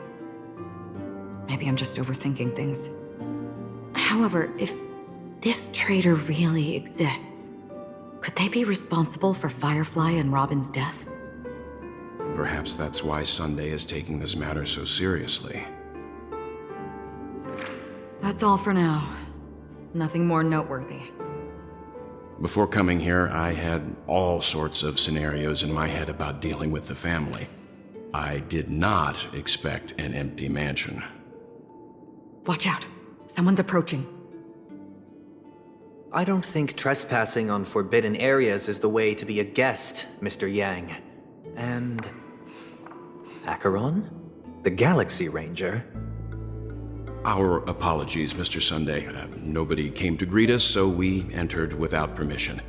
I hope you can forgive us. But even if there's no one to greet you, you should wait for the host. Don't you agree? Even without the famous Galaxy Ranger. As far as I know, the crew has officially accepted the family's commission, so coming here will be unnecessary for you. On the contrary, that's exactly why we're here, to ask you about the case and gather more information. We don't want any loose ends. Well, since you've come with goodwill, I have no reason to show you the door. Rest assured, he hasn't figured out that we went through those documents. While the truth remains a mystery, I'm getting close to it. I assure you that the traitor will soon pay the price. Let's hope justice will prevail soon. I have a question for you, if you don't mind. How did the family come to the conclusion that the murderer was within the family? With all due respect, it's in the IPC's interest to wreak havoc before the Charmony Festival, and the family has every reason to suspect the IPC's involvement. Well, other family heads share the same suspicions as you, but in my opinion, the true murderer would never have drawn as much attention as that ambassador did. Not to mention, I personally shackled him a while ago. However, I'll give you a suggestion regarding your suspicions, Mr. Yang. You should be more cautious of Aventurine. While the wicked can't break through high walls, they can plunge their evil dagger into the heart of the righteous. He's a businessman, not some philanthropist. But right now, he's out there handing out his wealth on the streets. And he went to the Clock Studios theme park all by himself. Who knows what kind of scheme he's cooking up? While the family is dedicated to keeping our guests safe, it might be wise for you to stay alert. You never know what unexpected troubles could arise. According to a Pierpoint hotline tip, there was a major breakthrough in the shocking Ejhazio Aventurine case. The suspect has been arrested. This fraud case has been linked to many departments within the Interastral Peace Corporation and the Intelligentsia Guild, causing a large drain in manpower and resources, resulting in the IPC taking a massive loss. The case's main suspect originates from Sigonia 4 and is one of the survivors of the second Kataka Abjin extinction event, who does not carry an interstellar refugee travel permit. As per Strategic Investment Department Head Diamond's sentiments, the IPC has appropriately relocated the suspect in the spirit of the Charter and will continue to conduct further investigations as to the motive of the suspect. What pretty eyes. Tell me, do they shine in the dark? Well, if they did, I'd sell them in a heartbeat. You don't know how many people long for your eyes to be closed forever. As a servant, you should not resist your master. Yet, you went and killed that man anyway. No lawyer has the audacity to defend you. Perhaps you ought to represent yourself. Not difficult, but definitely pointless. You're pretty confident on your eloquence. Did you also think that when you lied to the Intelligentsia Guild? Ask and you shall receive. You wanted the perfect construction material. All I did was offer a possibility. It was just a small wager. If your luck holds out, the IPC will dig something up from the golden sands of Ejhazio. Maybe even the Sand King's remains. Pity your luck has run out. I'll admit that. What I'm more curious about, though, is why such a grand scheme failed to benefit anyone in the end, including the perpetrator himself. Madam, I already have what I want. To be brought before you for the next high-stakes gamble. Then let's talk about the second gamble. Tell me, what are you prepared to wager this time? My life. I bet you won't send me to the gallows. What do you want, then? I want your Lenore to meet with me. I have something to say. And then what? I want cash. It can't be that simple, can it? It is that simple. 30 tanbas. The remainder of my market value. 30 tanbas. No more, no less. With this money, I'll climb to even greater heights than you. Grasp even more riches than you. I wager you won't give me this chance. Which is why you should call him here. Interesting. A pity Diamond won't see you. No one gets to see him. From here on out, I am Diamond's representative, and I will decide on his behalf. You're wrong. Flirty Tonbus. He'll give you that. And much more than that. Wealth, status, power. The IPC will give you whatever you want, even what you don't want. Kakavasha. A good name, but unfortunately destined to be buried in the dirt. You, though, you deserve to live, to create even more wealth for us. Go, pick the clothes you like, then choose your desired identity. And then, use them well, child. May your schemes be forever concealed. Life is like a long-term investment. Those who choose correctly, do the correct things, reach the correct outcomes, and show the world their value. People can't always make the right choices in their lives. But luck has always been on my side. I've never lost. Is it because Gaiathra blesses me? Well, if that's the case, she must also be looking upon me right now. My success is inevitable. But what then? Even if I overcome this difficult trial, what would come next? What awaits me after this glorious gamble? An even more glorious one? Will I return triumphant with unending riches after countless successes, or will I encounter failure, never to return?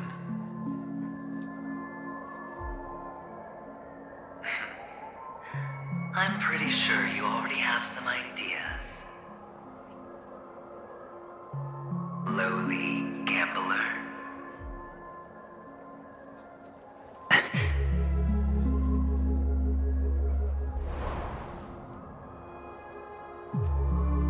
What? What? What?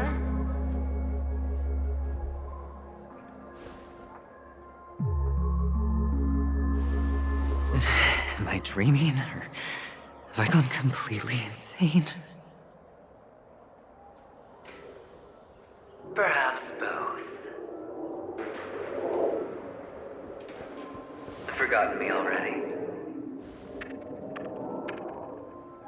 When you were strapped to that electric chair by a mannequin warlords, who was it that gave you the idea?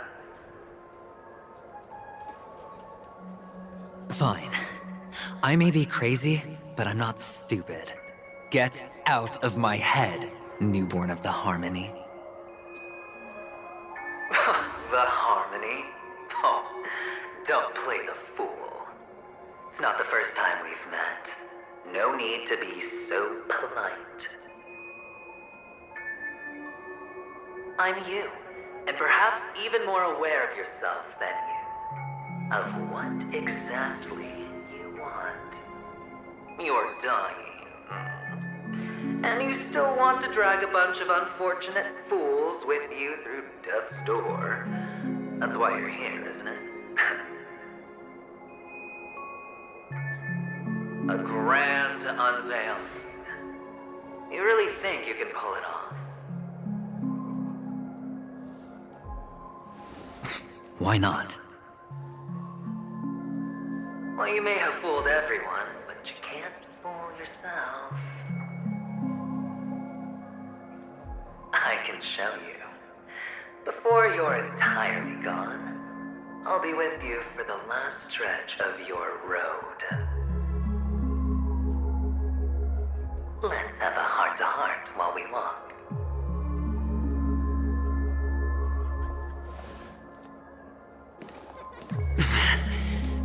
What exactly are you? Most people in this world spend their entire lives just to reach one outcome. And I am that outcome. Kakavasha, I am your future.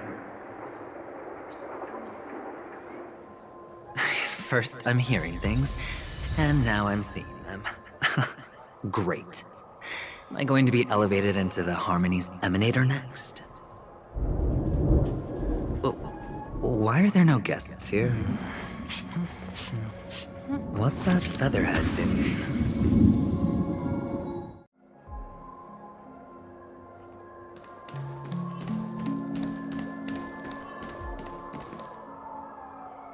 Just a Pepeshi? No. A child?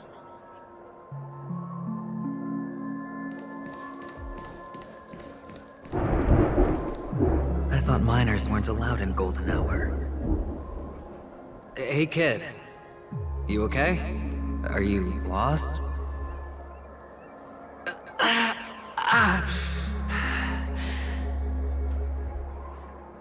What's wrong, mister? You don't look well.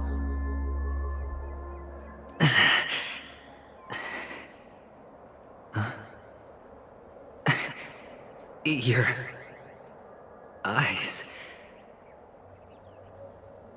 Impossible. Who are you?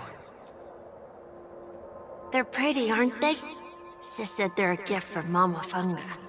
Colorful eyes are said to bring good luck. Mister, you have pretty eyes too. Beautiful. Are you alone? Where are your parents? They're in that amusement park. Papa and Mama went in first. I'm just about to go look for them. I have to go. Goodbye, mister. Hope you have a good time, too. Those eyes. And Mama Funga. No, it can't. There aren't any Avgens left.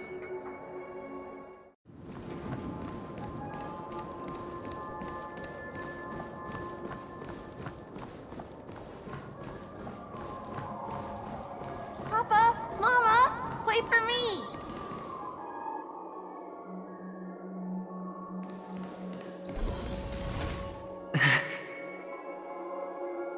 Only on Penacony, am I right? What are you still doing here? Well, you've known all along. The family truly showed leniency to everyone who came seeking help. Why would there be a need for such high walls and deep moats? However, people don't see it like that. Especially since the flavor of the dream syrup is so alluring. You will receive no charity on Penacony. And relying on your own strength alone to topple high walls? Not a likely fate. Which is why, once you step into the hotel, you remove your high hat and beg everyone you come across for help. Like a hyena scavenging for scraps in the desert. Because you know that opportunities are fleeting.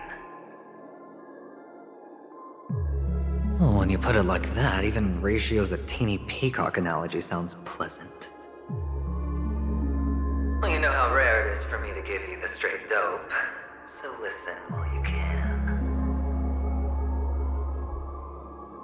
It's good timing that you mentioned the doctor. I'm especially fond of what you and he have in common.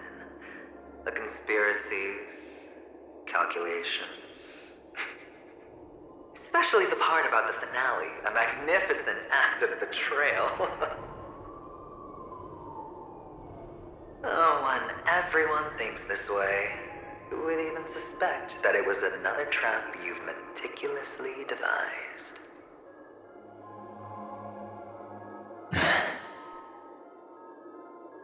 Go on.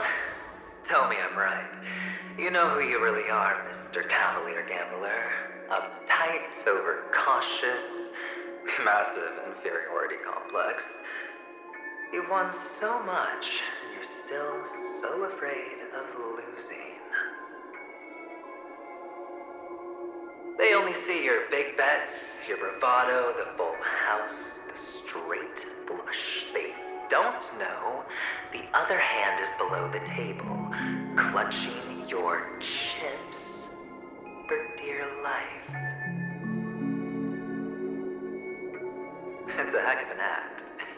No wonder the tavern sent you an invite. You're a natural kid. You don't stop at fooling the audience, you fool yourself too. Well, the best way to prevent others from seeing your true colors is first being able to fool yourself. Of course. I know you all too well. But it's strange. Why did you decline that invitation?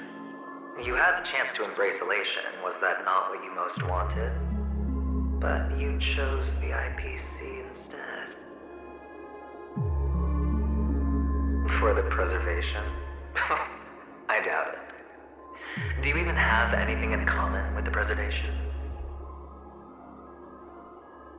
Oh, I thought you knew. Didn't you say you had me pegged? We're done. Either stop talking or disappear from my sight. That's fine. But who exactly is about to disappear here? Well, it's not going to be me, anyway.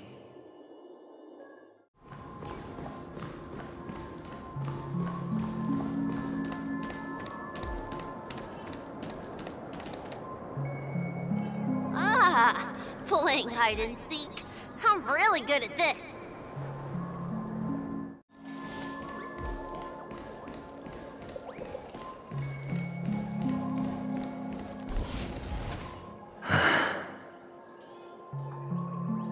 Hide and seek.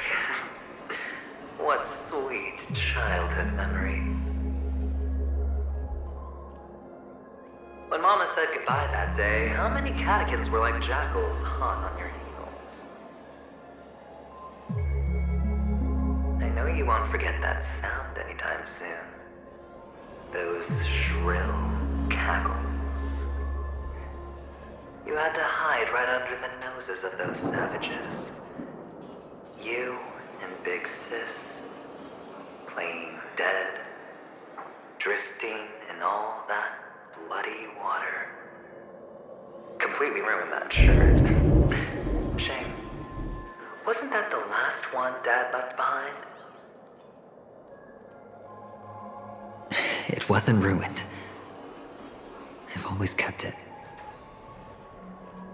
Come on.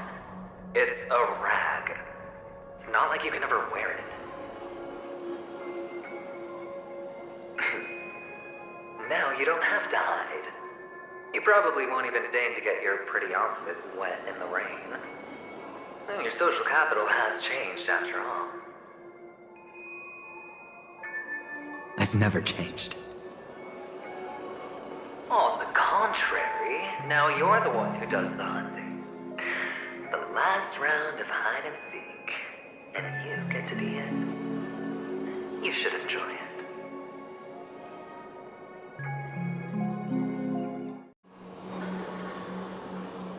Is this a topaz? What is this doing here?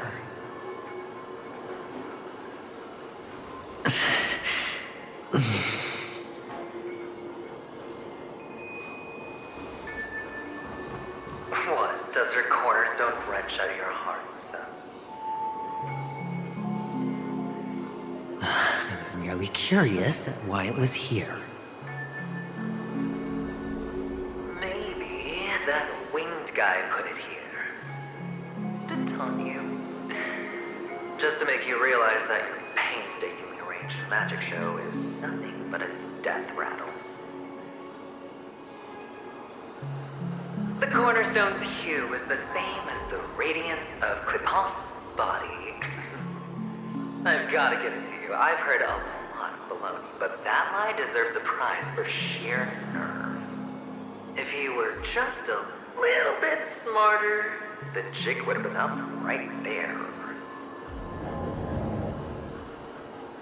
This is just bait. Of course. That's why Ratio's betrayal was one of the keys to your plan. I have to say, that doctor's acting was superb. Or maybe he wasn't acting at all. All the better for you. Sunday didn't become head of the Oak family by acting sloppy. He's obsessed with control. You have to give him enough detail to satisfy his meticulous nature, but not so much that he gets suspicious. Which is why you had Ratio seek him out and leak the plan on purpose. To prevent the other party from suspecting anything. The intel you gave to Ratio was all true. He spoke the same to Sunday. Finally, Sunday took the bait, found me in the cornerstone, and before you know it,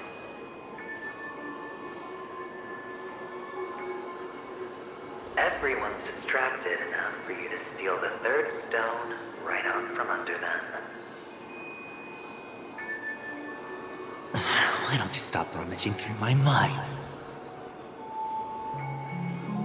Your mind. It's our mind. You're me, and I'm you. We're the same.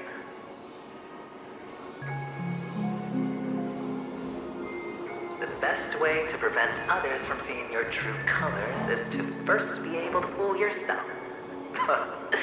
Really? You can't even fool yourself. You just got lucky this time.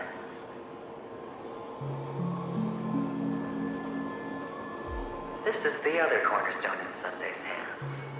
Rather beautiful green. Just like you. Smooth. Cunning. Tell me, what's its name?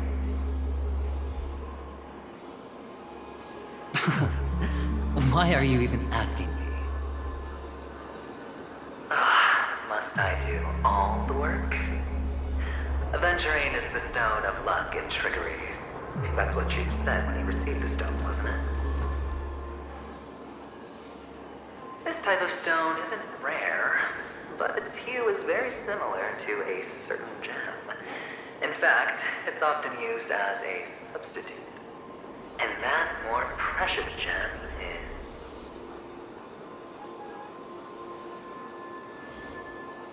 Jade. Even Sunday can't tell the difference. Oh, looks like Jade can be substituted for Aventurine, too. Sauce for the goose. Aventurine, Topaz, Jade.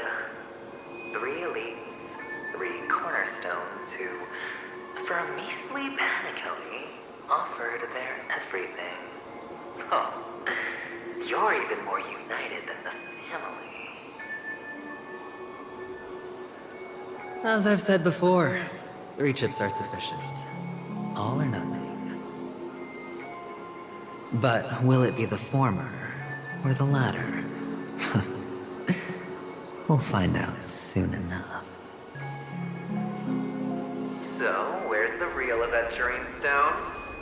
Take it out, let's have a look. Suddenly you don't know where it is? I just want to hear you say it. After all, it really does resemble its owner.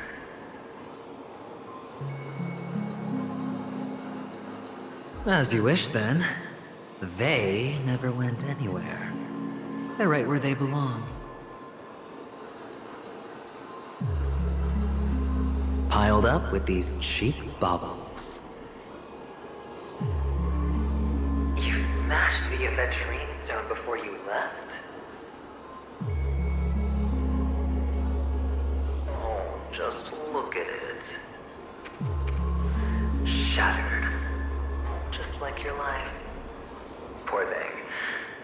A humble pebble coated in the most lustrous sheen. I take it back. This thing is far more precious than your life. You're absolutely clear about the consequences of doing this. Blasphemy against Klipoth's body. You think the IPC will let you get off scot-free?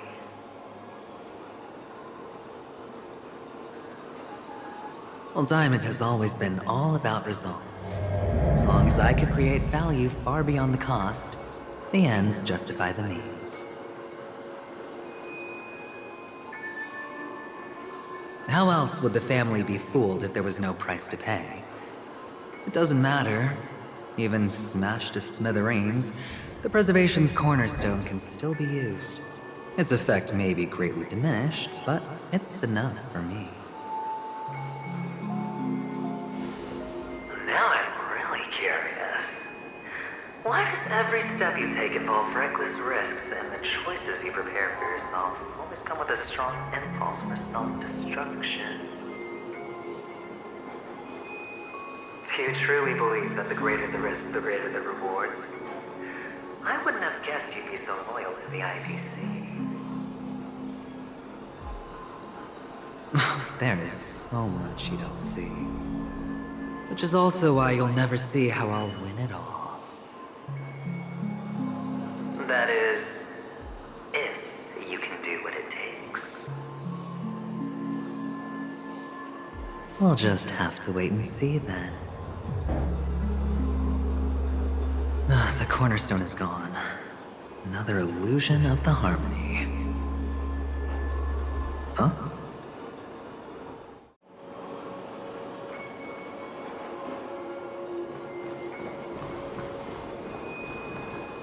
Hello. We meet again, Mr. Pretty Eyes. Yes. We meet again. Did you find your mother and father? Of course. Big Sis is there too. The four of us were just playing hide and seek. I'm so happy. On our way here, Papa even brought me to see a blimp. I think you mean film. Yes, that's it. Putting many drawings together and turning them into a moving wall painting. They put me, Papa, Mama, and Big Sis together, turning us into one big family. You should give it a try too, mister. You look sad. The amusement park will cheer you up. Sure.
How's that?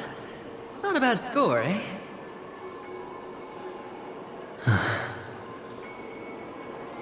Boring.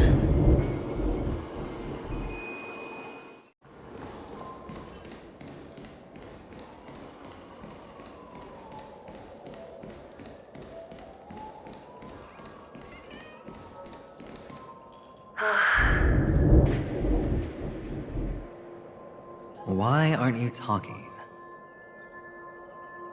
You've piqued my interest. I'll admit that there are still aspects of you that I don't completely understand. Well, you sound sincere this time, at least. Well, sincerity is one of my traits that everybody likes. And I have precious few of those. Moving on. See that maze over there? I'll know everything about you before you reach the exit. Our quaint journey through this amusement park still isn't over, and I wouldn't mind stretching this out at all.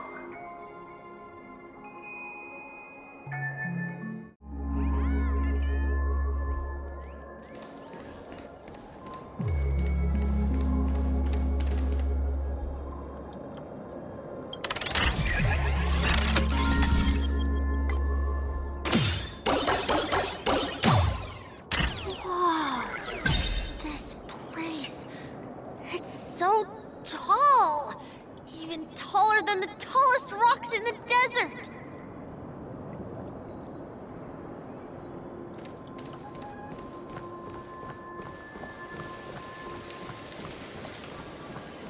And there are so many flowers here! Vixis, this one's for you!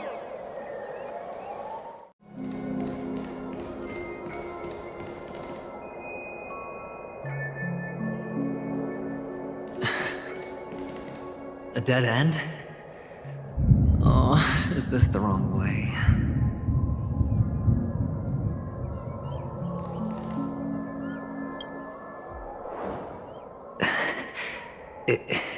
Is this? Oh, what's on your mind? It's got nothing to do with you. Do you need a hint? These are manacles on you. That man gave you your first job, and you made your first pot of gold. I remember it all too well. You wrapped that iron chain around your fist, for that is the only tool you could find. Then, in that maze, you... Shut up! Oh, you don't wish to face your past. Unwilling to admit that your life is worth only 60 tamas. Well, from what I see, you refuse to confront it, because it only proves your weakness. How could a weak person take such daring risks? Oh, that's right. You love the thrill of danger. But you refuse to let go of meaningless sentiments. Even in this beautiful dream, the only thing you dare allow yourself is death. In your hands, those who follow you could have become Joker cards. They're far more useful that way. It's not like this is the only place the family ever cut corners. You could have had tons of action if you weren't so all or nothing. All it takes is a meager sacrifice. I bet Opal would have resolved this without a fuss. A pity you're not him. Well, you wouldn't be in this state if you could just get with the program. And why couldn't you? Out of professional integrity. Those techniques you mentioned are highly efficient, but it's not that I don't know about them. It's more like I couldn't care less. Get it? What fun is it if the fight isn't fair? Fair? You assume your opponents would fight fair in the first place. The odds are obviously not in your favor, so how are you just breezing by? Did that masked fool's words awaken something in you? Well, she gave me an answer that could turn everything upside down. Everything? You mean it could make all the cards on the table just disappear.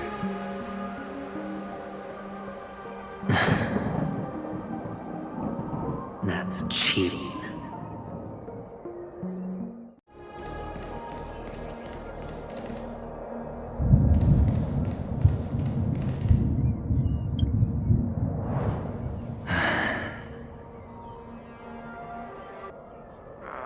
Your expression right now is hard to put into words. The lucky charm Mama left you is made from gold. Why did you never consider selling it? You obviously could have lived a normal life like Big Sis that way.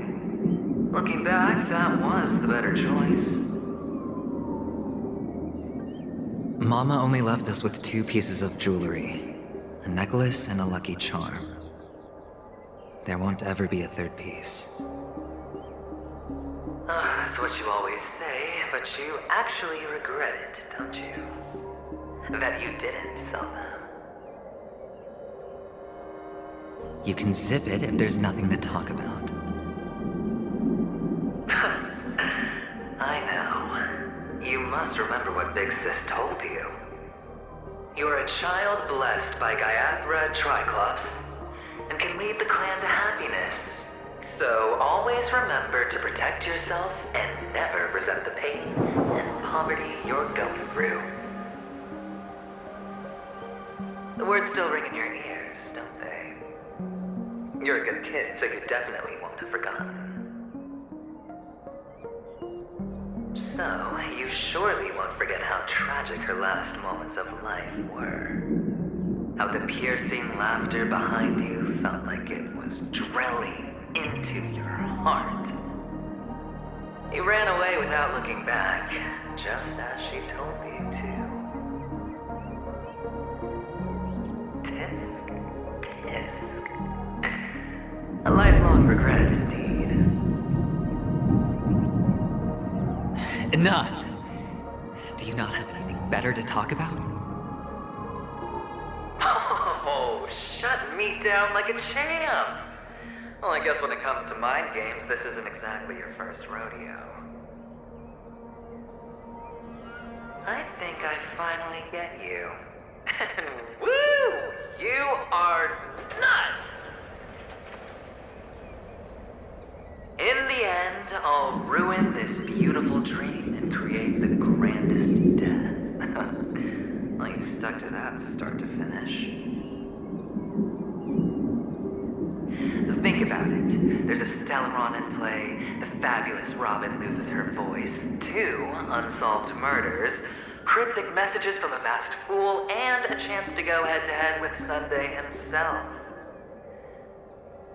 The only thing to pique your interest is one word. The last word. A word that's right there at your fingertips. Death. But whose exactly?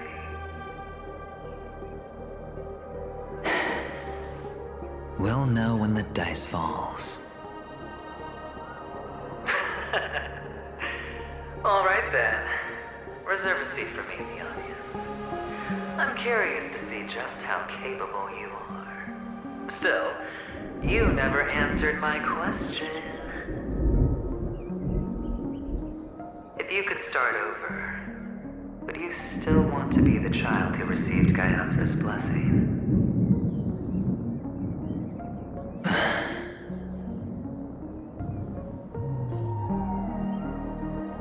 It's so quiet this time. Is he finally gone? Or am I the one about to disappear?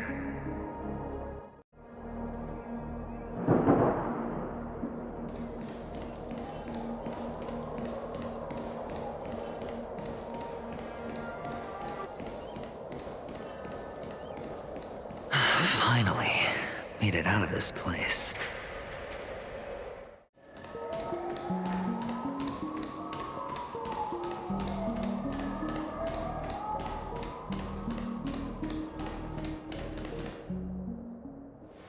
I don't know why, mister, but you always give me a special feeling that makes me more curious about you. It's sad that I can't get to know you more, We have to say goodbye. Did you have fun? You're going back? Yes. I should go home. The day's getting dark, and it's going to rain. I don't want to worry the others. You're home. Where is it? What a strange question. It's where Papa, Mama, and Big Sis are. In this dream.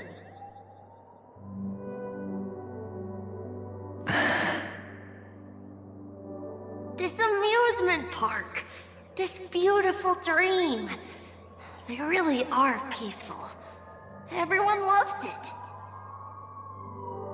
But, mister, why don't you like it? Because they're not here. Where are they then?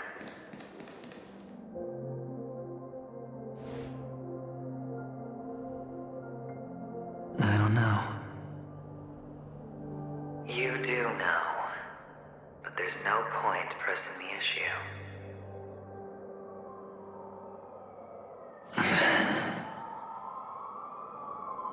Admit it. You're tired.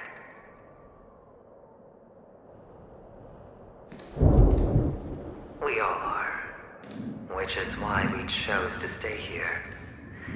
Me and him. Your past and future. How long will you stay? Forever. We'll be with you forever in this dream. This is the greatest honor that we can offer to those who hurtle towards death.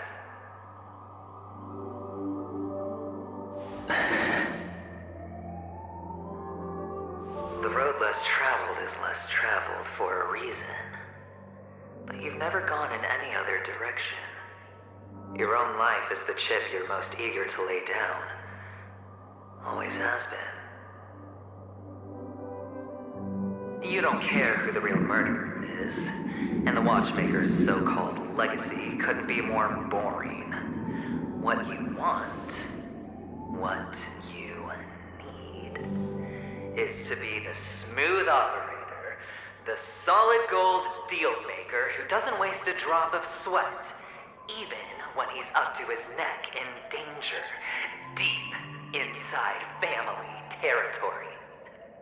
You want to be polished up, cuffed with red-hot chains, and spotlit center stage.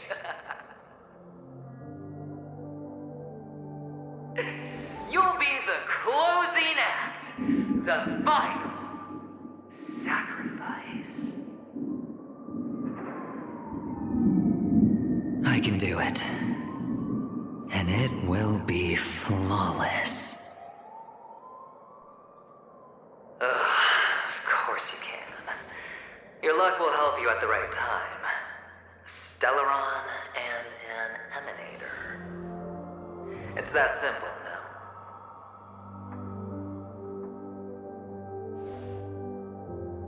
That way, the IPC will earn a place at the table. And as for you, you'll just happen to slip the leash, leave the rat race, extract yourself from this endless debacle. You'll have the freedom you've always dreamed of.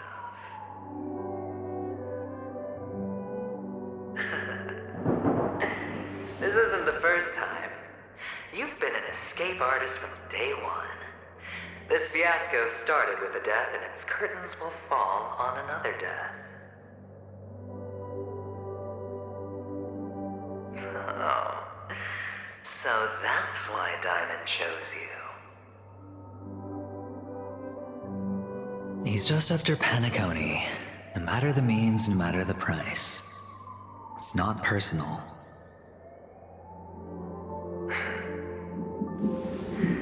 It's hard, isn't it? Well, don't get soft on me now. What, did you suddenly grow a conscience? I was born from yourself. I'm well aware that climbing out of the hole you've dug is basically impossible. I can't stop you from doing what you want. We can't change where you want to go. Well, what's done can't be undone. All we can do is play the cards we're dealt and rake in as much time as possible. Yes. Alas, people won't make all the right choices in their lifetime. Though luck always seems like it's on your side. You will keep winning, having never lost before, but why you? Why must it be you? If all your luck is built on the pain of someone you love, on the loss of dozens more, if these windfalls, these jackpots, aren't a gift from Gaiathra, if all they are is a long string of meaningless deaths, then what did we do to deserve living in a world like that?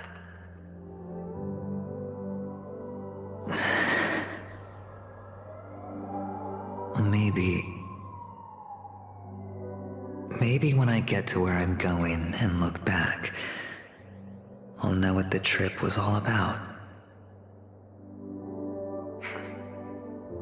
Fine. Time to make a move, my friend. I'll be waiting up ahead. Say goodbye to the kid before you shuffle off.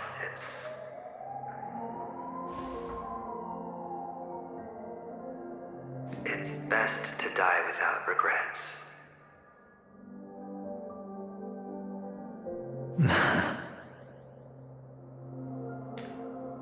And now, only we are left.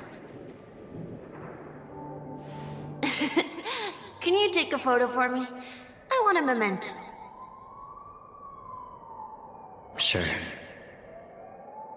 Come on.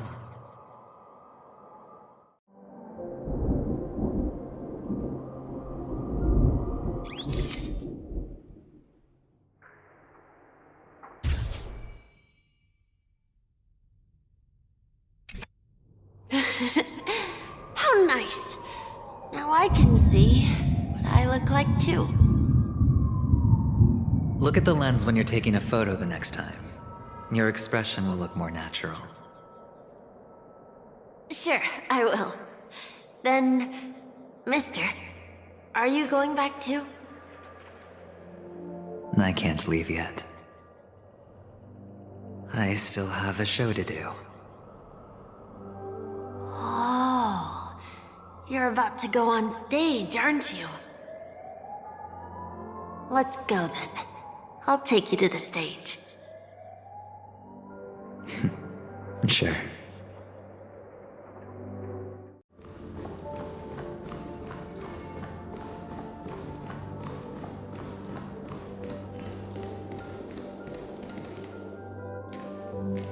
Behind this curtain is the grand stage. It's almost time to go on stage. Are you ready? Good luck with your show. Thank you.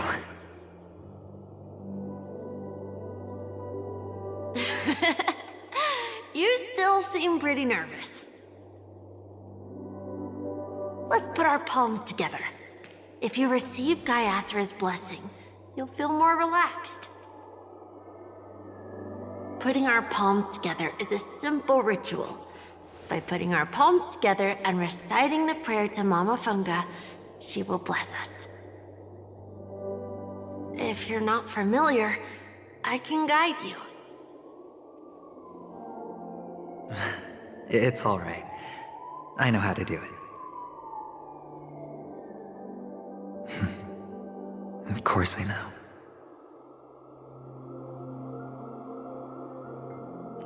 This is where we go our own way, Kakavasha. The catechins are coming. Why? The catechins have already taken all our money, food, and they killed our parents. What more do they want? Catechins are bloodthirsty, cruel, and insatiably greedy. They want everything only to end up with nothing. This is a trick, an act of revenge. Remember? Today is the day of the Kakava, and also your birthday. They know the Avgin will surely hold a festival today. With the aid of this rain, they will come to destroy our wagons and take everything they want. Little do the catechins know, this time we will fight back. The men in black that descend from the skies are on our side. The catechins stand no chance against them, and will surely pay for their arrogance. Without this rain, the catechins would never take action, and we would not have the chance to turn the tide. This is a gift from Gaiathra, and you are Kakavasha, whose good fortune will bless your sister with success. But people will die, and you will be in danger. How is that good fortune? Why are you all doing this? The Avgin always return their blood debts. Gaiathra calls for me, while Papa and Mama are waiting for me. I must answer the call. She will bless you with good fortune and help you survive. As long as you are alive, the blood of the Avgin will never run dry. So run, Kakavasha. Do not be afraid, and do not look back. Go to the other side of the mountain. The rain will accompany you, and the rain will bless you. As for us, we will reunite in Kakava's next aurora. May the goddess Gaiathra close her eyes 3 times. Keep your blood eternally pulsing. Let your journey be forever peaceful, and your schemes forever concealed. Farewell, Kakavasha.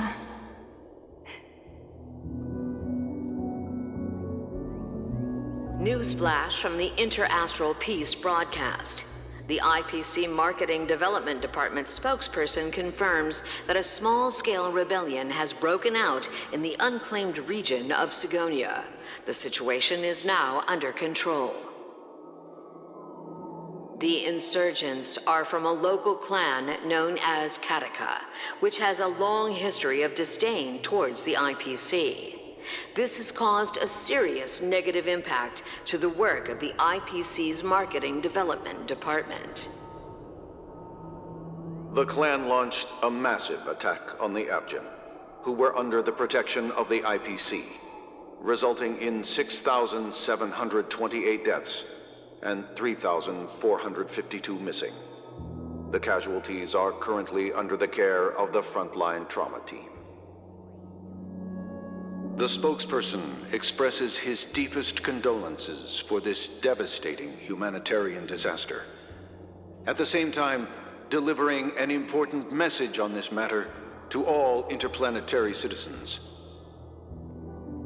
Finally, he proclaims, the hammer of preservation will fall for all beings, regardless of life or death, regardless of race, regardless of ideology, to uphold the basic rights we inherently possess.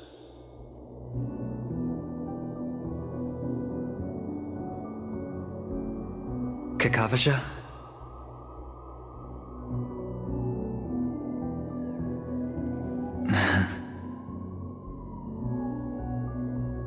Bye.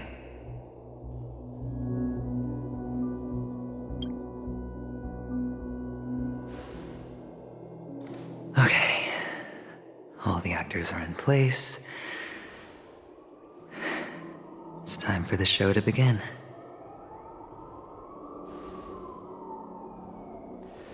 This act is dedicated to you. I hope it'll be an unforgettable memory for you.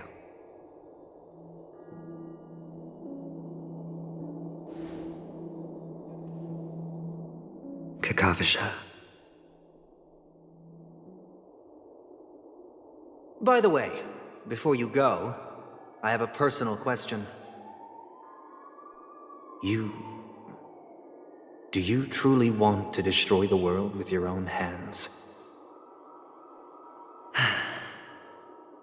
Let's assume, just assuming now, that every time I roll the dice, there's a possibility of achieving this particular outcome.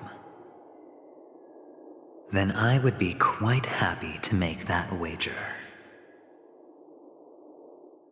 Is this Miss Acheron? Hello, I'm Himiko, the Astral Express's navigator. Hello, I'm March 7th. I'm sure he needs no introduction, as you definitely know him.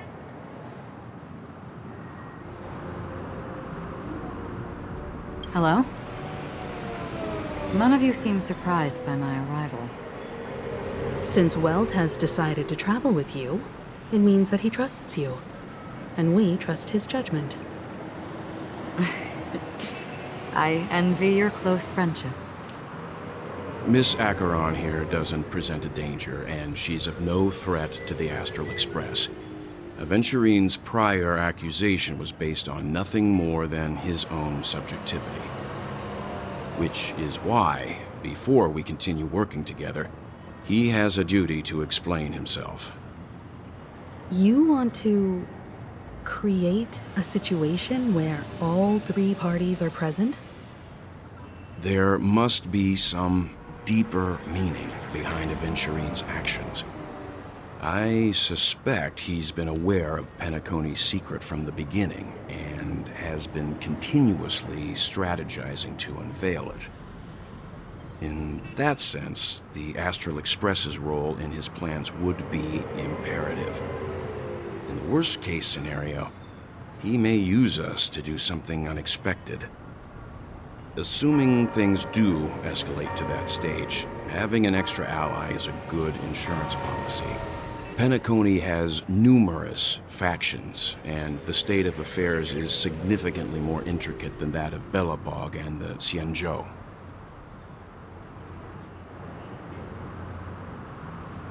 He's right.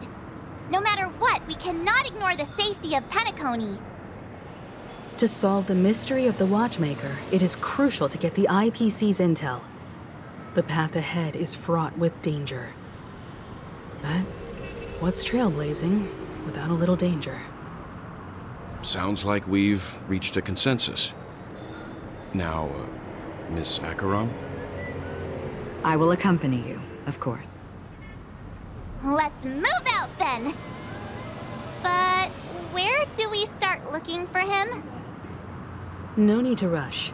If he truly has laid a trap, he will definitely use every means to lure us in. Ladies and gentlemen, the most wondrous, most magnificent show in Penacony's history is about to begin. The IPC cordially invites everyone to Clock Studios Theme Park. Look. Should both the performers and spectators fail to arrive, won't all of Aventurine's plans be for nothing? Let's get going, everyone. The hour of trailblazing is upon us.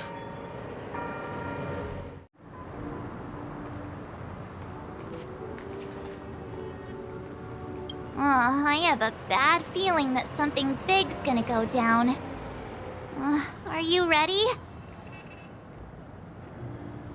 Let's waste no time and head to the theme park then.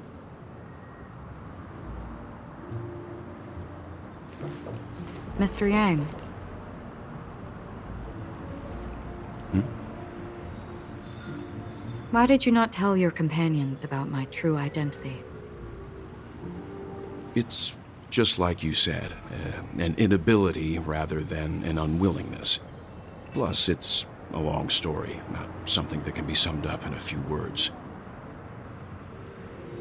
But I chose to believe you, and my trust in you stems more from my own personal judgment. I also believe that if it were their choice to make, they would make the same one. Thank you. I'm grateful.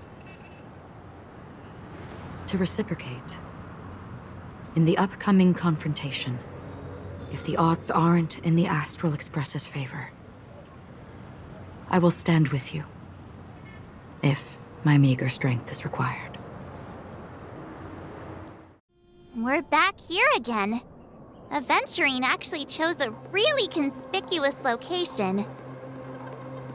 That guy's really taking it to a whole new level.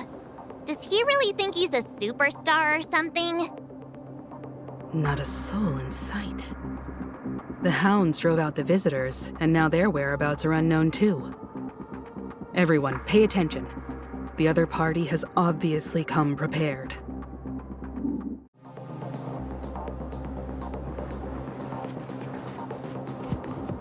Ladies, gentlemen, dream seekers, tycoons, esteemed guests of the Watchmaker and the family. Also not forgetting the nameless of the renowned Astral Express. Welcome to the Interastral Peace Corporation live show!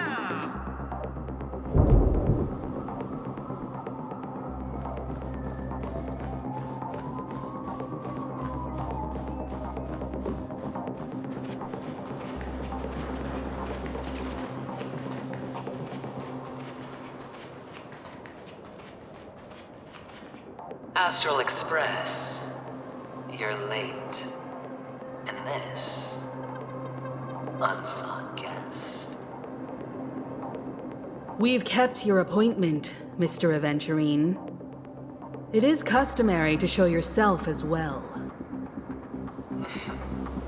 I will, naturally.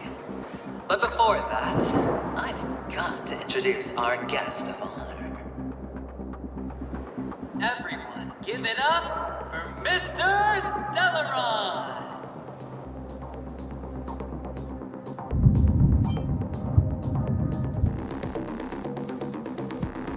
Let me remind you that in all likelihood, this stage and his identity have nothing to do with the wanted murderer. Oh no, they do. Of course they do. Otherwise, why would I work so hard to gain your trust and then invite you all here? Because he's the only one who saw all 3 homicides.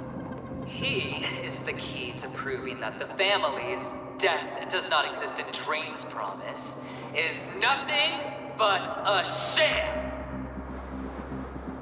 3 homicides? That's right, madam. The 3rd one is about to happen right now, right here, in Clock Studios theme park. A truly grand death. You, and you.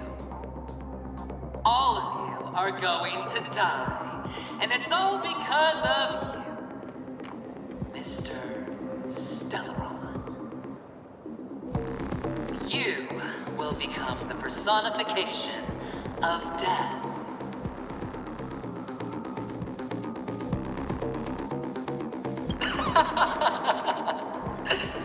I thought my intent was crystal clear. Let me be a little clearer. I will detonate the Stellaron in you and cause a teeny, tiny accident on Penacony. BAM! The entire theme park will be reduced to a shattered dream. Then before the family can even react, I'll become the IPC fleet's navigator. Your bluff isn't fooling anyone. If you could really do that, you would have done so earlier. You wanna bet? Sure. I'll bet with you. I'm betting that it'll be a sweeping victory for me. By detonating an unprecedented explosion to prove that the vow of harmony is a complete and utter joke. You won't do it. Of course I can. It's just another gamble. I came from the wastelands of Sigonia. For just 60 red copper coins, people paid to brand me. Put me in chains. Place me in the gallows and bury me in the golden sands. But the sun could not kill me, and the quicksand sent me back to the embrace of the Guild and the IPC. Bear in mind, my victory wasn't just a stroke of luck. No. I've never been defeated. Have you ever heard the saying, sleep is the rehearsal of death? Why does life slumber? All because we are not ready for the final rest. Every night is practice for the end. You and I are escaping into our dreams for fear of death at this very moment. And death will surface in our dreams. Friends, the game has commenced, and you cannot choose to decline. Nor do you have any reason or grounds to!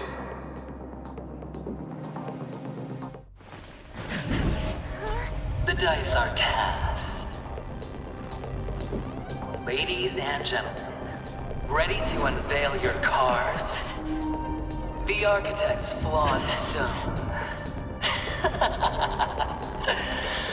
Of no value at all. I'm putting down the bet. I'm taking the gamble. I'm claiming the win. I'll invade spin the wheel, a daring gamble. Walking the brink of death for rebirth. Oh, for the Ember Lord! All right. Let's see who has the last laugh. Let the games begin! Move carefully.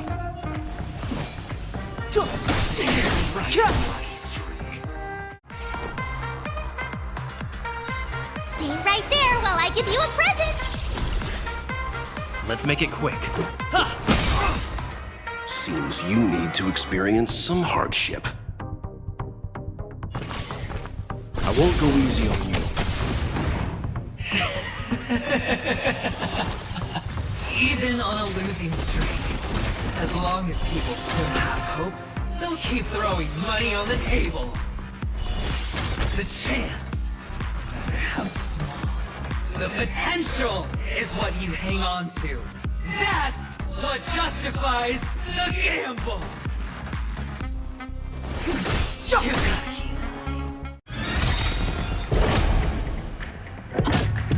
The dice are king. All or nothing! Try that again! Time to double down! Just a scratch. You can't run! You've got a keen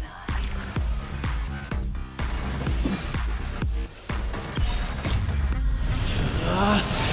Rules are made to be broken!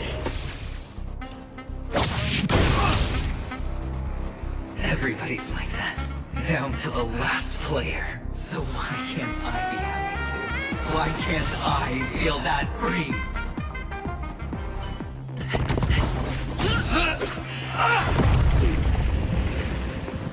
Always hide your ace with a straight face. I'm starting to get a little impatient with you all.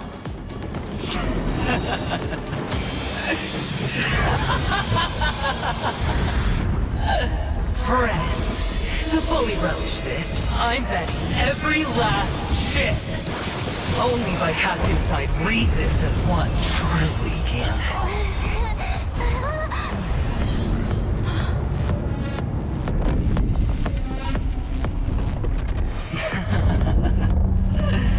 Emanator, I know you'll match my wager, right?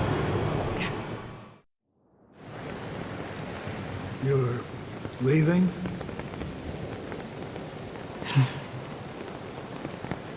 Perhaps. I might pass through the place you mentioned.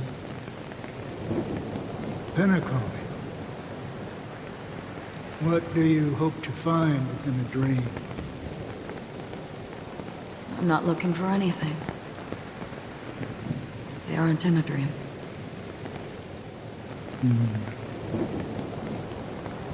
I'm afraid the family will not open the doors for you. Why?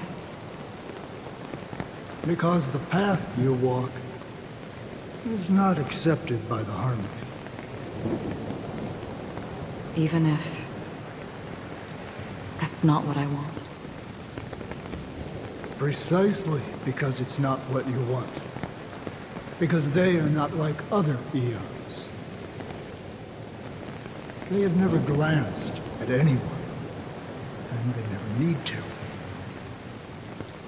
They leave woven strands of fate for humans to walk, and together, they weave a great shadow. And this shadow silently envelops them. There are always those who rise from the shadows.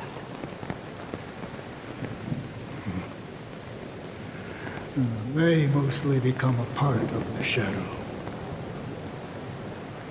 In your eyes, am I the same? You still have a strand of color, but not much.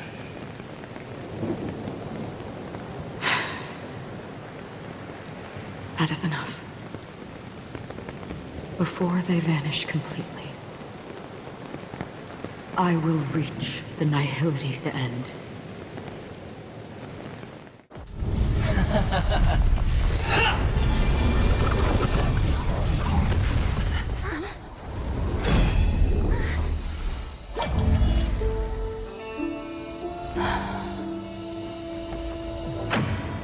I wish to mourn the departed, weeping like rain, to swell the crossing stream.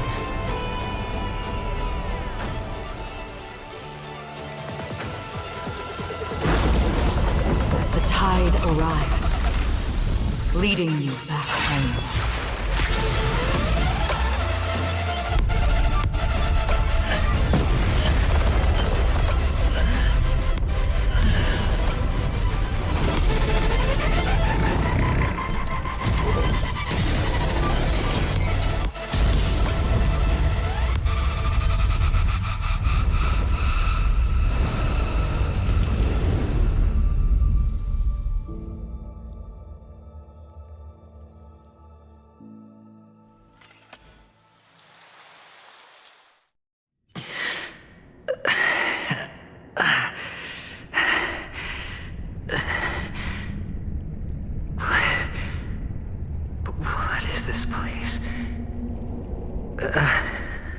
A gigantic black hole.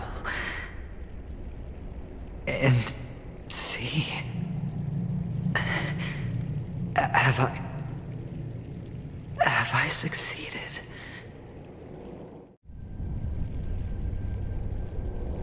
Welcome to this sad world, Kakavasha.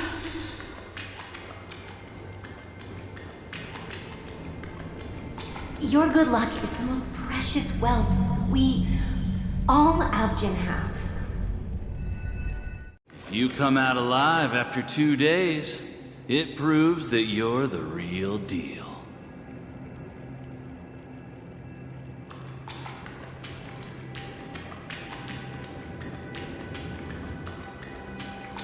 Wealth, status, power. The IPC will give you whatever you want, even what you don't want.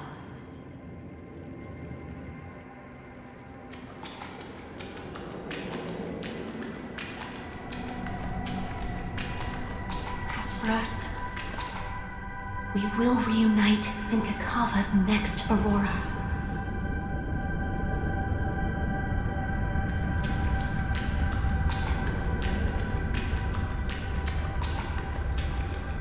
It's a pity this is not the place you were expecting.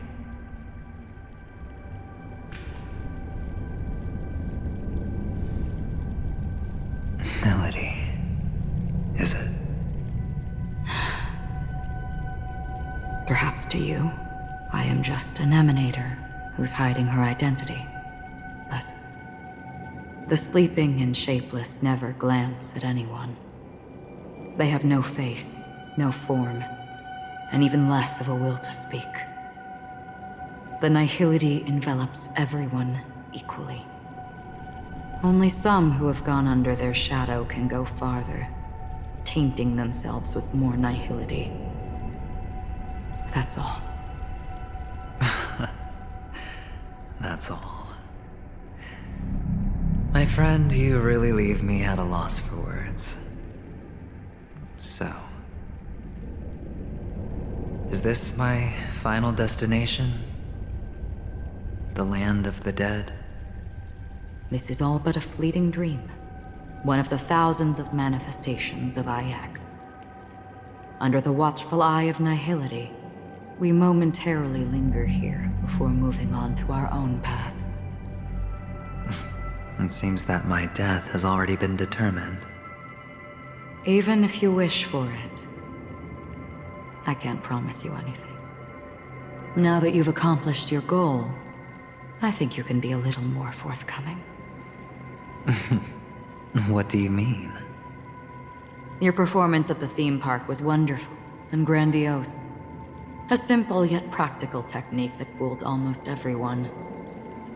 No one would have ever thought that you would have gone to such lengths, even staking your life just to prove a fact that had seemingly been disproved long ago.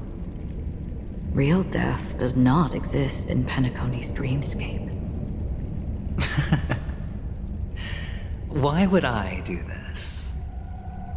Because this is the only way you can uncover a secret that is even more unspeakable than the serial murders.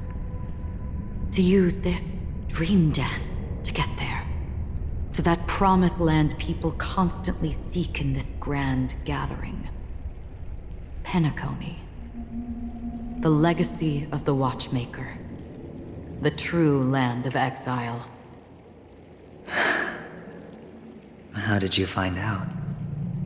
I never imagined that something I learned about unexpectedly would become the key to connecting everything. It's that person's identity, isn't it? I see you're in the know. Let's just say I'd put money on the possibility. The murder isn't nearly enough to disrupt business as usual. Even if there were 1 or 2 murders on Penacony, most people wouldn't be personally affected. And that won't create any waves. This dream of theirs isn't a boundless sea. It's a lonely island. The family used the Harmony to build a high wall and isolate them from the vast and treacherous ocean of the outside world. That barrier they build keeps death out. But it also keeps the secrets that are lost in that watery abyss from floating to the surface.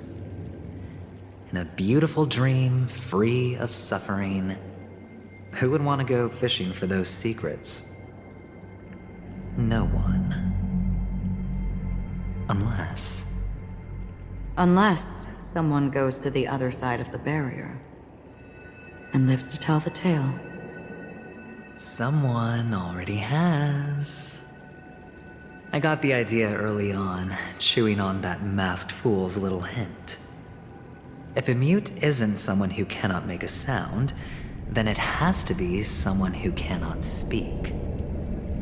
Someone who survived the treacherous depths, but is unable to take the stage and speak the truth. Well, I'm happy to know she's safe and sound, and still on Penacony. Hint. Is that not proof? Well, proof is the one thing I don't have. The only thing that can prove these conjectures is for the family to come clean. And with the way they buttered up these outsiders, it seems pretty clear they're intent on covering their tracks. But you don't need proof to have a suspicion. And for me, suspicion is enough. I didn't need to find the Memory Zone meme. I just needed for someone to kill me like it killed that silver-haired girl. You don't sound very confident to me. Going out of your way to make citywide broadcasts in an attempt to involve more people. You are simply betting on the possibility of someone being able to break down the barrier. You're very lucky that fate has decided to let us cross paths. I happen to be equipped with a very sharp blade, sharp enough to slice through the veil of dreams. I can also carve the Harmony's brand off of you.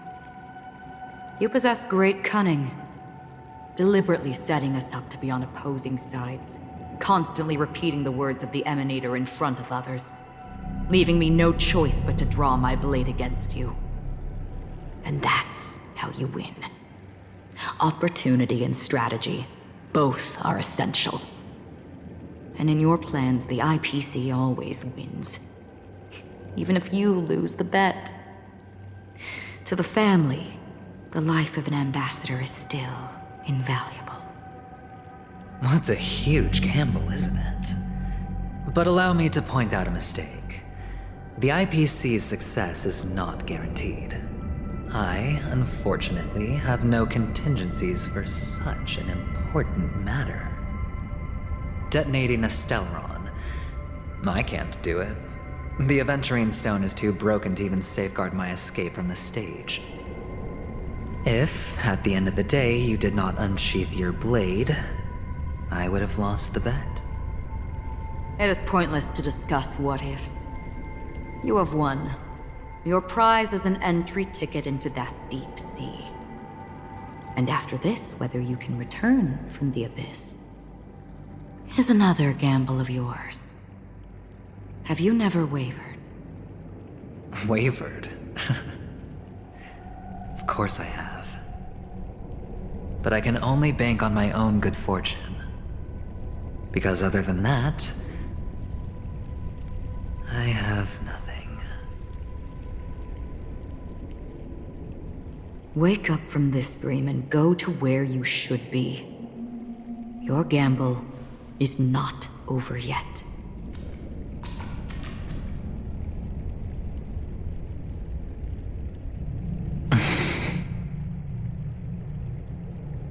Before we part,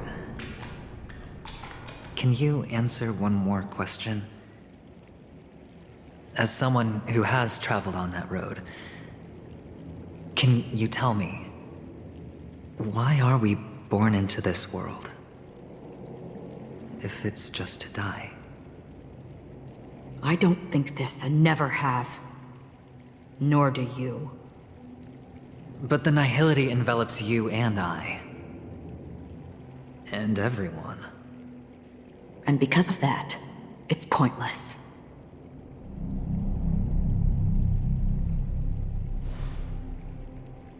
But it is still there.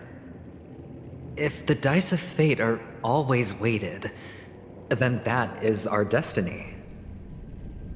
Why, then, do we struggle against it? My answer might not be able to resolve your confusion, because it has been with you throughout your journey and is already a part of your life.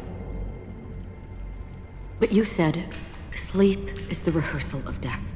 So why does life slumber? Because we are not ready for the final rest. So you can definitely understand why we want to be prepared. Even if the ending has been predetermined, that's fine. There are countless things that humans cannot change. But before the end, there are many things that humans can do while on their journey. And because of this, the end will thus reveal a completely different meaning. Take a good look at your pocket. Your friend has already given you the answer. Good luck.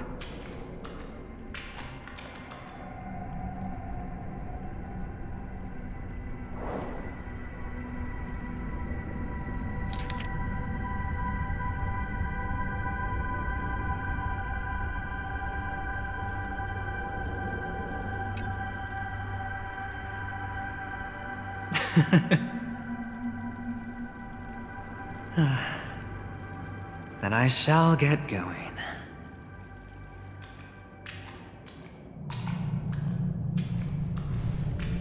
Mister? You're leaving? You ultimately chose to leave this dreamscape? Yes. Because they are not here. My papa, mama, and big sis. Then where are they? They are in a place where everyone will go.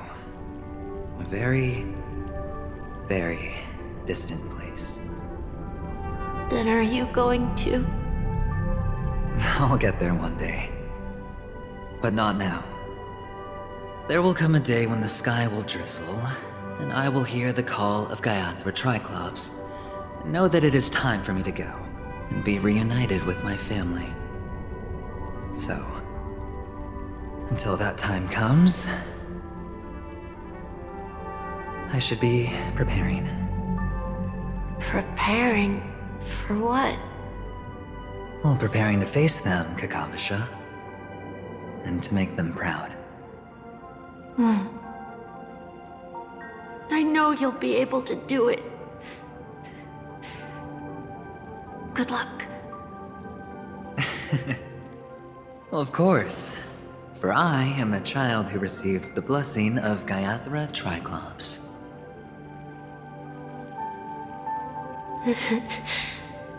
But you still seem nervous. Well, I seem that way because I am nervous. You know what? Maybe you can help. What do you say? One last time? Put our palms together?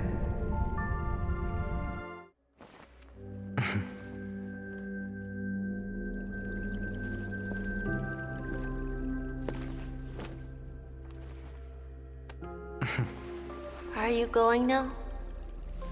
Yes.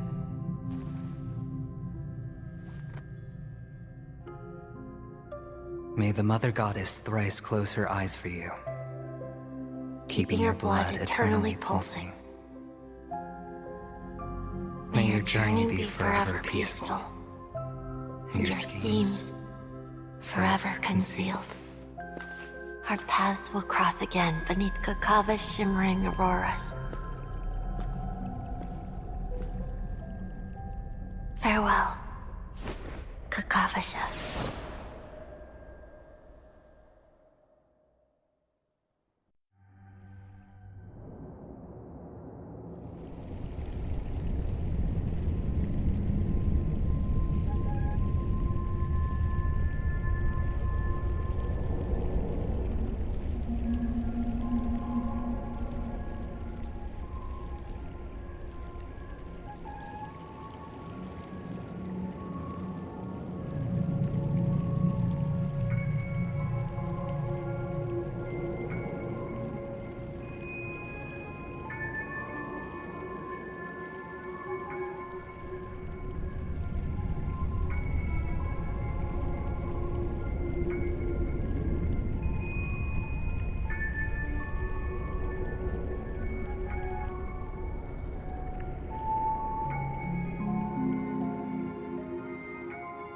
The light of the Aventurine stone has disappeared.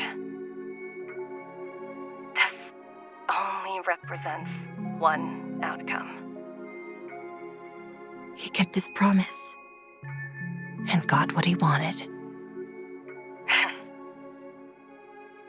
As planned, your cornerstone has been successfully sent to the family's territory. Then... Let's fulfill our duty and start harvesting.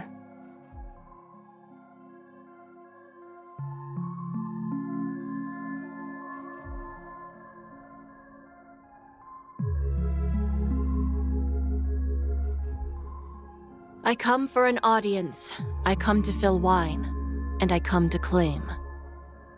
I bestow poison in the guise of sweet dew. Come the toil of spring and yield a fall. I patiently wait for the branches to be heavy with withered fruits. All for the Amber Lord.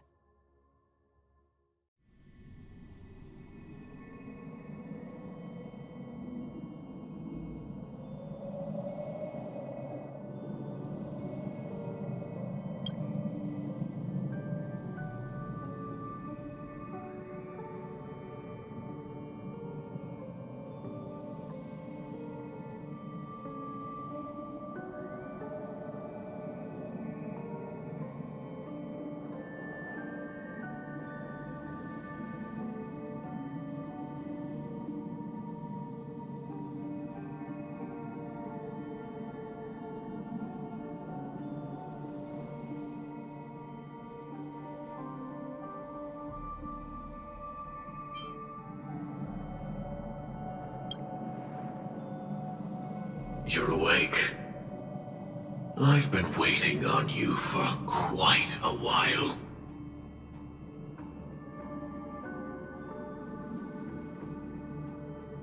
I didn't do anything but wait for you to wake up. You've met me before. I'm Sam, a Stellaron hunter. I originally planned on showing up earlier to reveal some truths to you. But I encountered more roadblocks than expected.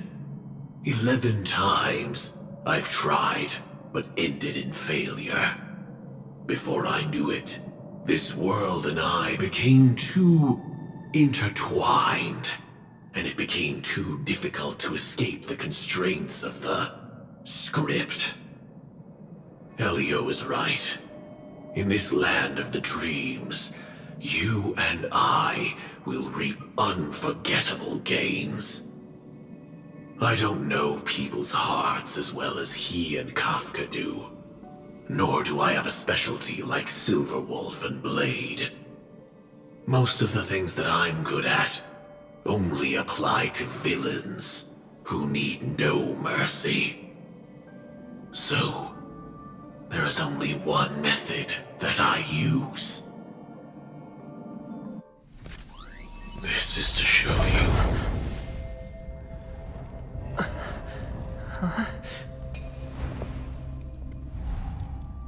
All that I am. Labyrinth-like corridors and halls? Traps everywhere? The owner of this mansion must be a bit paranoid. You are so funny, Mr. Security Officer. I hope that sense of humor of yours has helped you find the serial killer.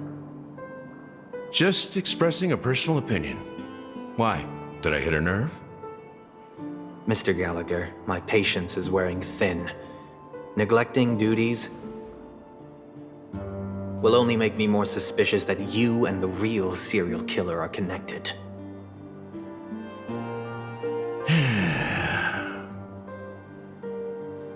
Scoundrel, punk, drunk, hooligan. I have heard this trash talk all too often. But I have never once thought that I'd be treated as an accomplice to a murderer. I take back what I said. Your problem isn't paranoia. You're just crazy, you know? Lunatic.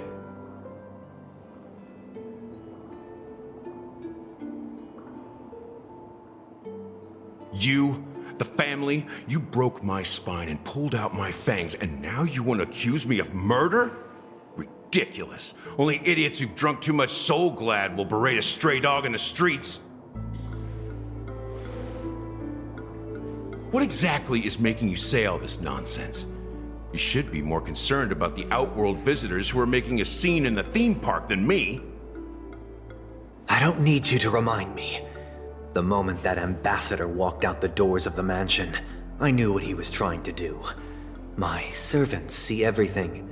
His little magic tricks may have fooled me, but no matter. I'm happy to see how things have turned out. Why do you think that I just let him go? And why do you think I emptied the theme park stage? Because my target from the beginning has always been you, Hound. The more noise he makes, the more opportunities I have to make you and your true master pay in blood. If I were really the murderer, why would you need to be so secretive? Ha! I forgot. You also have a difficult master to serve, telling you to ignore the murder case and focus solely on that Charmony festival. Isn't that right, my brother? Looks like your disguise has helped you successfully understand every facet of the family. Disguise? You must be blind to be accusing me of being a fake. Open your eyes, take a good look.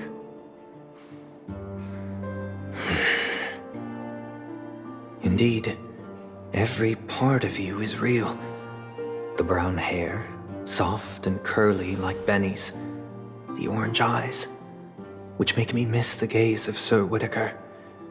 That odd scar, the mark of Wolsey. And the gray vest, tie, hound emblem, bottle, the bartending, and your role as a security officer. These are all true traits. From all 52 loyal family members. When they are gathered, countless tiny truths are woven together into a lie. You collected a small piece of each of them and claimed them for yourself. Then you invented this facade, a complete Gallagher. Tell me I'm wrong, minion of the Enigmata.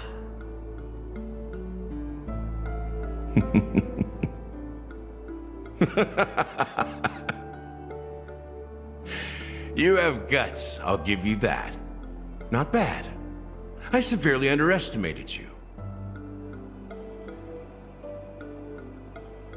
Admirable. But so what? Can this prove that I murdered your sister and that stowaway? This proves that you and the Memory Zone meme death are linked. And that's enough. Listen up. I don't care how you did it. I only care about one thing. The answer to a question.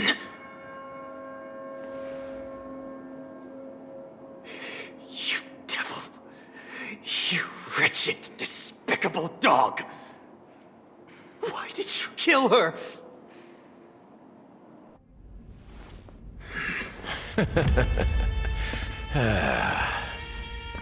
You know, in the thick of things, people are blind to the grit in their eyes. Yet they can always feel it scratch. Want the answer? I'll give it to you. The whole thing is just fate playing a cruel joke on us.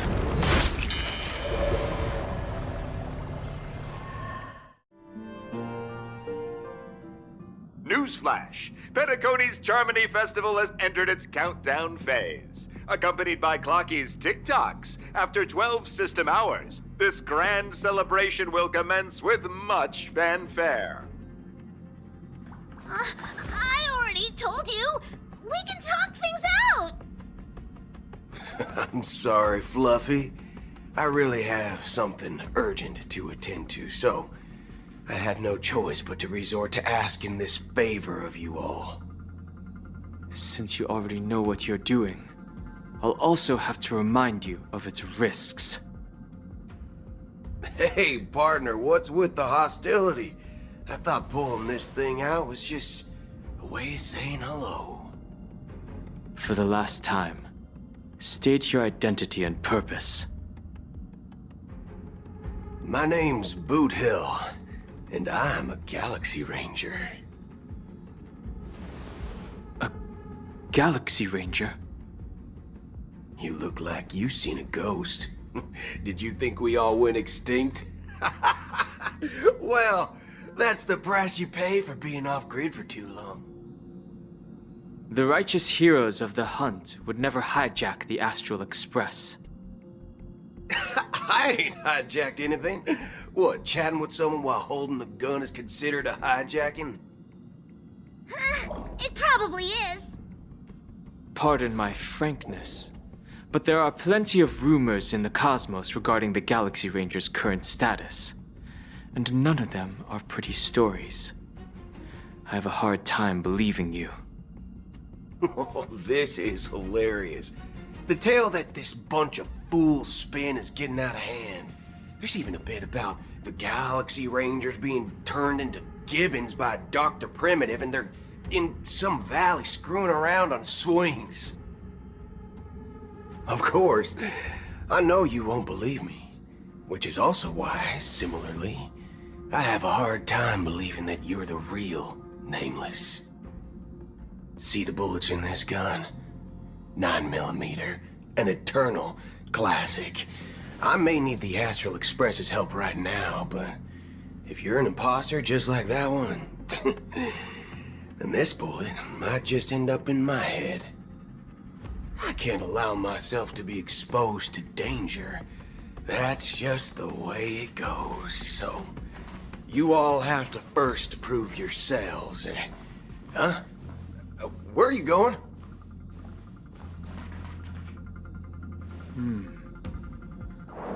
Recognize this?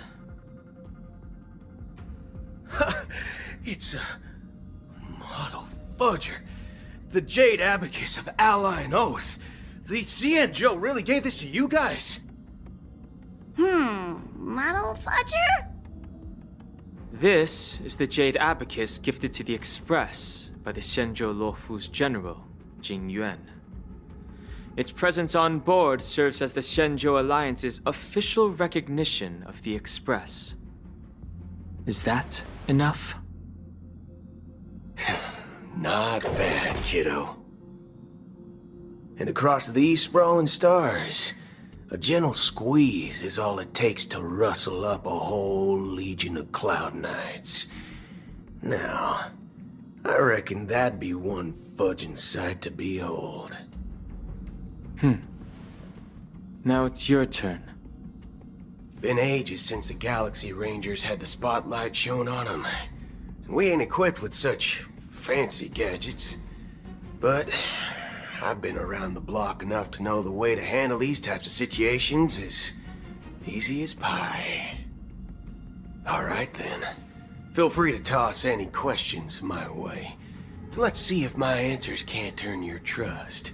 If your gut tells you otherwise, still ain't too late to show me the door. And why would I play along? If I truly am a real Galaxy Ranger, you stand to lose nothing. Alright then. Tell me, what kind of organization are the Galaxy Rangers? My friend, this question is a hard one. I don't think I can even consider us an organization to begin with. Everyone's on their own fated path along the hunt, with their own resolute sense of righteousness and not so welcome among such so-called universal values. This reply does not instill trust. It only makes your predicament more precarious. I'm guessing you're gonna ask about some form of shared faith, right? But us Galaxy Rangers don't need that sort of thing. What brings us together is a shared bottom line. Never bully the weak. Never kill the innocent. These oaths aren't some lofty beliefs, but the fundamental bottom line that one must never cross as a person. As Galaxy Rangers, we strictly adhere to the bottom line. When someone crosses them, the hunt's vengeance will surely come knocking. And in this moment, the other crucial meaning of bottom line comes into play. As long as you don't cross it, you're free to do whatever you please. You catch my drift? Second question. Why do you seek trouble with the Astral Express? I already said that I seek no trouble. I must go to Penacony for a matter. But I don't have an invite. And I can't even enter the family's hotel doors. If only I could borrow the Nameless's identity. The entire cosmos knows you're guests of the family. Aren't the Galaxy Rangers also esteemed guests? Oh, you've hit the nail on the head. This is why I'm here. It's fine if I tell you. The Rangers are pursuing an imposter. A son of a nice lady posing as one of us. She's on Penacony right now. My informant is a memo keeper. She's the same as all mimetic organisms, appearing one moment and gone the next. She scares the fudge out of me. Still, she gave me some vital info. That Galaxy Ranger imposter. Who is it? Is that the third question? Is it a hard question? It isn't. Just that you might not believe me. That person calls herself Acheron. And according to our informant, she could be an emanator of nihility. That's impossible. That's what I said. Don't worry. When I first received the news, I had the exact same reaction as you. IX never gives anyone so much as a first glance, and that's perfectly normal. What reason would they have to bequeath strength unto mortals? Then you must know that emanators can also conceal their own identities, which, for many people, it's better that way. Otherwise, there'd be wanton bloodshed across the cosmos, or even, perhaps, turning their back on the path they're supposed to follow. I had the good fortune of running into an elation emanator. Its appearance was no different than that of those clowns. If it weren't through sheer luck that I got it drunk, I would have never known of its eminent status. Even in the purest hunt, you'll find the Xianzhou Alliance under the spotlight and Galaxy Rangers lurking in the shadows. Paths are inevitably concepts created by people and exist in planes beyond our understanding. To reckon that nihility emanators don't exist, well, maybe we just ain't nihilistic enough. So, do you understand now? Your companions are in danger, and it's pretty harrowing. If you don't want to believe me, you'd best send a message to them, but I'd advise you to move fast. We don't know what's happening in the dreamscape or how much of what the memo keeper said is true. And that Acheron, who knows what she intends to do? I don't intend to do anything. That's not up to you. Did you know? People who come to the land of dreams for the first time, they'll subconsciously stop to reaffirm that they're still walking on solid ground. And then they will unanimously raise their heads to gaze at the sky. Be it reality or dream, staring at the sky is instinctual for humanity. Since the day that the golden hour was completed, it's always been there, watching over every single night of decadence. But now this night sky has been mercilessly severed, dyed with the mist of nihility, And this whole event happened within the course of a single slash of a blade. A single slash of a blade isn't really accurate. It was actually 2 blades, just that the second one was faster. That's not the point. Many guests who weren't supposed to be invited have gathered at this banquet. Even if the harmony is all-embracing, I have no choice but to show some of them the door. For the sake of Penacony and the peace. The planet of festivities has no place for you, a puppet of nihility. Those who live in the shadows do not bear the right to tread the illuminated stage.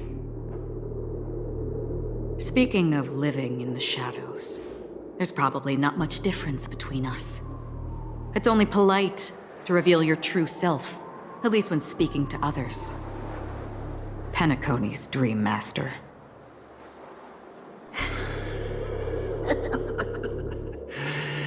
That's just another reason that you can't stay. Whether you believe it or not, this is the real me. We are one. Is this the united as one that the family espouses? My mortal shell has long since dissipated. The Oak family's 107,336 offspring are now my eyes, ears, and mouths, spreading joy across dreams when required, and in times of essential need, exiling evil from this haven in my stead. From the sound of it, it seems like you're asking me to leave Penacony. I am glad that you're an understanding one. Alas, I'm not asking. If you think you can. Are you threatening me? I ended it with a period. It was a statement, not a threat. Knowing who I am and still showing such malice. You're not the first, nor will you be the last. This scene played out many times before. And usually, when faced with my questions, most people retort, "Why can't I?" The result has invariably been that they can't. You are confident. But be reminded, the family is forgiving, but not weak. The cords of the harmony extend across worlds. If you do not comply, when the blade is unsheathed for even a hair's breadth, you will never be able to escape the eternal Centurion's wrath in all of your lifetime. 137 individuals. That is how many heathens I have exiled since I became Dream Master. Among them were those who once severed my wings, and those who immolated my body. And here I stand again, about to add another mark to the tally. And you will die. I mean, all of you will.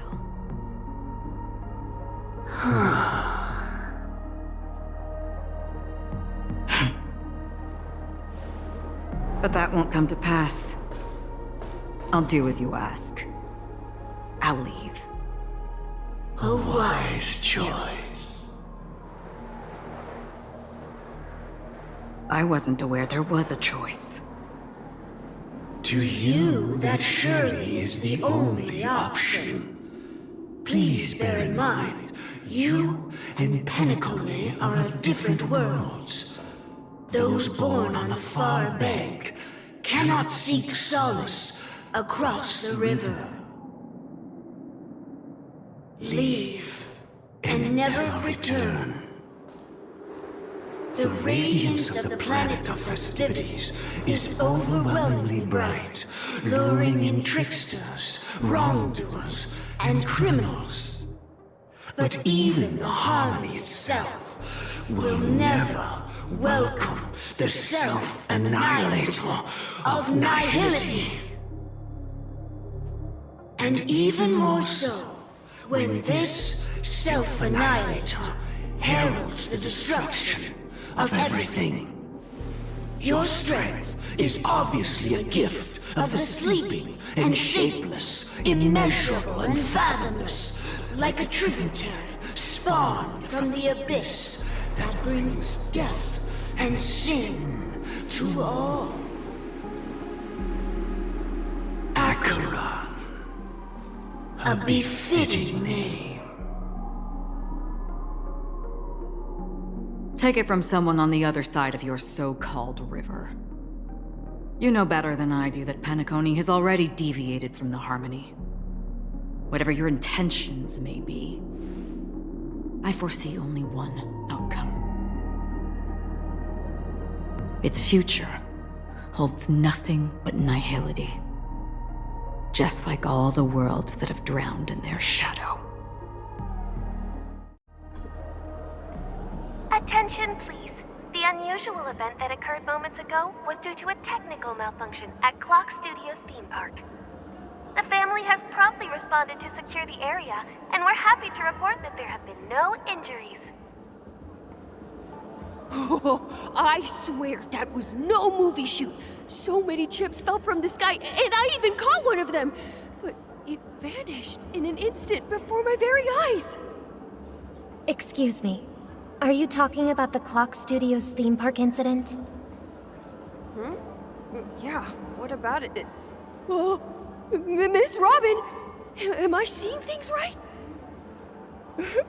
No need to worry. I apologize for any inconvenience caused to your delightful dream journey. What you just mentioned about the chips really piqued my interest. Would you mind providing more details about the incident? Oh, it was just those chips you normally see everywhere. The green ones? They fell from the sky as if it were raining. And then those chips simply disappeared. It appears to be the dream sim tech the Iris family has been developing. Huh? Miss Robin, you mean those chips were all part of a performance? But I really... Shh. This technology hasn't been made public yet. It was originally planned to debut at the Charmony Festival, but it seems it's been leaked. Can you help me keep this secret? The raining chips were supposed to be part of my act. Oh, I see. Then it all makes sense now. I'll do anything to help make the Charmony Festival a success. Thank you. As appreciation, I'd like to give you a token gift. Oh, this button is... Press it at just the right moment in the celebration, and there could be an unexpected treat in store for you. All right. It looks like there are other guests who are also confused. I'll have to excuse myself. Please, enjoy the dreamscape.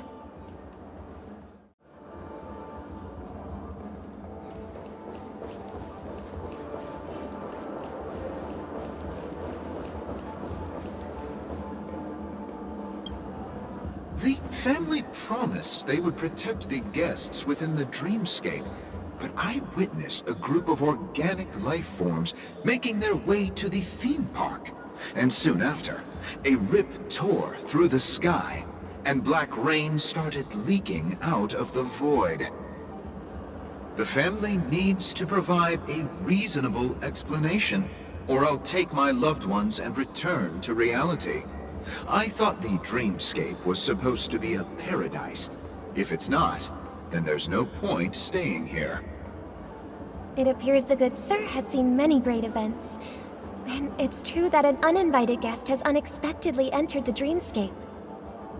However, their target is not the ordinary guests, but the ambassadors of the IPC. The family will certainly ensure that the safety of the guests is of the highest importance. Miss Robin, I know the Bloodhound family has already sealed off the theme park and has control over the situation, but it won't resolve the problem. The family can try their best to protect their reputation, but as a guest, I don't wish to gamble with my life. But as you can see, sir, no innocent bystanders were affected in this incident.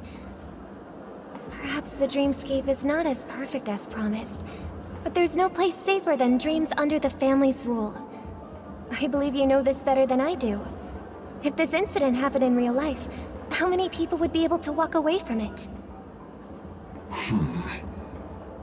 I could stay here, but keep in mind, guests come to Penacony to enjoy the dreamscapes. They do not wish to be entangled in a conflict between the family and the IPC, so let's not have any more unnecessary incidents. Of course. With the Charmony Festival about to commence, we will spare no effort in our preparations. Rest assured. To express our apologies, the family has arranged this gift for the guests. Thank you for understanding.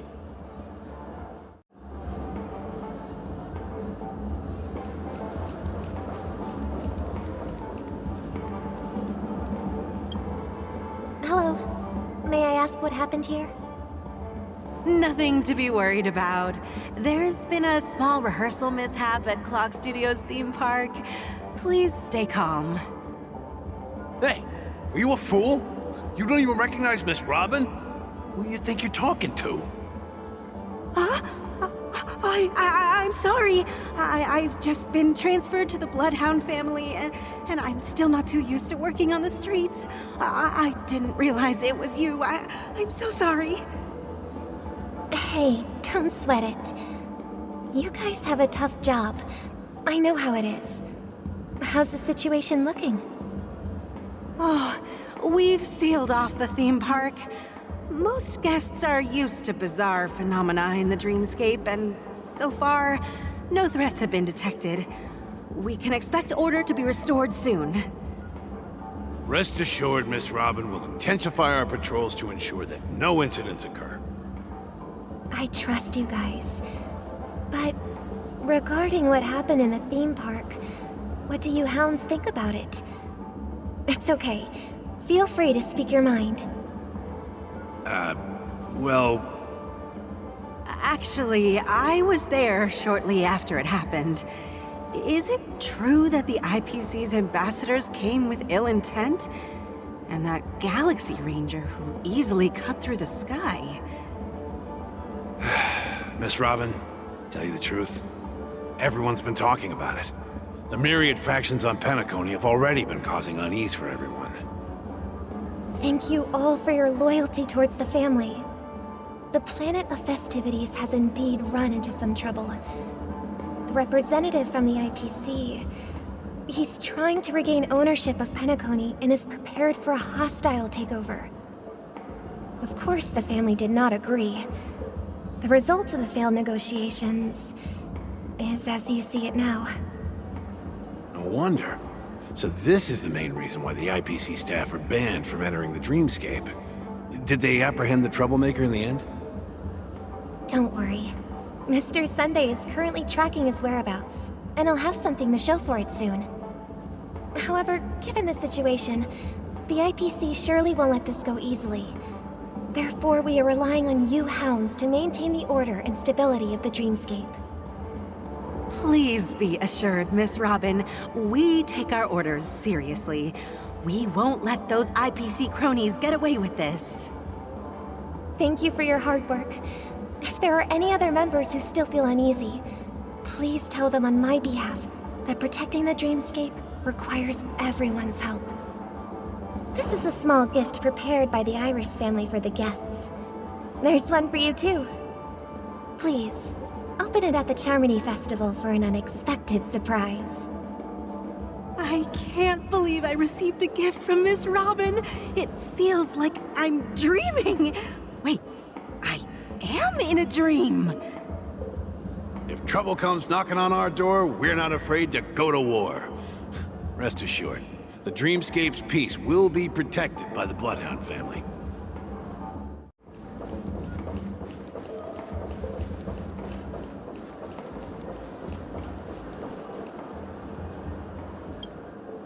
Miss Robin?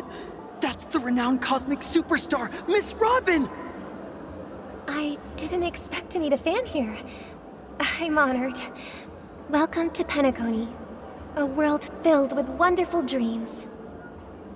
I can't believe I'm actually meeting the real Robin! Shouldn't you be preparing for the Charmony Festival? Preparation is important, but the ceremony is fundamentally about sharing the Great One's harmony with everyone. If there's a chance to sing with everyone, I will not refuse. Regarding the recent mishap, I understand it negatively impacted some of our guests.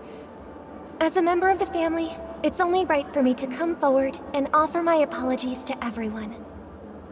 But, are you sure it was actually a mishap? Everyone saw those chips descending like rain and the red light tearing through the sky. Claiming it was merely special effects seems a bit far-fetched. Plus, I met that generous gentleman. He looked really out of it and kept talking to himself. Is this also part of the performance? Everyone, please do not panic. I believe that the family will give everyone a satisfactory answer in due time. Even if you say so, Miss Robin, it's hard to believe. Some people just never listen, do they? It's never ending. It just goes on and on. I'm getting really tired of this. Miss Robin? Still, I suppose I should keep on helping everyone. I am the epitome of joy, kindness, and goodness, after all. Huh? What was I just doing? And, who might you be, miss? Here, take this, little guest. This gift has been specially prepared for you by the family. Make sure to take good care of it until the opening of the Charmony Festival. Then, when the show reaches its climax, press the button together with the others around you. You never know. Something very exciting might happen. We're back to where it all began. You entered the golden hour from this place. And it is also from here where you will enter the true Penacony. It is a pleasure to journey alongside you once more. But it's time I laid bare the entire truth before you. As you might have heard, I also go by another name. Stellaron Hunter Sam. I'm fine. Sorry, I hope I haven't scared you. I know you have many questions. Do you remember when we encountered death in that strange dreamscape? When I was caught by that meme? In that instant before it killed me? I saw the reflection of another dreamscape in its ghastly pupils. So, following the clues in the script, I came up with some theories about the meme. That's why I instructed Silverwolf to issue invitations, drawing everyone to the Dreams Hotel.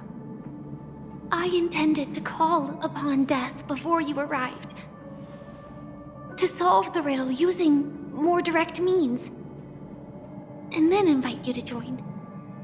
However, contrary to my wishes, I couldn't defy the script. And I didn't get a chance to explain it to you. It is how you see now. I was impaled by the bladed wings of death.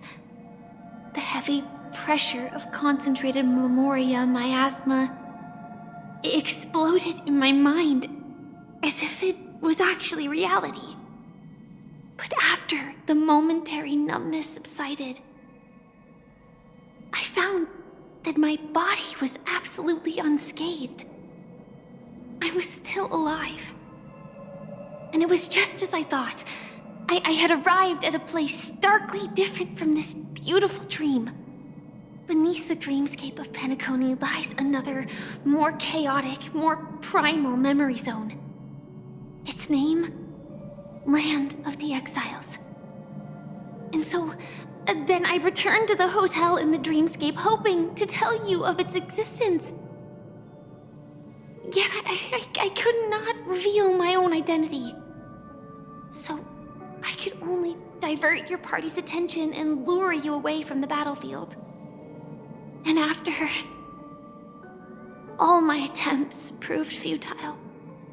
It wasn't until not long ago when a crimson blade of light shattered the high wall of the dream, causing you all to fall far into the abyssal depths of the dreamscape, that I was able to awaken you and your companions one by one. And that's it. That is all that's happened so far.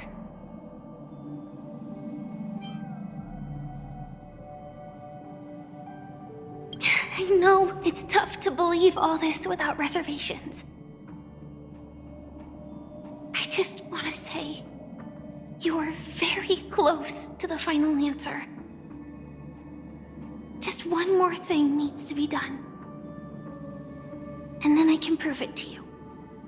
Now, let's leave this place. Please close your eyes. Take a deep breath and visualize the dreamscape's outline in your heart. And remember, you must not open your eyes at all times. 3, 2, 1. Don't be afraid. The one who has come to greet us has arrived.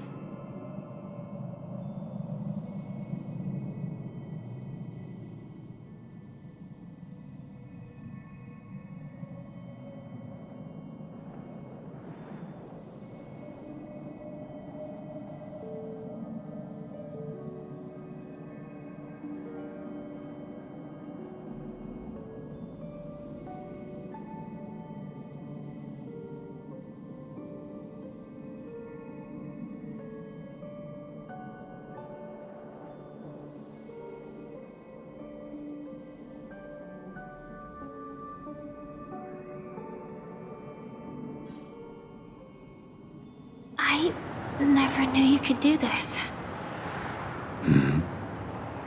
Do you have a driver's license? I do. That is surprising. Why? Because this is Japella, the city of sins? No, it's nothing. I'm just thinking that you haven't slept in 20 system hours. Are you sure you're okay? I'm fine. I'll survive. Same goes for you. I'm not so sure about that. Slow down a bit. Infiltration is over. Feel free to activate Sam anytime you like. There's still some time before the next part of the script unfolds. Let me stay a little longer in this body.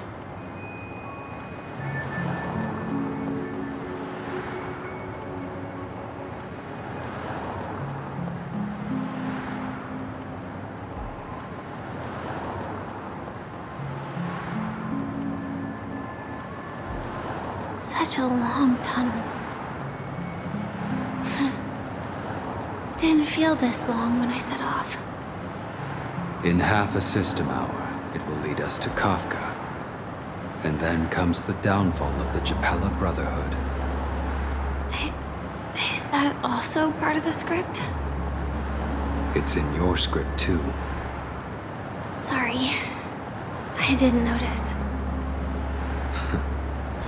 Their destiny won't change just because of your selective ignorance. I told you before, it's a bad habit. What about you then? Is this the moment you finally find the death you've been looking for? As always, it's a blank slate. It's not on this planet. Why the sudden inquiry? Because I'm currently in a car with a sleep-deprived driver. I just want to get there in one piece. This car has full self-driving capabilities. I'll just put my hand on the steering wheel. Will that do? Hey, don't take everything so seriously. Elio would always say there's only one type of destiny. The inescapable type. He can see the future, and we, likewise, are aware of our predetermined end. But before that moment arrives, we can still choose what we do. We all have this right, don't we? After today, Japella's name will disappear from cosmic history, and the Everflame Mansion will take its place. In the not-too-distant future, you'll receive an invitation. That's your next stop. Land of the Dreams. Penacony. I hope you find whatever you seek there. Be it answers or salvation.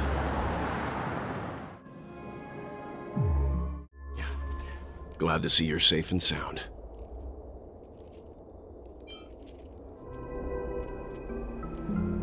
Close your eyes. This is the answer. Isn't it incredible?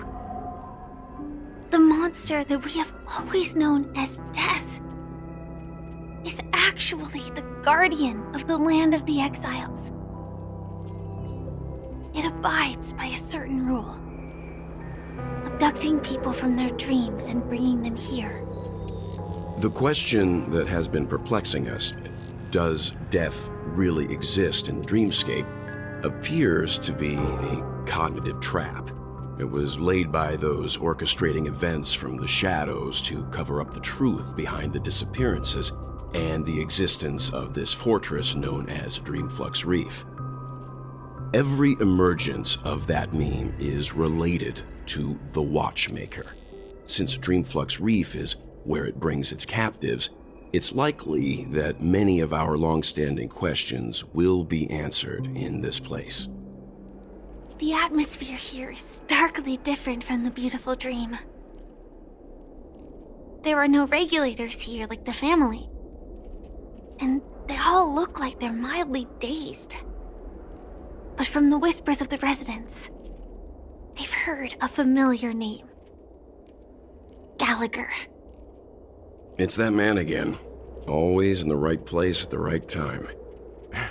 Though that does save us the trouble of looking for him. Himiko and March have already made a move. Get ready. We're about to set off.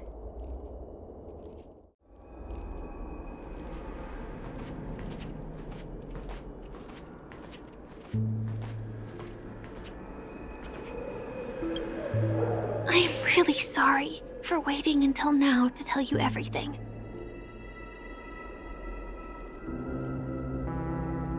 Two reasons. Firstly, the script. In the future that Elio saw, Sam and the Astral Express's confrontation was inevitable. I tried to break the shackles of the prophecy, but this is as far as I could go. That aside, there were also my personal motives. I wished to travel with you as Firefly, and not Sam.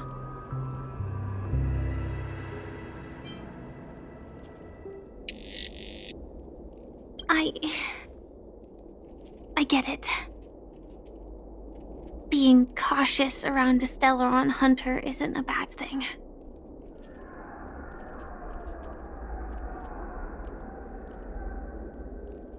Elio only gave me one instruction. Allow the Astral Express to pursue the Grand Legacy. It means that the Watchmaker's legacy holds great significance to trailblazing. And to you. Elio's scripts used to revolve and expand around certain specific Stellarons. But with your appearance, this condition has apparently ceased to be appropriate. Perhaps he also saw the impossible in the future.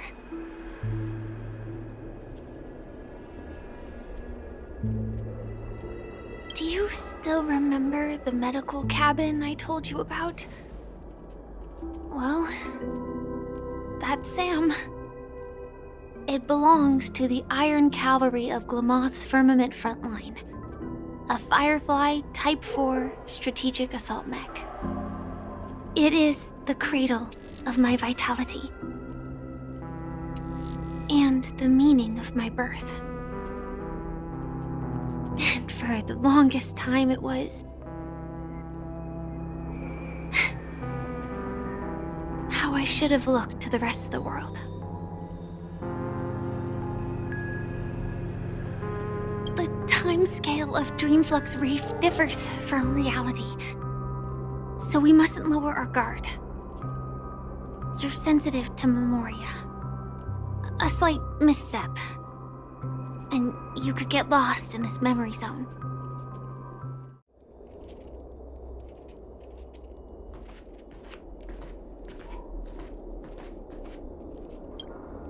Something on your mind? Let's talk about it.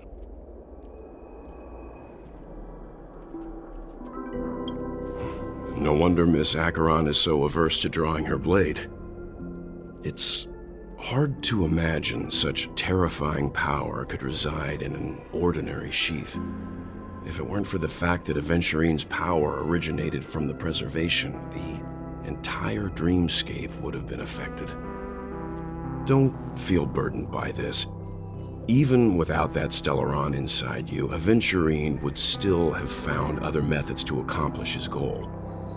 Let's just believe in Miss Acheron, and given her prowess, I don't think we've got anything to worry about.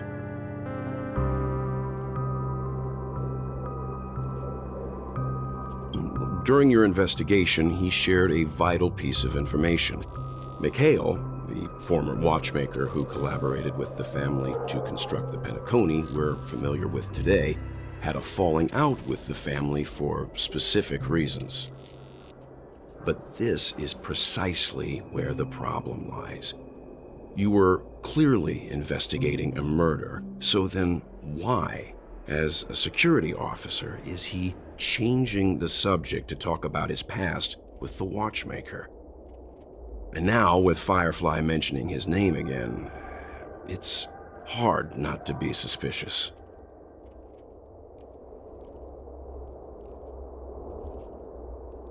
Before we found you, she'd already revealed her Stellaron hunter identity and shared a lot of information.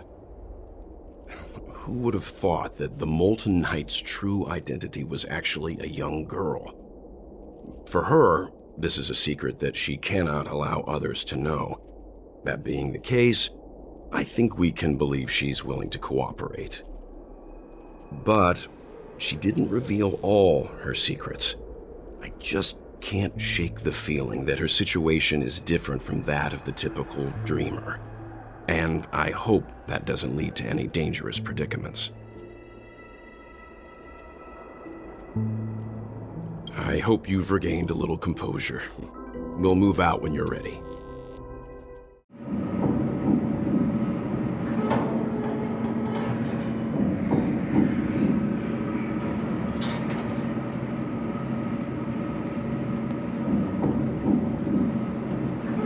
Unbelievable. To think there's a settlement of this size within the dreamscape, and all beyond the family's reach.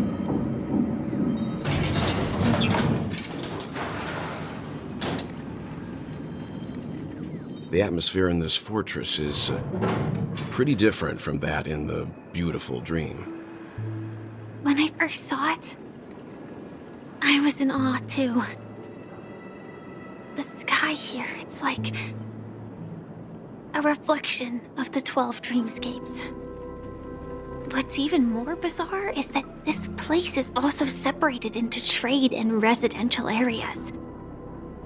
The layout may be simple, but the facilities are very comprehensive. It seems that there are quite a number of people living here. Though both dreamscapes have distinct styles, the architectural designs are quite similar. Works of the same hand, perhaps. Hard not to speculate on the connection. But there's no point in overthinking things. Let's meet up with Himiko and the others first. Take a right turn at the end of this road and you'll reach the trade district. There are more people there, and perhaps someone knows where she is. Not coming with us? The Astral Express likely needs room for some internal deliberation.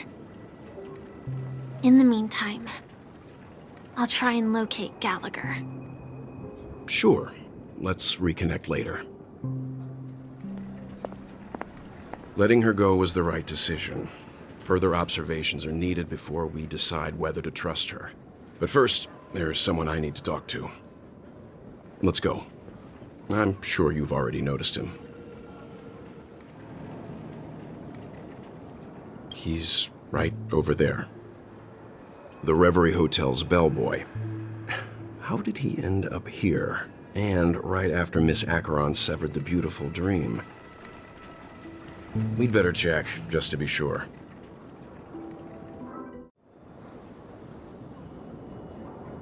This trash can is perfect for me.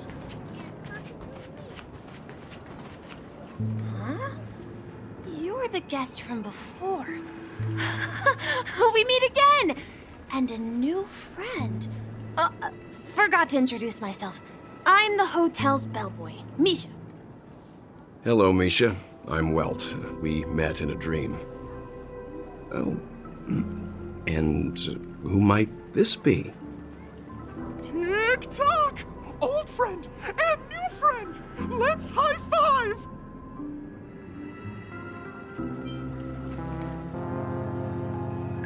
Your, memory zone meme? No, Clocky is a good friend of mine. We all live here. How did you two get here? This dreamscape isn't supposed to be open to the public. I wonder if it has something to do with Sleepy. So, this is your home? Yep. After my work in the beautiful dream ends, I'll go back home. Commuting used to be more convenient, but ever since travel became cumbersome, Sleepy started ferrying people back and forth between the two dreamscapes. This Sleepy. Can you describe what it looks like? Sleepy is a memory zone meme. Looks fierce and has many eyes. But it's actually really well behaved. Gallagher's been taking care of it.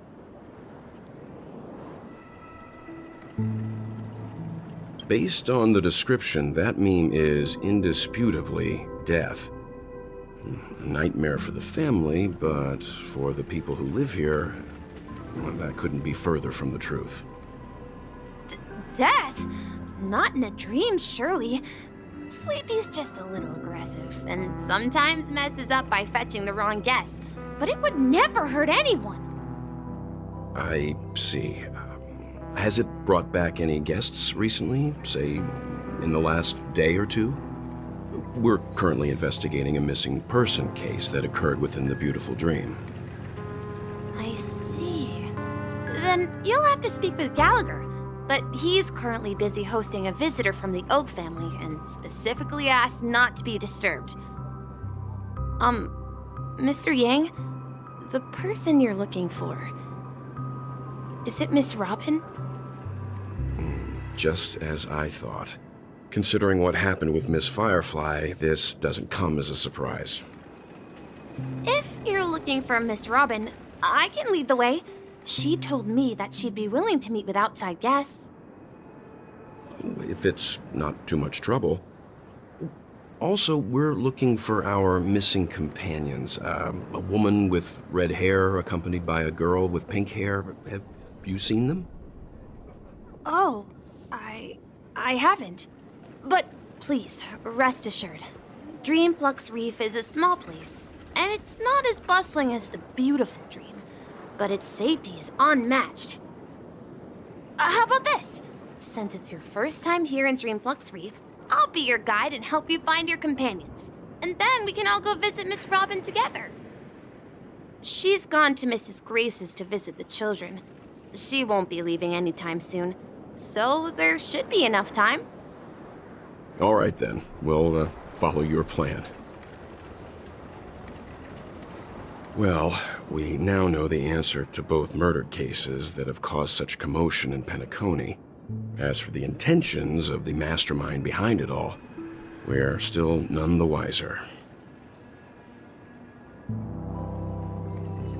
Yes, that's my thinking as well. I'm not entirely certain, but we still have to find him one way or another. Say, you mentioned before that you saw Clocky that only you could see, right? I can't shake off this strange feeling. Am I really still so young at heart? Forget it. It's not important. We'd better just follow Misha.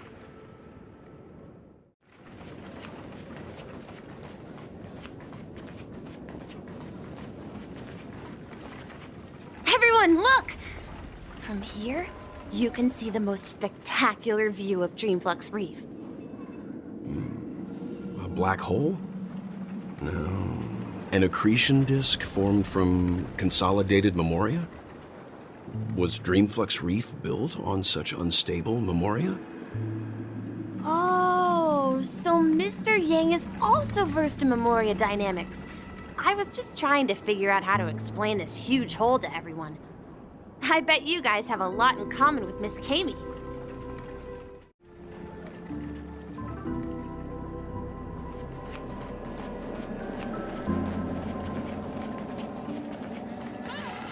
Look, there she is.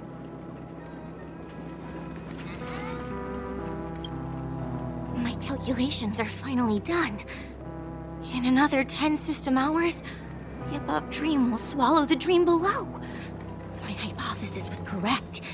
This place will cease to exist as the dream devours everything. Who are you all, and why haven't you left yet? This place is about to disappear.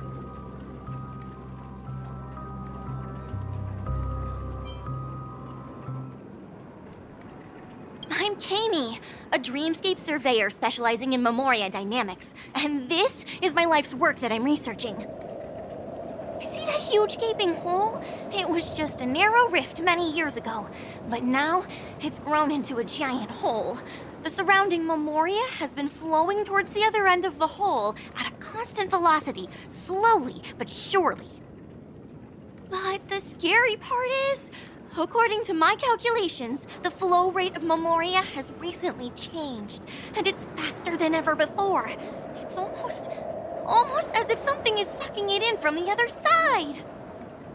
By constantly improving upon Madame Rosalina's memoria measurement method, I've finally obtained accurate results. After 10 system hours, the Dreamflux Reef will cease to exist. It will disintegrate like a melting glacier, and then fuse with the sweet dream fragments on that side of the void.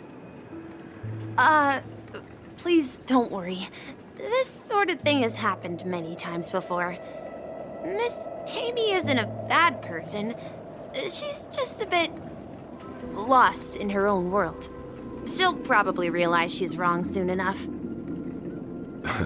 You don't say. There was something else that piqued my interest. Who is Madame Rosalina? Oh, do you know her too? Or are you also a fan of Memoria Dynamics?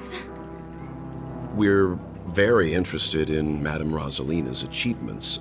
Could you tell us a little more about them? Why, of course! She's an excellent scholar of Memoria Dynamics, and the first person to apply Memoria rate measurement methodology on interstellar travelers. Regrettably, due to the presence of the Garden of Recollection, ordinary people don't pay much attention to the nature of Memoria. She departed this world without much fame, leaving only a few thin journals behind. I came to Penacony to learn more about my idol, and went to great lengths to seek out Dreamflux Reef, all because this is her final resting place. Prodigies always meet their demise prematurely. If only Madame Rosalina had more time, she would have discovered a way to reverse the flow of Memoria. I felt it. The source is in the golden hour. There is a certain anomalous presence stirring the currents of the memory zone. I must uncover more concrete proof. I must convince everyone. Does the name Madame Rosalina sound familiar to you?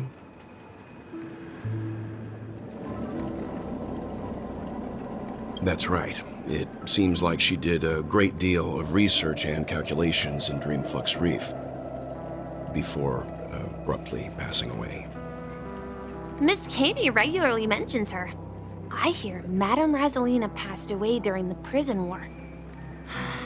She could see the Penacony of today. Its people building homes in the memory zone. I bet she'd be really happy.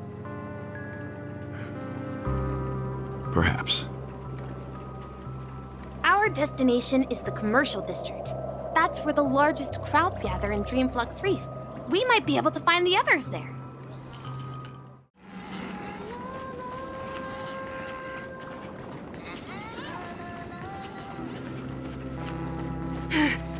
Let me go! Please, come to your senses. I'm begging you. Ghost! There's a ghost! Don't come near me! Oh my. I'm human and so are you. Can you get a grip? There you are. I've been waiting for you two. Quickly, come help. I bumped into a member of the family on the way here. He was so scared and I just wanted to calm him down. But... Let me go! Let me go! I've only done good in my life. Why can't I rest in peace after death? Well, this is how it turned out.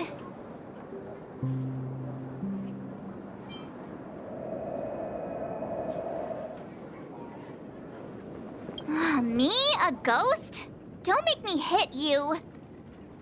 He thinks he's dead. Although, when I first fell in, I also thought the same.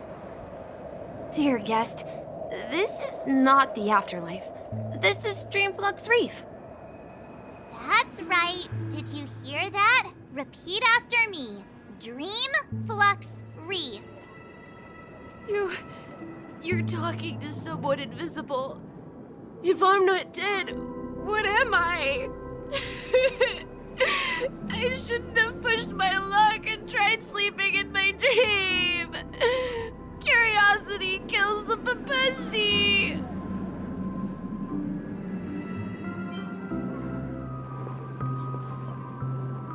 Stop asking! You'll alert the monsters! All the dead are right here. All of them! You're not talking about the memory zone meme, are you? Don't say that name! It's all your fault. They're coming!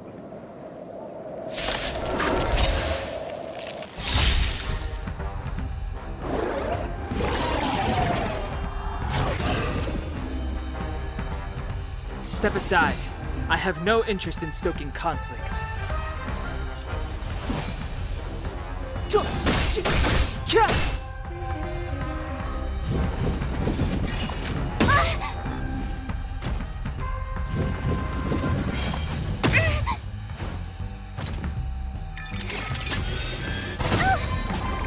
Clemency?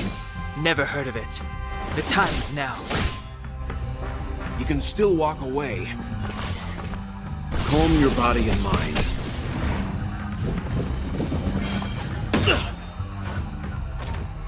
Let's make it quick.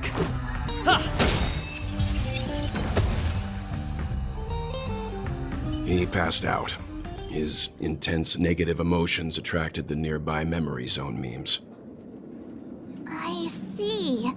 But why aren't the other people around here scared? Unlike in the Sweet Dream, people here don't see memory zone memes as dangerous monsters. And even if they pose a threat, people can easily escape by forcing a wake-up call. But we can't just leave this man here. Can we take him somewhere safe? We can ask Jessie for help.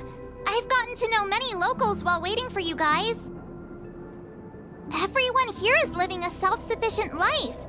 I don't know how to describe it, but this place feels like the real dreamscape. No! At this rate, the family will be done for! Done for!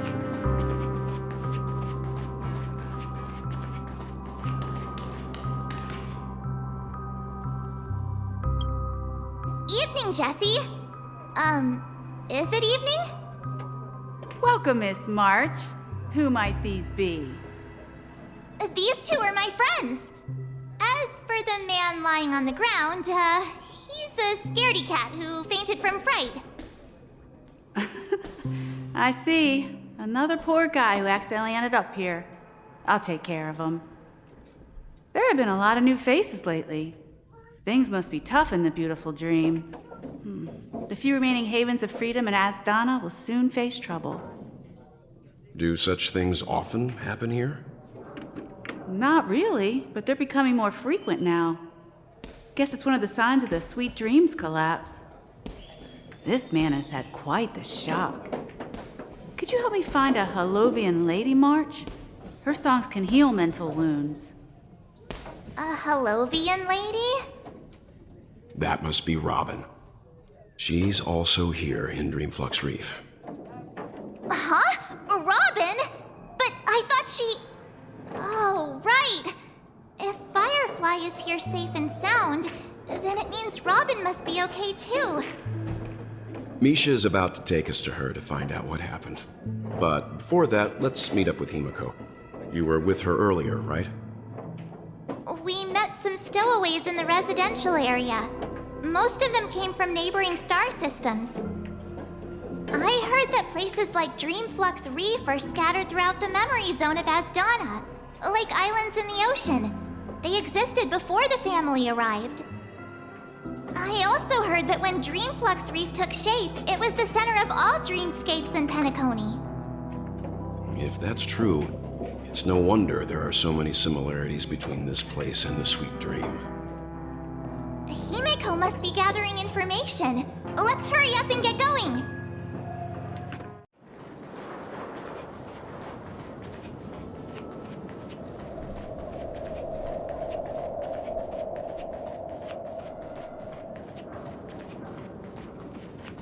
So that's how it is.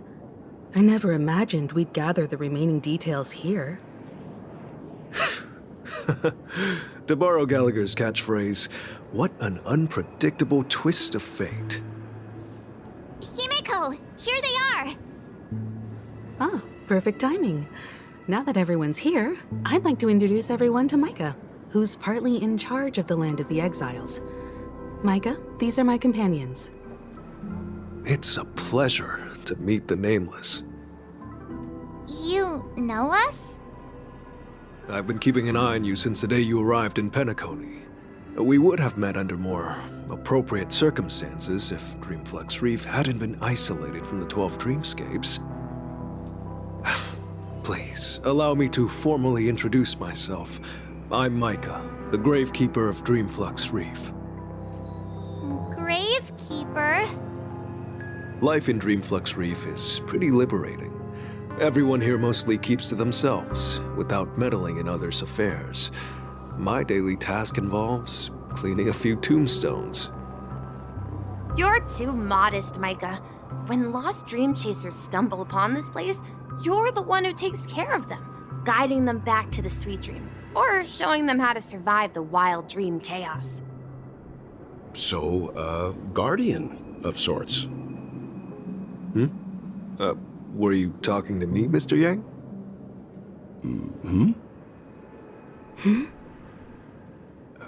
On that note, Mr. Mika, which tombstones are you referring to? We didn't come across any graveyard when we arrived. They're actually just symbolic stones. But since you're curious, Mr. Yang, I'll take you there. I have a feeling you might find something of interest there. But before that, you have an important guest joining you. An important guest? Who could it be? This way, please. The roads here in Dreamflux Reef are a bit run down, so watch your step.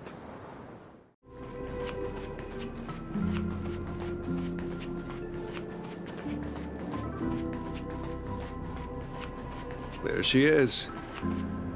It really is her! Miss Robin!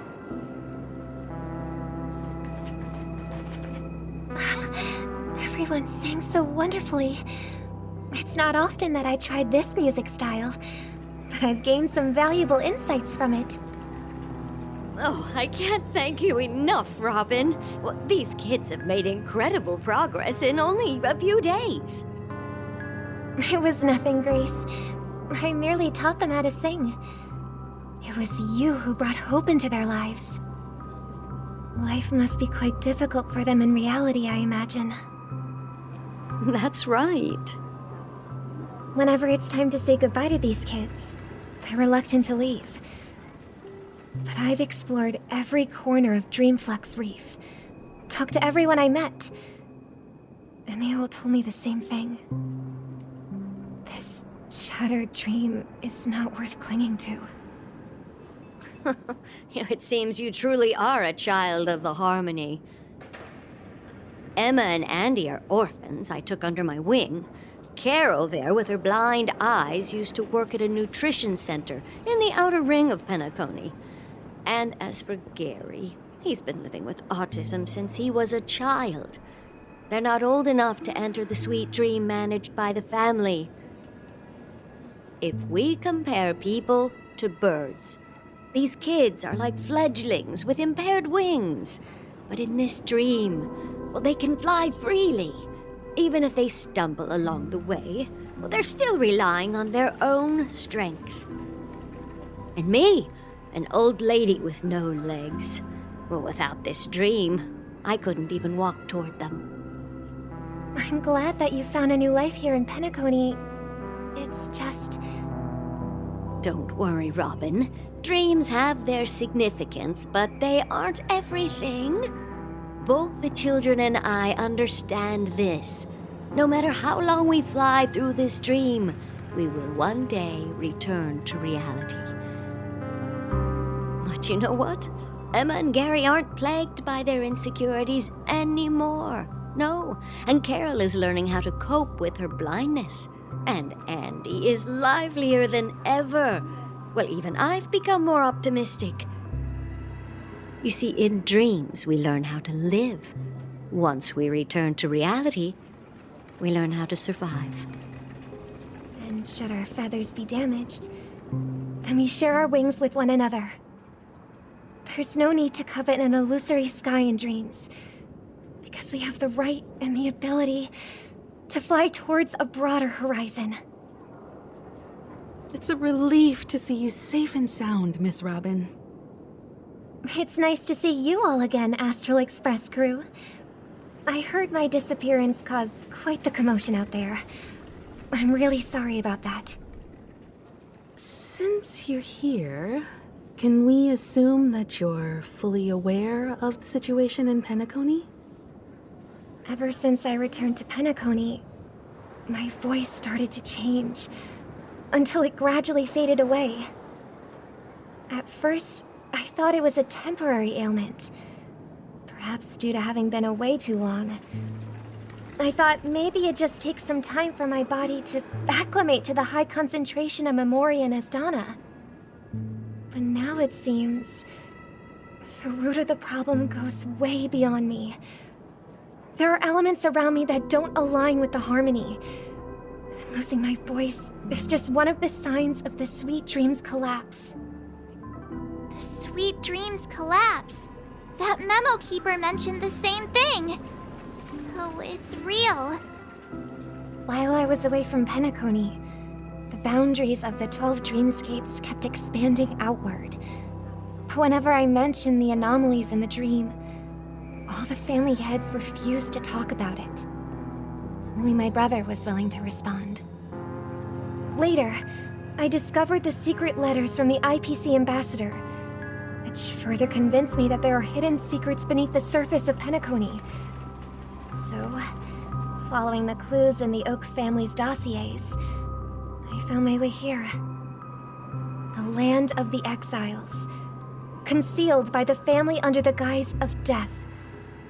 A dream within a dream, where Penacony's past is buried. Hearing you speak, it sounds as if your voice has made somewhat of a recovery. I hate to admit it, but the harmony in this place resonates more broadly than within the Sweet Dream. It's regrettable, but the family has experienced betrayal.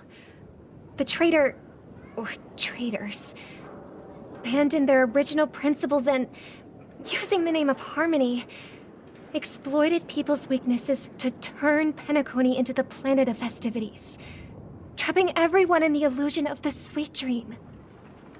This is not the strong defending the weak, but rather the strong exploiting the weak.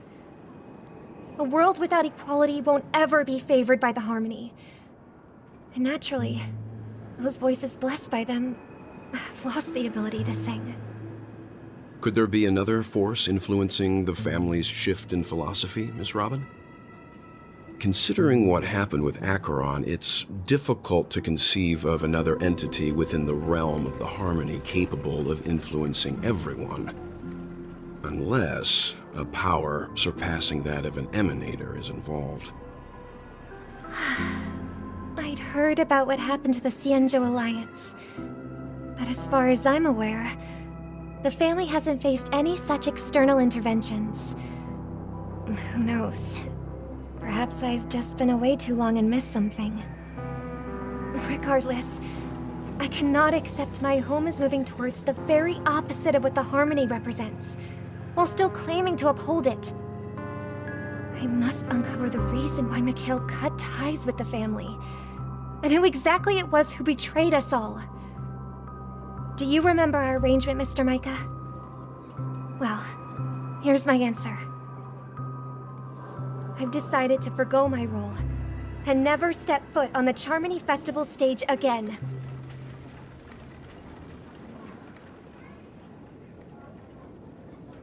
Look here, brother. A little bird. Looks like a fledgling Charmony dove. But Charmony doves don't live here. So how did this little bird get here? Maybe its parents abandoned it? It looks weak and frail. Why don't we find something soft and make a nest for it?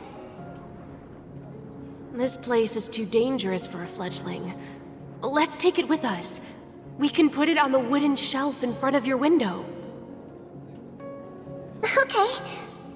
A bird like that must have a beautiful singing voice. But where will it live? I'll ask the family head to build a cage for it. A cage? But then it won't have the freedom to fly, right? Let's see. What is it that has captured the attention of the two best interpreters of the Great One? To the point that they've forgotten how to enjoy their dessert. Oh, poor little thing. Doesn't look like it's doing well. Do you want to rescue it? I do. But I don't want to lock it up in a cage. Why? Even if it's small and not fully feathered and can't sing, it didn't come into this world just to be locked up in a cage. Birds belong to the sky. That's quite the romantic idea. And what about you, a young scholar? Do you agree with your sister? I think she's right. But if we leave it out in the wild, it won't survive for more than a few days at best. Ah, I see. It seems our little scholar is still a bit unsure. Well, let me tell you youngsters a story. As you probably know, Charmony doves can fly through the air. When they fly really high, the friction caused by the flapping of their feathers against the atmosphere creates amazing lights, so that they look like shooting stars. We've seen this spectacle so many times that we think it's just something they can naturally do. But that's not the truth. Their radiant display is the result of countless struggles against nature over generations.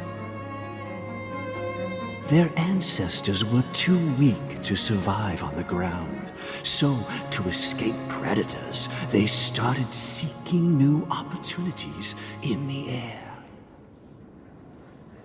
After countless attempts by many generations, one of them finally figured out how to fly. It soared into the sky and never looked back at the ground again. So, you mean birds aren't born to fly, but they find a way to do it through their determination, right? Well, that's an idealistic way of putting it. So, what are your thoughts, Sunday?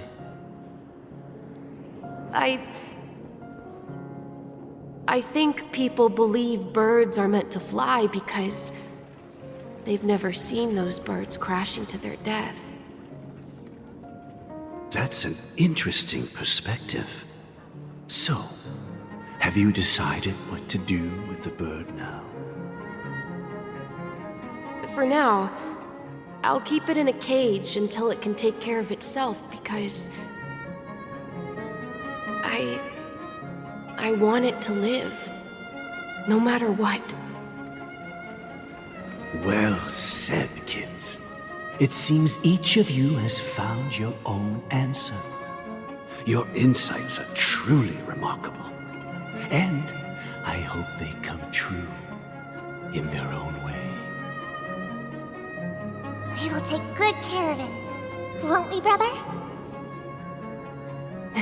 Yeah, but Mr. Gopherwood, there's one thing I don't quite understand. And what might that be, my son? What if this little Charmony dove never learns to fly in the end? I mean, if there are fledglings in this world that can never fly throughout their lives, should we let them go back to the sky, only to see them crash to the ground and die? Talking in your sleep, Birdie? Time to wake up.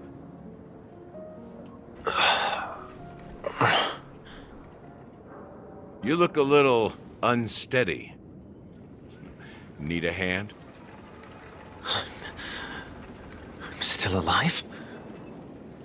Yeah. Happy about that. Where is Robin? Tell me. Now. I knew that was going to be the first thing you'd ask.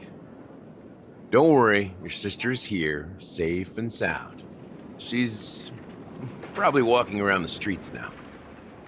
If I were you, I'd be more worried about myself. After all, right in front of you is the guy who just stabbed you in the chest with a dagger.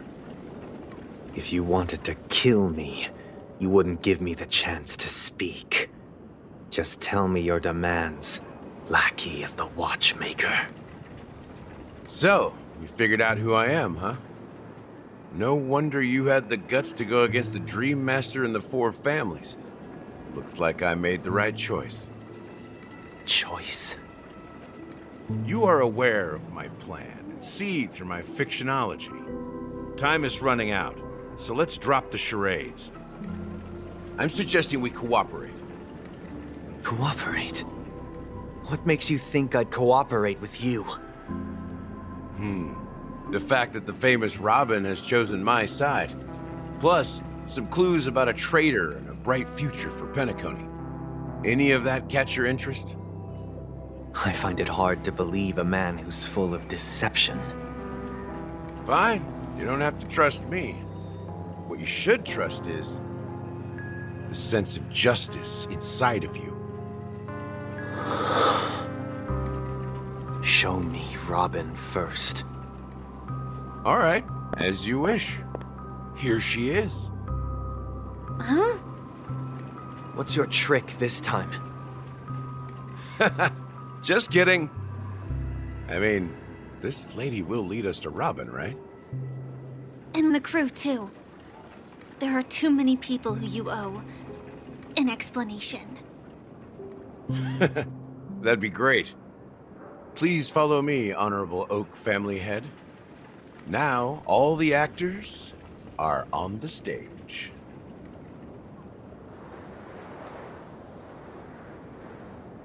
This is the monument I mentioned earlier. The names inscribed on it should be familiar to all of you. Rosalina and Tiernan. When Penacony was known as a frontier prison, it was the Trailblazers who connected it with the stars. They were the heroes who saved Astana, and their names deserve to be immortalized, not just on this small stone tablet, but in the annals of history for all of time. However, today, the planet of festivities is nothing but sweet dreams. That heavy piece of history is all a distant memory. Just like that prison. If their names are inscribed here, then that means... According to Micah, they died long ago. Rosalina was killed during the War of Independence. She ventured alone into the heart of the star system to investigate the flow of Memoria, but she never returned. Tiernan was a skilled gunslinger, strong and reliable. He led the people through countless battles, but he didn't live long enough to witness the arrival of true peace. In the decade following the war, Penacony faced challenges internal and external. To protect Astana, Tiernan picked up the way of the Trailblaze again, and led the Letmoth family to explore beyond the system, only to be surrounded and wiped out by the swarm. Though I had expected as much, the tales of these heroes truly are sorrowful. True to the title of Trailblazer, they spent their lives venturing into the unknown. But what about this tablet? There are no names carved on it. When Dreamflux Reef was created, its owner was still alive. However, he insisted on erecting a monument for himself, saying that it will happen someday. Here we meet again. Everyone from the Astral Express. Robin.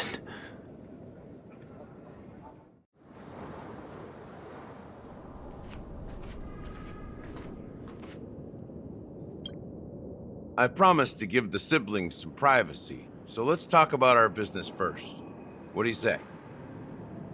That sounds sensible enough. Since you went through the trouble of gathering the family head, the crew, and the Stellaron hunters, I'm guessing you have something important to say, Mr. Gallagher? Oh? Is it that obvious? The look on your face is practically screaming, I'm the one behind all this. You're right, Mr. Yang. It is indeed time to come clean on everything. The siblings already know what they need to. and they've made their choice. But you, Nameless, arrived a bit late. So it's only fair that I answer your questions. Before we begin, let me reintroduce myself. I'm the founder of Dreamflux Reef, the deputy of the Watchmaker, and the one who sent out that invitation. As Gallagher, the history fictionologist, I humbly extend my greetings to you all. History fictionologist? So what, everything you told us was made up? Well, don't worry. Almost everything I shared was true. Well, except for the part about the family accepting me back. I double-checked with Micah, and everything he said about the family, the Watchmaker, and Mikhail is true. Thank you for your understanding. Now let's get down to business. I'm sure you're all wondering why I went through the trouble of setting up this battle for the legacy, inviting different factions and stirring up a ruckus all over Penacony. Well, it all boils down to something very familiar to all of you. The Stellaron. The Stellaron? But how is that possible? Penacony is a free-flowing interstellar hub. There are no signs of contamination whatsoever. You're totally correct. So, care to take a guess at what that means?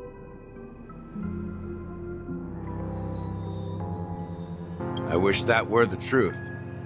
But if that were the case, I wouldn't have invited all of you. The sweet dream doesn't come out of thin air. If you think of the memory zone as the sea, creating the land of the dreams is like filling that wild ocean with earth to make an island. To achieve this feat, without the help of an Emanator of Remembrance or Enigmata, the only way is to use a Stellaron. And that's not something you can achieve with a simple wish. It requires vast quantities of knowledge, time, and manpower. I'm sure you get what I'm hinting at. In Azdana, the planet of festivities itself is a Stellaron disaster. The planet of festivities itself is a Stellaron disaster? It all started a long time ago, back when the Watchmaker and his crew liberated the frontier prison.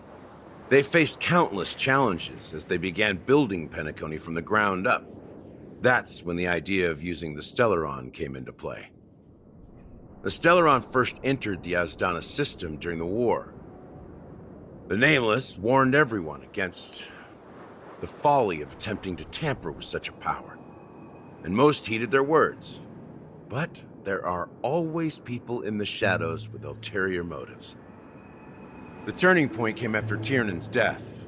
With two of the Nameless gone, the Watchmaker had to go to the front lines. It was at that moment his rivals saw an opportunity. By the time a representative from the Montour Systems family arrived at the Watchmaker's call, the Stellaron had already been activated and was seeping into the primordial synesthesia dreamscape. And I suppose the family happened to possess the knowledge to seal the Stellaron? Not just that. They knew far more about the Stellaron than the average person. They helped Mikhail swiftly quell the civil unrest and played a part in building Penacony under the disguise of the Harmony. Those three eras were known as the Age of Dreaming. The Watchmaker, who had been left in the dark, sent out invitations across the universe, spreading the hype around the land of the dreams. Then, how did they turn against each other? Remember the island in the ocean metaphor? The truth is, the Stellaron was never truly sealed. It existed in a different form within the dreamscape. Think about this. What would it cost to create and maintain such a lavish dreamland? It's people's lives. The opulent dream is built upon the decay of spirits, with a toxic elixir called pleasure flowing through the dreamscape. It tempts people to indulge in the dreamscape, and gradually their minds succumb, becoming nourishment for the sweet dream. Confusion, laziness, and cowardice. Weaknesses that plague humanity were magnified and nourished by the family. Penacony became a new kind of prison, even more impenetrable than the previous one. Sadly, we realized this far too late. By then, the family had a firm grip on Penacony, swiftly quelling any opposition that arose. At my wit's end, I had to use the power of the Enigmata, and sought refuge in this chaotic memory zone. Over the years, I fabricated a meme within this dream for our use. Dormancy. That's its real name. We exploited a loophole. You see, regular people can't fall asleep again while they are inside the dreamscape. So this is the true meaning of the impossible. You sent out invitations in the Watchmaker's name to find forces capable of resolving the Stellaron disaster and draw them into Penacony to uncover the truth. It's not just that. Above all, I wanted to see what happens when the major factions engage in a struggle for the legacy. Since this is the Watchmaker's first announcement in decades, the traitor within the family is bound to reveal themselves. So, the legacy is just a facade. If you want to consider the Stellaron as the legacy, I'm totally fine with that. If that's the case, where is the Stellaron now? That's a question for Mr. Wings. The Stellaron is still under the family's control, and as the head of the Oak family, I'm sure he holds all the answers.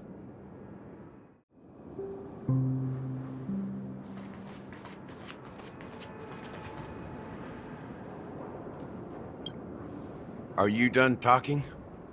So, will you tell us where the Stellaron is?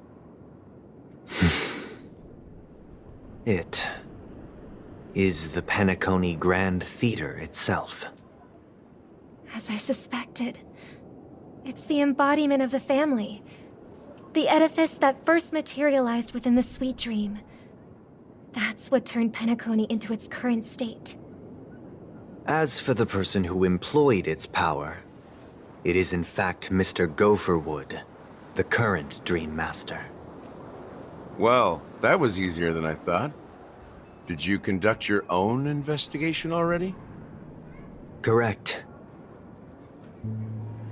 When I was trying to track down the person who murdered my sister, apart from you, Gopherwood was my second suspect. Confronting me first turned out to be a smart move on your part. I didn't have other options. The Dream Master has been elusive, and even the heads of the families can hardly get an audience with him.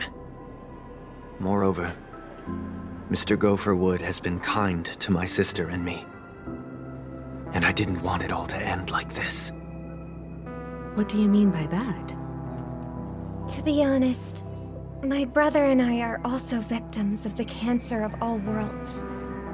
We grew up as orphans, and were adopted by the family when they came to help. Mr. Gopherwood recognized our potential and brought us to Penacony. But I can't just stand by and watch Mr. Gopherwood become an enemy of the Harmony. I won't use my voice to support an evil cause. I won't step on that stage and sing, no matter who the traitor is, or what orders they give me. I won't let the Charmony Festival become an event that destroys Harmony itself, or the paradise in our dreams. Indeed. For the paradise in our dreams. As the head of the Oak family, I'm responsible for ensuring Penacony's promising future. Robin and I will head into the Sweet Dream and confront the Dream Master. And if it turns out that the family has truly strayed from the Harmony, I'll fight alongside you. We'll put the Charmony Festival on hold and make sure Mr. Gopherwood pays for his blood debt. The enemies you are about to face aren't like this old dog here, who can barely even bark. Since our interests are aligned, why don't we team up? Maybe, just maybe, we'll have a shot at success. We have always been following in the footsteps of our nameless predecessors, and there's no reason to stop now. Yeah, Yeah, we Nameless won't back down from a challenge. Isn't that right, Mr. Trailblazer?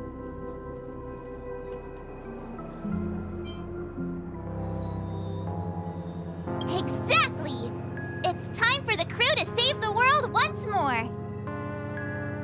Rest assured, sitting on the sidelines isn't in our nature. Mr. Sunday, Miss Robin, I'm willing to accompany you on behalf of the Astral Express. Having a third party present should help with negotiations, and could make all the difference if things get ugly. Thank you, Mr. Yang. Thank you all very much. The Charmony Festival is about to start, and time is against us. We must hasten. Everyone, let's gather over here. We still need to make some preparations.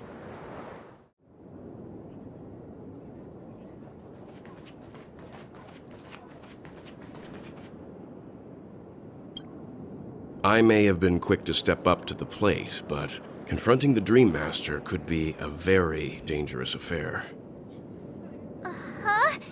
Even you're saying that, Mr. Yang? How powerful is that Dream Master? He's the leader of the families of Penacony, and he has the entire power of the Harmony behind him, not to mention the Stellaron in his possession. We must proceed with great caution. Maybe you can just stay behind this time, Mr. Yang? No, that won't do. Even if we count Robin as an ally, something felt off about Mr. Sunday just now. Although, I can't quite put my finger on it. I have to make sure he won't turn against us when things start to get dicey. You're still carrying the keepsake the IPC envoy gave you, right? May I borrow it for a moment? Huh. I knew it.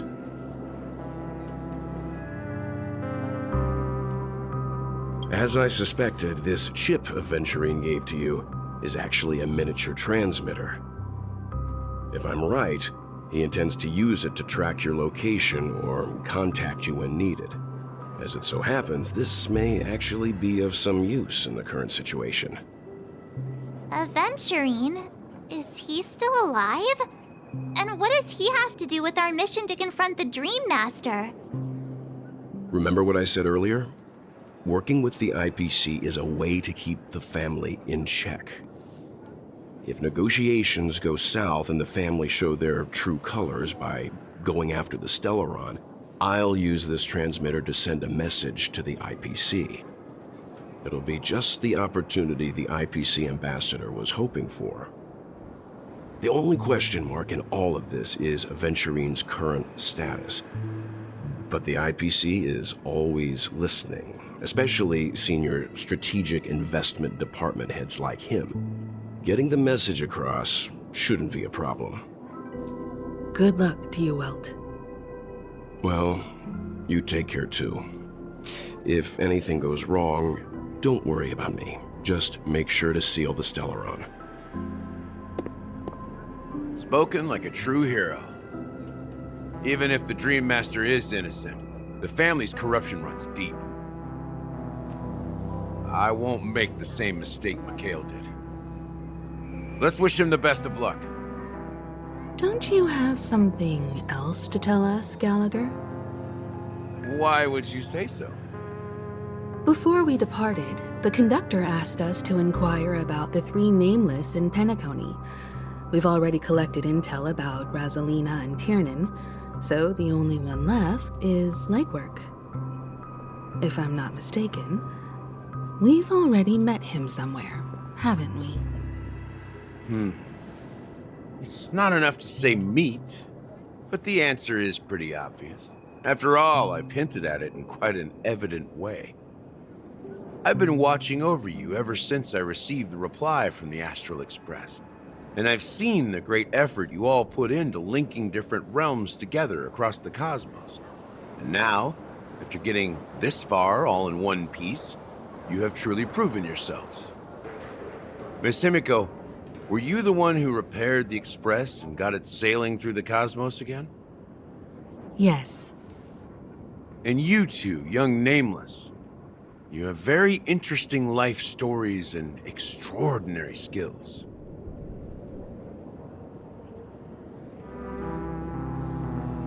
I don't know much about my life story, but I do have extraordinary skills. You're full of energy. Please send my regards to the conductor, Pom Pom. Please let them know that their friend has fond memories of his time aboard the Express, which he reminisces on every time he has a good drink. As for the last Nameless, he embarked, disembarked, and embarked again, traveling in a great circle, ending up back where he started. On his deathbed, he told me to find the Astral Express and deliver an invitation to the future Nameless.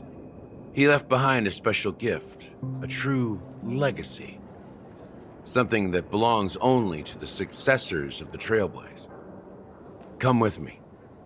Now is the time to reveal it.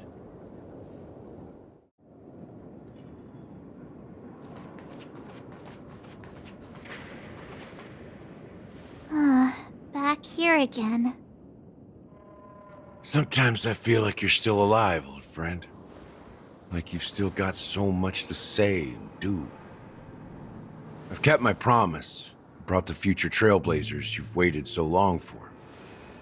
I don't know why you were so obsessed with that train, but I remember your last words. Don't let us down, old man.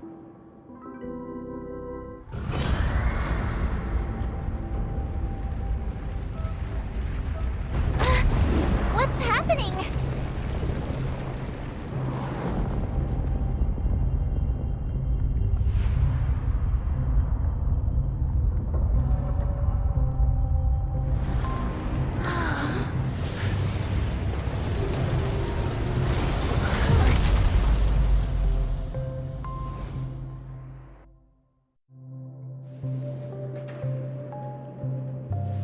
Go ahead. His resting place lies in the garden up ahead. The first and last Nameless of Penacony. Mikhail Char Legward, the Watchmaker.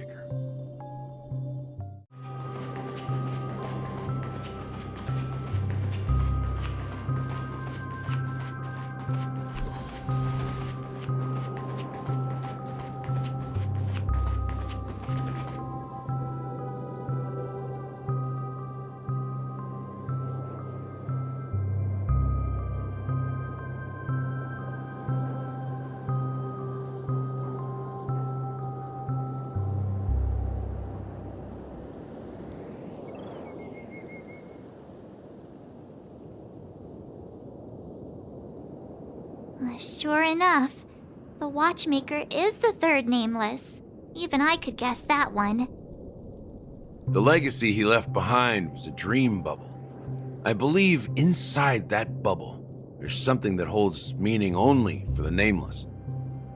After all, when I checked its contents, I found nothing inside. Maybe some Trailblaze runes? Even more enigmatic than me. Well, let's have a look.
Wait, what's going on?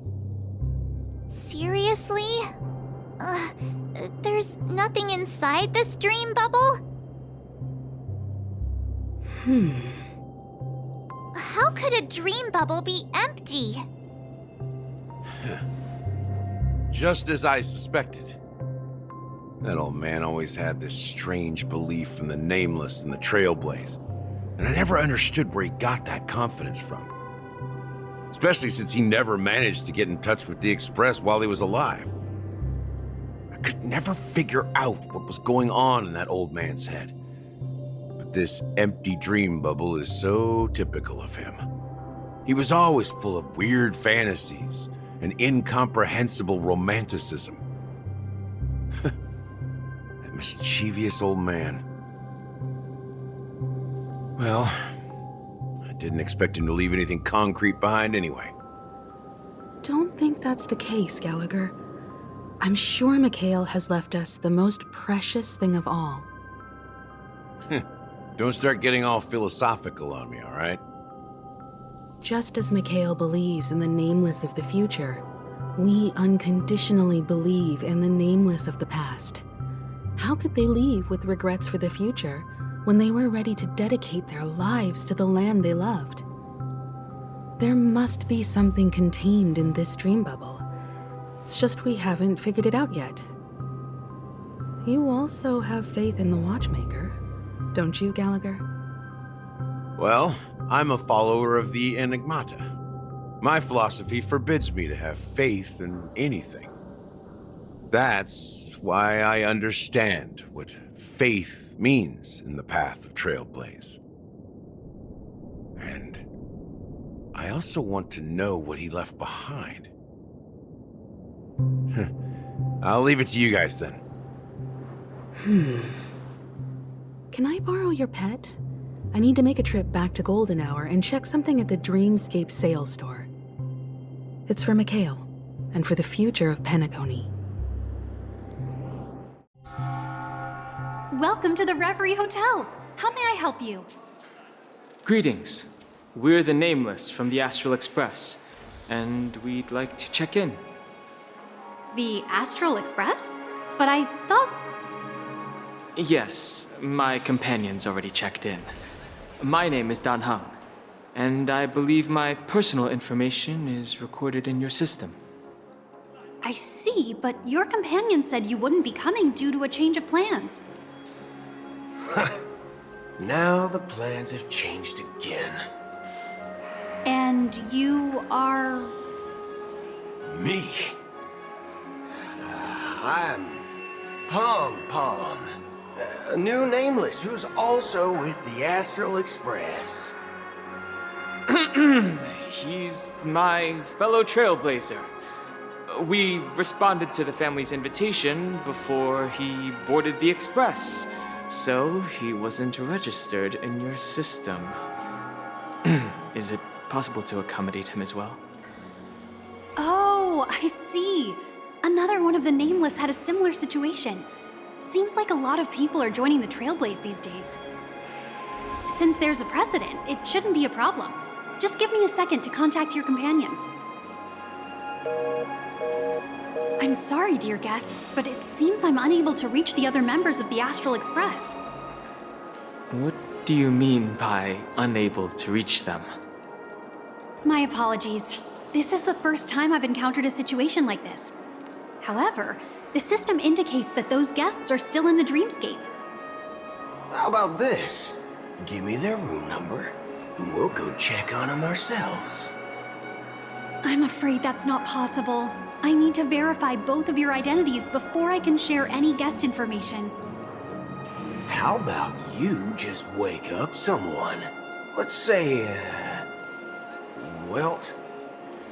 I'm sorry, but there are strict rules regarding forced awakening. It cannot be done without the proper clearance. So nothing works, huh? What's your solution then? Are you saying we sleep here? At the reception? Please be patient. We need to contact your companions in order to confirm your identities. And now it seems you need to confirm our identities before you can contact our companions. It seems so. Fudge! Look, nothing personal, but if you can't handle this, go find someone else who can, okay? Please calm down, dear guests. I do recall that Mr. Sunday, the Oak family head, personally handled this issue earlier. Oh, please wait a moment while I contact him. I don't think she's trying to give us a hard time. She really just doesn't know what to do. I have a bad feeling about this. You tried to contact them on the Express earlier, but they didn't respond. Something doesn't seem right. I need to leave for a moment. You can stay here with the receptionist. Sure thing. Just don't keep me waiting forever.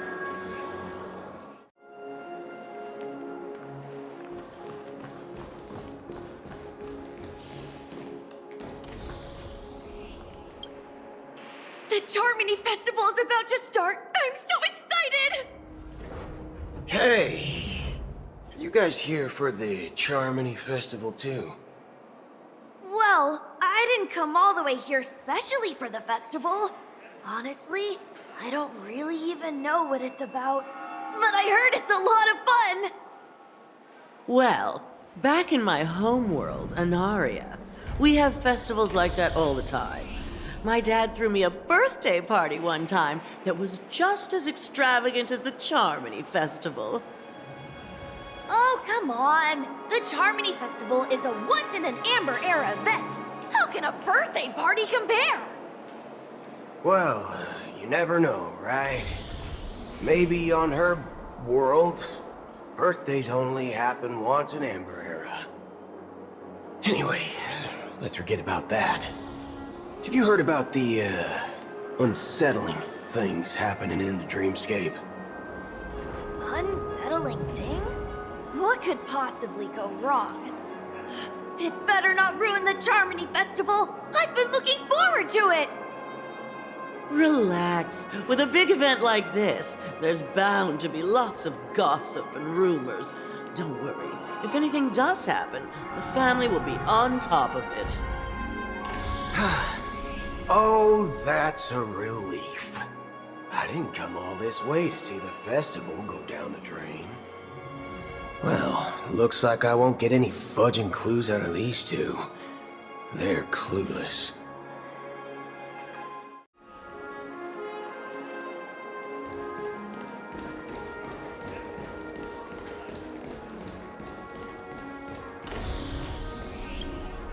Greetings! I'm Cody of the Bloodhound family, head of security for the hotel. How may I assist you? Hello. So, there's something I wanted to ask about. I've been hearing some unsettling rumors about certain incidents that might affect the Charmony Festival. Do you think there's anything to be worried about? I've traveled all the way from the Hawaii Federation, and I don't want my trip to be ruined. What do you mean? Wait. You haven't heard? I'm not sure where you heard those rumors, but they're completely baseless. I can assure you, as a representative of the Bloodhound family, that everything is going smoothly for the Charmony Festival. At present, all of the families are focused on making sure the festival starts on time. Even the Dream Master himself has arrived. So don't worry, your trip won't be in vain. That's a relief to hear. She doesn't appear to be acting. So, it seems that even the hotel staff are out of the loop. Back already? Hasn't she returned yet? Nope. I'm starting to wonder if sending her to contact Sunday was a good idea. Neither the staff nor the guests seem to know anything about what's happening in the dreamscape, and wherever we go, all we see is people enjoying themselves. Definitely not a good sign. I agree. Another unusual thing is that the Oak family is supposed to be in charge of organizing the council and managing everything inside and outside the dreamscape. However, I walked around the hotel but didn't meet a single member of the Oak family on such an important day. Well, I'll be forked.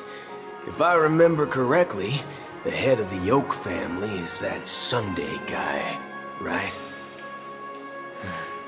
We shouldn't linger here too long. Let's go back to the Express for now.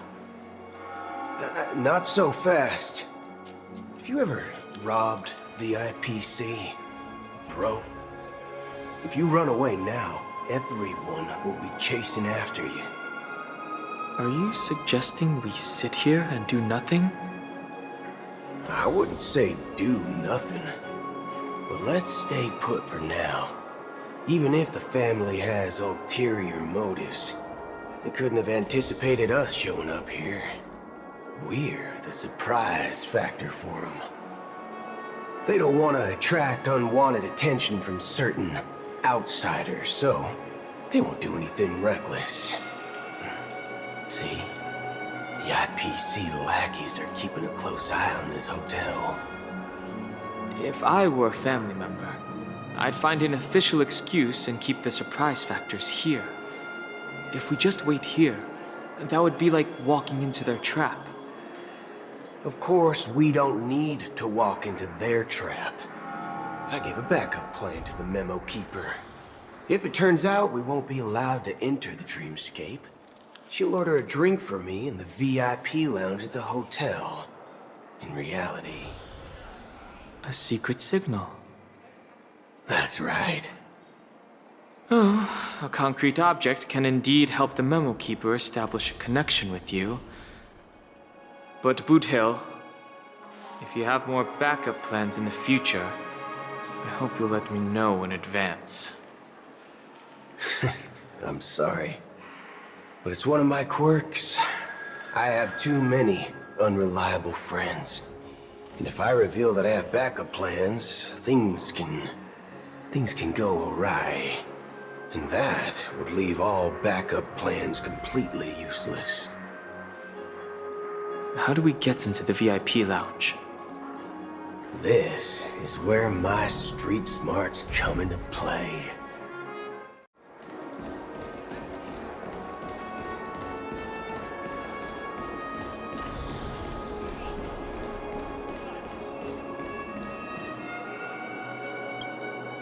You're the lobby manager, right?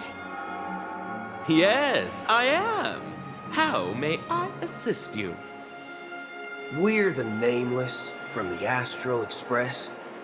We wanted to check in, but there's something wrong with your system. The lady at the front desk said she would contact the manager, but now she's nowhere to be found. Now, we've been waiting here forever, without any food or water. What the fork, man? Is this how the family treats its guests? Is this your idea of street smarts? Starting an altercation? It's called standing up for your rights. I apologize for the inconvenience. Please wait while we try to contact Mr. Sunday. I'll arrange 2 premium seats in the VIP lounge so you can rest there while you wait. See? Just like that. Just don't call yourself Nameless next time. Wow, this bar's something else. Certainly worthy of the planet of festivities.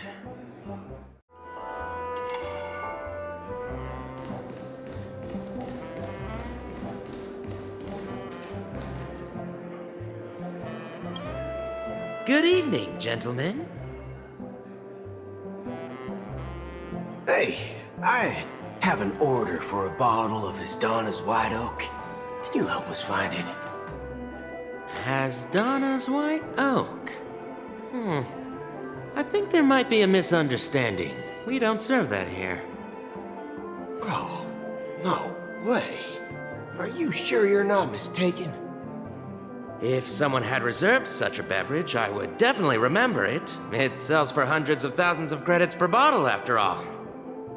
I couldn't afford to cover for such an item if it were broken or lost. That's strange. Well, could it be that the memo keeper couldn't afford it? And what should we do now? Oh, no need to rush. Let's grab some drinks first. Maybe I arrived too early and she hasn't come yet. Now, let's see what kind of juice malts you all have here. Well, give me a glass of Henham Valley, 40 years. I'll have it neat. No ice. Wow, that's the most expensive one on the list. You have a taste for the finer things. It's on the house, anyway. What can I get for you? Anything you recommend is fine. Then I would recommend today's special, Glass Village. It's classic Soul Glad mixed with Laboom juice. It's refreshing and suits your cool demeanor. Just 1 minute. Ah, this flavor. Dynamite barbecue with rocket fuel. Ooh, it really hits the spot. Truly the finest sherry cask-aged malt juice in the cosmos. Dynamite barbecue with rocket fuel. Is that really something that humans enjoy? Hey, this guy doesn't know anything at all.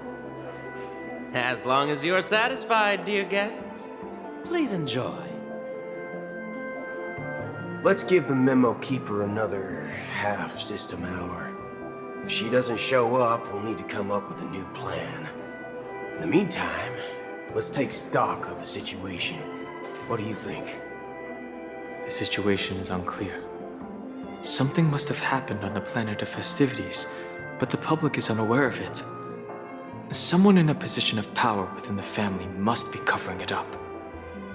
It's unusual for the followers of the Harmony to invite other factions, let alone the IPC and the Masked Fools. If what you said about the Emanator of the Nihility is true, the situation in Penacony is a little complicated, to say the least.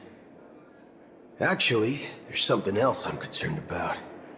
Regarding Acheron. As you know, the faction that follows the path of the hunt are some of the most dangerous folks in the cosmos to mess with. I mean, who in their right mind would impersonate the Xianzhou Alliance or the Galaxy Rangers? It's like asking for a death wish. Isn't there a saying among the Xianzhou people that the Rainbow Sect lets their luck's arrow do all the beating? Talking. Do all the talking. Well, you know what I mean. Even though the Galaxy Rangers have been out of sight for years, we've been keeping an eye on this region. Even the dumbest criminals know better than to mess with the Annihilation Gang, much less the Rangers. But that Acheron lady, she doesn't seem like a lunatic at all. On the contrary, she's highly logical and organized. She knows exactly when to hold back and when to strike without mercy. And you believe that someone like her would have an ulterior motive for impersonating a Galaxy Ranger? I'm not entirely sure, but I do have my suspicions. Maybe she knows a Galaxy Ranger, or perhaps she's trying to lure us out for some reason, which I can't figure out. Anyway, what worries me more are the anomalies within the family. They've summoned followers from various paths for the festival. No matter how generous the family might be, this move seems highly unusual. Unless the invitations weren't sent by them. If that's the case, it's even more intriguing that the family insists on organizing the Charmony Festival, despite the chaos. Maybe it's Shipei the Harmony pulling the strings. You find it beyond human understanding because it wasn't arranged by humans at all. People do stupid things out of irrational impulses. They abandon their principles when self-interest is involved. They believe in things they know they shouldn't, and fudge, they even break their own rules. But Aeons don't. They stick to their determined path and never turn back, even if they reach a dead end. You think Shipei's will is behind all this? It may not necessarily be Shipei, but there's definitely some higher entity involved. I know it may sound pessimistic, but if human free will were reliable, why would we even need Galaxy Rangers? It's much simpler when you boil it down to the Aeons and paths. Like how Lon always follows the path of the hunt, or how the Express stays true to the Trailblaze despite Akavili's disappearance. But in my opinion, Akavili's fall holds significance for the Nameless. Oh, so you're saying the Nameless now have to take responsibility for their own choices because their absolutely right leader is gone? Exactly. I believe the purpose of the journey isn't just about following a path that's always considered absolutely right. It's more about doing your best to choose the right path for yourself among countless possibilities, even with limited insight and judgment. I don't know what you've been through, but I agree that people must take responsibility for their choices, because no one else can do it for them. That's why the Galaxy Rangers need to uncover the imposter and figure out her true intentions. Just in case. I have a backup plan if the Memo Keeper doesn't show up. This is my final backup plan. I promise. You sure have a lot of cards up your sleeve. Well, going back to my old career would make things a lot easier. By the way, when you were walking around the hotel, did you happen to see any important-looking guests? What's your plan? It's simple.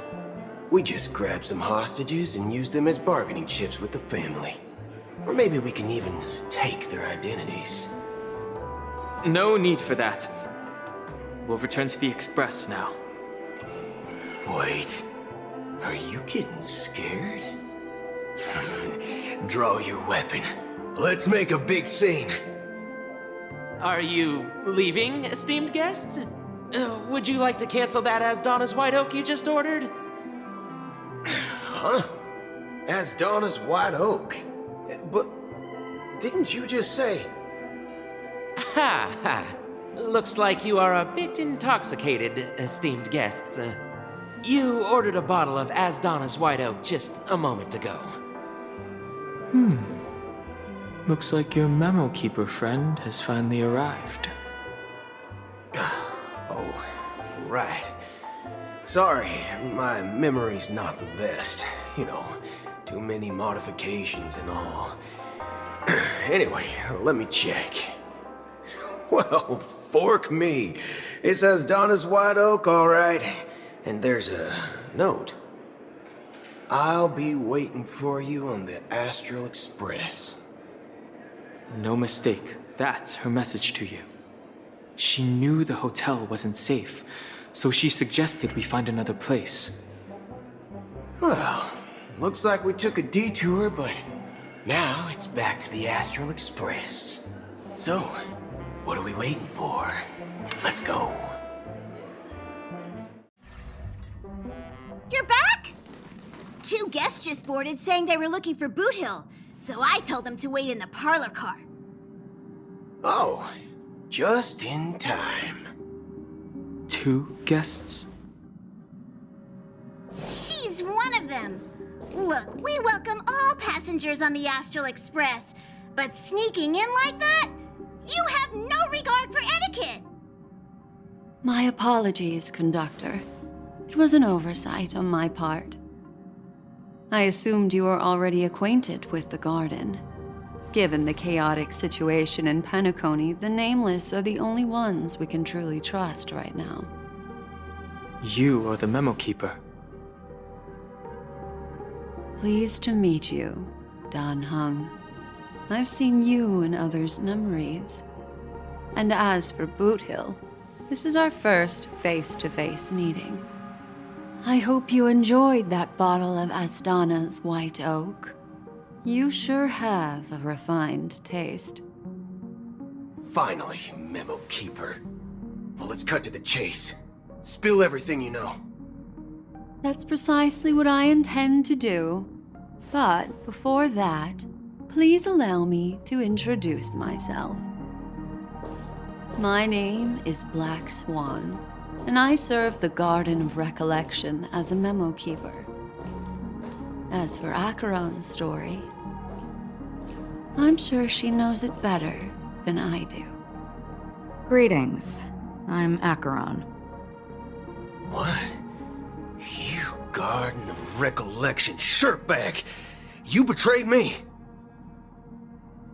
I apologize, but she did that at my request. Due to certain reasons, I have been exiled by the family. Thankfully, this Memo Keeper came to my aid and helped me escape their surveillance unnoticed. To be honest, it was more like stalking than helping. And the process was far from unnoticed. But we did escape. I asked her to guide me to a place beyond the family's reach and to contact a few trustworthy individuals, namely all of you. Trustworthy? Son of a nice lady. You think I'm dumb or something? How about this? I'll put a few bullet holes in your head and see what secrets spill out. Then, we can talk about trust. It doesn't have to be like that. I'm willing to answer all your questions, but not right now. If my cover hadn't been blown, we might have had more time, but at the moment, we don't have any other options. No other options? What do you mean? This is the only way I can ensure everyone's safety. I kindly request an immediate warp jump out of the Astana star system.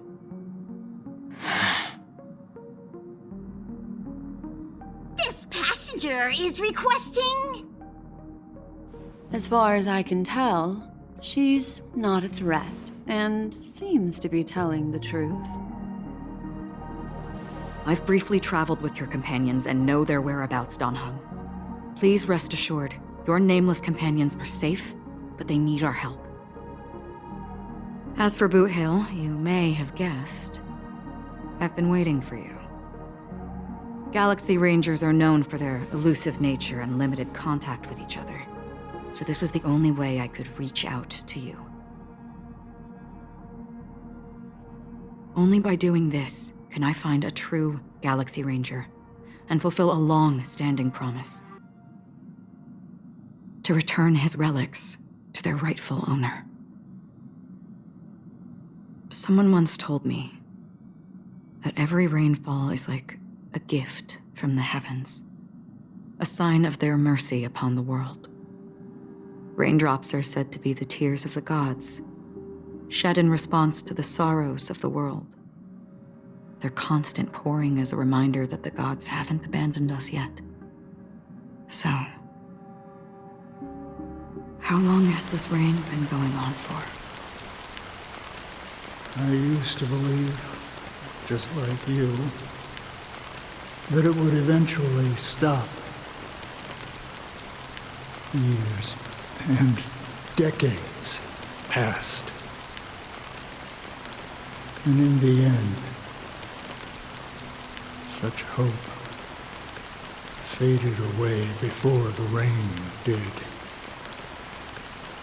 Looks like the god you mentioned doesn't exist after all.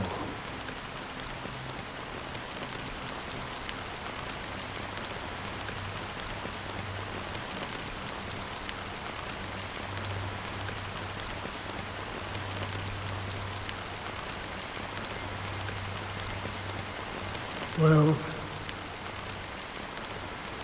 let me share a story with you. Mortals who walk the paths are like sailors on a vast ocean, leaving behind a trail that creates countless ripples of possibilities. These ripples last longer than the fleeting lifetimes of humans. And for some, their presence leaves such a strong mark that it's reflected in the waves. Like those shadows on the ocean. Sin-thirsters, the obsessions of the Pathstriders, they emerge from the depths of IX, seeing themselves as masters of their own destiny, unknowingly repeating the actions of their past lives. They emerge from the nihility and head toward it, leading purposeless lives. However, these hollow phantoms, they were once my dear companions. A group of galaxy rangers. Are you watching over them? Watching over them? No. I'm guiding them toward transcendence. It was a brutal war. A crusade that shook the universe. The universe witnessed the fall of Zulo, the Lord Ravager, but it came at a price. A price so hefty that only those who were there still remember. The unwavering determination of the Hunt followers persists even in death. So someone must guide these lost souls to their life beyond. They were heroes in their time, and they shouldn't be reduced to mere puppets of nihility. As for me, I've suffered too many losses on that battlefield to advance any further. And that makes me the most fitting person to carry out this task. But you know, these sin-thirsters, they're not who they used to be. Does this seem pointless to you? Well, some tasks have to be done, even if they are pointless.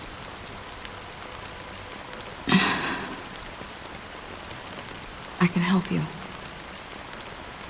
For what? For the meaning of the nihility. That's what I've been seeking. I see. After all, this realm is off limits to ordinary souls, right? Thank you, stranger. I wish that you find what you seek. Before we part ways, I have one more question. It is true that their actions and even their entire lives may seem pointless from our perspective. But if, and it's just an if this is what the departed ones expected, should we try to change it? A good question, and a profound one. I don't know the answer. What I do know is that one day I too will pass away. I hope that when that day comes, someone will stand at my grave and place a bouquet of flowers.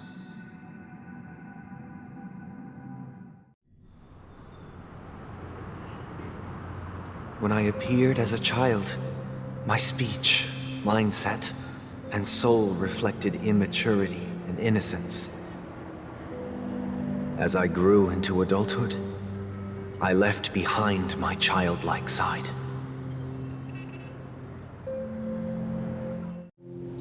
I humbly request your blessings, esteemed advocate of Shipe. Come to me, my kinship. I have sought their presence with us. As you wish. I have faithfully served the Alfalfa family for nearly a decade, promoting the path of the harmony to the best of my ability. However, I made a mistake yesterday. While I was preparing dinner for the family head, I accidentally dropped a prepared dish on the floor. Out of laziness, I lied and claimed that everything was ready. Although the head has dismissed me as punishment, it has been tough to sleep with the guilt still gnawing at me, as I worried that the seeds of evilness may have taken root in my soul. So, I confess to you now to seek atonement for my sins. Do you sincerely repent and vow to change your ways? Yes. Have you examined your soul and confessed all your sins? Oh, yes. Are you willing to accept the process of atonement? Yes. Very well. Show your dedication and goodwill to the family, and you shall be reinstated among them. Now, please, leave in peace. Oh, praise Shipe. And thank you, esteemed advocate. Next, please step forward. I wholeheartedly confess to you. Please, pardon my sins. Rest assured, I have implored their presence to be with us. As long as you are sincere, absolution will be granted. Oh, great. You know, I arrived in Penacony as a stowaway. I sold everything to get a ticket. My house, my land, and my 2 children. I see. Please, go on. My children were starving, and I hoped they'd have a chance at survival if they became slaves here. If I can strike it rich here, I'll lift them out of that situation and give them the life they deserve. But the Bloodhound family got wind of it. They're on my tail, hunting me down. I thought I could bring my kids here. It was all my fault. All my fault. The family is ready to forgive all sinners. I'll ask the Bloodhound family to cease their pursuit. You don't need to live in fear anymore. Oh, thank you. Thank you. I'll work my hardest to redeem my children and make them part of the family. Praise the harmony! Next, please step forward. Hey! Long time no see, Mr. Sunday. The most esteemed individual in Penacony, and the next leader of the Oak family, right? I have sought their presence with us. Let us proceed. Sure, let's just get this over with. I have sinned. Please forgive me. I wasted half a pizza at breakfast and a bottle of Soul Glad. That's it. Nothing more. When we wrap this up, I've got a robo-ball game to catch, you know? Do you seek to atone for your sins through good deeds? My sins? Starting to sound like a saint, huh? Well, let me tell you something. Neither the family nor you have the right to judge me. You think nobody knows what your precious family has done? About the watchmaker? Huh? Don't kid yourself, Featherbrain. Those dream chasers might be fooled by your act, but don't fool yourself. Before you start spouting off your holy verses, answer me this. Where does the power of the Oak family come from? And your power? What makes you think you can sit there all high and mighty, looking down on everyone else? Well, I've spent enough time in confession today to enter the Harmony's paradise, right? Then I'll take my leave. Good luck with your election, and, don't make me regret my investments in you.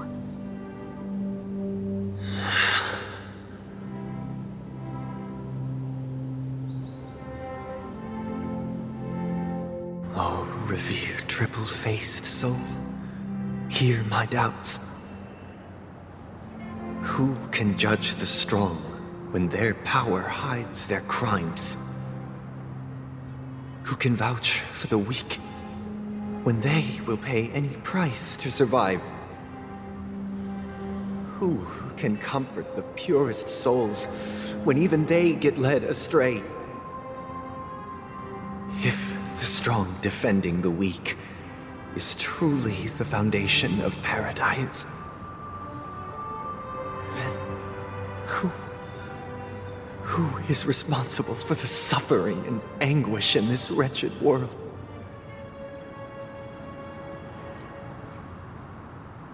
Brother? Brother? Brother, are you all right? I'm fine. I've been working long hours, and I just made a trip to Dreamflux Reef and back. So, I'm a bit out of sorts. But it'll all be over before we know it. You've been working non-stop on the Charmony Festival, Mr. Sunday, and no one could have predicted this incident. Even if the Stellaron does pose a grave threat, I still feel sorry for all the trouble we've caused you. No need to worry about troubling anyone. The Charmony Festival was meant to spread joy and harmony across the cosmos. But now that we know the truth, I'm afraid we'll have to cancel it. It has always been our wish to make everyone happy, so... we'll do our best to explain everything to the Dream Master. I'm sure he'll understand. Even if the negotiation does not go smoothly, I'll refuse to go on stage. Without the Chord Master, the Harmonious Choir would not arrive, and the Charmony Festival would be just a grand performance, and nothing more.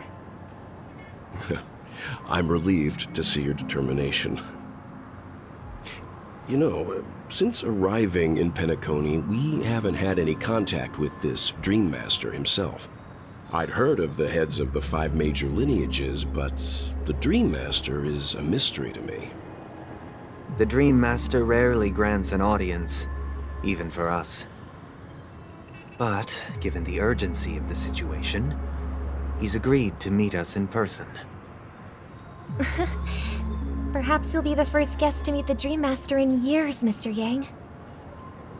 Let's hope we can reach a consensus that satisfies everyone. Indeed. Let us hope so. It's about time. We'll have to get ready for the meeting.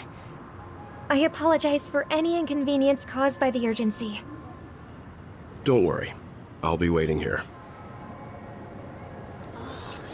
Dear, it's Mr. Sunday! Hey, come over here! Looks like someone needs help. Let's go check it out.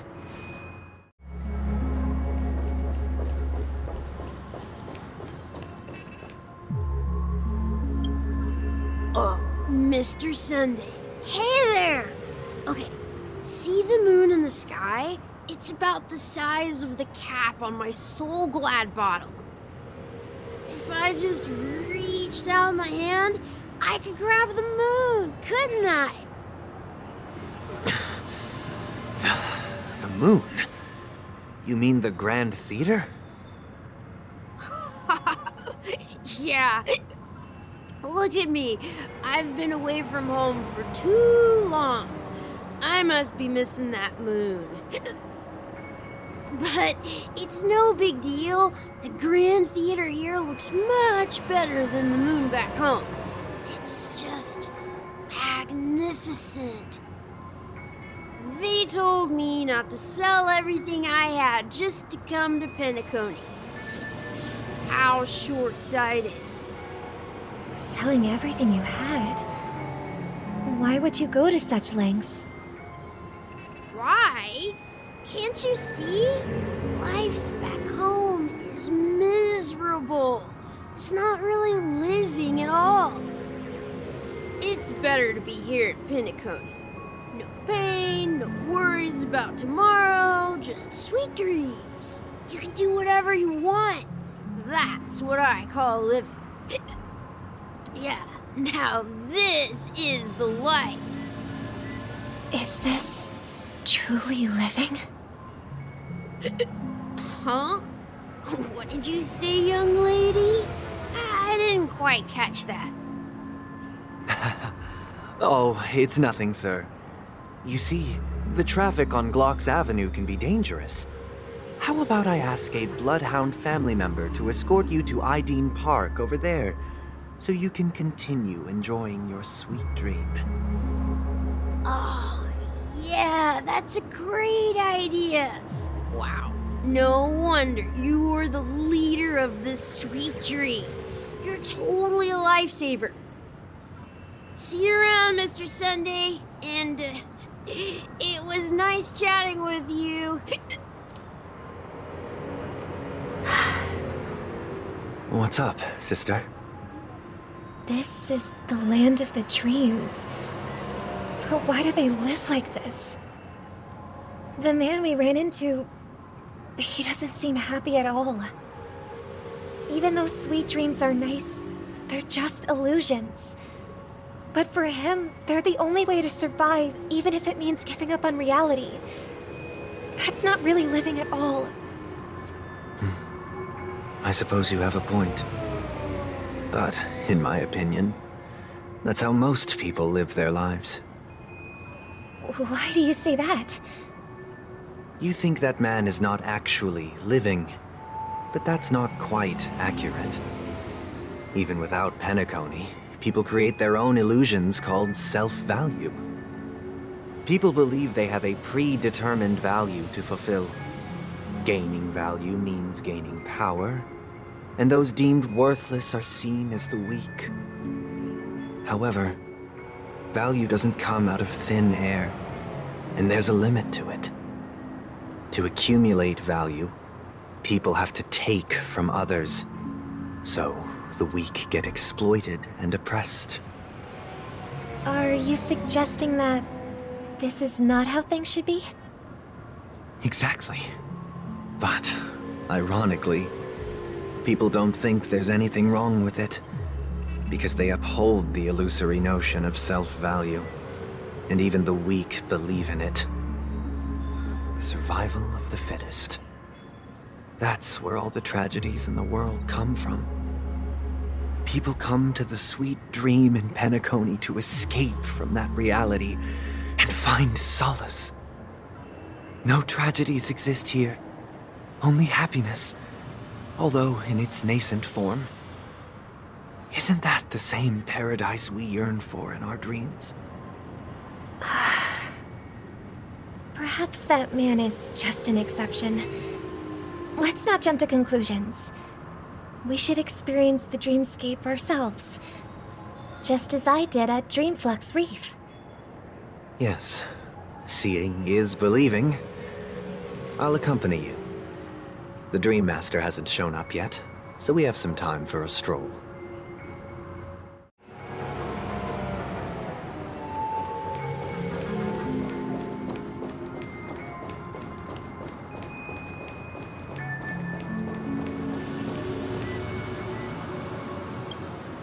Glad to meet you again, Robin. How are the preparations for the Charmony Festival coming along? We're all so excited about it. It's going smoothly. Thanks for making the trip to join the festival. You're too kind, Robin. It's a pleasure to have guests from all over the universe celebrating day and night. I can't stand being lonely or bored, so this jubilant dreamscape is perfect for me. But if this went on forever, would it get boring too? Nah, not at all. Who would get tired of having so much fun? Every day, you get to wear fancy clothes, explore all sorts of dream bubbles, indulge in delicious food without gaining weight, and you never get old or sick. As long as you can afford a room, this place is the ultimate paradise. But you know that only a few things can be brought back from the dreamscape to reality, right? That's exactly why I don't plan on bringing anything back. Just enjoying the dream itself is good enough for me. I mean, I'm not one of those long-living species. I only have around 60 or 70 years in this lifetime, and there's so much to worry about. Being happy here is pure bliss. Only in this sweet dream can I truly feel like I'm in control of my life and fate. Who would want to go back to reality after experiencing this bliss? I see. I genuinely wish you all the happiness in the world. And I wish you a fantastic performance, Robin!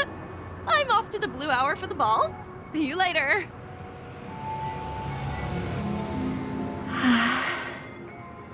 Seems like that guest's perspective didn't resonate with you either.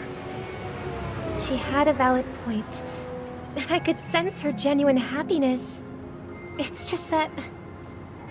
What you're trying to say is, she thinks she's in control of her life. But in reality, she's just escaping from reality and seeking solace in this sweet dream. Once she steps out of this sanctuary, everything will be lost. Well, she did make mention of being able to afford a room. Didn't she? However, the paradise in our dreams, it doesn't have to end. No. And the paradise we yearn for shouldn't be just a fleeting dream either.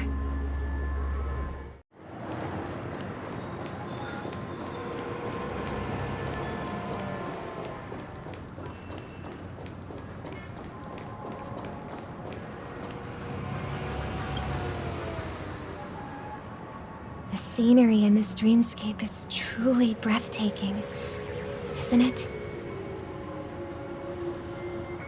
Oh, Robin. Can't believe I'm meeting you in person here. What an honor. You're right. Even though time stands still in this dreamscape, it always feels fresh. I find something new every time. A philosophical mind. I hope I'm not intruding. Oh, not at all, no. With little time left, I yearn for meaningful conversations, especially with someone as esteemed as you. Do you mind if we chat? It's my pleasure. No need to be formal. Just speak your mind. You said, with little time left. Please, forgive me for being blunt. But is that why you came to Penacony? Yeah.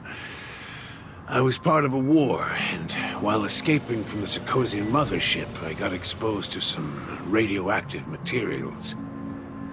And then, all my comrades died, and my hometown was wiped out by neutron bombardments. I couldn't bear to live with everything I knew gone. That's when I heard about a possible solution here, so I came. How heart-wrenching. I hope the family has been able to help you. They have, and I'm truly grateful for that. They provided me with a comfortable room, the most advanced life support devices in the cosmos, and a stellar team of caregivers. My physical body is now in the dream pool, sustained by life support. The me you see here is whole, rational, and no different from any other person. But I can't say the same for the me in the hotel room. My true appearance. Well, I hope you never have to witness it, Robin. So, you'll be living forever in this dreamscape, right? Just being able to live at all is good enough for me. Whether it's in this dreamscape or not, well, I don't really have much say in the matter. My world has been torn apart, and my life could end any second. So, even if this whole place is an illusion, it's still my paradise, and I'll treasure every moment I spend here. Now I envy those everlasting things. That old man's story. It's so tragic. Fortunately, this sweet dream gives him joyful memories to hold on to for the rest of his life. That's precisely why this sweet dream in Penacony exists. However, even this sweet dream has its limitations. While it provides solace to the disillusioned, it can't completely eliminate pain in reality. There will be a way out. Penacony is already on the right track.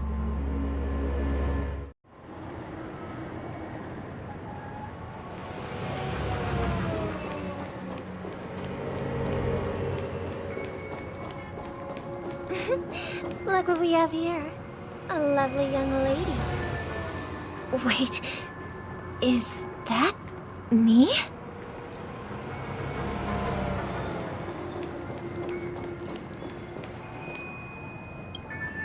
Brother, what a surprise to see you again. Show yourself. Your trick won't work on us. I've heard that a skilled mass fool received an invitation too. That must be you, right? Did you enjoy yourself? Barely. The people here are way too gullible. A little bait is all it takes for them to bite. And they run away at the slightest hint of danger. In other words, they're naive and cowardly. Now that you've had your fill, it'd be wise to leave before it's too late. The music of the harmony doesn't tolerate discord. What? Now that you have the real Robin, I'm useless? Oh, how disheartening. I've done so much for the family. You should be thanking me, because if it weren't for me cleaning up this mess, Penacony would still be in shambles. Don't you think? That was a personal request from the head of the Iris family, and it has nothing to do with us. Step aside and stop causing trouble for the Charmony Festival. The Charmony Festival? You think you can scare me? You think I have no idea what you're planning?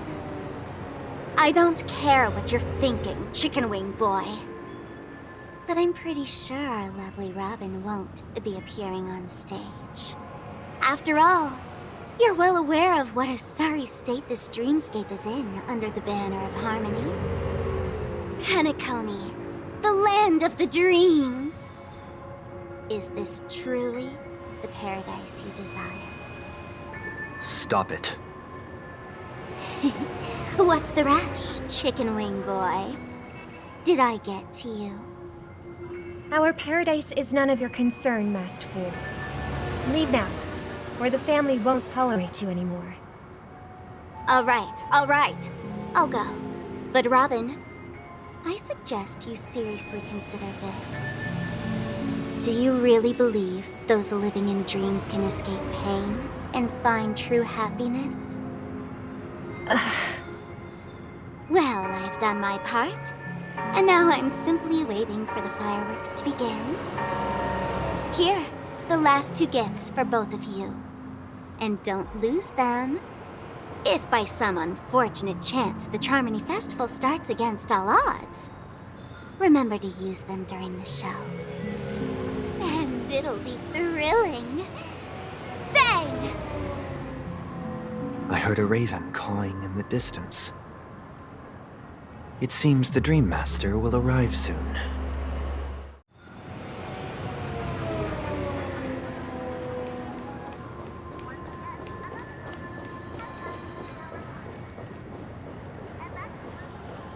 Let's wait here for the Dream Master to arrive. Okay. By the way, brother, I heard you no longer have a sweet tooth. Back when we were kids, you used to steal my desserts. Seems like a lot has changed during my absence. What exactly happened? Well, someone has to stay awake even in this sweet dream. But that someone doesn't have to be you, or anyone in particular. You're carrying too much on your shoulders, brother. The paradise in our dreams. It shouldn't be like this. Penacony is nothing more than a dream. It can't erase the worries and pain of reality, or bring true happiness. It only offers an escape from reality. Nothing more. Remember the old man we met earlier? Without this dream, he might have completely lost himself. That might be true, but even without Penacony, he could have chosen another path. As far as I know, the Intelligentsia Guild has been promoting their rehabilitation techniques for a long time now. That path may have been more ordinary and challenging, but now he's in a comatose state, and the sweet dream has become sort of end-of-life care. His fate is sealed. Is Penacony granting these people a future? Or is it taking it away from them? Well, don't forget this. Not everyone really has a future. The future for humanity is like the sky for birds. People mistakenly believe that flight is inherent to birds because they've never witnessed those birds crashing to their death. Do you remember how we took in that little Charmony dove when we were young? Yeah. We took care of it. Provided food and water, groomed its feathers. And later, when I decided to leave Penacony, I opened the cage and set it free. Well, I didn't mention what happened to it in my letters because I didn't want to upset you. Shortly after you left, it crashed to its death right in front of your window. I had surmised as much. I knew you wouldn't have avoided mentioning the bird for no reason. Despite that unfortunate outcome, I still believe it was the right decision. Birds aren't meant to spend their lives in cages. They belong in the sky, even if they can't fly. But here's the thing. If there are birds in this world that can never fly, can we really assert that they belong in the sky? Are you implying that the same goes for humans too? Let's take the Astral Express as an example. The Nameless made tremendous efforts to bridge worlds, gaining fame across the universe. However, only a few extraordinary individuals can endure such a perilous journey.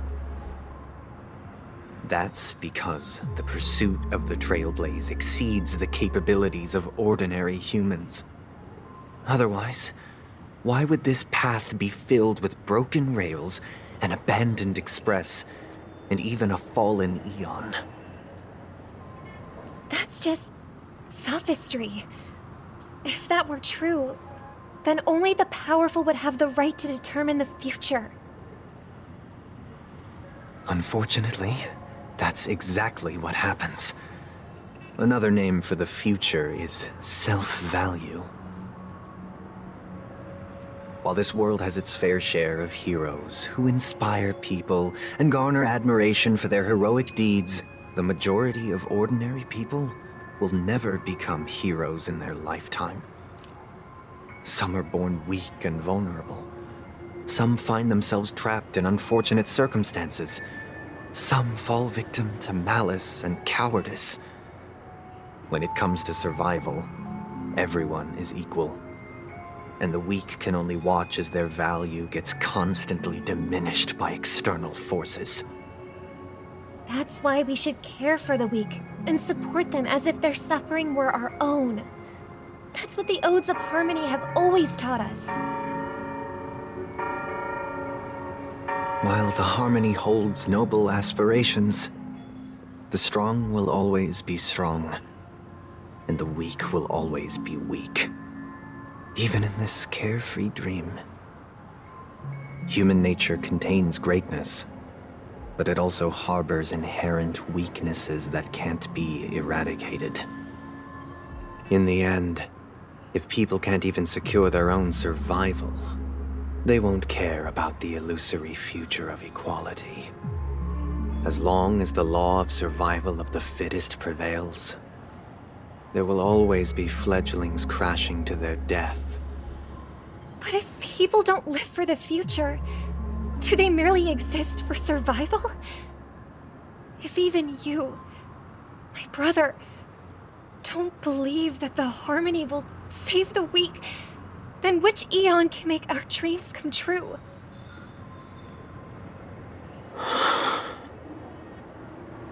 People often forget that when the first bird took flight, the entire world envisioned a future where no more fledglings would ever crash to their death. Are you reading, sister? What are you reading? Mr. Gopherwood gave me a picture book. It's about the story of the harmonic strings. If I could become a chord master, I'd like to summon Dominicus, the harmonious choir. I want to sing with everyone and spread our wishes so that all can feel happiness and joy. I see. Then I would summon the harmonious choir too. Don't you have a wish of your own, brother? Of course I do. It's just that it includes your wish and everyone else's. I long for a true paradise where everyone can find peace. Then, let's build a stage there and invite everyone to our performance so that both our wishes come true through the power of the harmonious choir. It's a deal then. Yeah, it's a deal. But how can I become a chord master?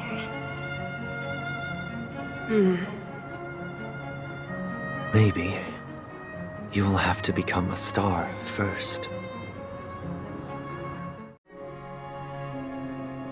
You're back sooner than I thought. Any results? Yes. And now, it's up to us to forge ahead. Huh. Since his last will has now been conveyed, my final mission is complete. But pardon me if I sound curt. It's good to have determination. The path Mikhail left for you is not an easy one to tread. Why else would he have chosen to sleep in solitude, staking everything on some nameless in the future? But you have the numbers. And in numbers comes strength. So that might just delay your inevitable a little more. Got any more encouraging words? As I see it, relying on Welt's negotiations alone is far from enough. Regardless of whether the other party will be compliant, negotiating simply allows us to meet them as equals and won't grant us an upper hand. Penacony is our rival's home turf, and we already have very few chips left to play with. Rather than idly sit around while the family's got us blocked off, an offensive approach might be a wiser course of action. We're more familiar with the Stellaron's properties than most, and since it's the key to stabilizing the sweet dream, it's vital to the family's interests.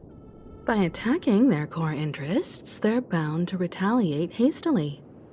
And as the saying goes, haste makes waste. That's right. As long as we pose a threat to the Stellaron, either with words or otherwise, we have a chance at gaining the upper hand.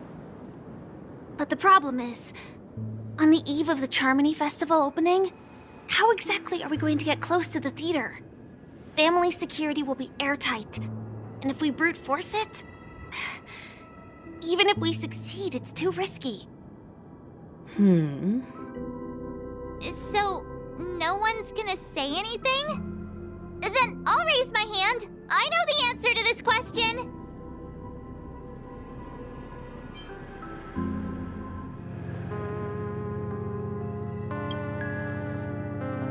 The Express crew would have been disbanded long ago if it weren't for me. So, I heard that before the Charmony Festival begins, there'll be a pageant to kick off the festival. It's called the Soul Glad TM Festivity Auditions, or something, and it's going to be held in the moment of Scorch Sand. As long as we clinch the top spot, we'll be able to attain the title of Festive Superstar, and be able to personally bask in the graces of Miss Robin. Not that that's important. What's crucial is that we can enter the Grand Theater before the audience arrives. So, how do we go about participating in these festivity auditions? I've already procured special invite tickets from Miss Robin's fan club.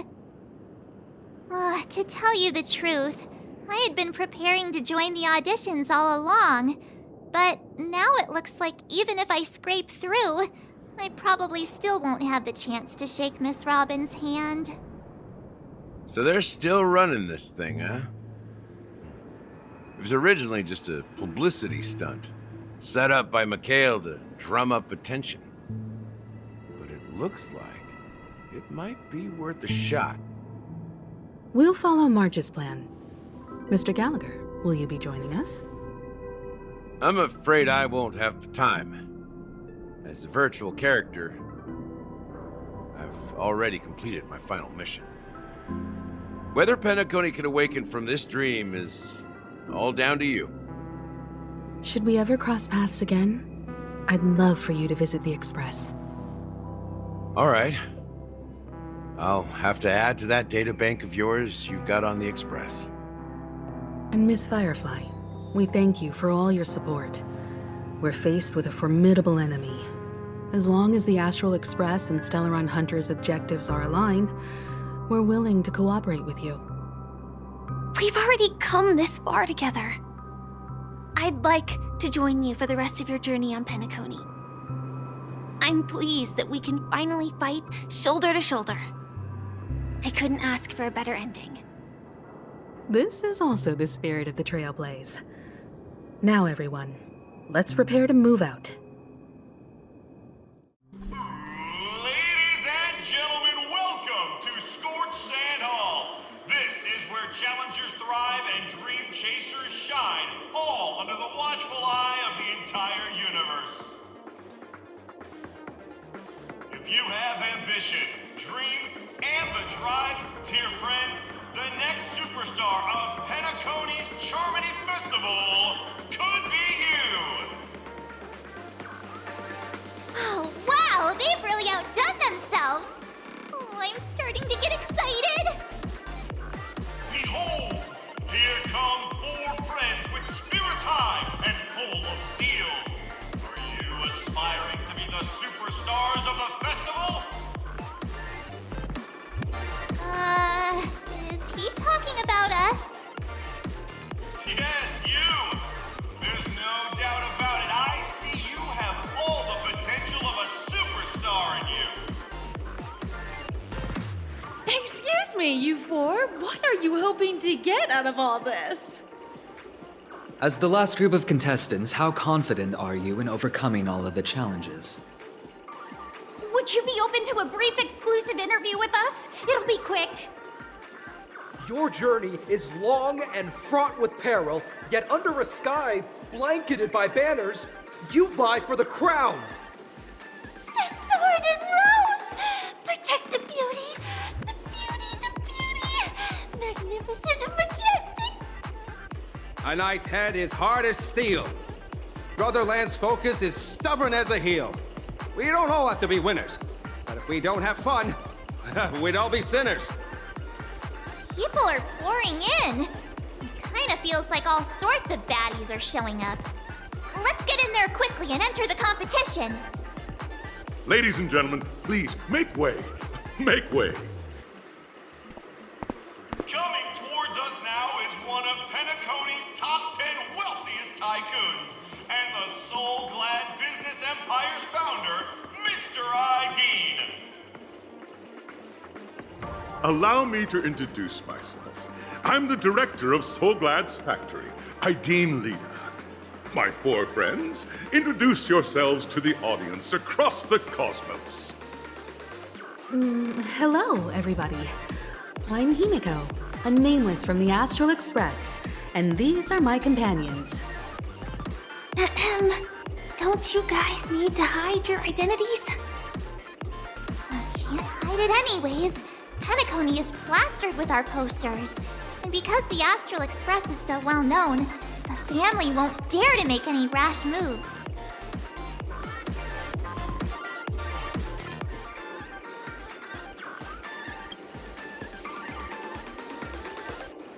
Hello, everyone! I'm March 7th. I'm an ordinary girl who loves adventures. Hello, everyone. I'm Firefly. I am also an ordinary girl who enjoys adventures. So it's a bunch of nameless guests. This final face-off is bound to be spectacular. Time is precious. My 4 friends, come with me. Grab a bottle of Soul Glad and make your dreams a blast.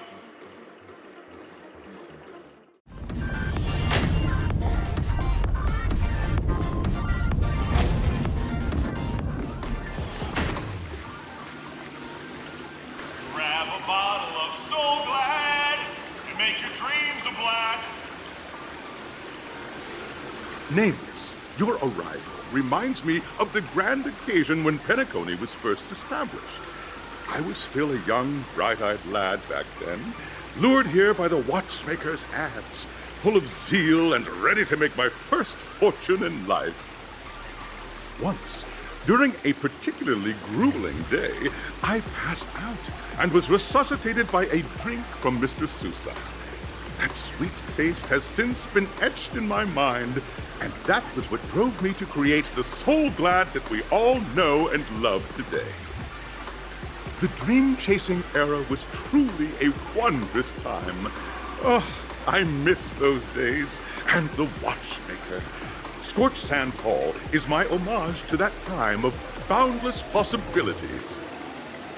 I wholeheartedly hope you make it to the finish and emerge as the next superstars of Penacony. Now then, is there anything you'd like to say before the competition officially begins?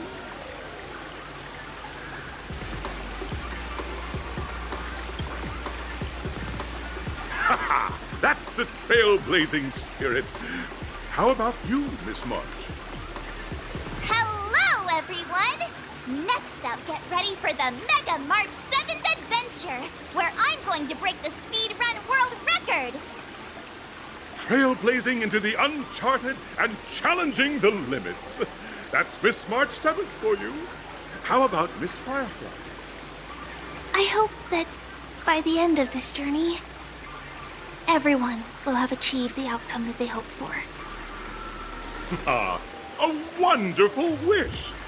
Miss Himiko, what are you expecting from your team? Safety first, everyone. Simple words, but full of warmth. Waiting for you are 3 stages, each connected to that era. The first 2 stages offer 2 distinct paths to choose from, with unique challenges on each route. And in the last stage, you will face off against a champion who has defended the title to this very day. A beloved contender whose noble virtues are unrivaled. Those are the rules. Simple. Everyone clear?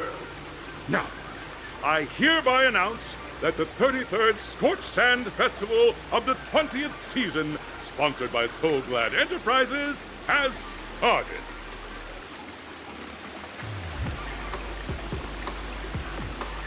Everyone, as the Charmony Festival is drawing closer, we must reach the end as quickly as possible.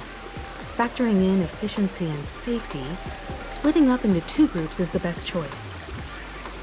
March and I haven't known Miss Firefly for too long and aren't overly familiar with her. It'd probably be better if the 2 of you paired up. Fine by me. Let's do it. All right. I don't have a problem with that.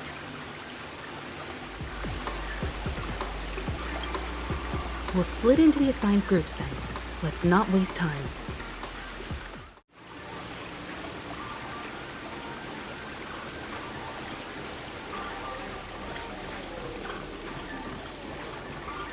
Welcome to the first stage of Soul Glad Enterprises' 33rd Scorched Sand Festival of the 20th season, Dreamplay Fantasia. In this stage, you can choose between 2 challenges, the School of Acting or School of Action. In the School of Acting challenge, you have to complete 3 performances from 3 scripts and move the panel judges. In the School of Action challenge, you have to defeat 3 groups of enemies convincingly and reach the end. Now, make your choice.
Allow me to introduce the rules of this challenge to you. There are 3 stages up ahead. On each, you will find an outline of a script. These 3 scripts were written by the legendary filmmaker, The Watchmaker, and depict various stories from Penacony's era of pioneering. Your task is to bring those moments to life, find the right words, and act convincingly to make the judges feel the script's intended emotions. Oh, I wish you a successful performance. Also, a bit of trivia. The record score for this stage is held by a participant with fiery red hair. His exceptional performance brought even the strictest judge to tears. It's like he wasn't even acting at all. We are running out of time, so let's get this over with quickly.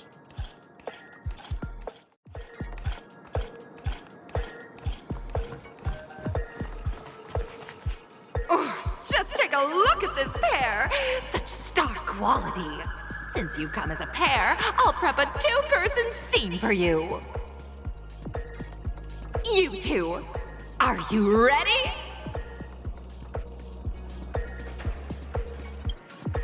Envision that you both, driven by the spirit of exploration, are arriving at the land of dreams that is Penacony for the first time.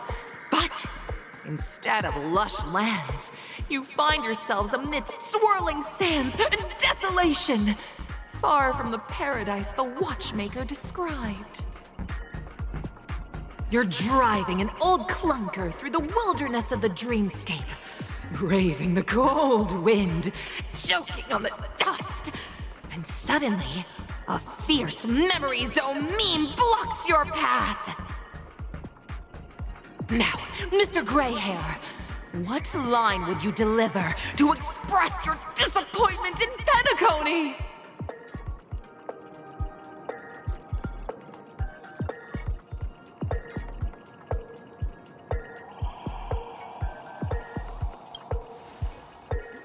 Very good! Now, though you're disappointed, your screen partner is conversely very enthusiastic. Now, young lady, you will say... This is great! I love living on the wild side! Very good! Very intense! And then we cut to the story's next scene. You find a job mending the rails, but the days are long and your endurance can't keep up, and you finally collapse in the endless expanse of desert. Suddenly, sweet rain falls from the sky, wetting your lips and rousing your spirits. Now, Mr. Greyhair, what line will best express your surprise at this moment?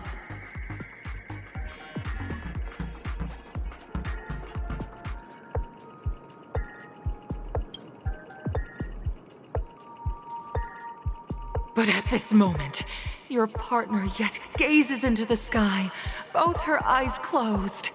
The raindrops fall, blurring her vision, and she tragically says... Perhaps we were never meant to succeed. Right?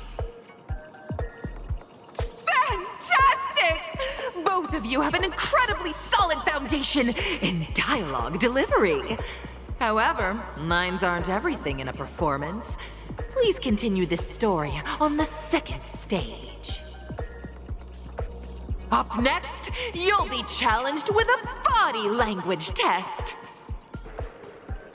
I hope these tests won't take too long.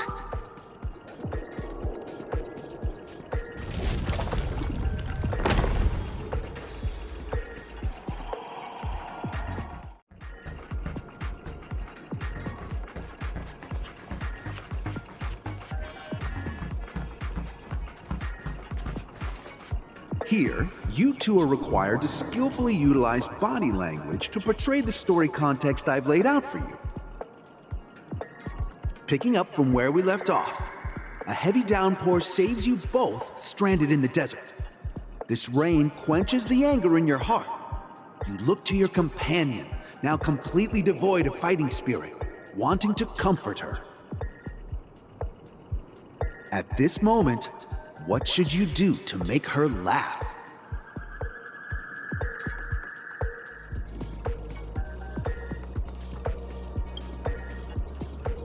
What?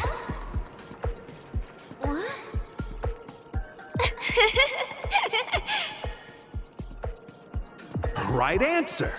Your companion sees you rolling about in the sand and thinks about the arduous obstacles along this journey. She can't help but let loose a laugh, rekindling hope in her heart.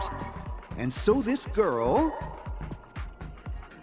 I'm gonna get back on my feet and keep moving forward. A tug at the heartstrings! The story continues to develop. The heavy rain leads you both to sense a business opportunity. So you start venturing into the umbrella industry. But just as the business begins to pick up, competitors start flooding the market with low-priced goods, squeezing your market share. You have no choice. The goods you stockpiled at high prices have to be sold at a loss. This is a pretty self-destructive move, which drives your business to the brink of bankruptcy. At this moment, what would you, who refuses to admit defeat, decide to do?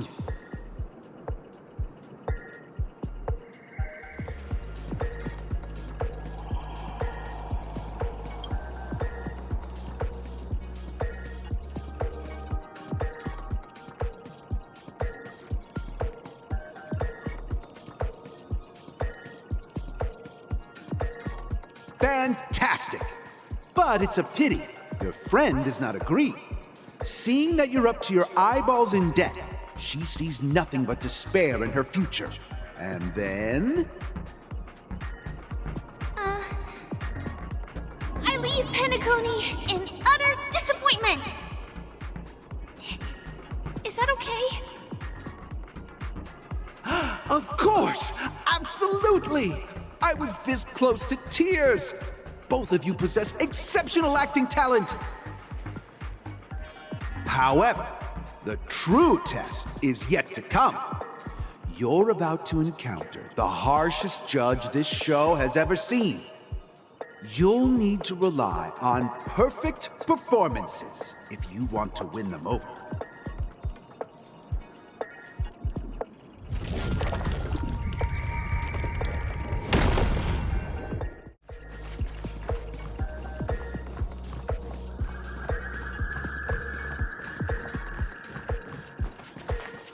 Welcome to the final stage. Actually, all the scenarios that you previously encountered were all from the film Once Upon a Time in Dreams. Two companions arrive on Penacony with nothing but a dream. Their desire for achievement is met with continuous setbacks. Ultimately, one continues on, despite spiraling into debt, while the other concedes defeat and leaves. Many years later, their paths cross once more in the thriving Penacony. Yet, they refuse to acknowledge each other because...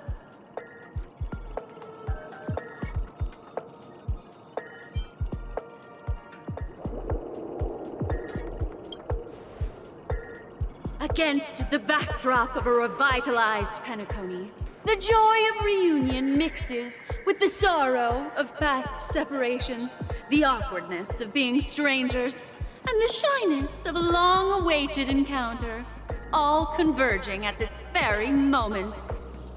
Give it a shot. Try and convey this bittersweet scene to me. Bring it to life with precise and emotive acting. Is this ever going to end? I know! Why don't you try that clockwork thing you used before?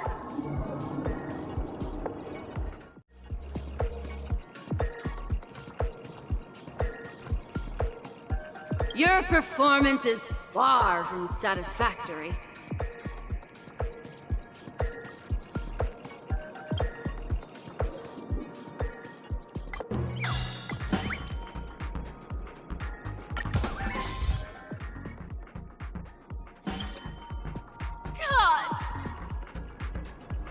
I never imagined that such a sad scene could be portrayed by you two in such a joyful and heartwarming way.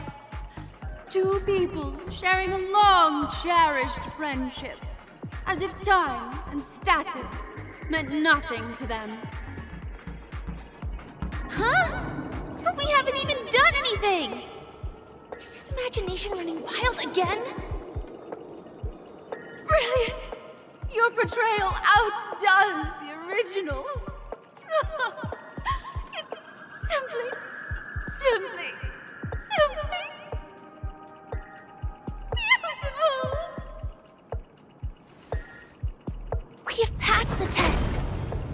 hurry up. Stellaron is at stake.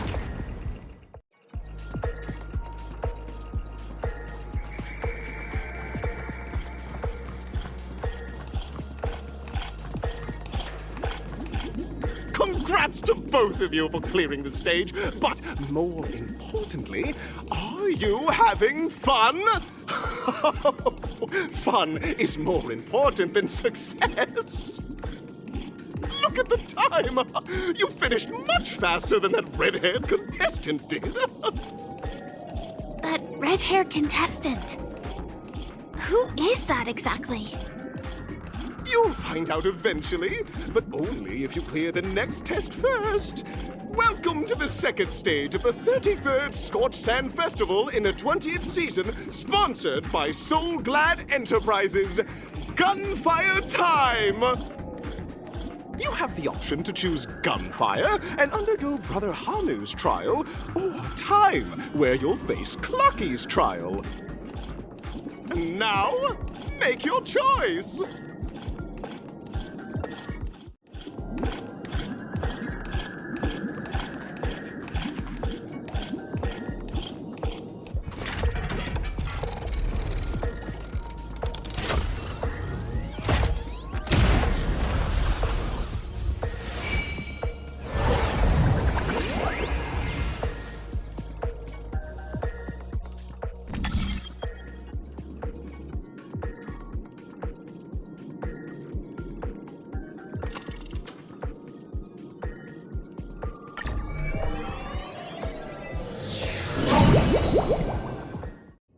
Dear friends, welcome to the enchanting universe created by the Watchmaker. Awaiting you is the morally dubious yet ever-charming character from the animated Clocky series, Hanu! It is said that these cartoon characters were inspired by the Watchmaker's own experiences. According to research by Clocky scholars, the original Hanu of reality shared a deep friendship with the Watchmaker, akin to comrades in arms. Enter into the world of Hanu via the TV by the entrance and partake in an enchanting and suspenseful story with him. Good luck in there! If it's a gunfire trial, we should be able to settle this with a fight, right? I hope this won't waste too much of our time.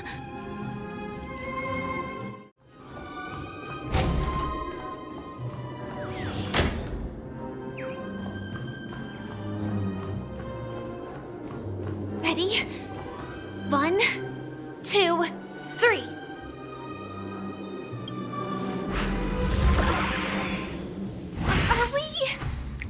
Are we both in control of this Hanu character? Very good! Looks like you've got the hang of it! In this Hanu's Adventure episode, Boss Stone has gathered his battleships for an assault on Dreamville. Old Buzzfly, Cousin Wolf, and Bombhead are all raring to go. The brave Hanu must thwart their advance and protect his home! Alas, Hanu presently is ill-equipped to fend off the malevolent mischief makers, which is why he is preparing to seek out the Puzzle Gentleman's aid. Go forth and speak to him.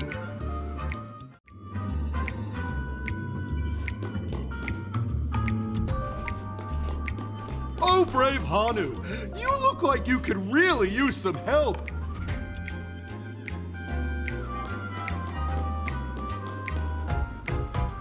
Long time no see, Hanu. You look pretty stressed out. How about an intense and thrilling game of Dream Jigsaw to blow off some steam?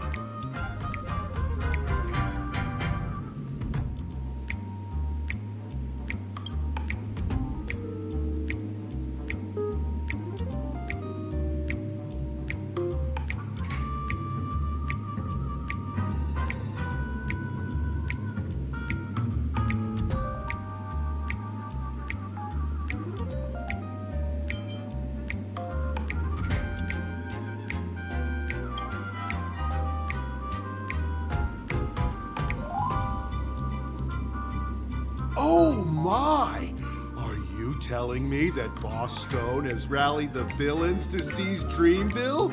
What a dreadful twist of fate! Listen closely, Hanu. I'm aware you're in need of a suitable weapon. And I also know there's one just upstairs. But you know what? You'll have to play an exhilarating round of Dream Jigsaw first. No Jigsaw, no moving forward.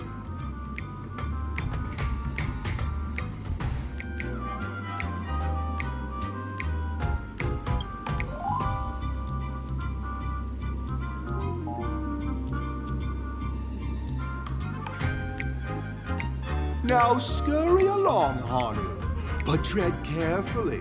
Two ne'er-do-wells are also eyeing those jigsaw pieces. Either outsmart them with the quick knockout, or ensure they don't catch you in the act. I can't wait to see you finish the dream jigsaw. Best of luck, Hanu.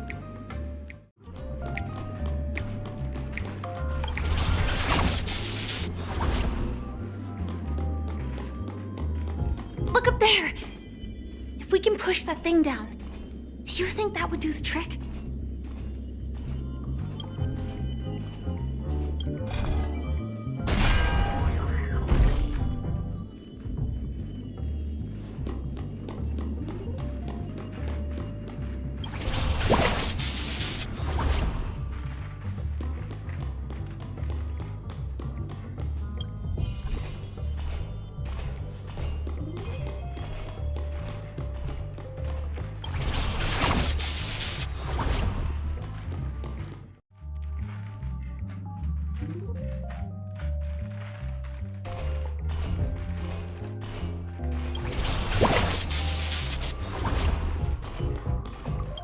Finally, that's all the jigsaw pieces. Let's hurry back.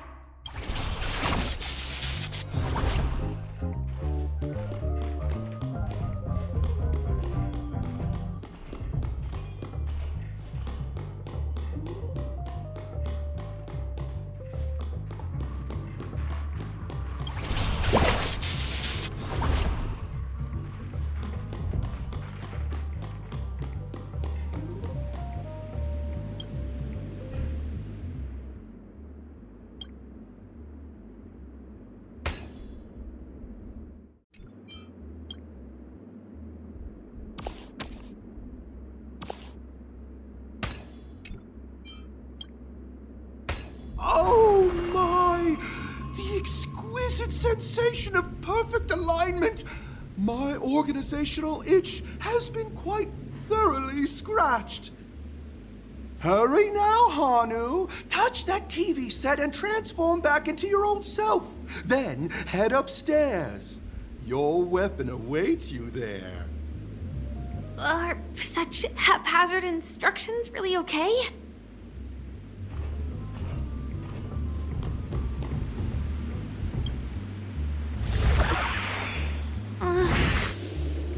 Disconnecting from that thing so suddenly has left me feeling slightly disoriented.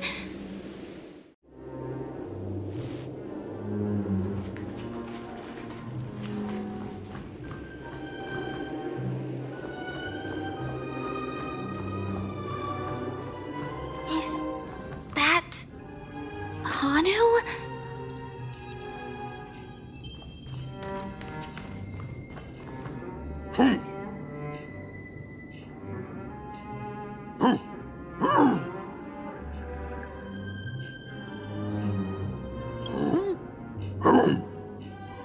What exactly is he talking about?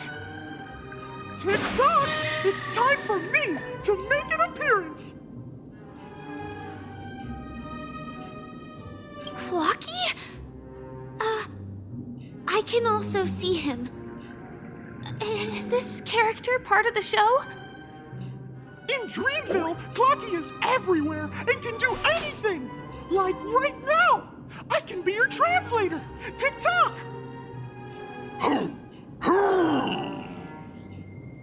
Hanu says, battle! We must do battle!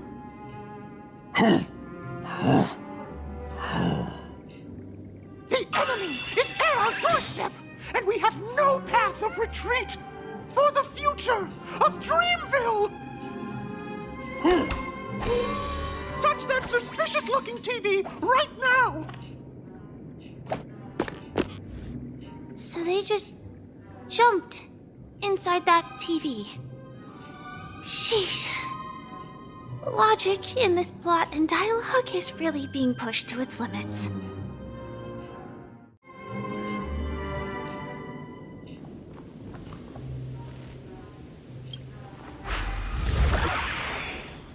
I am gradually getting used to this. Huh. Who knows? I might even be able to perform some high-level moves with Hanu. Oh, did someone say high-level movies just now? That's right, pal. The upcoming script is just exploding with all sorts of high-level shenanigans. Last we saw, Hanu was preparing for battle. Suddenly, he hears heavy footsteps coming from the hallway. Malevolent mischief makers have broken into his home. But brave Hanu won't go down without a fight.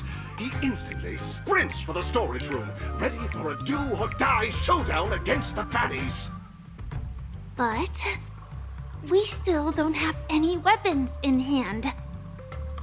Guess what? Hanu's favorite bazooka just so happens to be in that storage room. So get a move on. What a coincidentally convenient plot twist. It'd be even more awesome if the organizers allowed me to wear armor.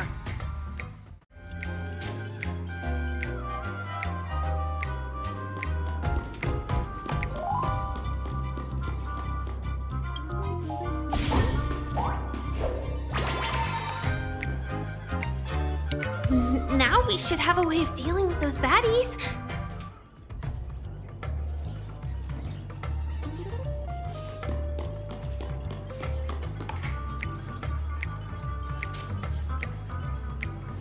This thing feels just like the Soaring Locust too.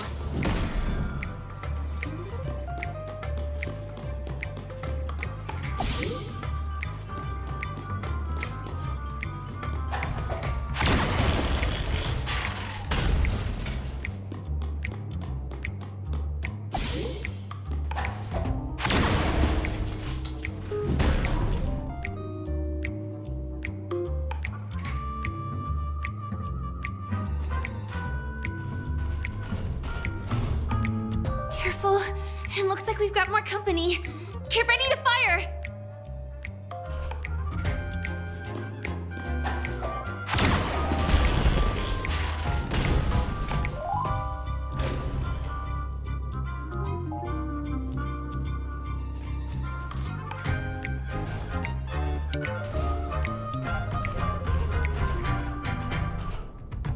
Here we go again. But no big deal. We're pretty handy with this bazooka now.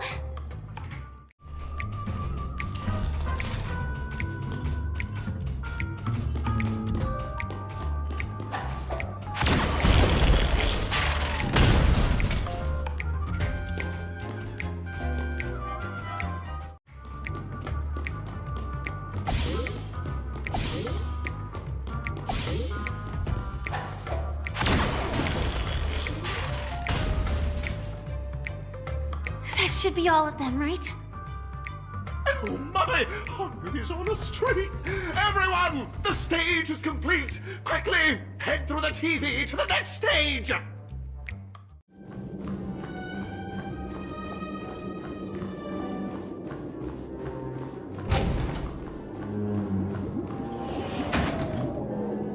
Congratulations to both of you! Oh, you've overcome all obstacles and proven yourselves! But, unfortunately, there is only one who can be Penacony's festive superstar. In the final stage, you will face the defending champion. If you fail, you will lose the opportunity to become the festive superstar. Welcome to the 33rd Scorched Sand Festival's third stage in the 20th season, sponsored by Soul Glad Enterprises' Superstar Showdown.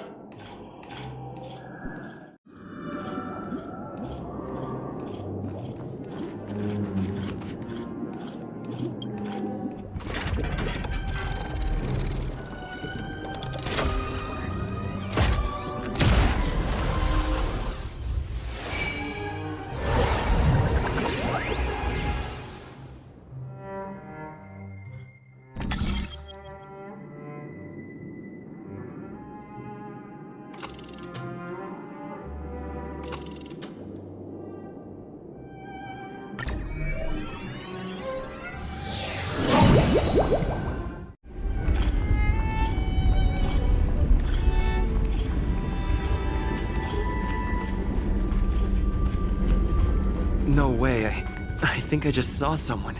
Someone extraordinary.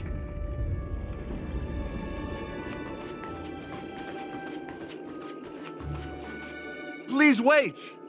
The handsome gentleman, beautiful miss.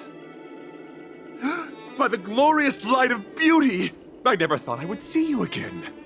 In such turbulent times, your kind faces are as spring's gentle breeze, bringing solace to my scorched heart. Are you a Knight of Beauty?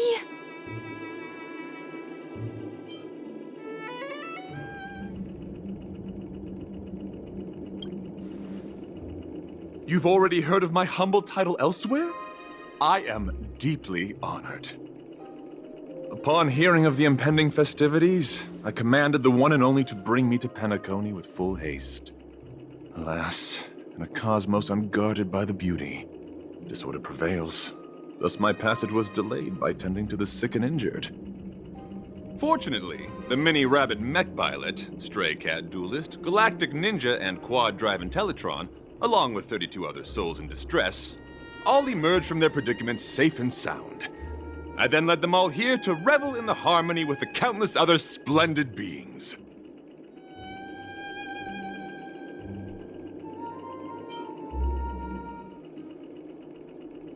I do not deserve such praise. Unfortunately, that dashing IPC ambassador, whose radiance matches that of a beautiful peacock, remains in a woeful state. Ugh, how I wish he too could partake in this splendid occasion. Okay, let's get back to business. Since fate has brought us together, it stands to reason that you both seek the accolade of the audition's victor, correct?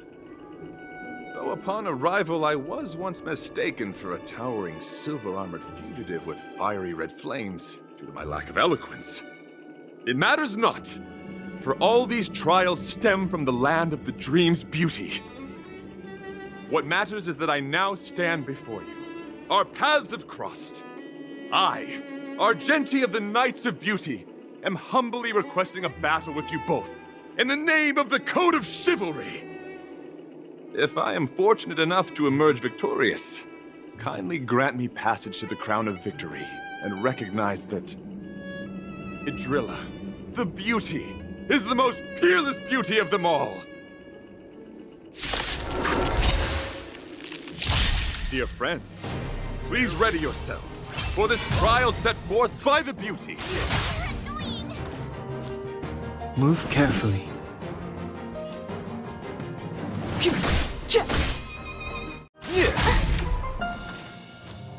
Try that again! Stay right there while I give you a present! Stand down. My gallant friend, put forth all your might. You can't run! That's enough. I have come to grasp the sincerity of your cause. I yield. Beautiful! Truly a captivating contest. It is through you that I realized to uphold the honor of Idrilla, I must further hone my skills. What a beautiful lesson indeed! Go forth, my dear friend, beautiful miss. The audition's crown is yours to claim.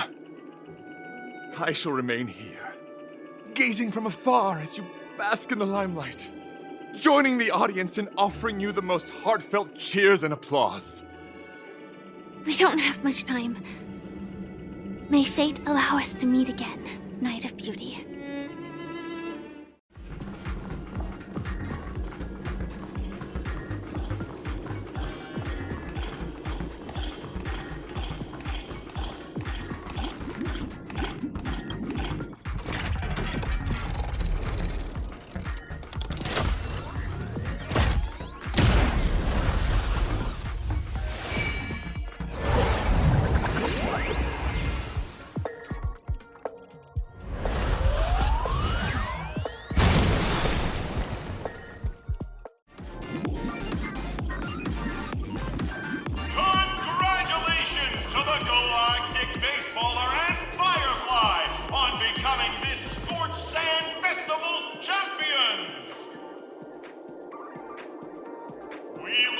forward to their amazing entrance in the Charmony Festival.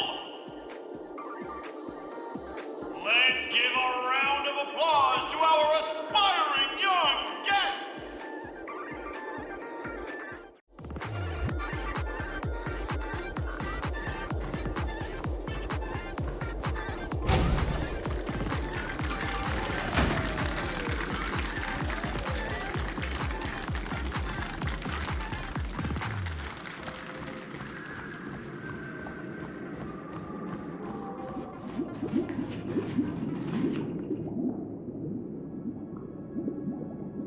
Congratulations to the both of you on becoming the festive superstars of this year's Charmony Festival. Before entering the Grand Theater, I, on behalf of the organizers, extend my sincere congratulations to you, wishing you joy under their radiance.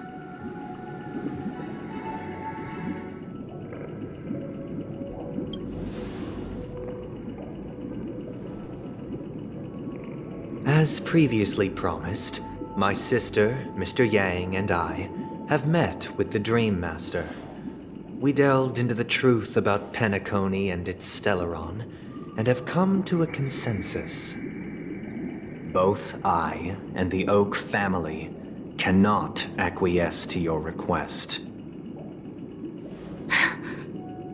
Just as expected. We acknowledge the perspective of you, Nameless. Penacony does require change, but not as you propose. The planet of festivities cannot and will not revert to a place characterized by chaos, disorder, or anarchy. Through your journey of overcoming obstacles, you must have glimpsed the essence of that era. The vulnerable ruthlessly eliminated, equality non-existent, common folk living precarious lives, eking out a dreary existence. Ultimately, only heroes like yourselves manage to achieve success. But I would dare ask, if you did not possess the special status of having a Stellaron, and you were but an anonymous and frail member among the masses, which Penacony would you prefer? A dystopia for the survival of the fittest, or a sweet dream paradise for all?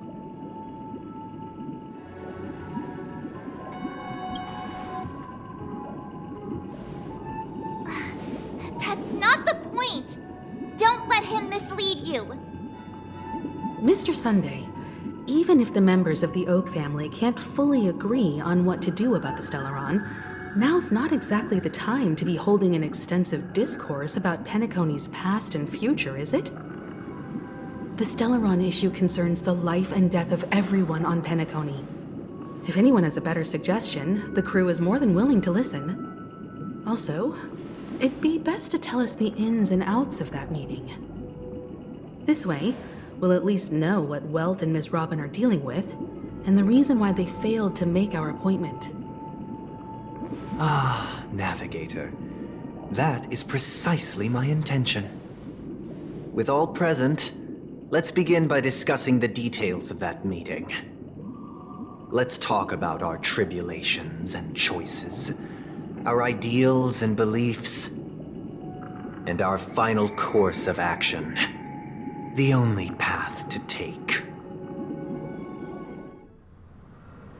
You mean to say that for the longest time, there have been scoundrels who would use the Charmony Festival that I have bequeathed to the masses as a tool to realize their ambition? Indeed, Dream Master. Once the Charmony Festival begins, the Stellaron's powers, along with the song, will be broadcast across the entire planet of Penacony. And then everyone in their dreams will be unable to awaken. This is indeed surprising to me. The dreamscape is maintained by the collective effort of the 5 families. If someone were to use the Charmony Festival to recklessly disseminate the power of the Stellaron. This individual must hold a position of great authority.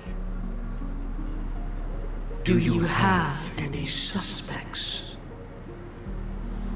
I'd like to ask, did you really not know of the Stellaron's existence?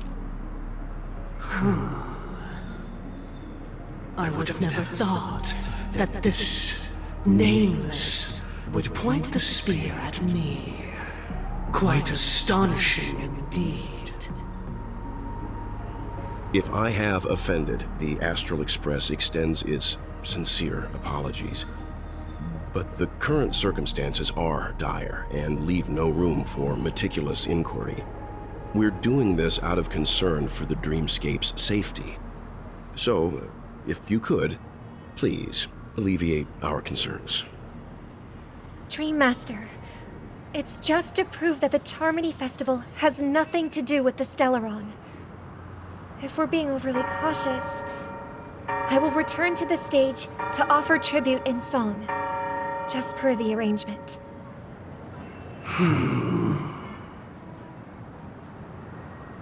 Sunday, Robin. I've watched you two grow up and know your dispositions like the back of my hand.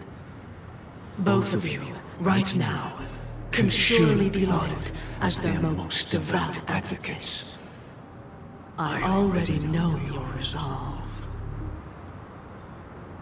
The magnitude of this matter is enormous and cannot be taken lightly.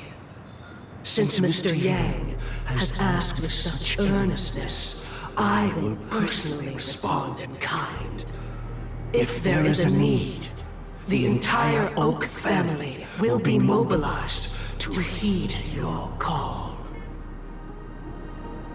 Someday, might I ask you to beseech them to cast their light unto me and question me in their stead, so that no lies may be concealed?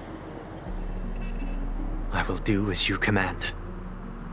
Robin, could I entrust you to be present as a witness, to document the truth, and to proclaim my innocence, so that all slander may be utterly dispelled?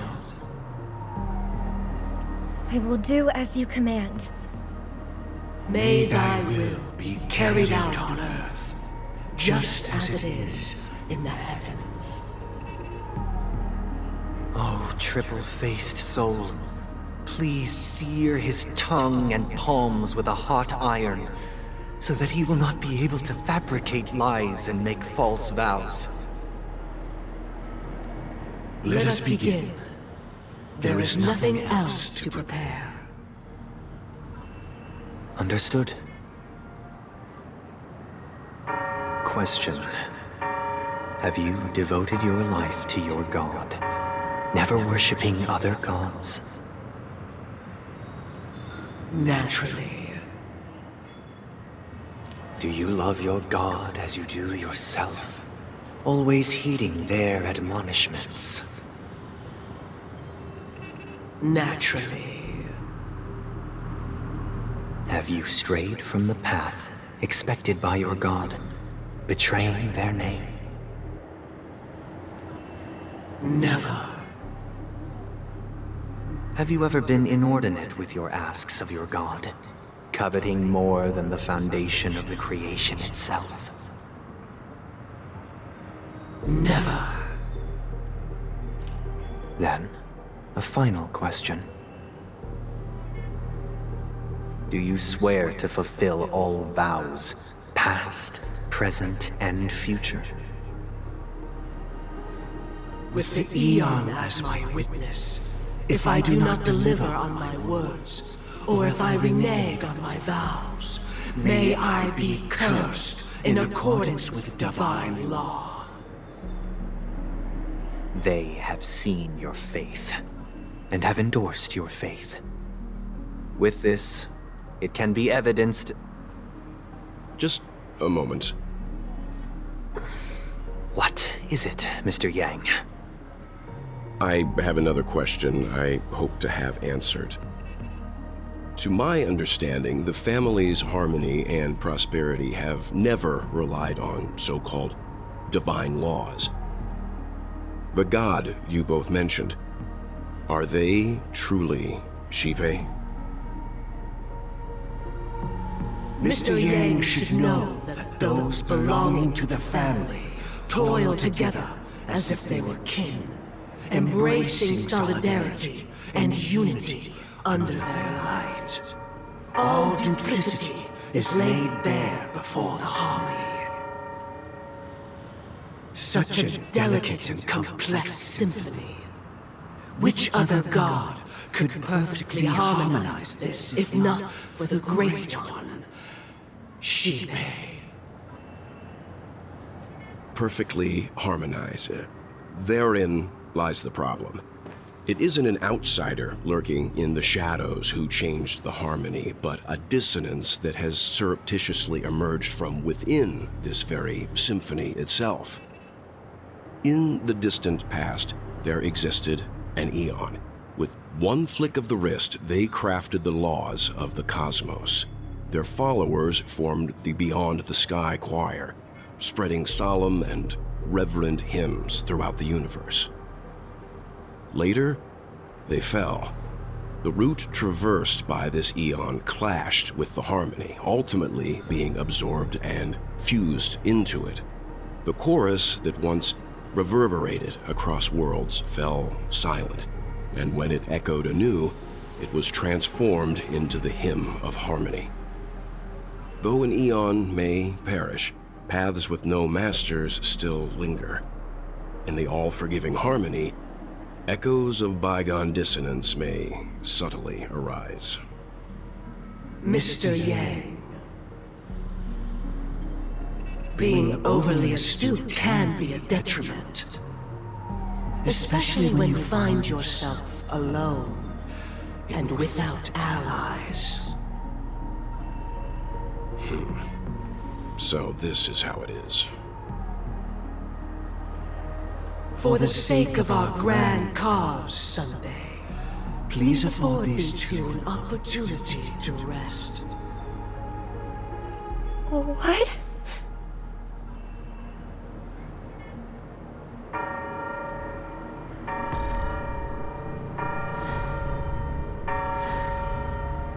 Sorry, Robin. It's just you. I did not wish for you to know this. It's a pity that things have turned out this way. So, this is the true reason I can't sing? The shadow that envelops Penacony is actually... We were never children of the harmony. Our ideal paradise could not have been crafted by Xipe. True bliss can only be guaranteed by the one who transcends the many. Within the foundation of law, humanity establishes civilization, and through harmony, we obtain order.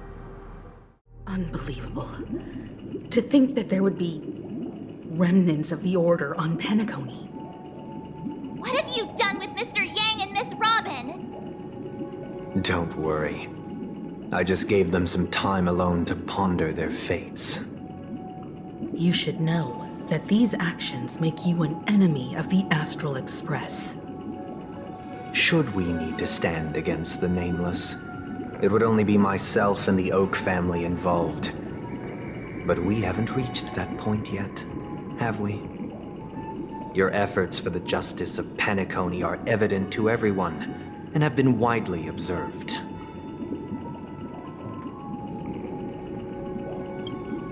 Smart kid. You're just as sharp as the other one. If it is the Order that drove you to imprison Welt and Robin, and you're using them to coerce our compliance, then there'll be no point in entertaining any type of discussion. You're mistaken, Miss Himiko. They are in very safe hands, and just as the family has always proclaimed, no one can be harmed in the dreamscape, least of all in the beautiful new world belonging to the Order. Penacony and the entire universe have witnessed far too much innocent bloodshed. The strong wield their blades against the weak, and the victors push the vanquished to the brink of life. Natural selection. The world abides by this principle, establishing the well-being of humanity atop the corpses of the downtrodden. Only we, or rather, I, possess the power to put an end to this farce.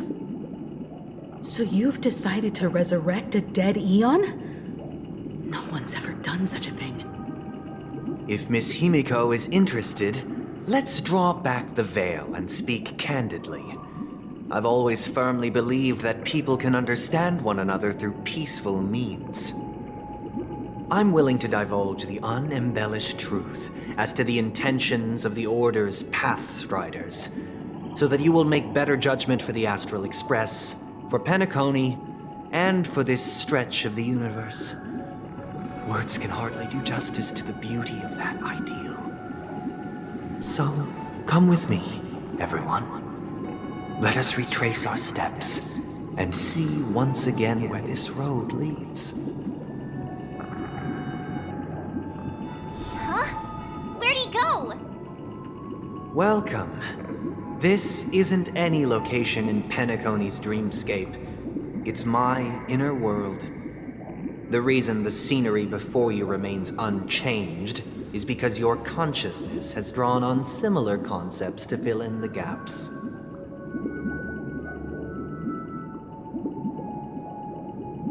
Did you do the same to Welt? It's a tuning process, stronger in effect and more draining on the mind. The gray-haired guest has experienced it before, so he should understand what it entails. Tuning allows you to intuitively grasp my feelings, which also means that I cannot hide anything from you. Now, everyone, please look at the huge screen. The road we once took begins here. From this point on, you will witness the numerous decisions I've faced. I've selected a portion of these to share with you. I believe after going through similar predicaments, you'll be able to better understand my thoughts. Let's begin. The first decision. A story about a baby bird. This story happened when Robin and I were very young. We were victims of the Stellaron disaster, and the family's Mr. Gopher Wood, who would later become the Dream Master of Penacony, saw that we siblings had no one to turn to and took us in. Later on, Robin and I lived a time with nary a care in the world. One day, after dinner, while my younger sister and I were lounging about in Mr. Gopher Wood's yard, we spotted a fledgling Charmony dove all on its own. That baby bird was tiny. It didn't even have all of its feathers, and it couldn't sing. When we found it, it was already on its last breath, having fallen into a shrub, probably abandoned by its parents. We decided to build a nest for it right there and then.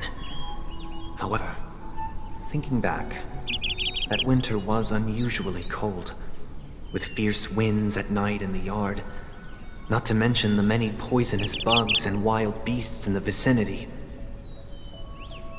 It was clear that if we left the fledgling in the yard, it stood no chance of surviving until spring. So, I suggested we take it inside, place it on the shelf by the window, and asked the adults to fashion a cage for it. We decided that when it regained its strength enough to spread its wings, we would release it back into the wild. The tragic part, something that we'd never considered, was that this bird's fate had already been determined long before this moment. Its destiny was determined by our momentary whim. Now, I pass the power of choice to you all. Faced with this situation, what choice would you make? Stick to the original plan, and build a nest with soft net where the Charmony dove fell. Or build a cage for it, and feed it, giving it the utmost care from within the warmth of a home.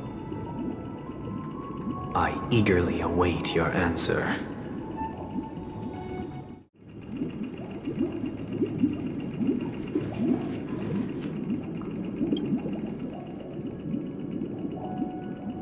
I can't decipher his intentions right now, but based solely on that question, I would probably choose to build that dove a cage.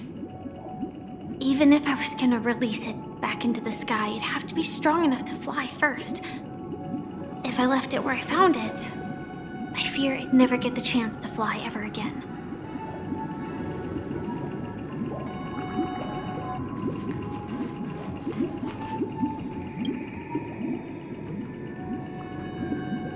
It looks like he really has no intention of imprisoning us. If it's just a quiz, I suppose it's fine to humor him. Back to the question. I would personally choose to build the little Charmony dove a cage. No special reason. I do think that a fledgling should have the right to fly into the sky. But if it can't even live to that point, then there's nothing to talk about to begin with.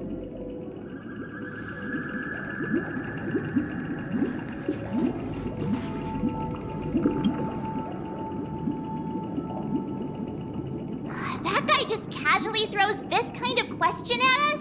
What exactly is his deal? But fine, I'll answer, I guess. If it were me, I guess I'd choose to build a cage for the little Charmony dove. After all, leaving it there, it's bound to get hurt by wild animals or something. And that'd just be too sad.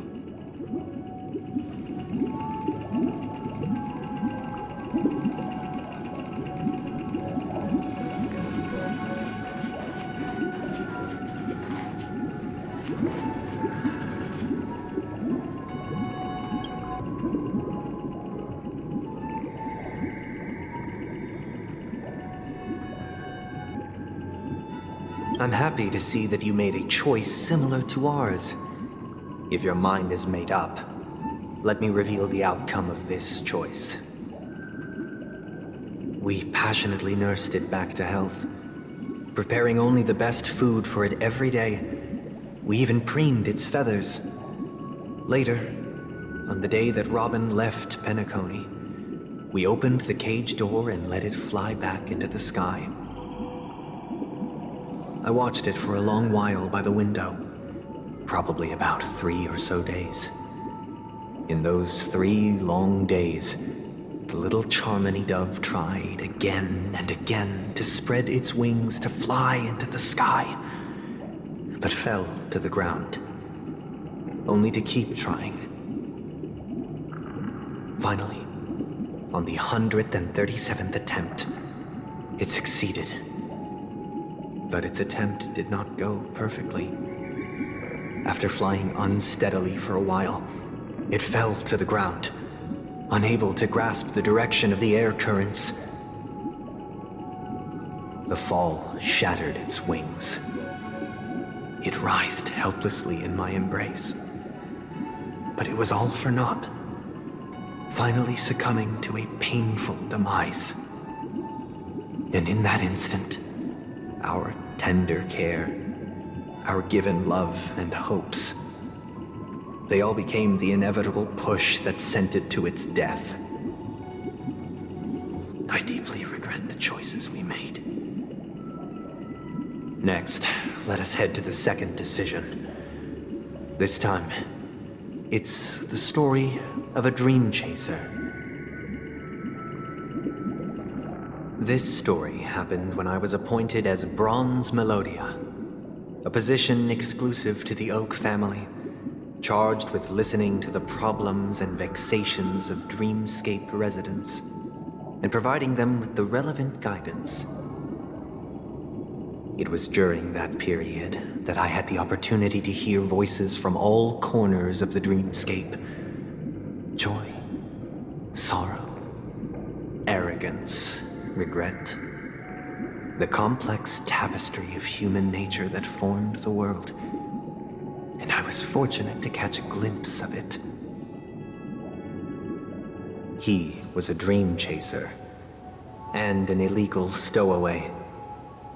Just like the rest of them, he came to Penacony in search of a better life, except that, to most people, the price he paid, I suppose you could say it was everything.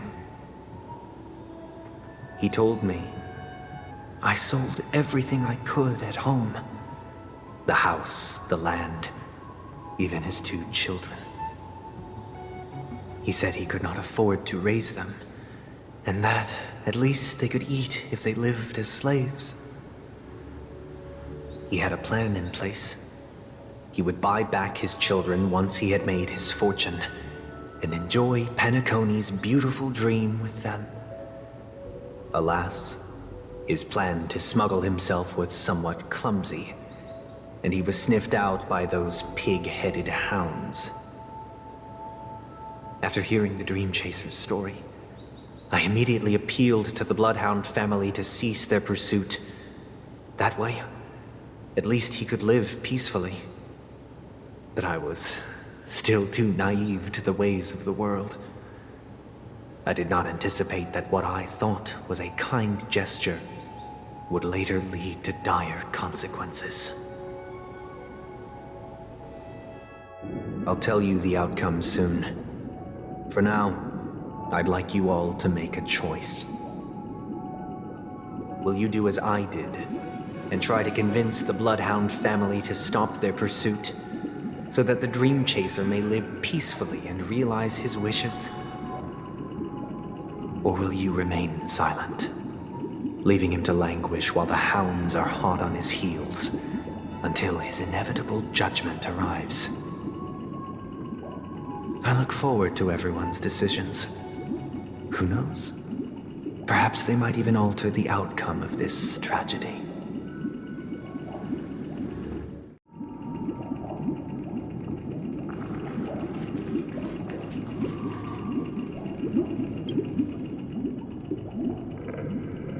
It seems illegal stowaways are really quite common on Penacony. But that guy in the story, I don't think he deserves any sympathy at all. He sold his kids to chase a dream. Even if he intended to go back for them, it's still insanely irresponsible. With that thought, there's only one choice. Let the Bloodhound send him back home. This person deserves to be punished.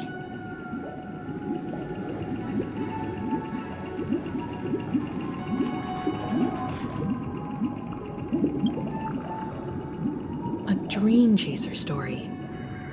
If I acted out of kindness, I would probably ask the Bloodhounds to stop their pursuit and lend him a hand. But what cruel repercussion would this choice result in? I think Sunday must have been deeply impressed by the limitations of the strong defending the weak through this incident.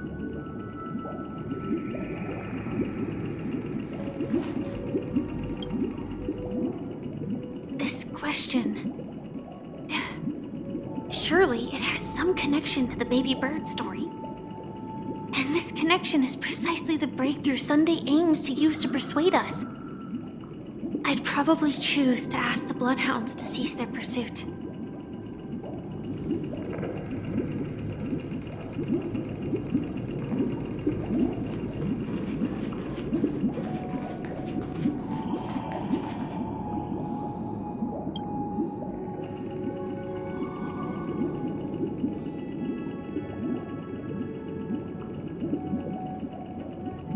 It seems you, like me, are pondering whether a different choice could have led to a better outcome.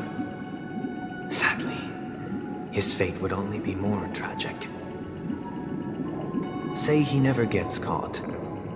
He would only die from delirium. The methods with which illegal stowaways enter dreams are unorthodox, not flawless like the hotels. Living in the dreamscape would be a mere pipe dream. Should he be apprehended, could the hounds afford to turn a blind eye? The answer is a definitive no. They couldn't bear the resulting consequences, and thus wouldn't dare extend a helping hand. As to your choice, I once again offer my heartfelt apologies. Next comes the third and final decision. And the story this time is my own. This story happened the day I was appointed the Oak family head. At that time, Mr. Gopherwood was the current Dream Master, and as per his wish, we had a private conversation. What surprised me was that the Dream Master had only come to deliver a letter to me. He let me read its contents, and it was a letter from my sister. The letter contained the usual pleasantries, anecdotes from her travels, nothing out of the ordinary.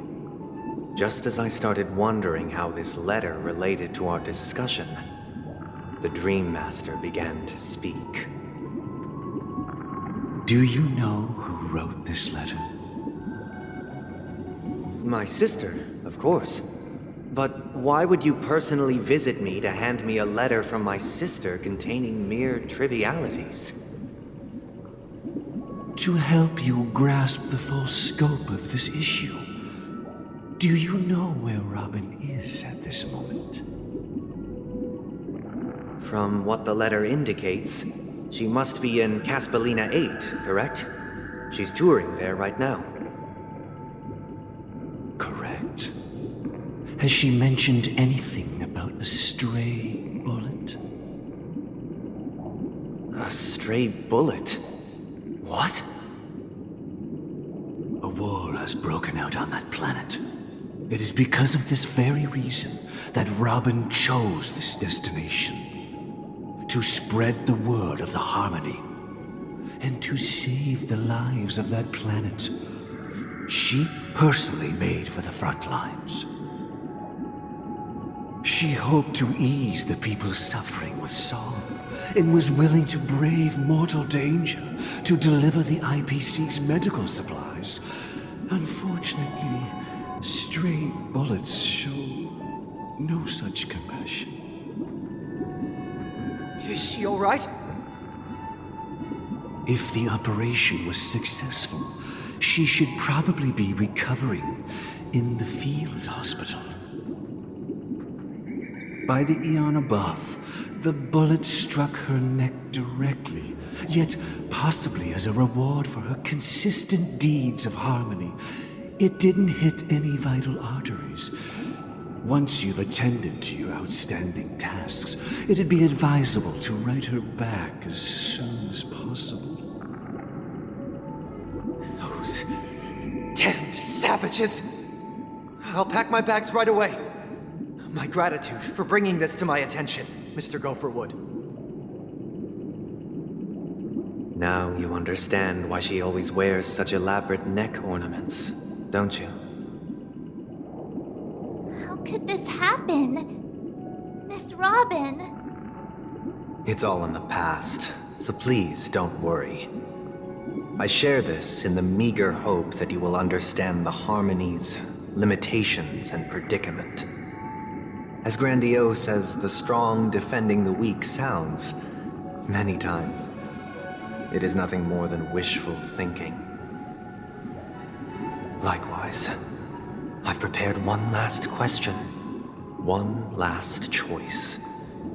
But rest assured, this choice will not have any grave consequences.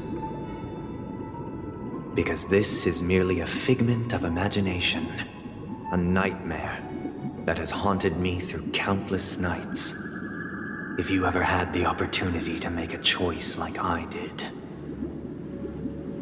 would you still support Robin's journey on the path of harmony?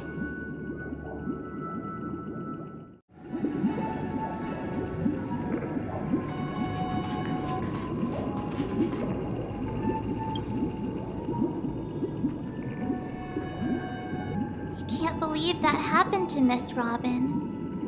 The strong defending the weak is a great mantra, but if I had to pay such a price, I don't know what I'd do.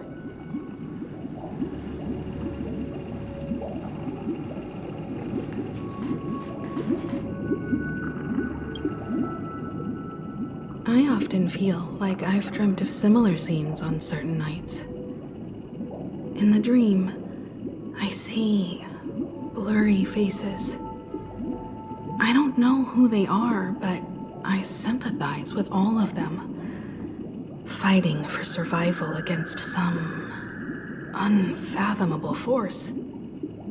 Their confusion and fear are lucid to me, but I also remember they chose never to give up. Just like Miss Robin. If Mr. Sunday's question leaves you puzzled, you should find the answer from your own experiences. With each trailblaze, dangers and tribulations will surely follow. But would you ever back away? Would you stop March and Don Hung from reaching their next destination? I believe you have an answer of your own in your heart.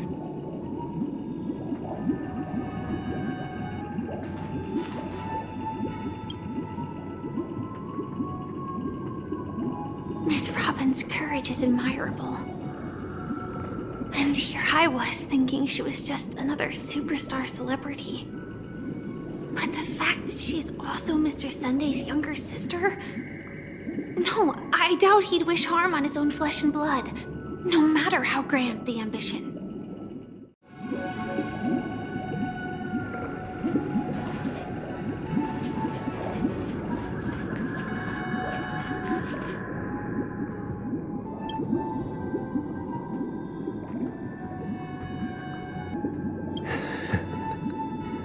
I see.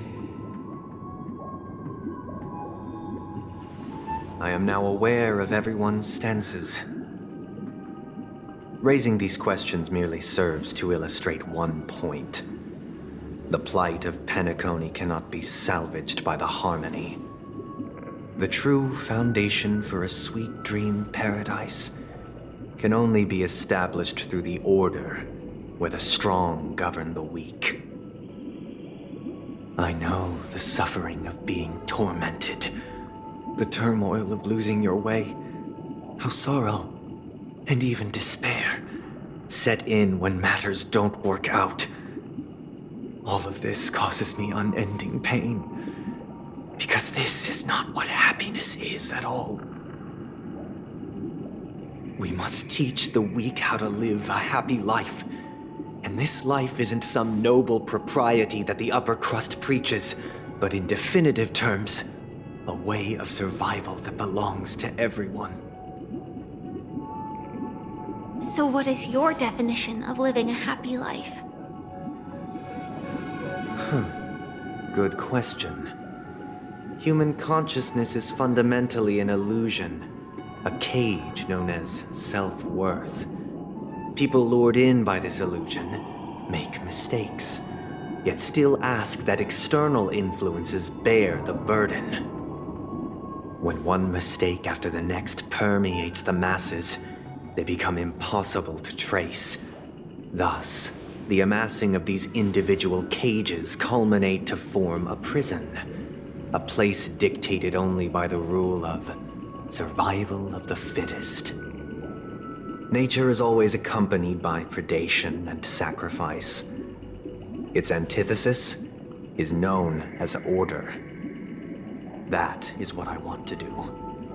Unite people's happiness under the banner of order. They won't need to make bitter choices any longer, nor face the weaknesses of humanity. they can cast aside their primal instincts to build a haven for mankind. Simply describing thoughts is far too abstract, so allow me to provide a simple example. As you all may know, there are societal norms like weekends and long weekends that exist on some worlds.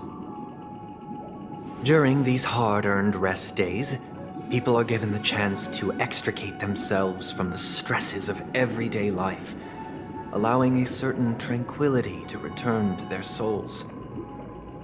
And it is only on these days that people do not have to adhere to the law where the strong prey on the weak.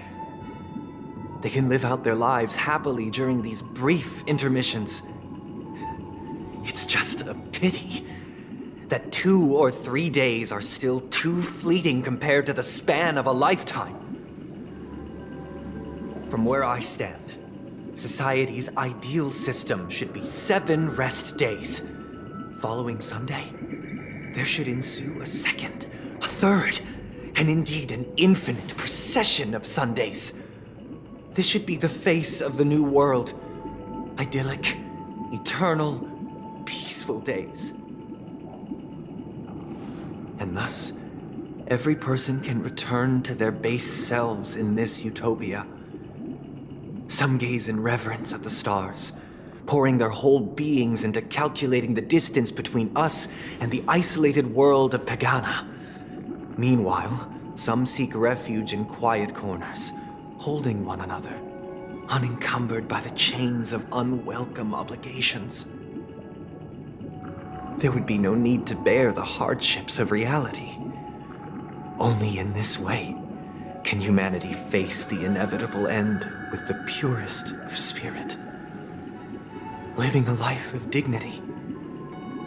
This is what it is to live in bliss. Miss Firefly, you who are stricken with entropy loss syndrome, you of all would surely understand this.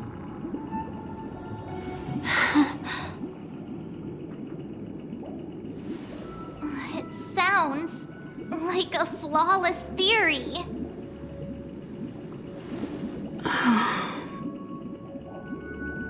But what is the price to attain all this? The cost is minute, merely a personal and eternal sacrifice. If this paradise is to be maintained for everyone, someone must remain trapped in solitary awakening until the end of the cosmos. Awakening. Which means that this so-called paradise is still a dream. Stepping into this paradise means forsaking reality, correct? It is not forsaking, but transcending. Flesh, blood, sorrow, weakness. If the physical is the root of spiritual suffering, it is only logical that we defeat it. But in this supposed bliss, people won't have defeated their demons. The chance to overcome their tribulations would be forever lost to them. In other words, it is an escape. That's another way of understanding it. But there is no shame in escape. On the contrary, the seeds of escape exist in everyone's hearts. Don't you agree, Miss Firefly? And as for why life slumbers, it is because we are afraid to awaken from our dreams. But this is not in conflict with the grand plan.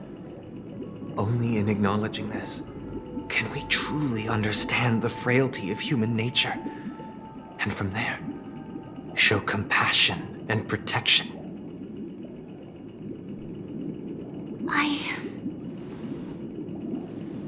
I admit that you are a born leader. Your perspective on humanity brims with pessimism. Yet you express compassion for all, even when your heart pities them. But unlike you, I live for the self. From my perspective, individuals making choices for themselves is their birthright. The want to escape may be innate in the weak. But whether they are weak or not, it is not up to another to decide. Perhaps in your mind, you also view me as weak?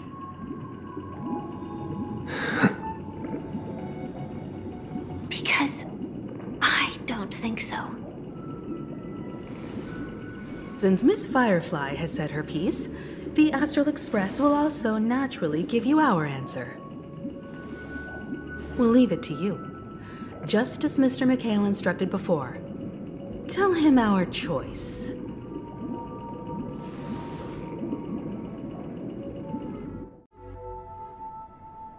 What is this place? Does this place ring any bells, Misha? I don't know, but I feel a sense of déjà vu. What is this place? It's the realm within a dream bubble. This was left to the Astral Express by a nameless, but weirdly, when we entered it, it was completely empty. Dr. Edward from the Dreamscape sales store told me that dreams are formed from memories, and a dream bubble can't take shape if its core is empty. So I thought you might be able to help us in unraveling this mystery, Misha. As a hotel doorman, you know Penacony best among us. I don't know much about dream bubbles, but if you want to figure out what this mansion is, I'll do my best. I'm counting on you then. Himeko, I still don't get it. Why were you so sure that Misha had a connection with this dream bubble? I wasn't sure. It was just a hunch. But since Misha feels familiar with this place, my hunch might be correct.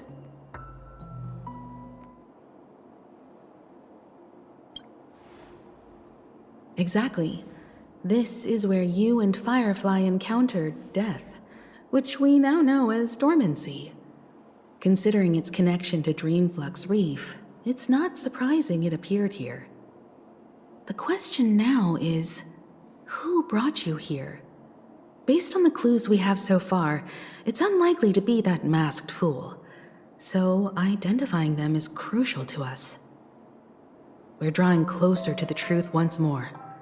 Let's give Misha some time, as I believe he'll unveil the secret of this dream bubble. All right, but there are doors all over the place. Which one should we choose? Do you have any idea, Misha? I guess... maybe this way?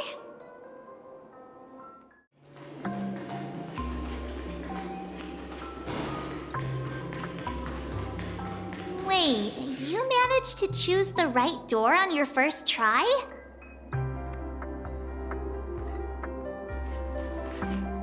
Weird. This place is quite different from the hotel. But I feel like I've been here before, and even lived here for a while. If I remember correctly, there should be a fireplace down that hallway. Clocky and I used to sit by the fire, listening to the crackling of firewood. And the room on the other side was the toy room. I loved spreading out all the toys from the box on the floor and making up stories for each of them. Hold on. This doesn't make sense. Didn't I grow up in Dreamflux Reef? So, what is this place? This could be a case of amnesia. Don't worry, Misha. It's common for everyone to forget certain aspects of the past. Those memories haven't vanished. They're just lying in the depths of your mind. We can surely get them back. Since this place seems familiar to you, why don't we explore a few more rooms and see if you can recall anything more? Yeah. Then let's check out the rooms I just mentioned.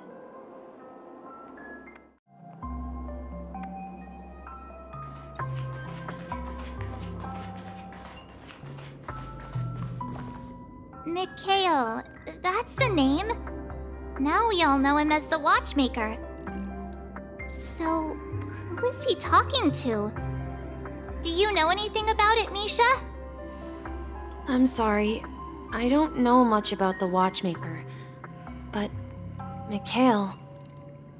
Anything special about that name? Mikhail is Grandpa's name. Grandpa?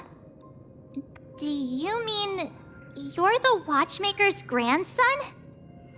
But we haven't heard anything about the Watchmaker having descendants. And the name Mikhail is not rare. Perhaps it's merely a coincidence. Could you tell us more about your grandpa, Mikhail? Yeah, sure. He was a seafarer who fearlessly ventured into mysterious seas and storms. He was always on the sea and had lots of friends who accompanied him on his travels. He didn't want me to call him Grandpa because that would make him sound old. He believed he was still young. The name Mikhail was given to him by his parents, Mihaly and Elise, both renowned seafarers. Every time he came back, he'd share his logbook with me and tell me about his adventures at sea. I want to become a great adventurer, just like him. It appears that the seafarer has nothing to do with the Watchmaker. So, perhaps it's just a coincidence? So, where is your grandpa now? He went off on a new journey, and it's been quite a while since I last saw him.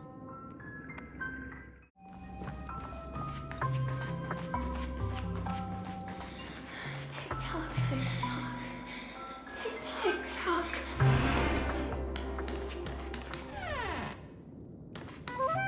I heard some noises from the room. Origami Bird? That's a friend of mine. You and Origami Bird are friends? Yeah. It's a member of the Compass crew, just like Clocky and Miss Mirror. And there's more than just one Origami Bird. They are a big family with lots of brothers and sisters who look the same. They follow Miss Mirror's orders and handle all sorts of jobs on the ship. They're the best sailors. Sailors? Can Origami Birds be sailors? Could you tell us more about the compass, Misha? The Compass is a ship bound for the New World. Clocky and his partners travel through layers of fog to the depths of the sea. Whenever there is danger, Clocky will use a compass and guide the ship in the right direction. That's a great story. But in the Penacony cartoon, Clocky and his partners have always lived in Dreamville and never ventured out, right? Huh? Oh, that does seem to be the case. Weird. I clearly remember Clocky arrived in the New World in the end. Perhaps Clocky has a hidden past. I think I hear the sound of water. You once mentioned there's a magnificent fountain up ahead.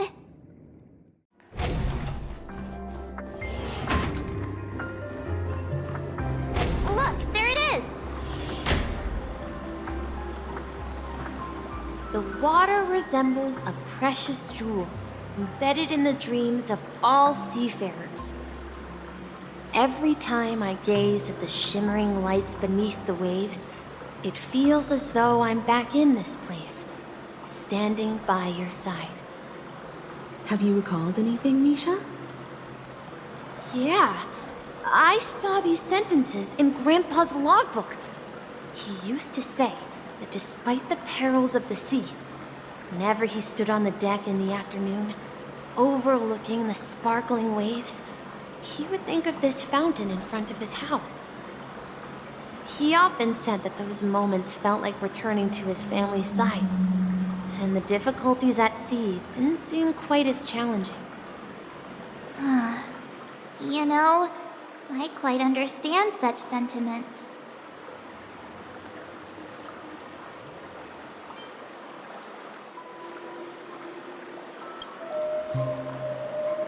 I'm not an elder. I was just being a bit sentimental. Perhaps every adventurer far from home carries a fountain within their soul. Even though the other side of the sea remains shrouded in the unknown, the fountain in front of his house serves as a compass, leading him back to his cherished ones. Yeah, while Grandpa was at home, we would stand by the fountain and place the compass, a toy boat that I made, into the pool.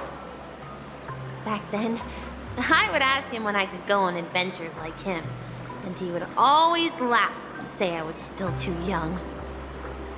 It seems this Mikhail is truly a seafarer and has nothing to do with the watchmaker. Yeah. Based on Misha's recollections, the scenes in the dream bubble appear to be his childhood memories. But this raises more questions. According to Misha, he was clearly born on an oceanic planet and led an ordinary life, with no connection to Penacony at all. Could this be some sort of metaphor? Perhaps the sea refers to the memory zone. I'm sorry. I don't know, but my memories keep pouring out uncontrollably, like water flowing from a fountain. Perhaps I'll remember more things if we go further.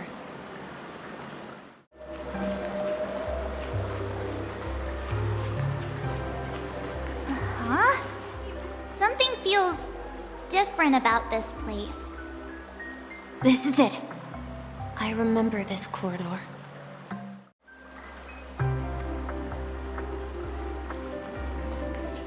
want to go through. Up ahead is Grandpa's study. It was in that room that I saw him the last time.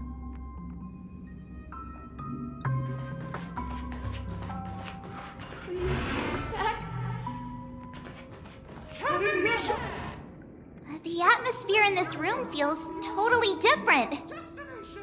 Misha! You finally come!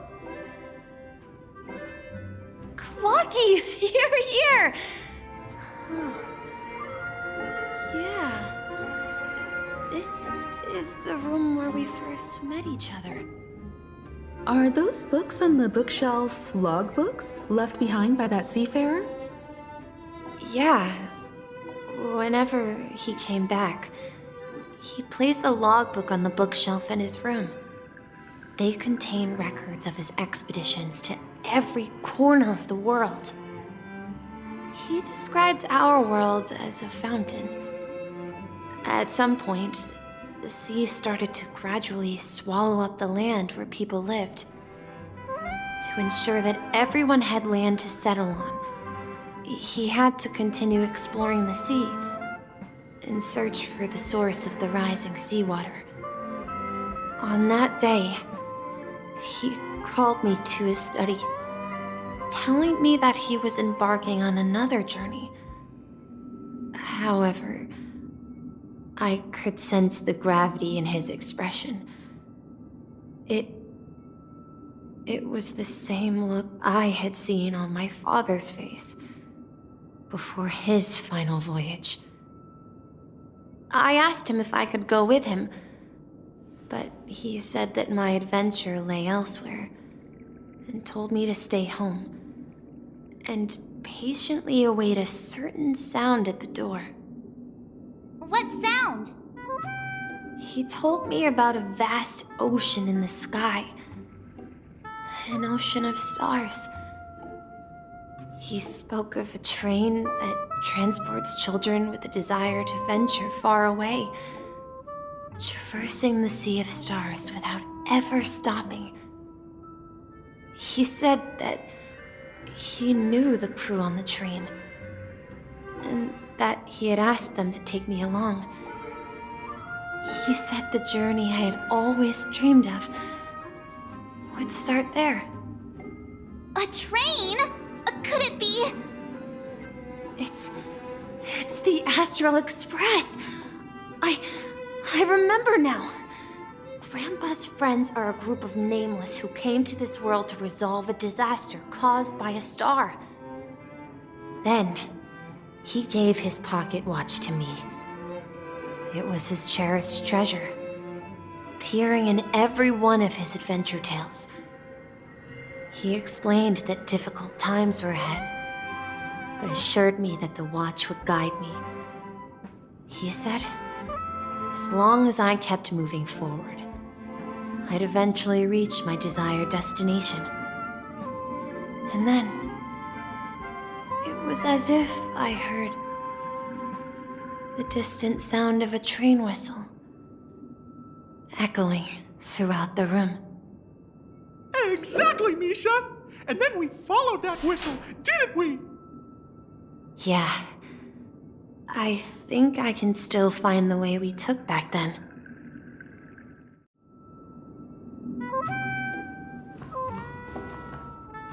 This is the dream jigsaw, right?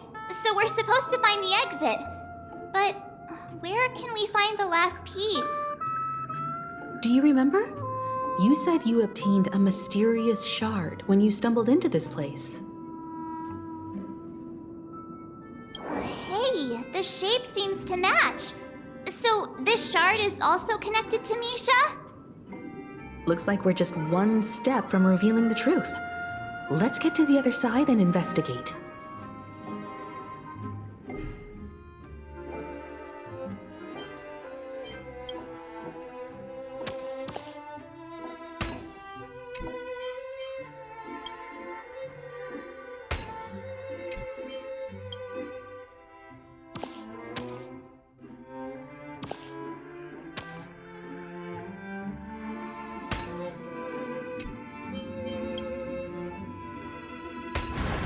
So that's how it works.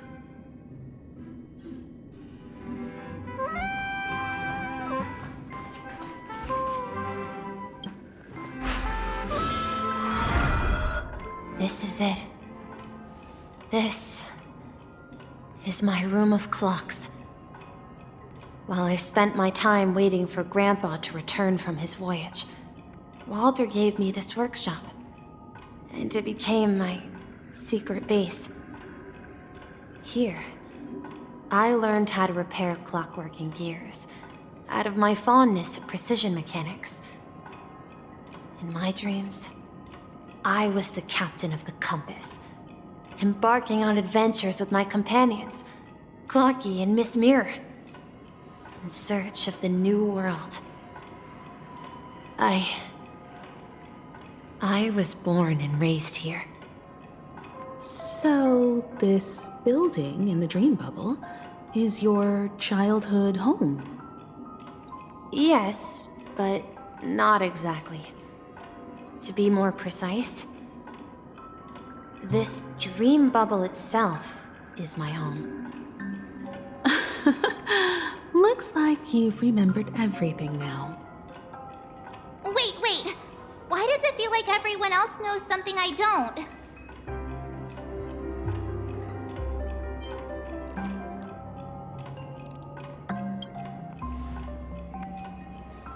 March, do you remember when he mentioned a Clocky that only he could see? Yeah, the little guy here, right? But we all saw him in Dreamflux Reef, right? And Mr. Yang even greeted him. Looks like everyone on the Astral Express has a childlike spirit. The answer lies in the Astral Express. His experience shows that neither Firefly nor Acheron can see this Clocky. And when we were in Dreamflux Reef, you may have noticed that for some reason, nobody outside of the crew had ever talked with Clocky.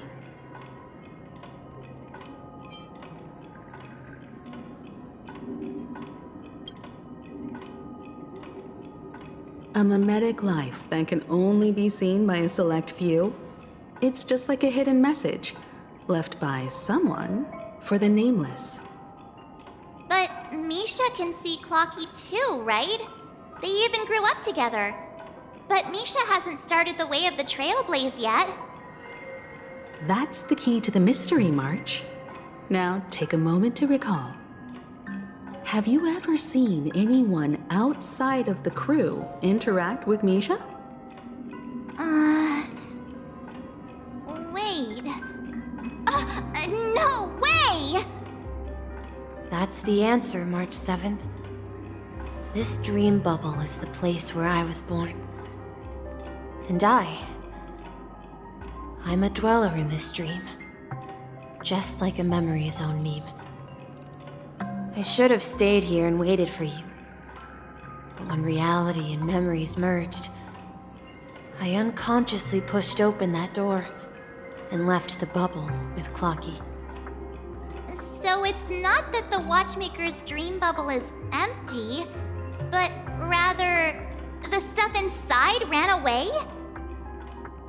And the whistle you heard was the sound of the express arriving at Penacony?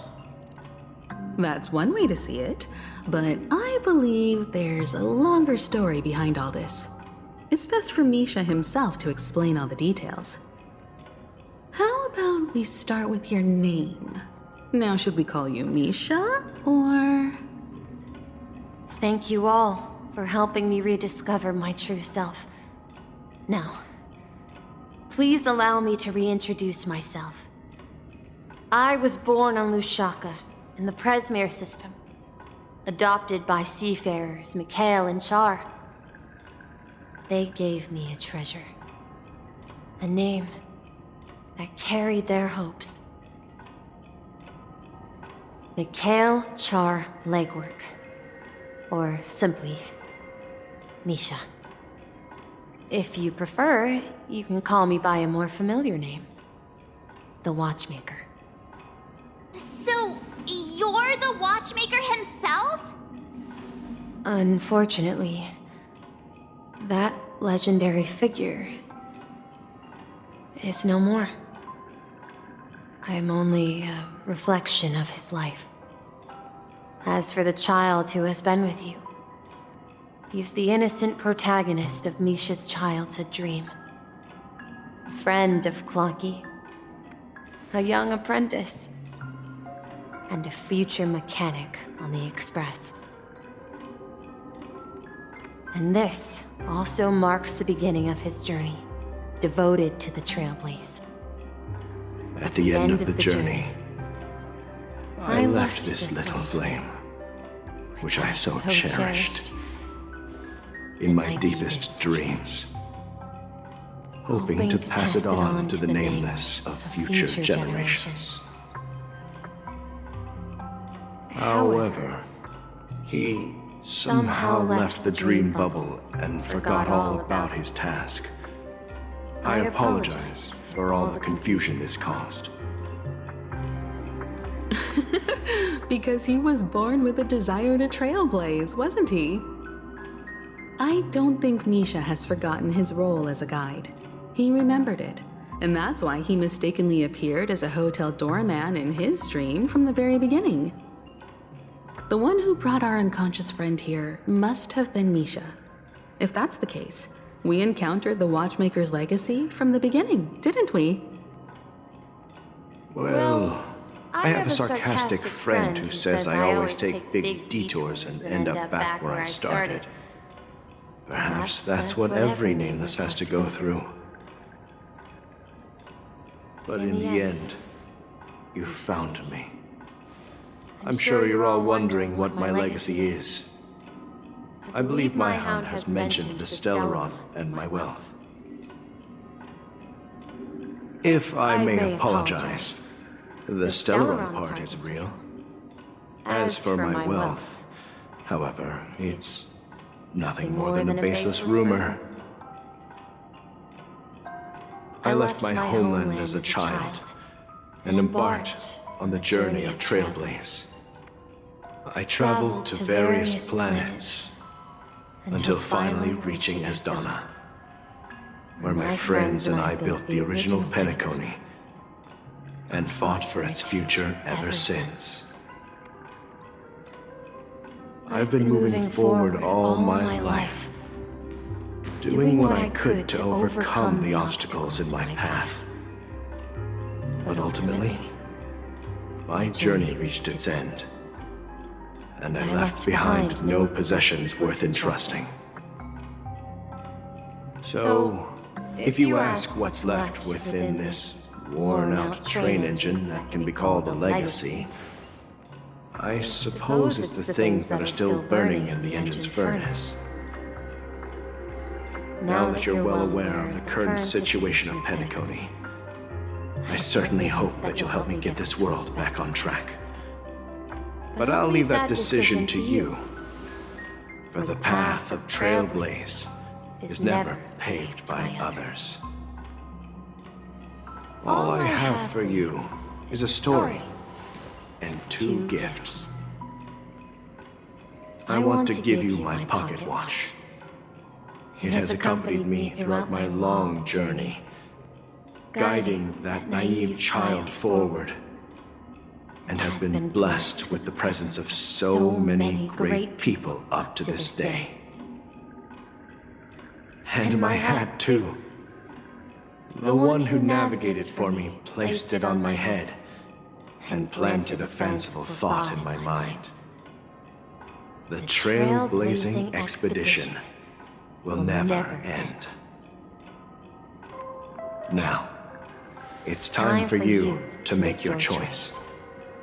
Once you've made up your mind, open that door and enter the long dream of an old man.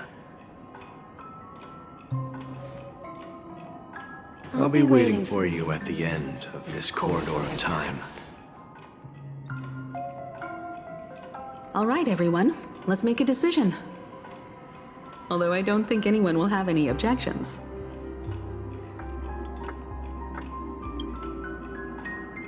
Of course.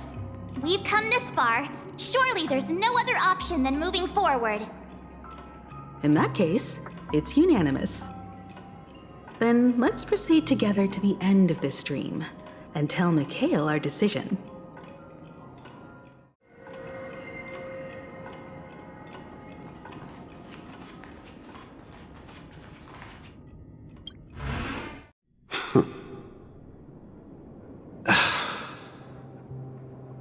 Mikhail, where are you going? Someone has to step up and save Lushaka. So why can't it be me, Misha? Please don't go. And if you must, please take me with you. Don't leave me alone. Even without me, you know how to proceed forward, brave Captain Misha. The compass is waiting for you. Haven't you always wanted to be a better adventurer than me? Now go, board that train and start your journey. Where are you going, Mikhail? I'm going to clean the floor in the parlor car. I've promised the conductor. Wait, first tell me, did you fix this watch? Yeah? I know what it looked like before. Its chain was broken, the back case torn, and the marks on the dial all worn out. How did you manage to fix it? Well, it's hard to explain, but I knew it could be fixed. It's the hands, Mr. Amundsen. Its hands were intact and pointing in the right direction, so I knew there would be a way to fix the rest. I see. You'll work with me from now on. Haven't you always wanted to tinker with this train? You're its mechanic now. As for the conductor, I'll do the talking. But I only know how to fix watches. Don't worry. You've got what it takes. I'll teach you what you need to know. Where are you going, legwork? It's time to head to our next stop.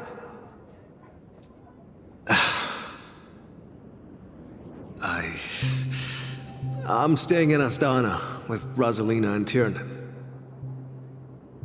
I see. This place reminds you of home. The people of Astana have only achieved a tiny victory, and still have a long way to go towards true freedom. Hanunu needs us. Don't worry, not all journeys lead to the stars. Even if I leave the Express, our path of Trailblaze will continue. Yeah. I knew you wouldn't stay on the Express forever. Leave in peace, my friend. And, take this with you. This is Mr. Amundson's hat. But why? When he departed, he said he would leave it to his best student. Well, I suppose the time has come. Farewell, legwork. Take care of Tiernan and Rosalina. And don't forget to write to us.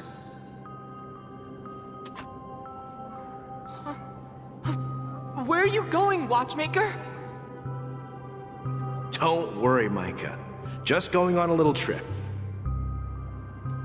Someone has to be at the forefront of the interstellar frontier, and I'm the only former nameless in Penacony. So why can't it be me? Because you're all we have! Have you forgotten about Tiernan? The cosmos is way more dangerous now. What will happen to Penacony if we lose you too? But what will happen to Penacony if we don't find a way out? Ah, Tiernan. How could I ever forget him? I've spent countless sleepless nights asking myself why I didn't go with him back then. We Nameless won't stop. Don't worry, Micah. It's just a matter of getting back to my old profession. Just wait for me to come back. But if, and it's a big if I don't come back in one piece, then you'll become the next Watchmaker. Where are you going, old man? Oh, you're here. Answer my question. What are you up to? Relax, Gallagher. I just came up with a great idea. Wanna hear it? Oh, come on. Aren't all your ideas just ways to get yourself killed? I may be blunt here, but you're the last remaining hero in Penacony. If you die too, the secret of the Stellaron will go to the grave with you. Yes, I'm afraid there's no way out in Penacony, so I'll have to consider alternatives beyond Astana. We'll organize a festival using the Watchmaker's legacy as a facade, and send invitations to the entire cosmos to gather people here. So, a desperate struggle against the family? Desperate? Don't we have you here, my friend? This task is challenging, but what hasn't been challenging for us along the way? Well, whatever you do, remember, make sure to send an invitation to the Astral Express. Misha! Where are you going? Oh, it's you, Clocky. Take me to Dreamflux Reef. Last night, I had a long dream about the day we met. I want to write down that dream. Write it down? Why? Oh, so I won't forget it. Do you remember how you got your name, Clocky? Of course! You told me that when you were a kid, you lived in a room full of clocks. Those wall clocks and pocket watches grew up with you and were your best friends. Yes, but what I didn't mention was there's a funny misunderstanding behind it. I was a kid, and there was always a special pocket watch in my memories. It was with my grandpa, guiding him on his sea voyages and leading the way in his every adventure story. I wanted to have a pocket watch like that too. And that's when you appeared in my dreams. Yeah. Every night, we boarded the compass and set sail together. But you know what? It wasn't until the day my grandpa gave it to me that I realized it wasn't a pocket watch at all. It was a compass. So, your name should have been Compassy. And the watchmaker is just a nameless.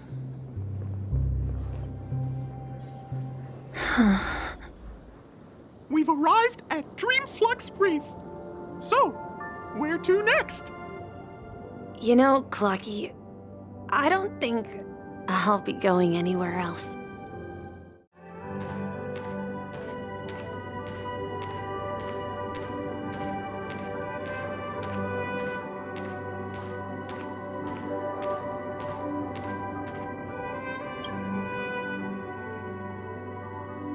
I've traveled far enough, and it's time for a little break. Oh. So, we'll set out again. When you're rested? No, I'll stay here.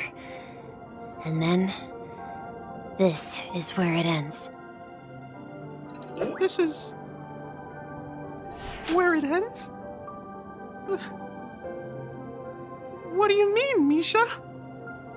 You told me that the trailblazing expedition would never end. Yeah, that's what I said. So now, it's up to you to decide your next destination. My next destination? What's that supposed to be? I've been following you. Misha? You're acting weird today. If you're feeling down, we can just do what we usually do. With the clockwork. No, I'm not feeling down. As for clockwork, yeah, it resolves all problems in this dream. So, do you know what clockwork actually is? I'm not quite sure. Well, everyone gets lost at times. They may hesitate and doubt which way to go. That happens in this dreamscape and beyond. But don't worry. Everyone goes through moments of uncertainty and hesitation. Eventually, they gather the courage to make bold decisions. Whether it's calming, happy, angry, or sad, all they need is a little nudge to take that step toward where they truly belong. I'm leaving that little nudge with you, and I hope you'll share it with others. Such is the essence of clockwork, the will of the Trailblaze. Clocky's hands spin around non-stop, indicating confusion, frustration, and weakness. But ultimately, people still need to move forward. Just like your hands, always pointing ahead. This is where my journey ends. From now on, it is your path to walk. Trailblazing means taking paths your predecessors forswore, and venturing even further. The Penacony in Mikhail's dreams does not belong to Order.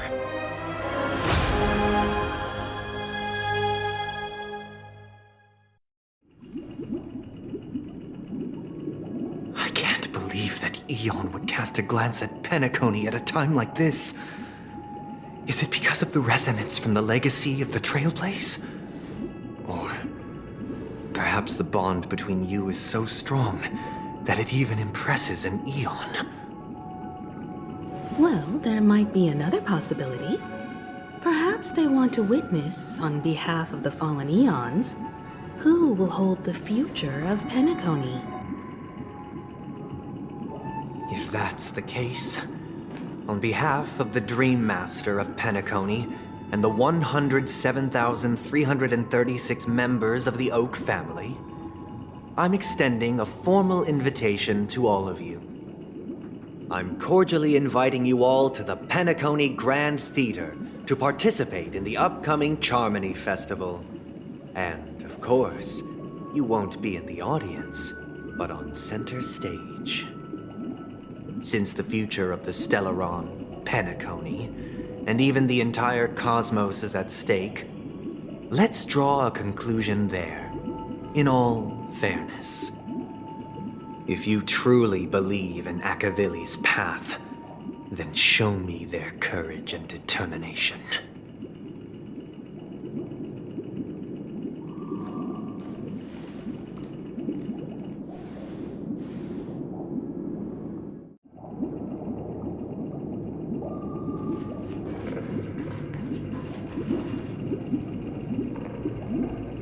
Does that mean he wants to fight us during the Charmony Festival?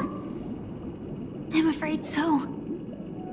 This is weird. Aren't Arc villains usually plotting some dirty conspiracy in the end?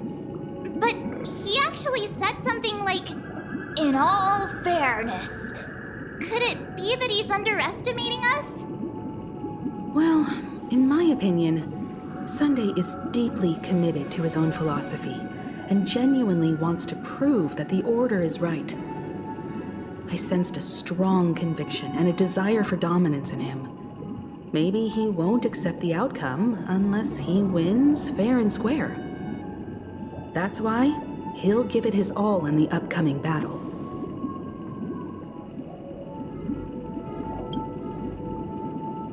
Yeah, you're right. We've even dealt with a Lord Ravager of the Destruction, so a follower of the Order won't be a big deal. Anyway, we can't leave the Stellaron unchecked. This is about trailblazing a bright future for Penacony and fulfilling Mikhail's and his predecessors' long-cherished wishes. Now that we've taken up the mantle, we can't afford to fail them. However, the same applies to the Order. Their plan didn't materialize overnight, and they have the profound collective consciousness of the planet of festivities behind them. A desire to dream, to slumber and escape reality. All those hidden emotions have given birth to the sweet dream of the Order. They've harnessed the will of an entire planet to create an Aeon. This confrontation is far more complicated than a simple power struggle. To secure Penacony's future, fighting on the stage alone is not enough. What do you mean? Are you not coming with us? I believe Firefly is trying to say that she's heading off to another battle.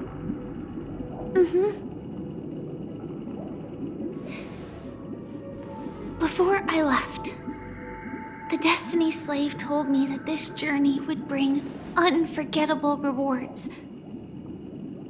Even though the script he gave me only had a few lines, I couldn't ignore them. Because one of the lines said, "I'll experience death 3 times in the land of the dreams." 3 3 times? This can't be serious, right? The first time was a painful death when I was stabbed by the Blade of Dormancy, which led to all subsequent events. The script will always come true, but in a way that will only be revealed when that page is turned. So now I've understood the meaning of my second death. And I am prepared to face it. If all goes well, my efforts will provide crucial support for you. Only by achieving victory in this battle can we secure a future for Penacony. And only then, my third and final death won't come true in the most terrible form. The most terrible form? Does that mean... The true death, where everyone in Penacony loses themselves completely in the eternal sweet dream of the Order. We must do everything we can to prevent that. Have you made up your mind, Firefly? Yes. Otherwise, I wouldn't be here. Thank you again for your assistance for the Astral Express.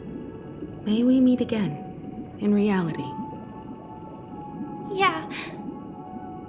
Farewell, everyone. May your trailblazing expedition never end.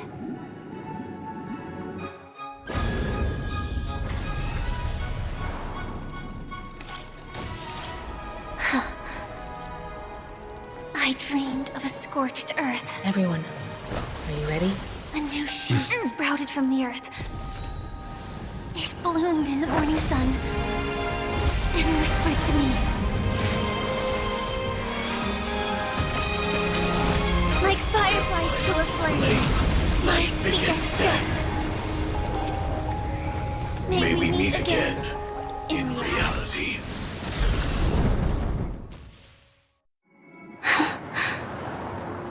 After today, Japella's name will disappear from cosmic history, and the Everflame Mansion will take its place. In the not-too-distant future, you'll receive an invitation. That's your next stop. Land of the Dreams. Penacony. I hope you find whatever you seek there. Be it answers or salvation. You mean my 3 deaths? Silverwolf told me about it. It's such a shame that it's not part of my script. Well, I want to live. I'm never afraid of death. The opposite of death is eternal life, and that's something I'll never desire. People die, and I am no exception. Death is like a script, a fate that cannot be defied. But that's exactly why we have to choose where we want to rest forever. Do you exist just to perish? Are you not the same, Blade? The end you desire is not one dictated by others. If I were to die now, I would only be a weapon. I believe I should die as a human. Though its definition escapes me, isn't this the answer that ordinary people look for their whole lives? A name that can be carved onto their tombstone.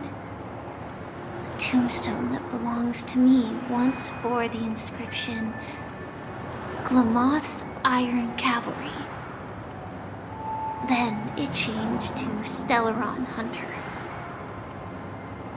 But one day, it will bear the name Firefly. And all the brilliance she showed at the end of her life. That's quite unexpected, old man. Who would have thought your crazy plan would actually work? Do all you nameless fools just act on a whim? I can sense that this false sweet dream is coming to an end. The nameless may be young, but they had the ability to achieve this goal. Just like you did in your time. It's a shame you won't be able to see it firsthand. Maybe I won't either. Once something fictional is seen through, it ceases to exist. Yeah, not just those nameless. Even Mr. Wings is just like you. Stubborn, won't listen or give up, no matter what. Well, fate is unpredictable, I guess.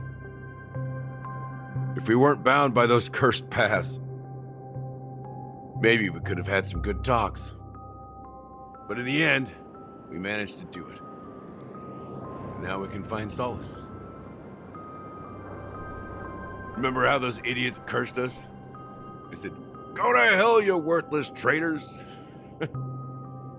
Well, I don't know if they really meant it, but if longing for freedom means going to hell, then I'll be joining you soon, you old fool.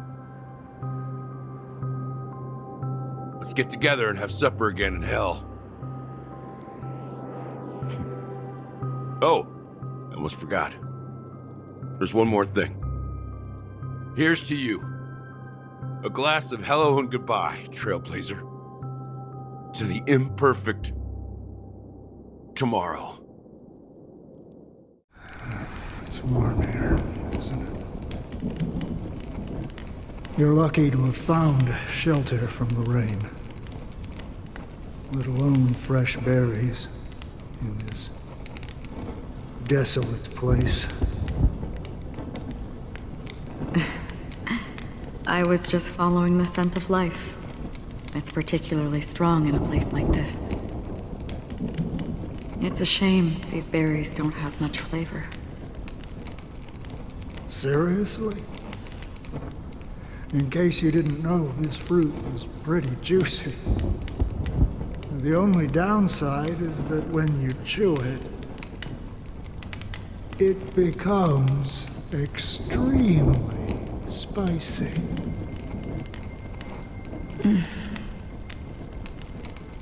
Have you lost your sense of taste? I can still taste certain things, like a faint sweetness. Before coming here, I stopped by a place called Acheron. It had barren cliffs and nights lit by bonfires. Burgundy snow would fall from the sky, and when it landed on my tongue, it tasted like raspberries. The flavor wasn't exactly sweet, but it left a lasting impression. When I think back on my past, I realize that what's tying everything together isn't the big events, but rather these small yet unforgettable moments. Don't worry about it. Losing oneself is a reality that every self-annihilator must face. At least I haven't completely lost my senses and memories yet. Well, congratulations on adding another footnote to your journey. By the way, are you always alone? No, I had a companion in Acheron. She's a short, nameless girl who aspired to explore IX. She always said she'd walk a path deeper and farther than Akavili's. Quite an ambition for such a small girl. So, what happened? She became stagnant water. Well, my condolences. Condolences. girl left with a smile. She never regretted her choice and most definitely wanted me to say goodbye with a smile. So, that's what I did. That's proof that you're grieving for her. Or perhaps I'm just afraid. Afraid? I rarely sense that emotion from you. What do you fear? I'm afraid I'll forget the 30 days I spent with her, just like all the other days in my life. Most of them have already washed away with the rain, disappearing into an unseen realm. I fear that those vivid red memories will fade away too. There isn't much color left, and besides this faint, warm red, there's almost nothing. Hard to imagine. A ranger accustomed to bloodshed, destruction, and chaos finding warmth in the red color. Because I have experienced this warmth many times. Long ago, I promised someone that I'd bring it to more people. And that for every remaining moment of my life, I'd strive for a better ending for all. As long as this red color still lingers, I have a chance to fulfill that promise. It represents a burning fire, blooming flower, the berries in this cave, and life itself, fleeting yet still dazzling. In the end, it will lead me beyond the horizon of existence. And on the other side, I will cut off nihility. The one blessed by the sleeping and shapeless is considering how to kill them. That's truly pure nihility. But you're right about one thing. After spending so much time near this stagnant water, only when I look at this vibrant red fire do I realize that I'm still alive. When will this rain ever stop? Perhaps when the sorrows of the departed have finally quieted down, the sky will clear up.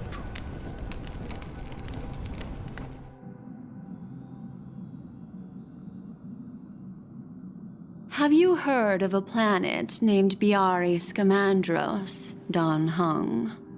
It's one of the paradises under the influence of the Harmony, a sought-after wonderland for the inhabitants of the Dardanu Major and Minor systems. Half an Amber Era ago, the family held an unprecedented festival there. And after that, everyone on the planet became part of the family. Do you think the same thing will happen on Penacony? Yes. Or how else can we explain it? The family deliberately used the Watchmaker's invitation to keep all the Pathstriders here, but banished the Emanator of the Nihility. Because of the Nihility, I'm rarely affected by the power of other paths, but somehow I can unconsciously infiltrate them. Maybe that's the risk they're trying to avoid. I would disagree.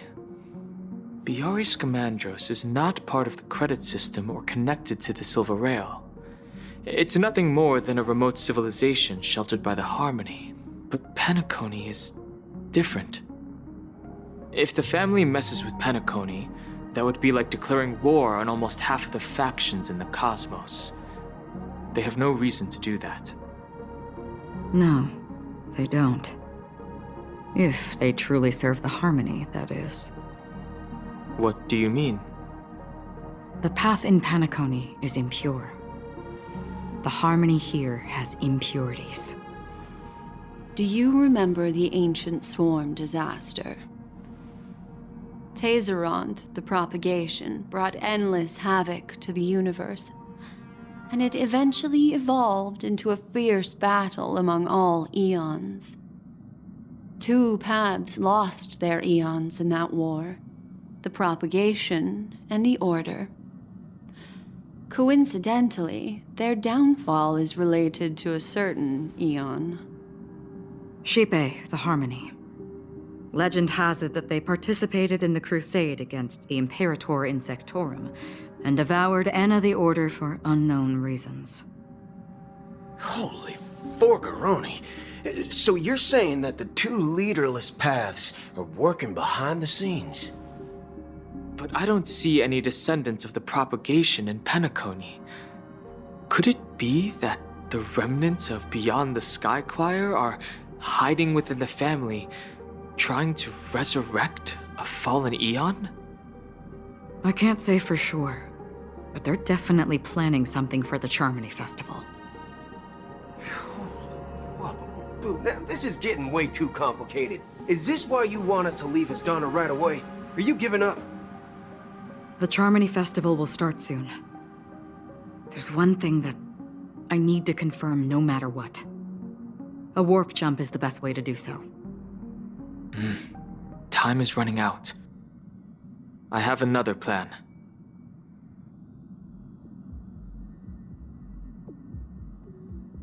Hold on. Are you thinking of using the Jade Abacus of Allying Oath? Exactly. The assistance from the Lawful Cloud Knights would be enough. Think it over carefully. You can only use that once in your lifetime. I have considered it thoroughly. My companions are... they're also once-in-a-lifetime treasures.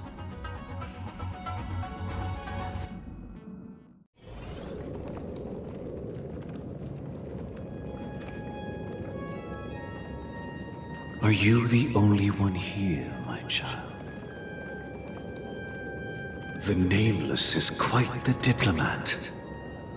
Our secrets have spread like wildfire within the family. And IPC starships are gathering towards Astana. This is a crucial moment for us. So, where is the Chosen One who harmonizes the varied sounds?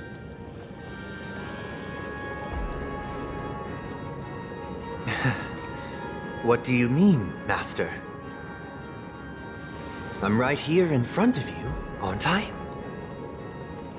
You know, she was supposed to be the star of the Charmony Festival in our plan. But the plan has changed. As her brother, I know she doesn't want to sing for the Order, so I'll take her place. You've always been wise beyond your years. I'm sure you understand the consequences of your choice. If you consider this a betrayal, well, there can't be 2 suns in the sky. I'll step up and take down the other sun if necessary. Do you believe in karma? If karma exists, then everyone has their own karma. You have yours, and I have mine. And my karma has nothing to do with you, Mr. Gopherwood.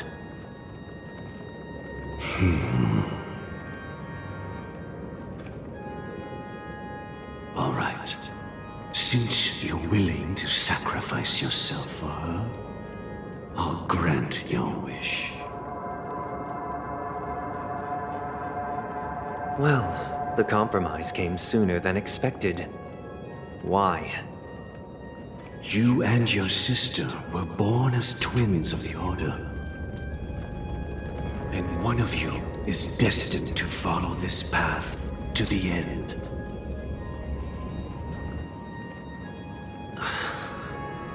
Is this part of your plan?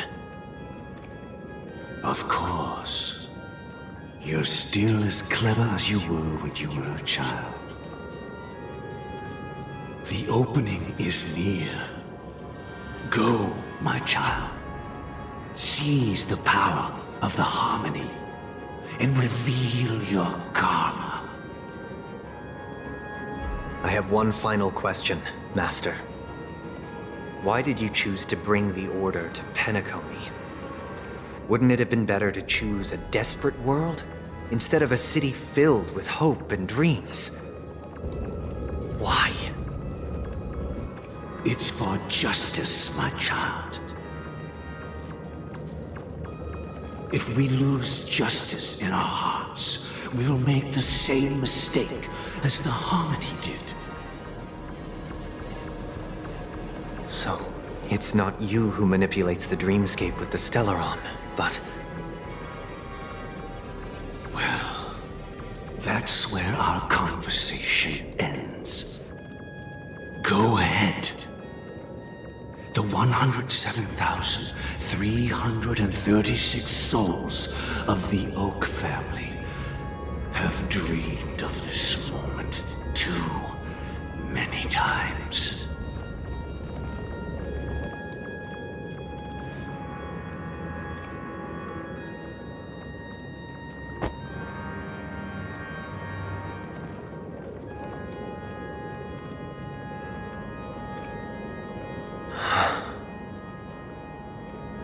I shall ascend to the heavens, becoming the scorching sun. Bathed in my light, my people shall flourish, while all evil shall be eradicated. This is the interior of the Penacony Grand Theater. It's quite exhilarating to be flushed into the air by Soulglad. But why is the venue still closed when the Charmony Festival is about to start? And not only that, the entire theater is eerily quiet. No audience, no staff, no one around.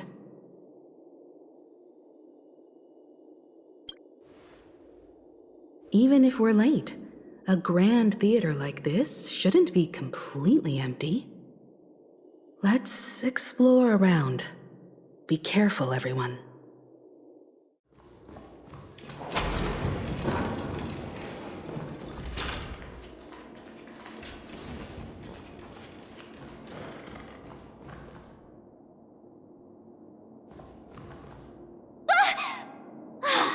Yikes! They scared the life out of me! Why are there so many puppets at the ticket office?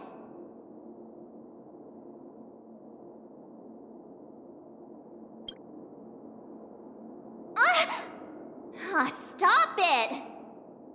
Are these puppets part of the stage setup? Even so, it's so eerie that the entire front hall is empty.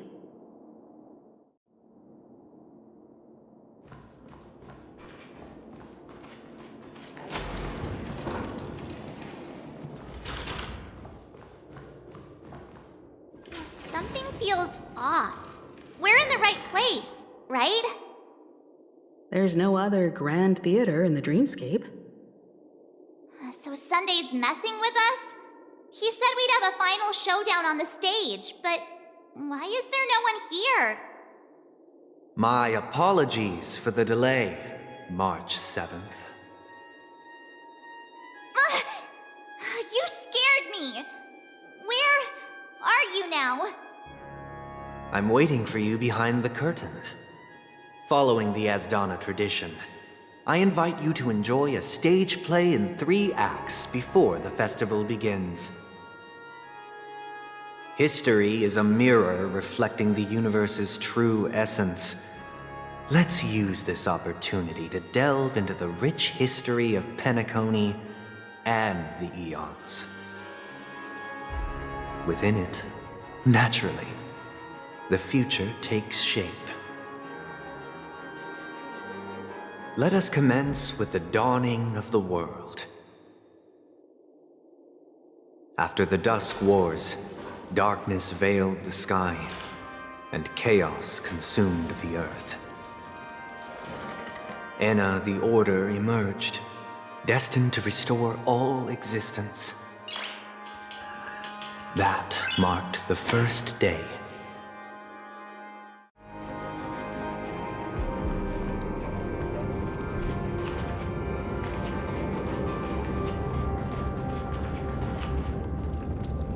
They gathered nebulae and forged them into picks, thus creating a grand lyre with black and white keys.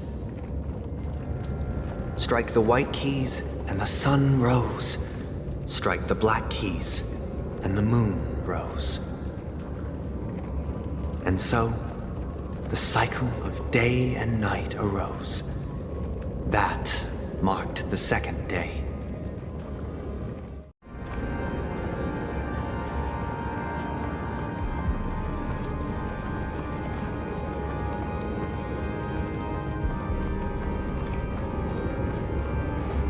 The puppets are gathering around the frame. Are they expecting us to enter it?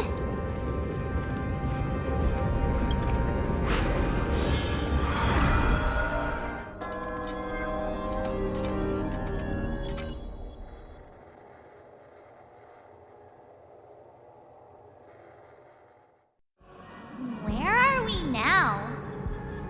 The atmosphere here looks similar to Sunday's inner world. Perhaps this so-called stage play is created with his abilities. This act is named Ode to Prisoner. Given the atmosphere here, I believe it's about Penacony's past.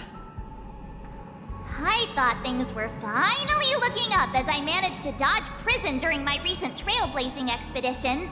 But now it looks like I'll be back behind bars again. I genuinely wish to avoid a violent clash with my esteemed guests from afar. Therefore, I've arranged 3 acts before the situation becomes irreparable. Where shall we start our narrative? Well, let's start with the time when Penacony was still a frontier prison.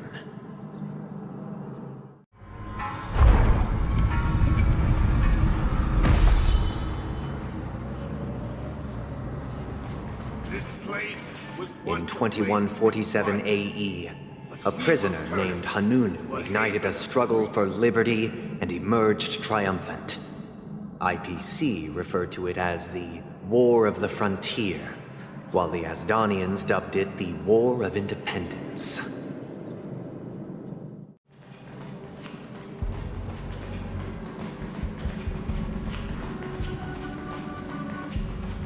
We've shattered the cages and It's true expelled the that guard. Hanunu was a legendary hero, but it must be acknowledged that while he bestowed freedom upon the prisoners, he didn't grant them true liberation.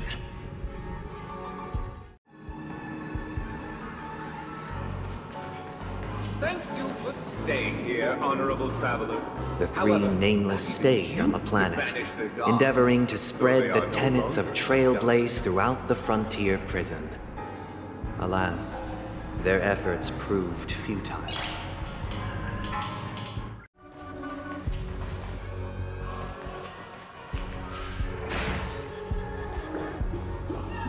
Let's build another prison, not within the physical. Once again, within as their Dana mind. was engulfed in As war, long as we keep this the time peace, the we will enemies always originating have from a within. sanctuary. The prisoners remained prisoners for the rest of their lives, fighting for freedom rather than living for it.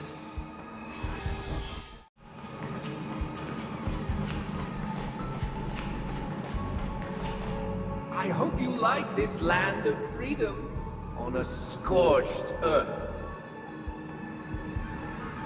As you can see, their sentences have long ended, and the IPC guards have long been expelled. Yet, these prisoners remain enslaved, not by external forces, but by the confines of their own minds.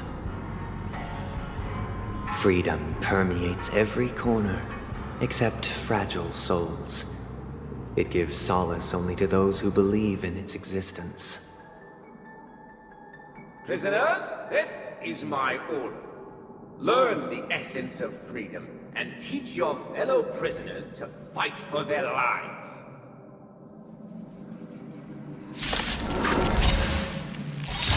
Hey! Why do we have to fight while enjoying the show? For I desire not only your enjoyment, but also your assistance in its completion. The time is now. Go away! You can't run! Stay right there while I give you a present! Let's go.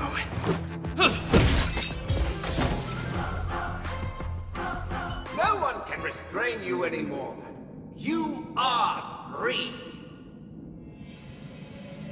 Thus concludes the first act. Amidst a raging war, the frontier prison headed toward becoming Land of the Exiles. This must be how Penacony was constructed. With the aid of outsiders, the prisoners were finally liberated and established the Land of the Exiles. However, it appears that Sunday aims to convey the spiritual plight of the prisoners more than the physical aspects of imprisonment. This show is a bit too literary for my taste. But the battle part is quite easy to understand. Anyway, we've arrived at the exit. Let's go!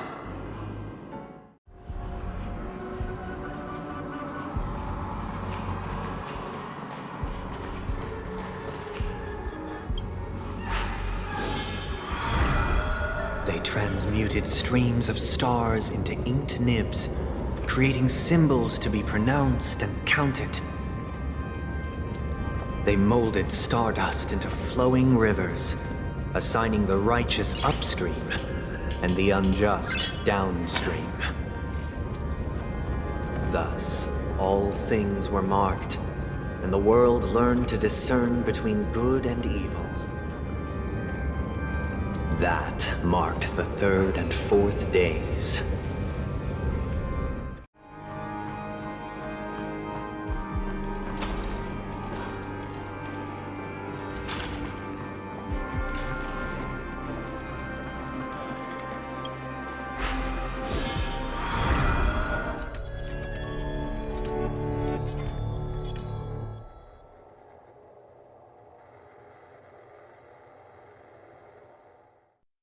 Ode to Fool.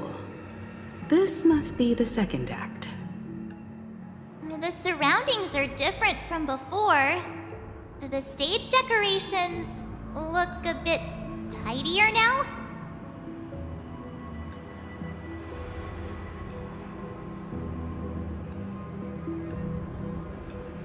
Behold the ensuing tale, a struggle for power. Penacony witnessed the ascent of the 7 major lineages: tree, grass, flower, bird, beast, fruit, and insect. Peace never truly graced Land of the Exiles. The history in this era is rich and intricate, so please allow me to present it in allegorical form.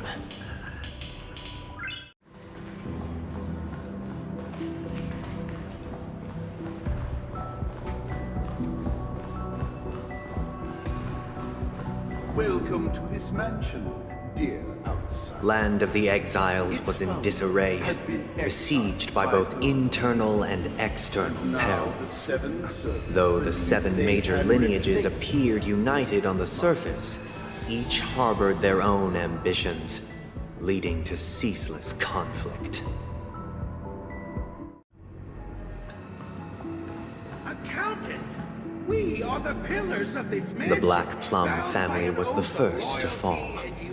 They withered away in the White Desert event, orchestrated by the Alfalfa family. Because Master shaped you from clay, but forged me from fire. I'm superior to you.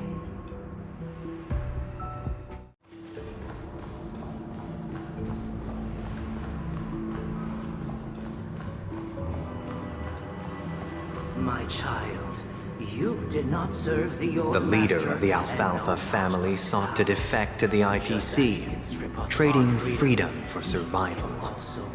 However, his eldest son slew him in the name of righteousness and ascended as the new family head.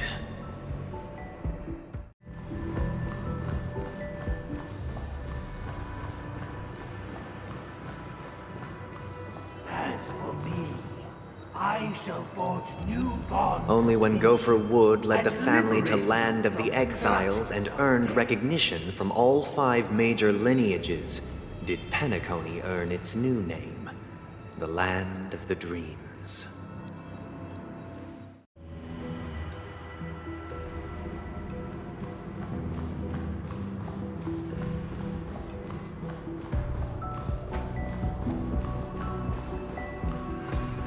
Dear outsider, I beseech your aid in purging this mansion of the poison spread by the lurking instigators.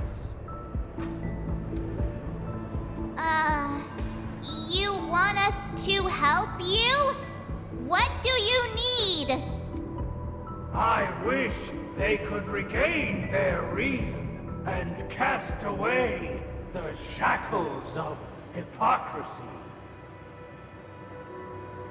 This is the second act. Looks like it's about Penacony's journey to becoming the Land of the Dreams, during which the family plays a crucial role. But this new master seems like a bad guy to me, don't you think? Perhaps this is the truth Sunday is trying to express, if you read between the lines. The Harmony changed Penacony just as the guards once did. Looks like we've gotta help those guys kneeling down over there calm down a bit, right?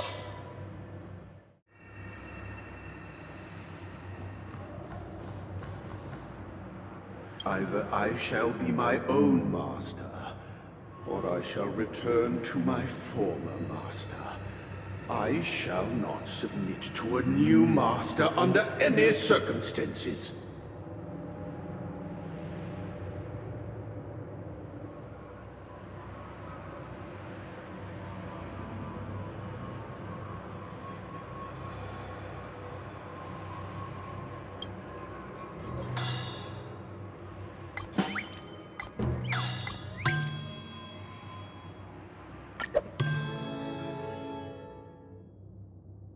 Without a master, who can grant me true freedom?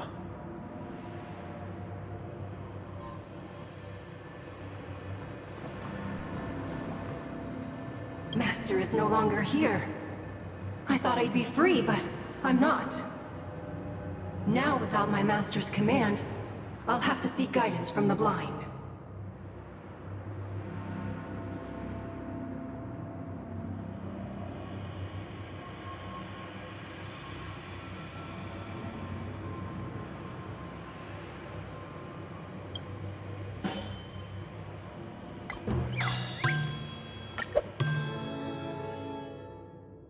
Master is no longer here.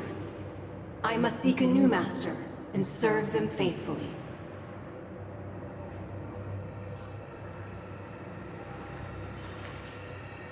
Once, I stood as the most loyal guard among all the servants. Now, with my master banished, it's my right to assume control of his dominion.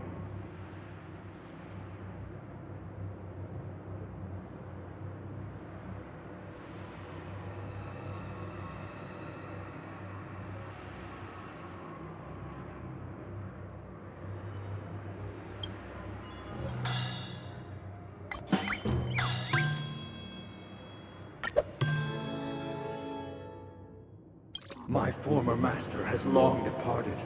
But why do I still fear the remnants of his creation?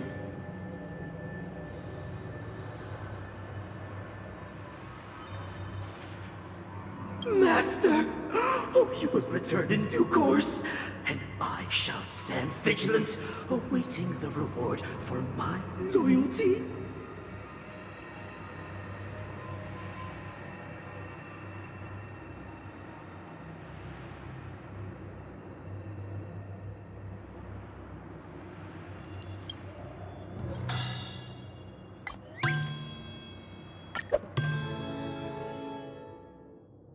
Master. Now that you have gone, I shall wait no longer for my reward. I shall seize what is rightfully mine.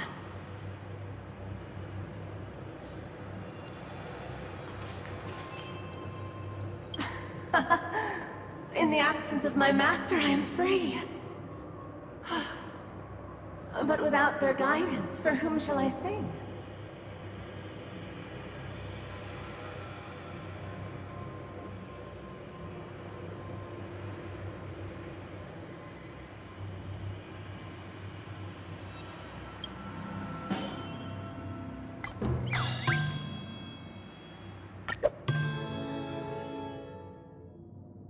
I shall sing for my new master, just as their noble voice once resonated throughout the cosmos.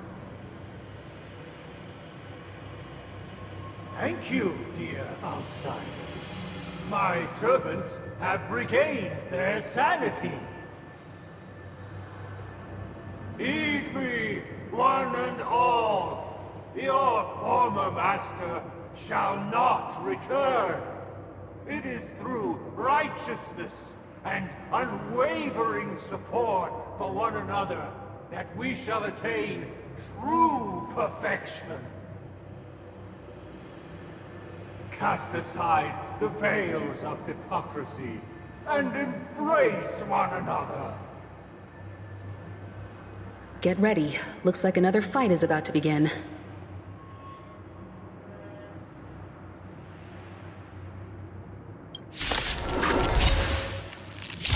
Listen, the snowbank is all of us. The sky trembles, and the earth teeters on the brink of collapse. At the edge of the silver universe, the first buds sprout under the rising sun.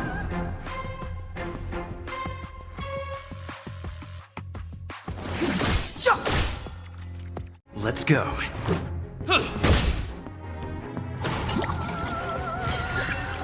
I'm fine. Clemency? Never heard of it. Leave the rest to me. I won't go easy on you. Alas, they remain but slaves till the very end, with the illusion of freedom. Thus concludes the second act. Amidst an illusory harmony, Land of the Exiles charted its course toward becoming the planet of festivities. This is how Penacony fell under the family's control. Since the arrival of the Harmony, the Land of the Exiles has undergone dramatic changes, not all of which have proven beneficial. This guy really loves dramatic scenes. Bet he comes from a whole lineage of stage performers.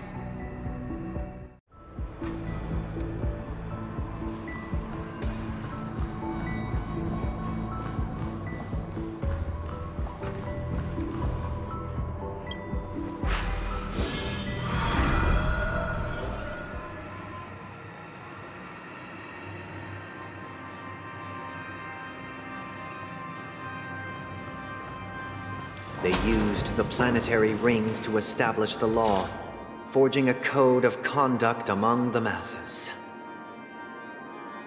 A grand lyre with black and white keys served as an instrument, while symbols of articulation and numerical notation took the form of musical notes.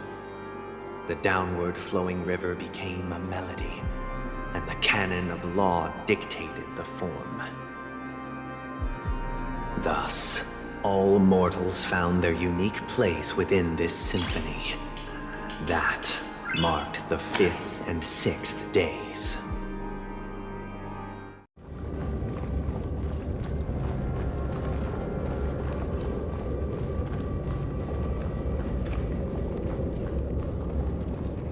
This guy is really into these puppets.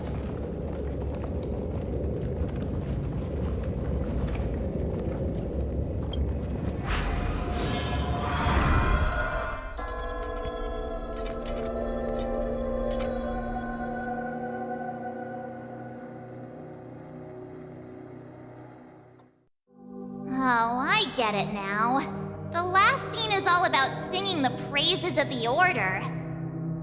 And the atmosphere here is completely different from the previous two scenes.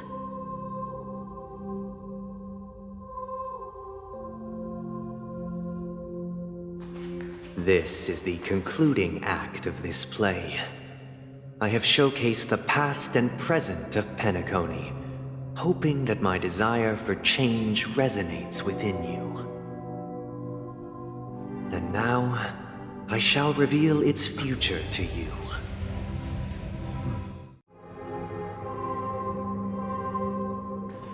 Without a king, who shall bear responsibility for the people? If the people lack foresight, we will make choices on their behalf and bear the responsibility.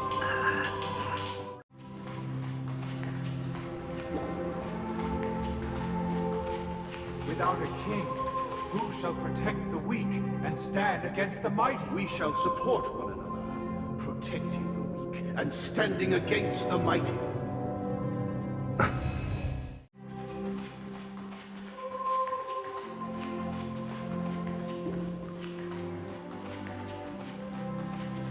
Without a king, who shall govern the movement of stars? Before The the ebb and uprising, flow of time. everything followed its natural course, and so it shall continue even after the king's departure.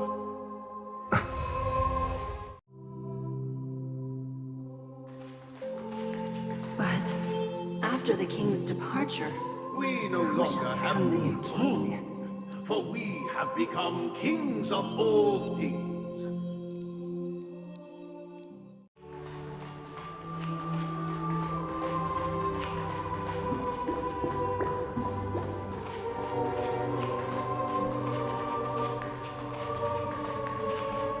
Hey, aren't we supposed to kick off a short story and have a fight here just like we did in the previous acts? Why aren't any of these puppets saying anything? Perhaps we'll need to complete the story ourselves, just like we did before. So, do you think their mind needs tinkering or something?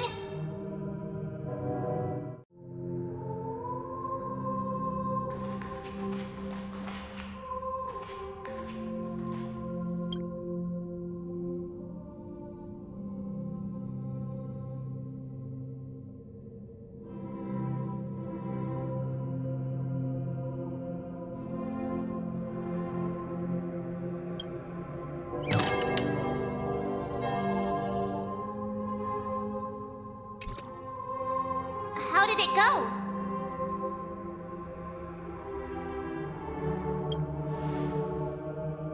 You can't change them? What does that mean? My apologies for my negligence. I forgot to inform you that the final part was scripted long ago. Let our previous king recount it to you. Now it is time for the final rite. Prepare for battle. Looks like we'll have to fight again. Descending from the infinite spiral staircase, I traverse towards the future with measured steps. No need to remember me or seek my existence. For the contours of my mind shall intersect with other experiences.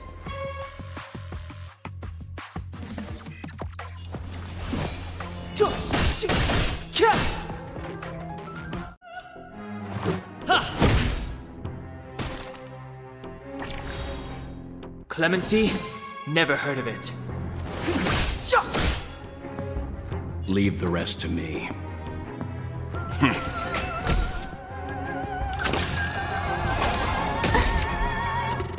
Try that again!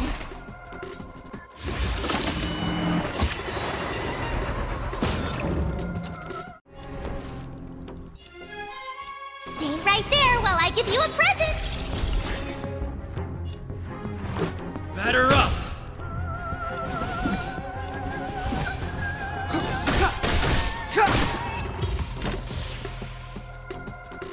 In the hushed expanse of a nocturnal reverie, I leave faint traces behind.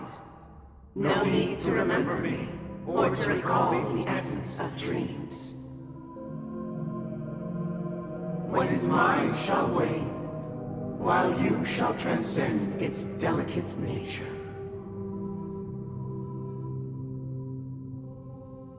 This is the final scene. It's much more straightforward. He wants to expel the Harmony and establish an empire based on the Order. Let's go. Once this stage play concludes, it'll be time for the main event, the Charmony Festival.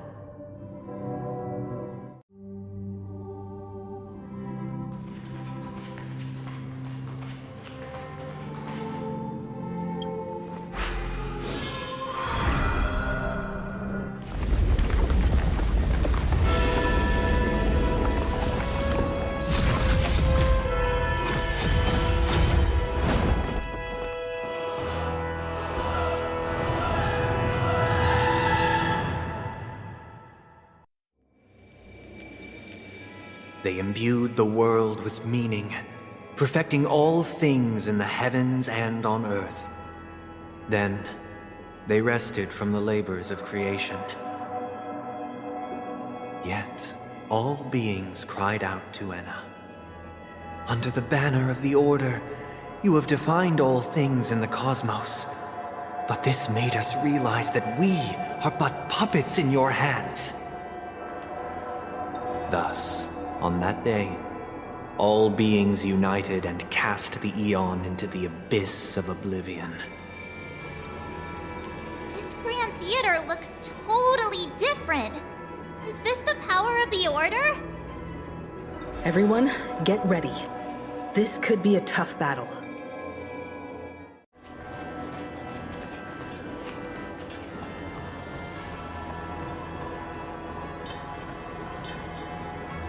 That marked the 7th day. Cheers and chants reverberated in unison. The stars shine bright. Praise the Great One.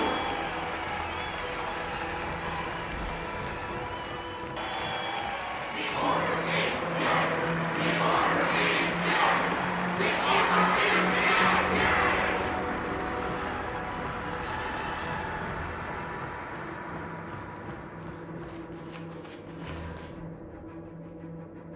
Look, there he is! That concludes everything related to the Order.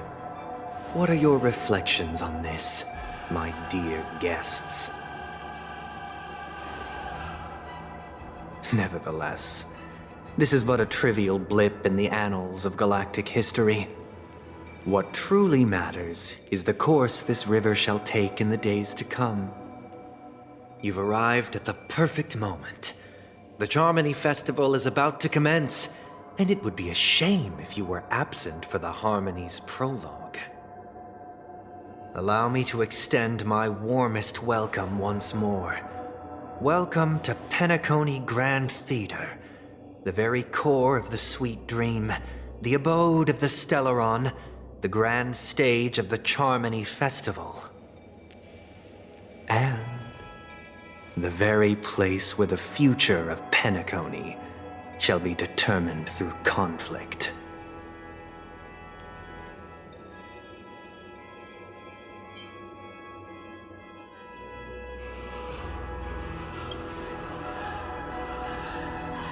Because our shared goals give equal weight to the beliefs we strive for.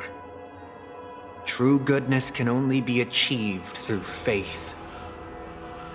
Allow me to point out that falling into a permanent slumber is not happiness, especially when those people are driven by someone else's will in their sleep.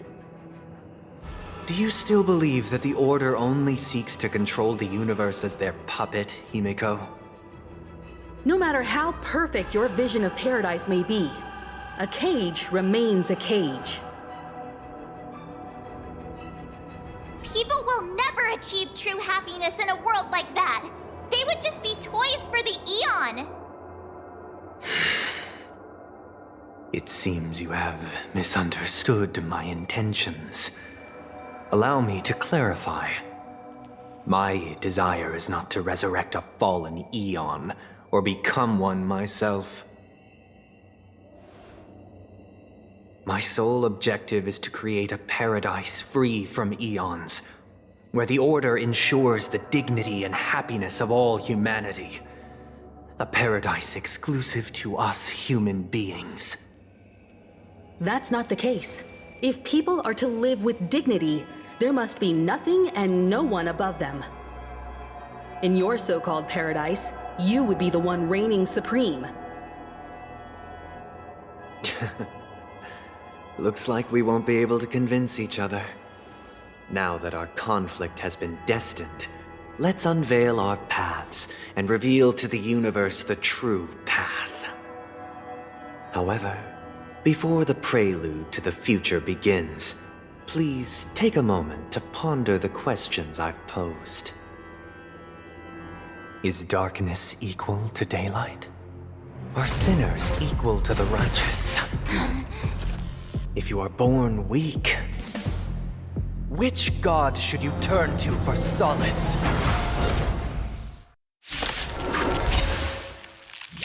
How tragic. The Aeons kept great mind. Under the banner of the Order, you have defined all things in the cosmos. But this made us realize that we are but puppets in your hand!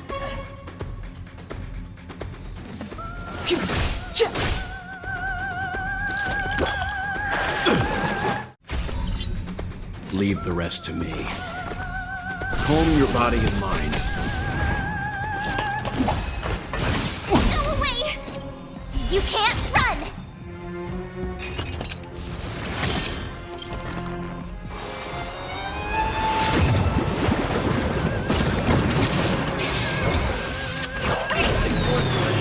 Try that again!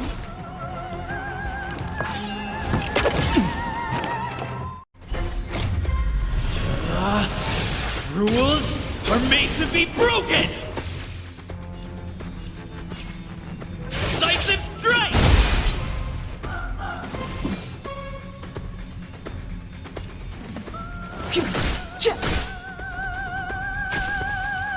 Seems you need to experience some hardship. I won't go easy on you.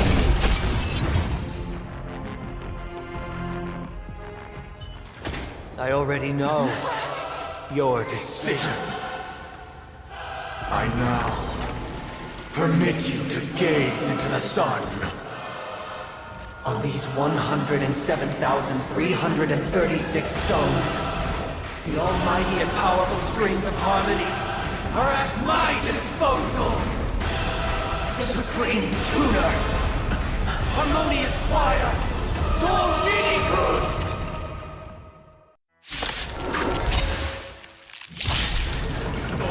Lost souls, come and meet your master!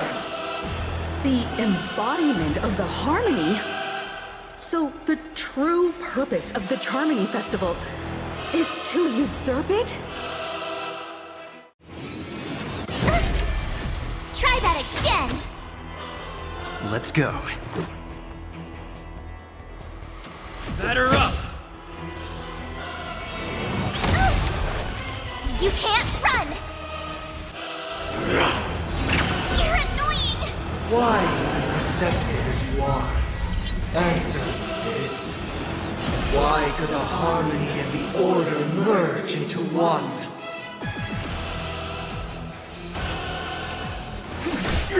Disorderly noise!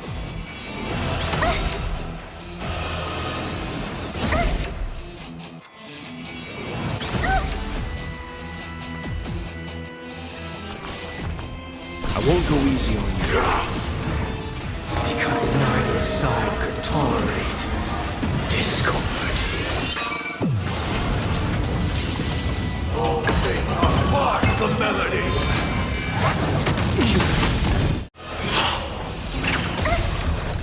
Try that again! Oh, look to me!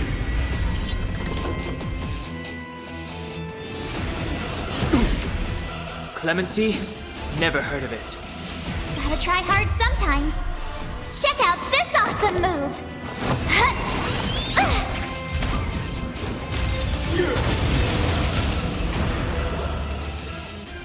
The time has come. Creation will be reborn from the remains of the gods.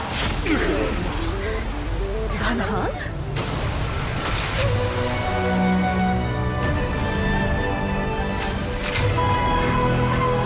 Radiant spirits, heed my word. Show no mercy!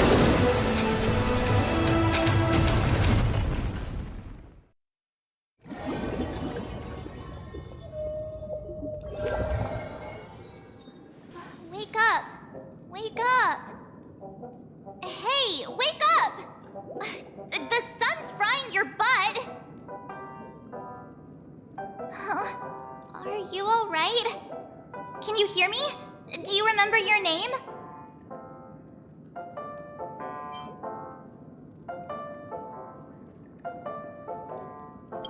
It does? Well, doesn't ring any bells to me. Looks like your mind's still in one piece. If you're able to remember such details. Well, that's reassuring.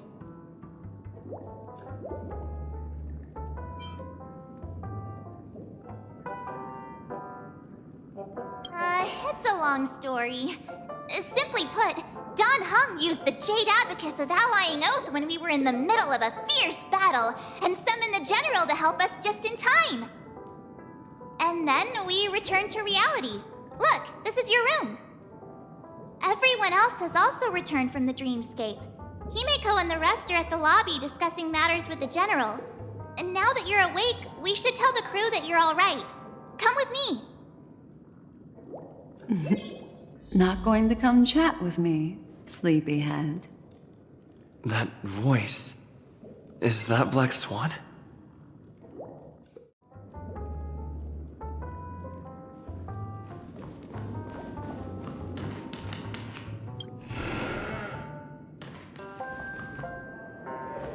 Hey, where are you going?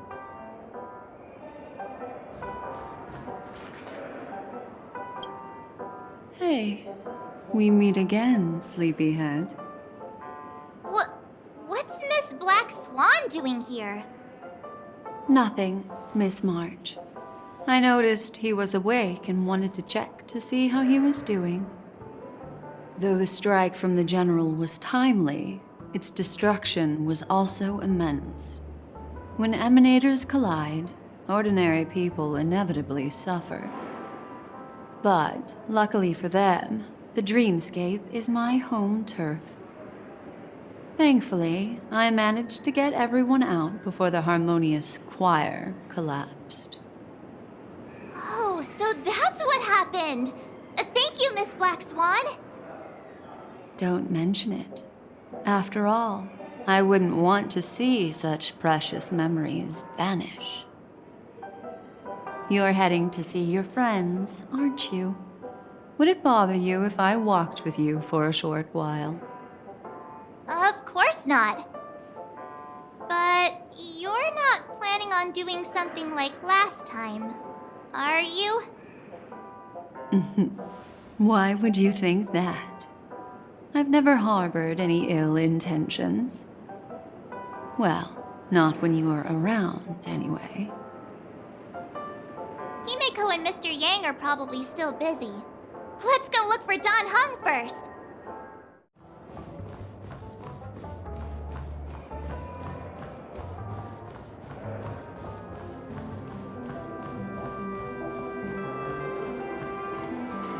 Look, he's still talking to that cowboy. Sugar-free Soul Glad option.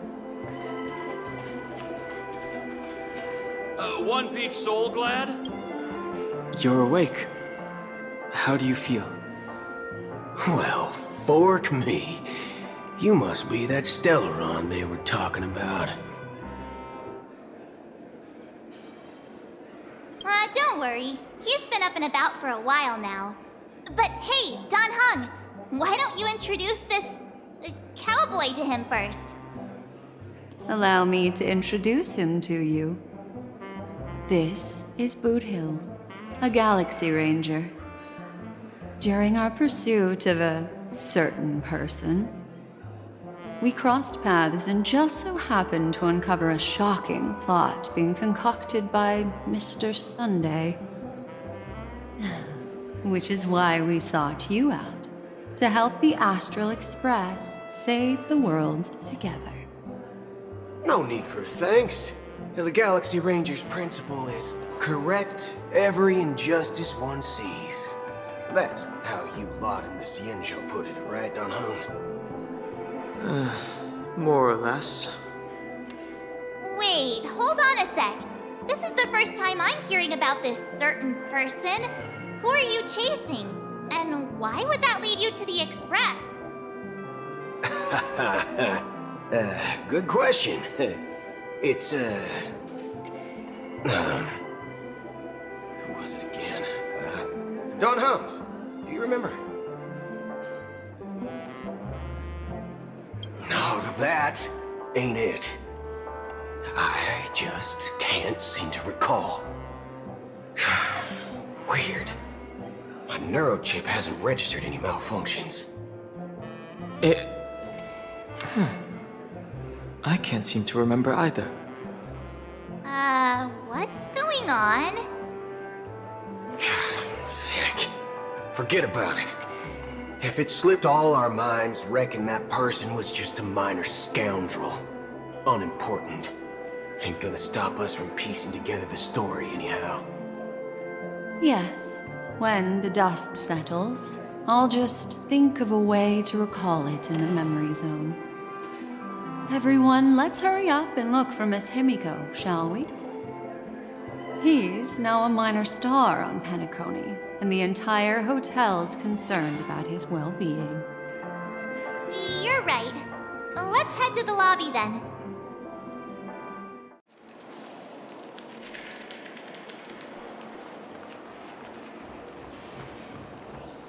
Look, they're with the General. That's all right. In these times of conflict for the sake of utmost safety, it is only right that the Alliance steps forward to mediate on behalf of the Astral Express. We must not allow you to take unnecessary risks. Furthermore, despite the IPC's eagerness for success, it prioritizes peace above all. And the family, trapped though it may be, professes a desire for harmony. The Alliance has always won people over with reason. I firmly believe both parties can indeed put aside their differences and come to a peaceful agreement. The General possesses a deep understanding of the greater good. With the Xianzhou Alliance mediating, peace for Penacony is within reach. You flatter me. But ultimately, it's been all down to the Express. Without your efforts, this sweet dream paradise would have been claimed by the last remnants of order before there was even a shot at peace. Well, would you look at that? Here comes the big hero.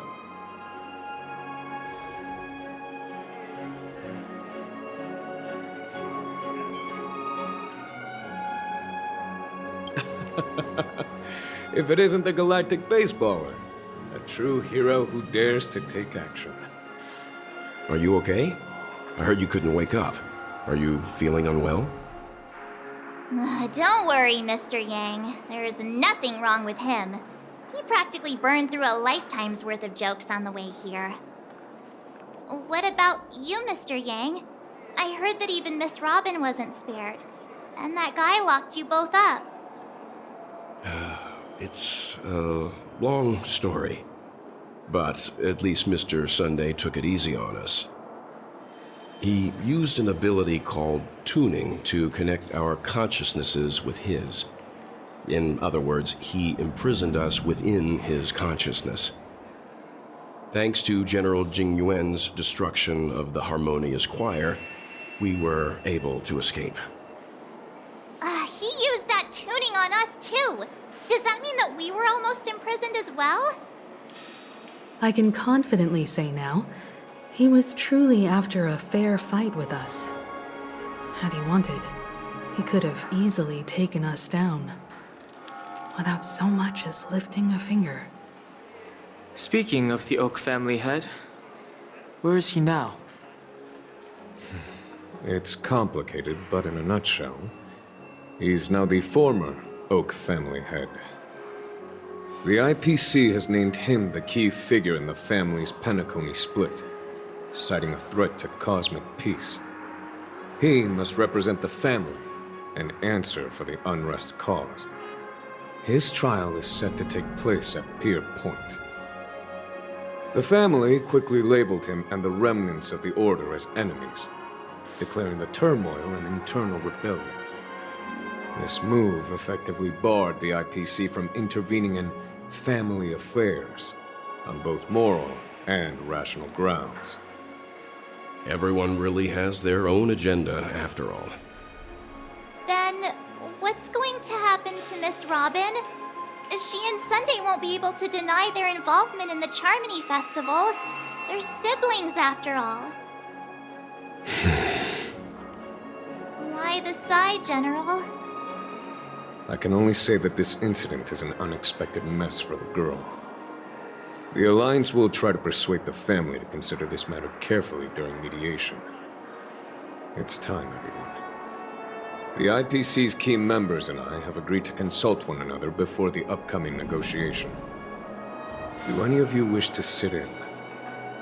Given the General's invitation and the matter's significance to the universe, the crew will naturally accept. However, if the IPC has any reservations... Why, of course you're welcome. They've mentioned that your team is a trusted ally of the IPC in Penacony, so there's no reason not to welcome you. Besides, if there can be reliable observers from the Astral Express present, discussions will go more smoothly. So, what do you all think? Well then, we shall oblige. I'm kind of allergic to those types of situations. I think I'll just head back to my room and start packing. Not to worry. Himiko and I will take care of things.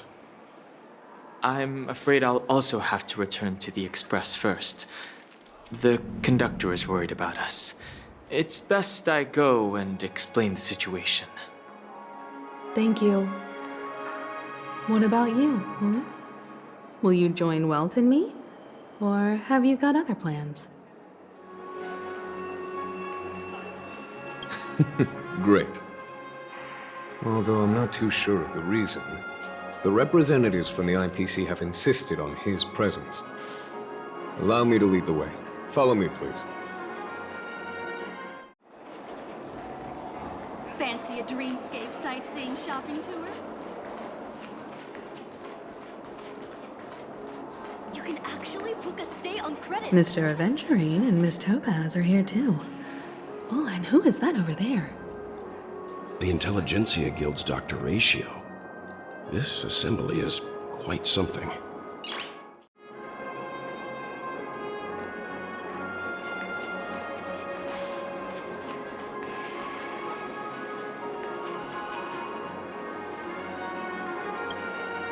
It's been a while, my Astral Express friends. I would also extend my sincere thanks to you, General of the Lawfu.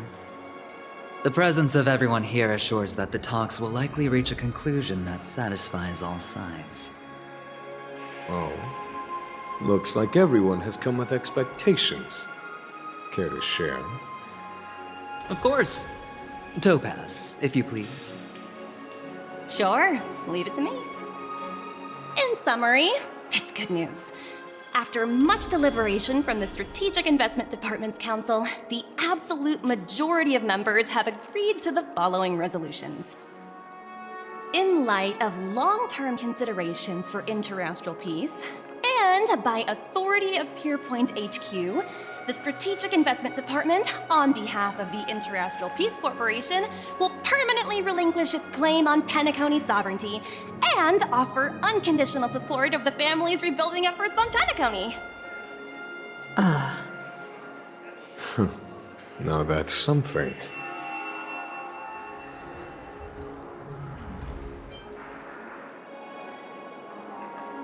To be honest, it does nothing to benefit the IPC. But it is extremely beneficial to the long-term development of the entire universe. Has the IPC finished sharing all its thoughts? Then it's our turn. The Guild, much like the Genius Society, has taken a keen interest in the recent calamity in Penacony. Ultimately, both parties have agreed to a comprehensive collaboration, offering technical support for the reconstruction of Penacony. The floor is yours for the finer points, Mr. Scrullum. Enlighten us, please. Organic life's unrelenting search to understand the realm of inner spirituality is something I both admire and envy. Inorganic life has no mechanism to evoke dreams. But when my mechanical impulses are activated, my inspiration circuits will start to operate, and I will enter a state defined as imagination. Every time, within the realm of imagination, there emerges a fire from the shadows. It is warm, bright. I frequently ponder this flame might represent the essence of intelligence. A cluster of inspiration ignited by high temperatures. The future direction of the universe may well lie within it. Alas, they are nothing but projections of my thought system to me. Desired, but unattainable. But after learning of Penacony's accomplishments, I have come to realize that the flame is not beyond my grasp. After deliberations with my partners, we have decided to defer the progress of the Simulated Universe project, and instead assist the Intelligentsia Guild as technological consultants in the research of the dreamscape and memory zone, so that these assets may be better used to serve humanity. Not only that, we've also established contact with the Garden of Recollection through the IPC, and they've pledged their support for our research endeavors. I'm truly happy for the Dream Chasers on Penacony. The cosmos' brightest and, let's admit, dimmer intellects are now at their service.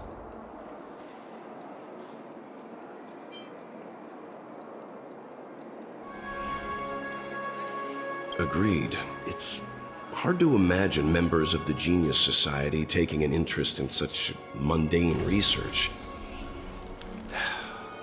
Never mind. At the end of the day, this is a positive outcome. No wonder everyone insisted that he be there. It heartens me to learn that everyone is willing to put aside their differences for Penacony's plight. I trust that everyone will surely reach consensus in the upcoming negotiations. Looks like Penacony's future is decided. I'm wondering, is there anything else the crew is concerned about? Peace is our greatest wish. Beyond that, we desire nothing else. Well, that's good. Now that everyone's minds are at ease, I shall take my leave. You may now depart with peace of mind. The Alliance will deal with all subsequent procedures. If that's the case, it appears that we have nothing else to worry about on Penacony. Looks like it's time for us to embark on a new voyage. Sounds good to me. You two head back to the Express first. I'll pick up March and deal with the checkout procedure. Oh, also, Miss Black Swan, you have a matter to discuss with me, yes? Nothing escapes your attention, Miss Navigator. You've been with us this whole time, huh? In any case, he and I will be waiting for you and March on the Express. Let's go. Our time on Penacony has come to a fruitful end. The navigation meeting is about to start. We're all waiting for you. When did the Express become so lively?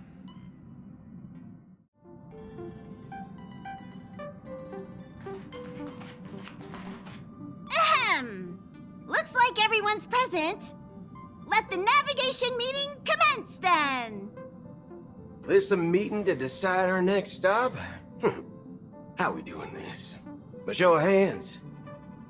Hold your horses, cowboy. It's for those to decide.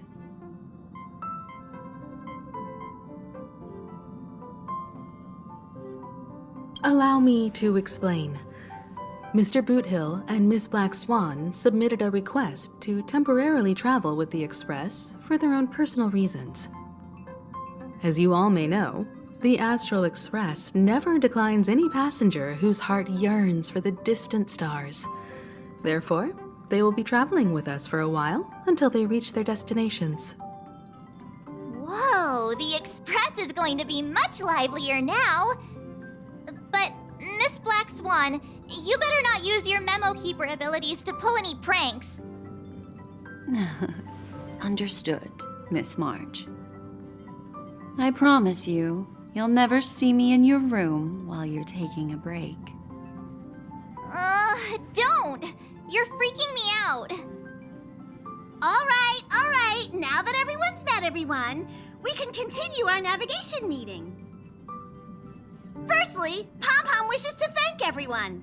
If it weren't for you all unearthing the truth about Penacony, Pom-Pom would have never known where Mikhail and the rest had gone. What they had to go through was regrettable, but I reckon they all fulfilled their wishes. And it was thanks to all of you.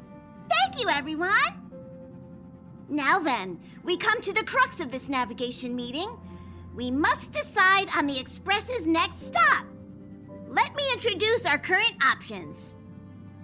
The first choice is from Himiko, the oceanic planet of Lushaka, a planet composed entirely of water. Many aquatic races reside there. Of course, it's also the home planet of the venerable, nameless Mikhail. The second choice is the agate world Melustanen, suggested by Welt. It's famed as one of the initial sites of the Stellaron disaster, and the place where the beauty Idrilla ascended. Today, it's celebrated as a planet of undying allure. The third choice is Edostar, a planet nestled within a vast Aeon storm region, currently under assault by the Antimatter Legion. However, the distress signals from there have recently ceased, prompting the IPC's wish for us to check in on the situation. The last choice, courtesy of Black Swan, is the glass belt Petravia, a massive belt of asteroids that was turned to glass by the Lord Ravager Zephyro. These days, it's apparently known to house one of the branches of the Morning Actors Troupe. Ooh, so many options. I'm seeing stars already. Next up, everyone will select the destination that they wish to visit, and then we'll put it to a vote.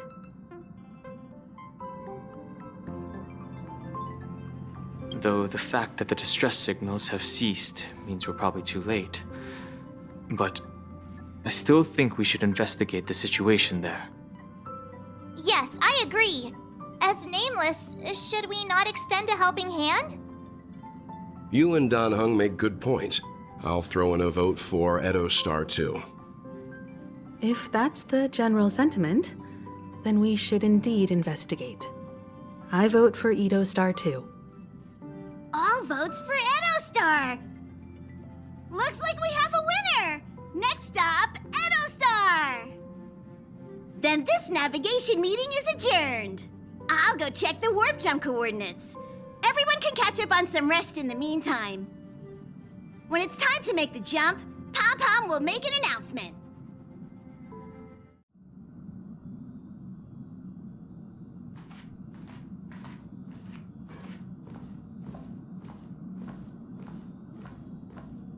Please let this trip be uneventful. Please let this trip be uneventful. Please let this trip be uneventful.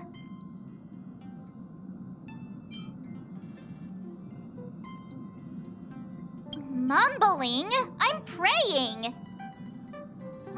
The last couple of trailblazing expeditions have been downright terrifying. It's about time we had some fun, cozy, and cute adventures for a change. Come on, start praying with me. Please let this trip be uneventful. Please let this trip be uneventful. Please let this trip be uneventful.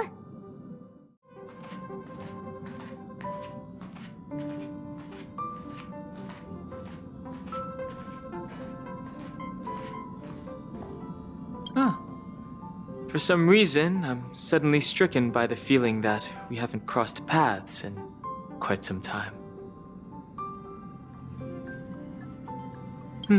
Perhaps the joy of reuniting after a long time can also be considered just another part of the Trailblaze.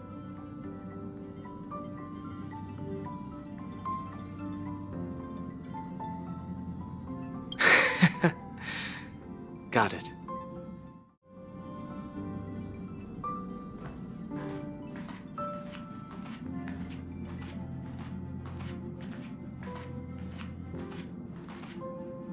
This Astral Express sure is comfy. But I got one tiny problem with it.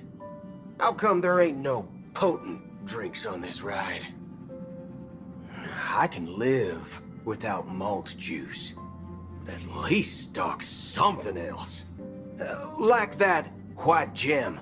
Common as dirt and not too pricey.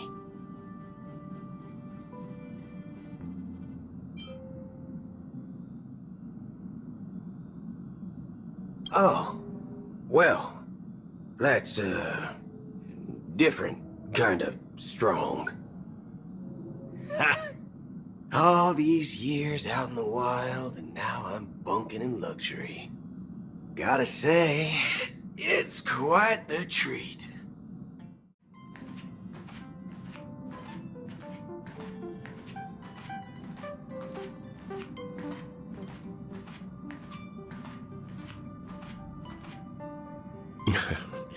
You're fast becoming an excellent trailblazer. It's an honor to be able to watch you grow. Don't downplay your achievements. Everyone has witnessed your growth. I've known many warriors in my time, and only a few achieved the kind of growth you have. Back home, where I'm from, you'd be rated at least an S tier. It's not been easy for you these past few days. You've earned some downtime. I'm looking forward to seeing how you'll perform on our next journey.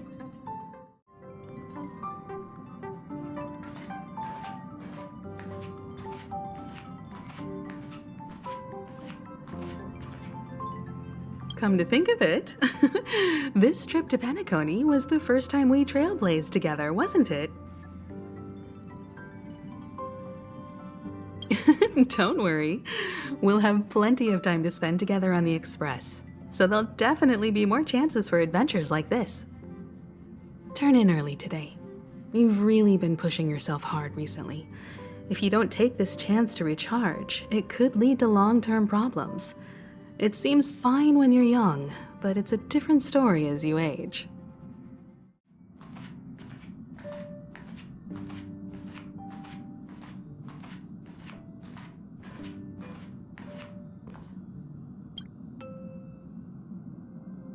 Oh, you're here. Seeing your reflection among the stars in the porthole really does seem somewhat surreal. How about it? This journey of beautiful dreams. Was it to your liking?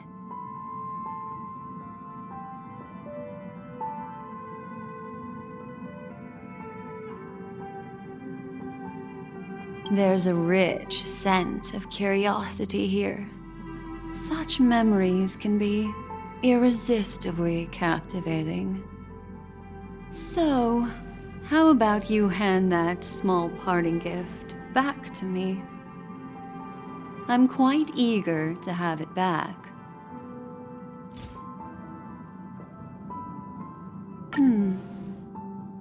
Oh?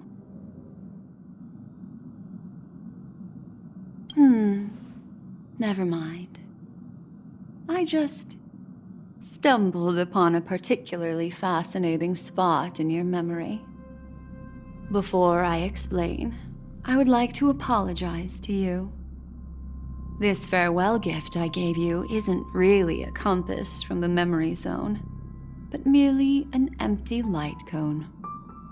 Remember when we entered the hotel in the dreamscape for the first time, and I procured a few trinkets from your companions? Their functions are similar. This way, I can always be attuned to your location, ready to assist immediately if you encounter any threats. But this is not its most intrinsic function. Light cones are slices of light used to encapsulate solidified phenomena. This empty light cone is the same. It can etch your memories in their most vivid form, and then allow me to admire and manipulate them, turning them into unique mementos. All the world is born from the power of mind and soul, and that power is memory. To prevent ourselves from being forgotten by the world, we must make the world remember us, or use our memories to recreate it. Life, seemingly vast, offers but a scant collection of impactful memories. Some joyful, some sorrowful, some light, some heavy. But you are different. Memory is a reflection of the future. Within that reflection, I see your unparalleled worth. You have the power to craft memories that can captivate the world. Your memory can illuminate the universe's future path. And that memory will be as scintillating as the star clusters you see in this portal. Precisely. But do you know the deeper meaning behind it? The reason is simple. In this grandiose and ostentatious dream of the families, only you personally experienced the entire course.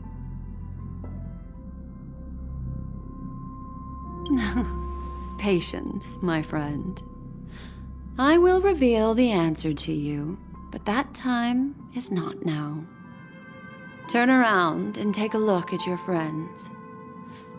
Every one of them is reveling at the arrival of their next destination, all filled with hopes and expectations of their own present and future. Revealing everything at this moment would be a bit of a buzzkill, wouldn't it? I'm looking for an opportune time, a time when you're totally at ease.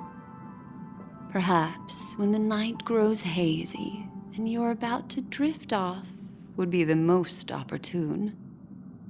How about one fine night? I will prepare the candles, aromatics, and even a cushy couch to create a cozy dreamland for you. And then I will tell you the answer in the form of a little bedtime story to lull you to sleep. Hi! Hello! Attention all passengers! The express is about to make the jump. Please be seated and hold on! It looks like we're finally about to set off. There are countless gleaming memories out there waiting for us. Why don't we just leave it at that for now? Ah, that's right. As a small token of compensation for playing that little trick on you with the empty light cone, I will gift you with some words. They hold great significance to me. Life is akin to a winding labyrinth where memories serve as our sole companions. You'll remember these words dearly, won't you? In the year 2158 of the Amber Era, the first year of the new epoch, the universe resumed its intended trajectory. The kindling of conspiracy smoldered in Penacony, the land of the dreams. Failing to erupt into a blaze, it instead flickered briefly on Klapoth's anvil, before vanishing in the blink of an eye. The dead and those fated to die remain in their eternal slumber, while the living find solace in deep sleep. All clamored in a cacophony of silence, and then went about their own ways. The cosmos emanated a vitality characteristic of a new era. All for the modest price of a brother and sister's mild grief. Babies are born as stars extinguish. The silver rail unfolds. The story of the Astral Express comes to a close, yet it also embarks anew. Time marches forward, heralding the arrival of a new chapter in the history of trailblazing expeditions.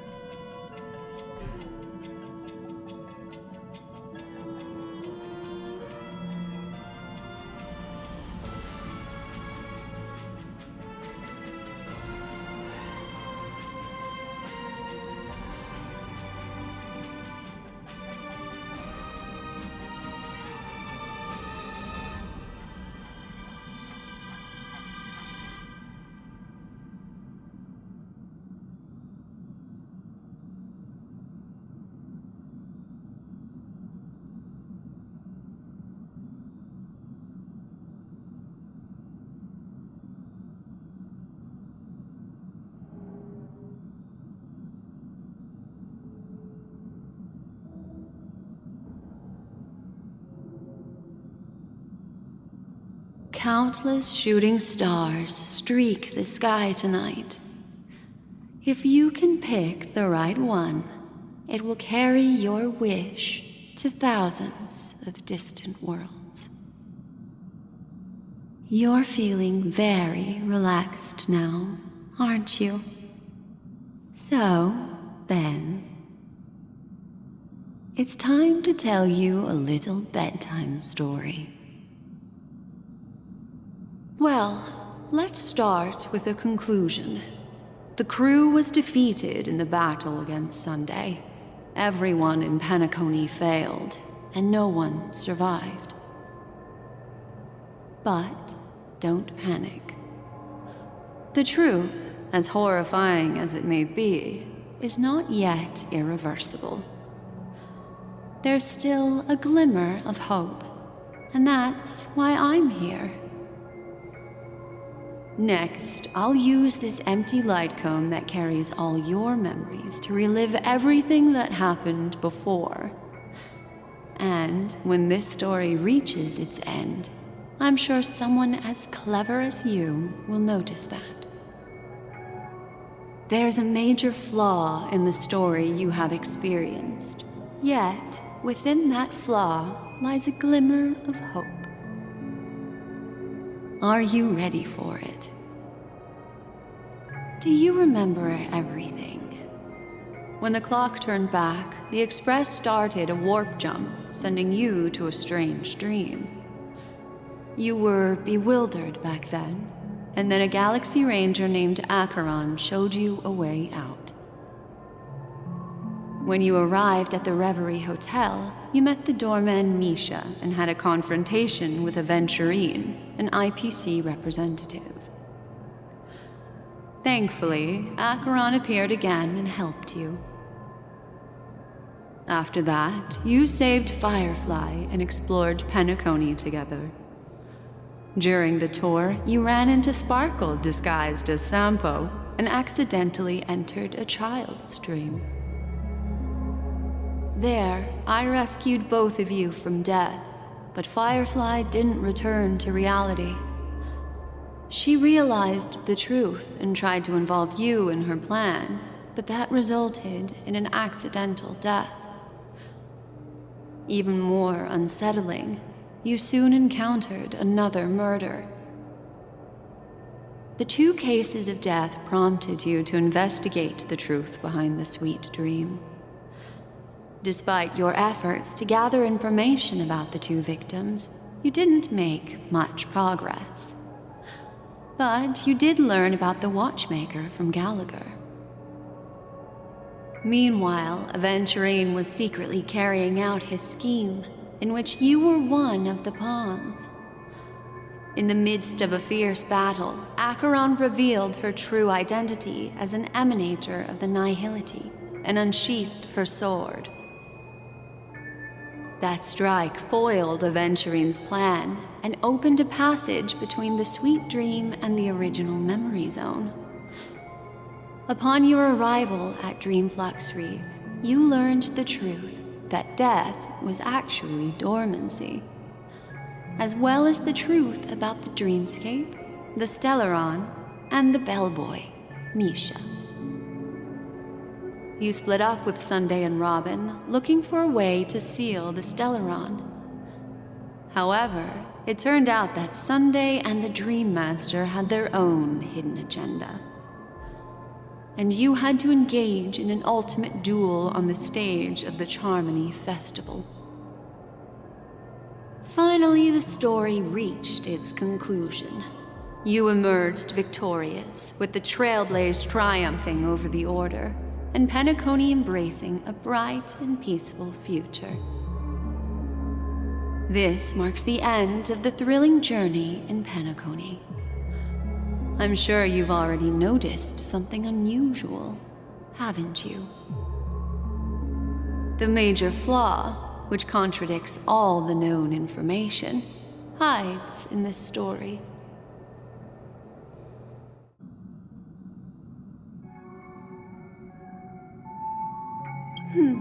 Little Misha. Or should I call him the Watchmaker? He's only a segment of memory in a dream bubble, but his ambition for the Trailblaze led him to leave the bubble and embark on a grand adventure in Penacony. While Misha is a rather special memory zone meme, and he was granted power by the Trailblaze, there's still one thing that he shouldn't be able to do. A life born in the memory zone could never manifest in reality. So, why did he appear in the Reverie Hotel in reality? The answer is simple. He is the one fatal flaw that contradicts all our known information. This means that you, who wholeheartedly believe in this memory, are still trapped in the dreamscape at this very moment. Wake up, sleepyhead. Break free from this eternal dream and return to the real world. We'll find our answers there. The train is about to make the jump. 5, 4, 3, 2.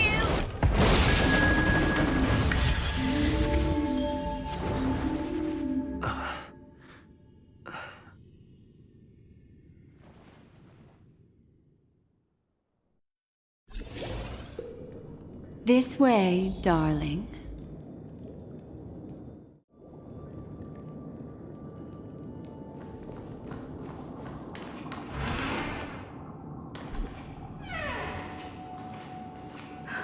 Not another one.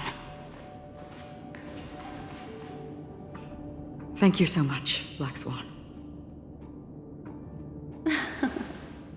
Finally, I can breathe a sigh of relief.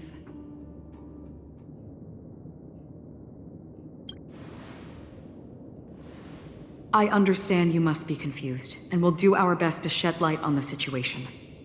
However, before that, it's essential to know that this place is the rift between dream and reality. A place reserved only for those who have awakened from Enna's dream. Do you remember Sunday's ambitious plan?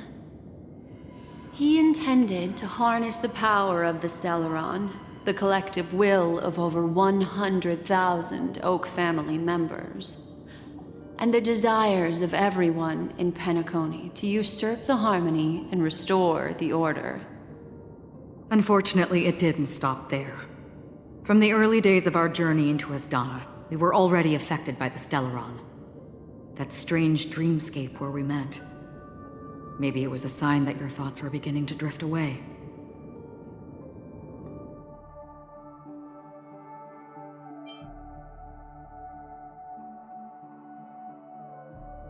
I don't think the goal of the Order was to put everyone into a deep sleep. Quite the contrary. They used the Stellaron to catalyze the leakage of Asdana's memoria into the material world, allowing the dreamscape to blend with reality. And that included a lot of memoria from the Beyond the Sky Choir. As time came and went, the dreams eventually became indistinguishable from reality, and reality became an illusion. People think they are awake, but their spirits have long since stepped into the Temple of Order. This is what makes Enna's dream so powerful. In this paradise governed by the Order, everyone indulges in their delightful dreams and lives happily ever after. I believe what you experienced in the sweet dream, except for that flaw, was real.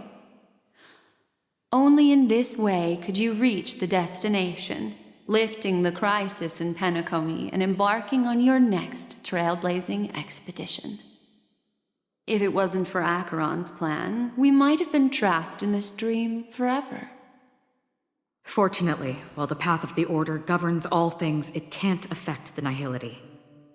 I came to realize this when the Dream Master tried to expel me at any cost.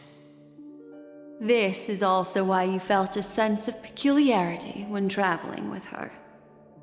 Well, I'm not as fortunate as she is. Even if I'm a memo keeper, I was still influenced by the power of the Order and fell into hallucinations. However, thanks to your memories, now we still have a chance to turn the tide. For mortals, even if they possess the great power of a path, they can't create a flawless world like gods do. That's why there was a flaw in your dream. In other words, once you have realized the world is not real, you'll have a chance to break free from the dream. The flaw in your dream lies within Misha, who could have never appeared in reality. When I turned the pages of your memories, I realized that I was in an illusion too. Now Sunday has usurped the power of the Harmonious Choir through the Charmony Festival. Asdana has thus fallen into Enna's dream, transforming everyone equally into the notes of the Aeon. Failure doesn't mean weakness. Only the strong can gather the will to resist the Order and try to break free. We still have a chance, though. To make it happen, please, Black Swan, guide us to those with a strong will. All right, please come with me. These people are... They're the ones who accept Enna's dream and indulge in their happy illusions. We have no means to wake them up now. Not even your clockwork will do the trick. However, there are still other things we can do. Let's keep going.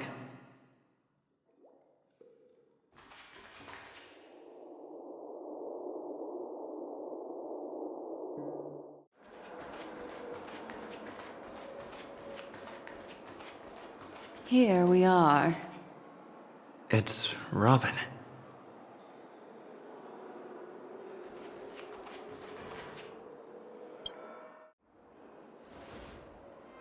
Finally, you've arrived. Let me introduce you to Robin. She woke up from Enna's dream by her own will, and it's this tough lady who led us here with her song. I woke up for the same reason as all of you. In the dream, I experienced something that could never occur in reality. Are we going to lock it up in a cage? I want to see it fly freely in the sky. Without us, this bird would be too fragile to survive on its own. Do you want it to die? No, but... Then let's take care of it together until it can return to the sky. Huh? Birds have wings because they're meant to fly. Even if they may crash on the ground one day, they shouldn't be trapped in a cage. Birds belong to the sky, so we should help them return there, right? The illusion was so impossibly blissful that I realized it was just a dream. And this is our final hope. Enna's dream is founded upon the harmonious choir, namely everyone's shared wishes. It will only materialize once the aspirations of all beings in Penacony merge as one. At present, it has become impervious due to people's desire to remain slumbering within the dream. And in order to destroy it, we must make everyone in Penacony want to wake up. Now comes the tricky part. How do we do it?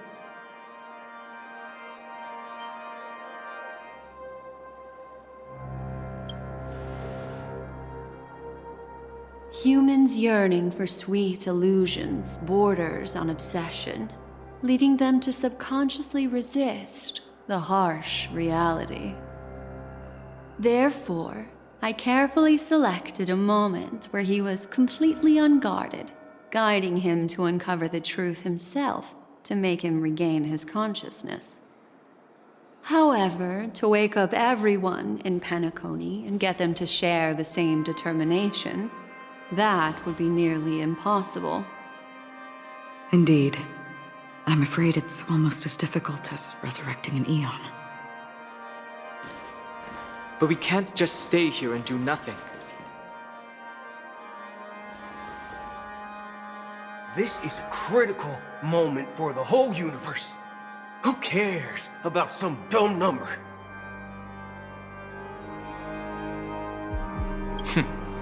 Thanks to Black Swan. You're welcome. And thanks to the memo keepers in Penacony, too. I believe your partners have also awakened from their dreams. This is the first step of our plan. With the assistance from the Garden of Recollection, those who possess a strong will, like you, will gradually awaken from the dream. These free wills are the discord that will sway Enna's dream. However, awakening a mere handful of individuals is insignificant compared to the vast number of people immersed in the dream. We must find other ways to awaken the free will of millions of people within a short period of time. If breaking through from the inside proves challenging, we can seek assistance from the outside. We've long been aware of a potential solution. Asdana is a galaxy known for its abundant memoria and the remarkable phenomenon known as synesthesia dreamscape. When people first enter this place, they often find themselves and others sharing a collective dream. At this very moment, there is only one dream encompassing the entire Asdana system. So, you mean, if we can attract a large number of outsiders to this system, their free will would intertwine with this dream and shake it to its core? However, those outsiders might also succumb to the dream and become the foundation of the Order instead. The real challenge is, how can we gather a huge number of people as determined as you within a short period of time? Looks like the Jade Abacus of Allying Oath will be the only solution. No need for that. Keep your once-in-a-lifetime treasure. We don't need to bother the Cienjo Alliance for such a tiny request. You want thousands of people with unwavering free will? That's easy. Just leave it to us Galaxy Rangers. You can gather Galaxy Rangers? Outsiders may see Galaxy Rangers as elusive and disconnected individuals, and actually, they're right. And that's why we have a tacit understanding among us. Do you know what it is, Acheron? It's the relic I returned to you. Exactly. Its owner must have told you that it's meaningless to anyone other than a Galaxy Ranger. and that it can only fulfill its purpose when returned to its rightful owner. Because it's a burial artifact, worthy only of a hero who has served the Galaxy Rangers with honor. When its light illuminates the universe, it means the fall of a hero. And in the direction it falls, countless meteors will streak across the sky. Those meteors are Galaxy Rangers, coming from all corners of the cosmos, driven by a shared purpose, without questioning the cause or counting the cost, because we abide by a bottom line. The shooting stars of the hunt only descend on the longest night, and with them comes the dawn. We've stayed silent for far too long. Now, it's time to remind all the cowards, oppressors, and villains of the universe of our presence.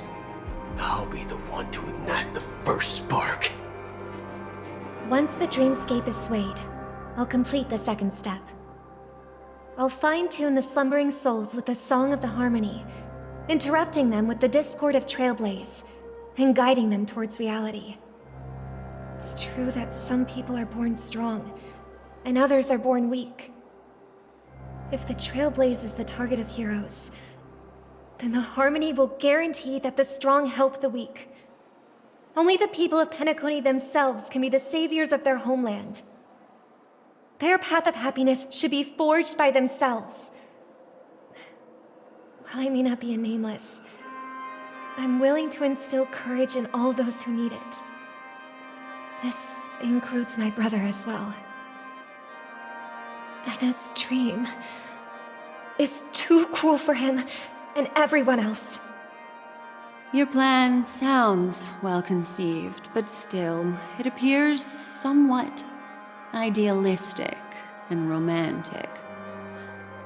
The flaws rooted in human nature can't be eradicated overnight. Do you believe these efforts alone are enough to convince everyone to choose the right path? I agree with you, Black Swan. That's why the most critical aspect of this plan is not to convince everyone to choose the right path, but to inspire them to save themselves. So, you're the key in the end, I assume? The Harmonious Choir possesses the power of an Emanator. To overcome it, you'll need the same level of power. The final step in destroying the sweet dream will be my responsibility. That's a relief to hear. Now that our roles are assigned, let's get to our battlefields and pose a grand finale. May I have a moment alone with you? There's one more thing I need to explain to you. This grand festival is drawing to its close. This is the starting point for the ultimate stage of our journey, just as it marked the beginning of all the stories in Penacony.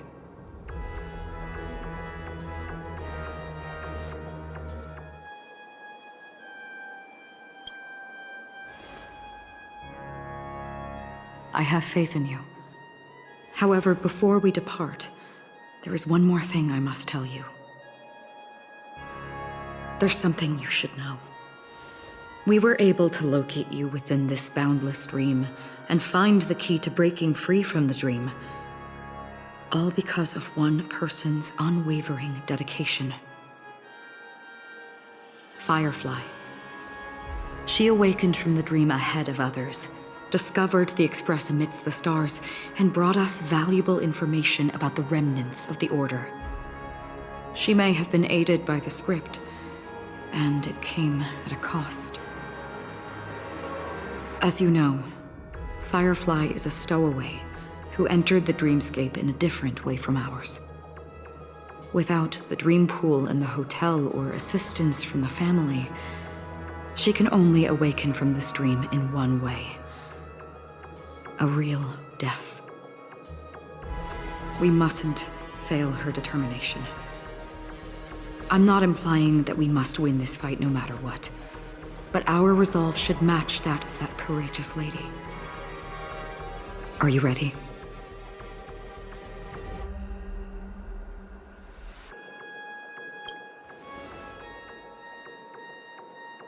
Very well. Now, please close your eyes.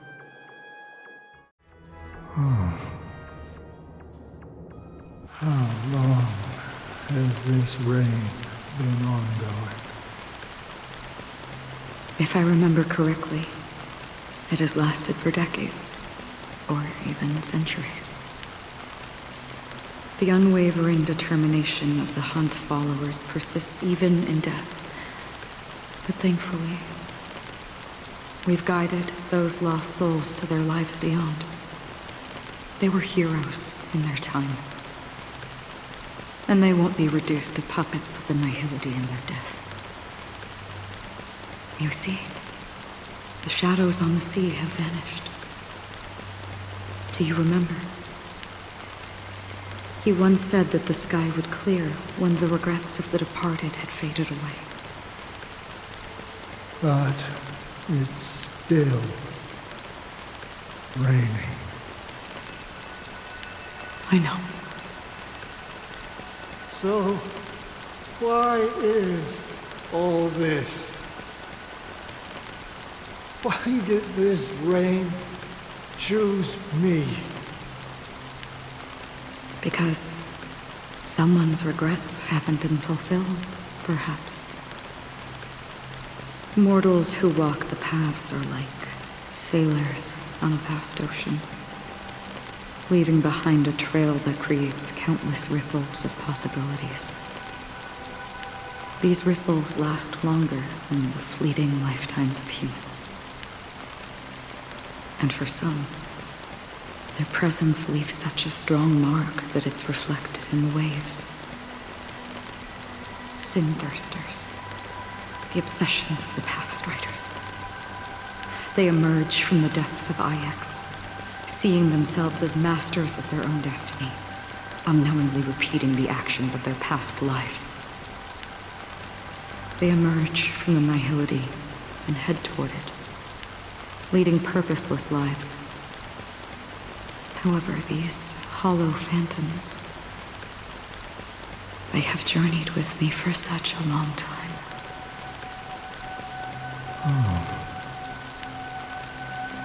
So this is how it is.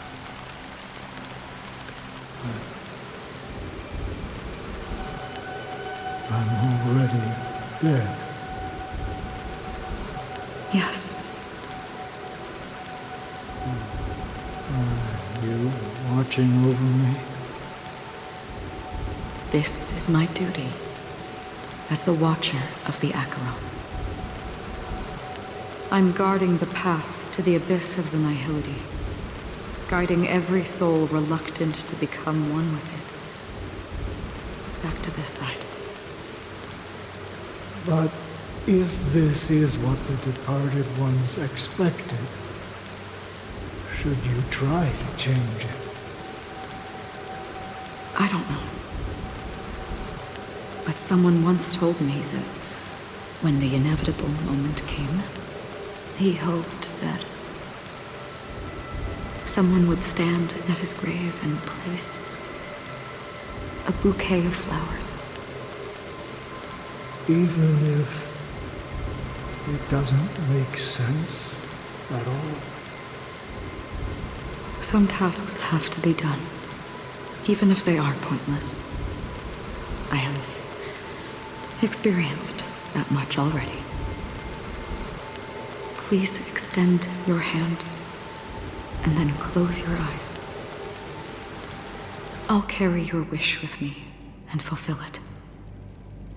Only then will I be able to put an end to the final regret by the Dead Sea. Will I ever see them again?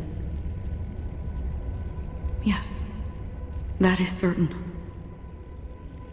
Because it was you who told me about the Express, your two former companions. The expedition cut short by the swarm. your narrow escape from death, and your encounter with the Galaxy Rangers. And Penacony, the hometown to which you could never return. Yeah. For countless times, I got rejected by the family and had to pass it by. But I knew that my companion was still there. Alone. Mikhail, are you still there? Take my hand and come with me. We will leave this place. You'll embark on a long, long journey, shrouded in darkness. But fear not, as a touch of red will be awaiting you at the end of the path. That's the color of existence. Follow it, and it'll guide you and illuminate the way out. By doing so, you'll eventually reunite in the warmth of the sunlight. Thank you. May death be the end of your boundless dream, guiding you back to the waking world. Welcome to the horizon of existence. This place is one of the thousands of manifestations belonging to the sleeping and shapeless. And it's also an exit out of the nihility for the awake ones. Let's bid our final farewells here.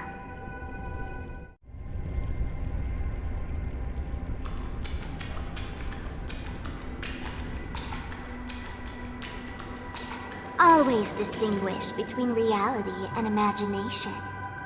All right, Gray?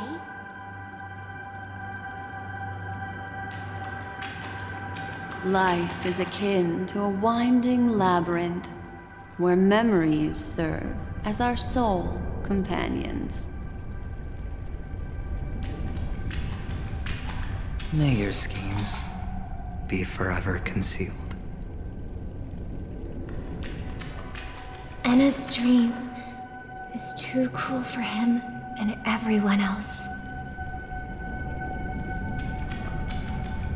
To the imperfect tomorrow. I still remember the question on the invitation letter.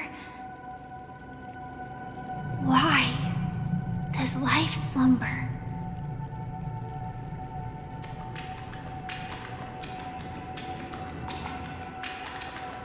Why does life slumber?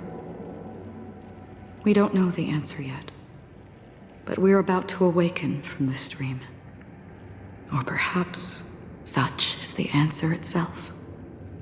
Leave this place, return to where you belong, and awaken Penacony from this dream. As I said, our plan is not about convincing everyone to choose the right path, but about inspiring them to save themselves. So, when will people actively save themselves? The answer is when they are in desperate situations. Like a drowning individual in the deep sea. When one's body and mind bear immense pressure, agony, confusion, and despair will follow. I firmly believe that. The fragility of humankind often freezes them in their tracks. But in truly desperate situations, they will strive to save themselves. And now, Penacony has enough heroes to lead them forward. It's through this inherent, self-centered instinct that people exert their utmost effort, even when they know their struggle is fruitless. As absurd as it may seem, it's their resistance. As for now, It is time to guide them, not as a savior, but as a nameless among those mortals. In this way, you will reunite in the warmth of the sunlight. The rain is intensifying. Before we part ways, please allow me to ask a few final questions. So far, you have forged unbreakable bonds with numerous individuals and entities in the Sweet Dream. Might I ask if you fear severing these bonds with your own hands?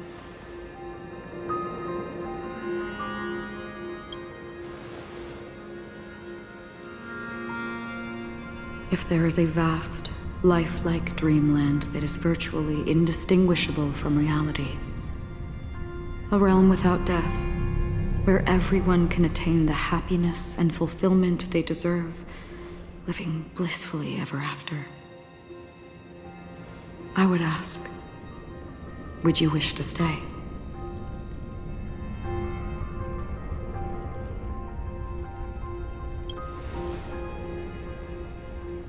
Imagine if this splendid dream were fated to fall apart.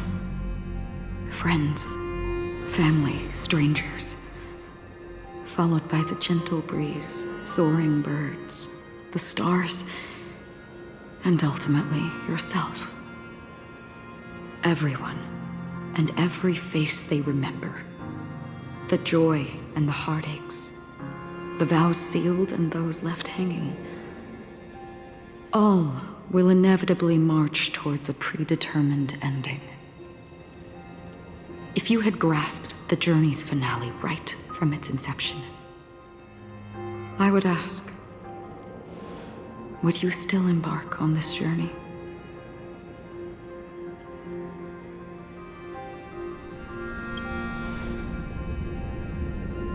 I'm glad. The answer itself doesn't matter. What matters is that you've made a decision. Listen, touch, and ponder. And therein lies the sensation. Cherish it, because that's what makes us exist. Such is the only answer humans can offer when facing the nihility. If the nihility represents the primal fear of life, rendering any lofty convictions insignificant under their imposing shadow, then behind this shadow, there must exist the most fervent source of light in the world.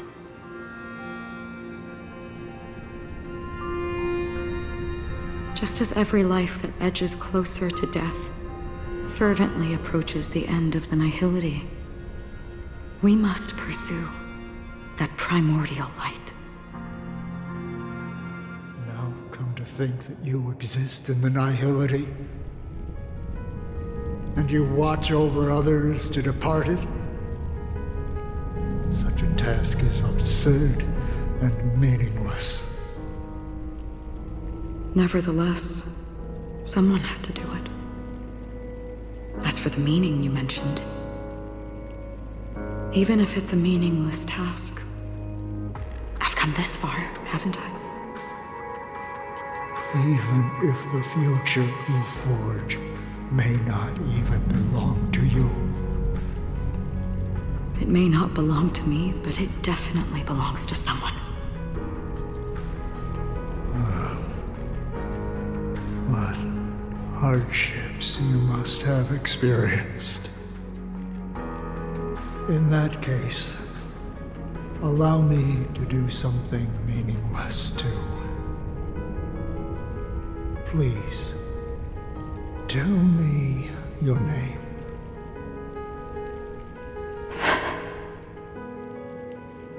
Perhaps my existence will vanish in the next moment and nobody will remember this conversation or your answer. But I believe that your name should be remembered.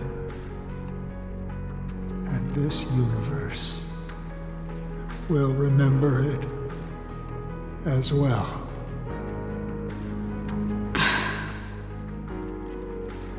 For me, some things are difficult to recall. Yet there are others that I find challenging to forget.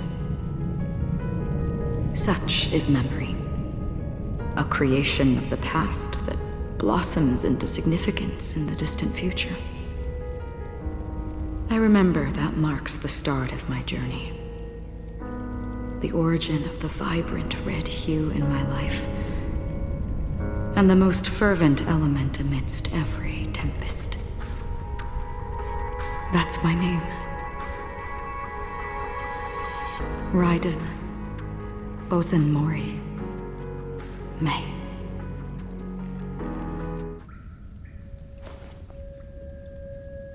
The Golden Dream is getting restless.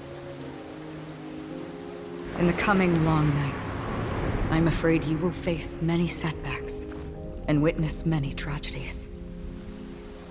And in the end, you will only see in black and white. But please believe me, that in that monochrome world, there will be a glimpse of fleeting red. And when you make a choice, it will appear once more.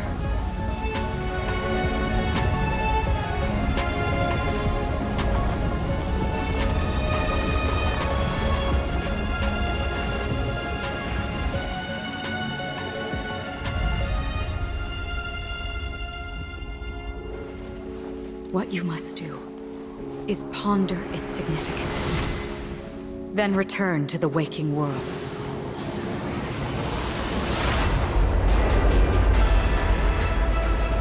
That's where we all find our answers.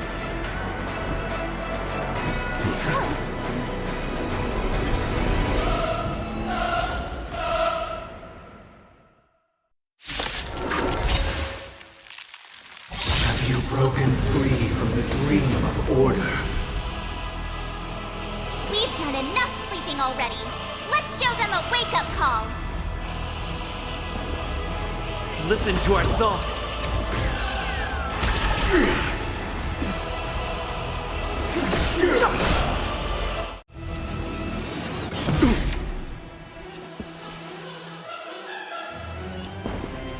Listen to our song.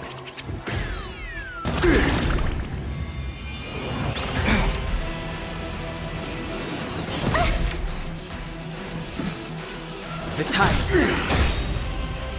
You can still walk away. Stand down. Perfect melody I command. Recreate paradise anew!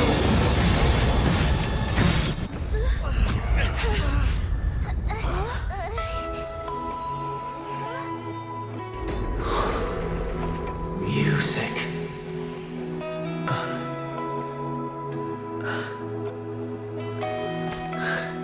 There seems to be another kind of sound coming into the Order's symphony.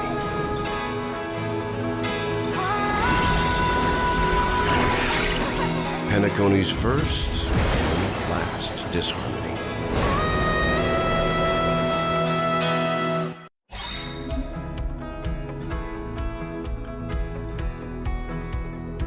Those imprisoned in their dreams are awakening for freedom. Disorderly noise! Robin, is that you singing? Brother, you have heard their cry. This is not the paradise they hoped for. Even so, they don't know where they should be heading.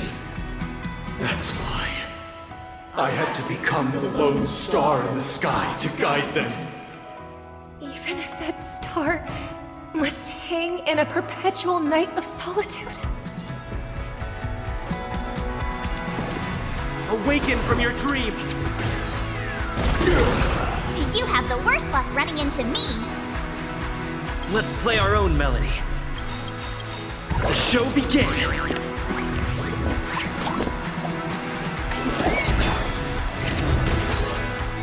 Gotta try hard sometimes. Check out this awesome move!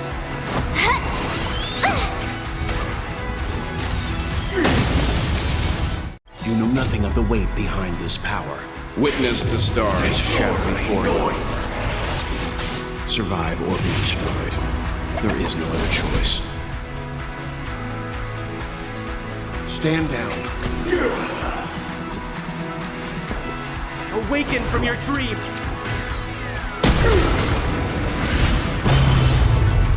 It's too late to repent.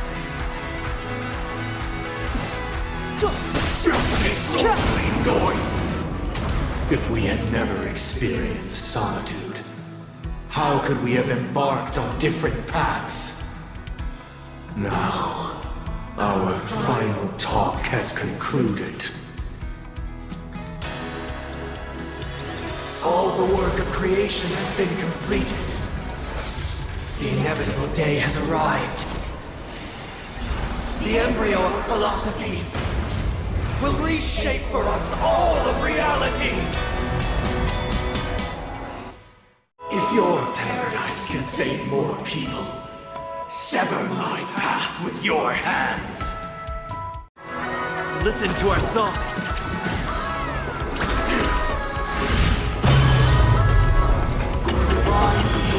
At the foundation of our paradise.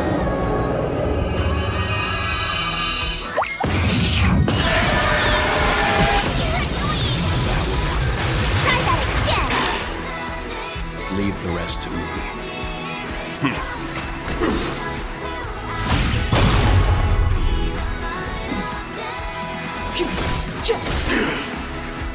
By the solemn desire, Order. Stop it! You want to achieve the paradise you promised. But the Order is not the only choice. True happiness and the meaning of life lie in defying the nihility and embracing that life offers.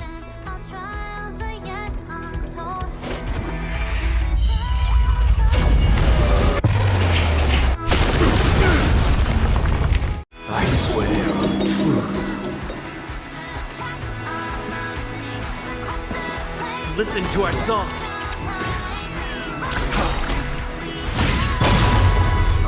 I swear on the calendar. Let's play our own melody. The show begins.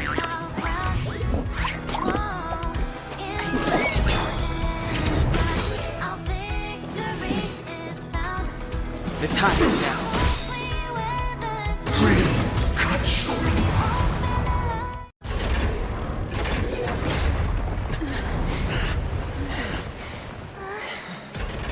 So, why does life slumber? Because someday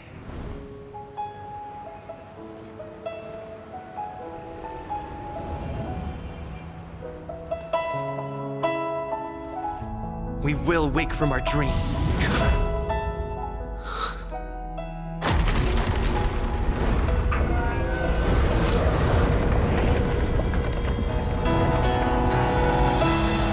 The night is still too short.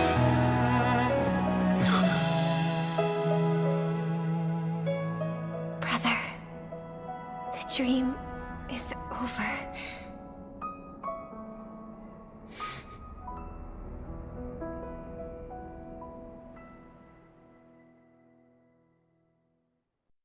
In the first year of the AE 2158, a fiery conspiracy erupted in the land of the dreams, but soon faded in chaos and destruction. Whispers carried the tale of those fateful 48 system hours, when a sun teetered on the precipice of collapse. A paradise stood on the brink of destruction, and a world was poised to surrender to its new master. Amidst it all, a body decayed, a pack of vultures gathered, and a brother and sister were doomed for long separation. And so, an Aeon succumbed to slumber once more, Some celebrated this fall, while others mourned.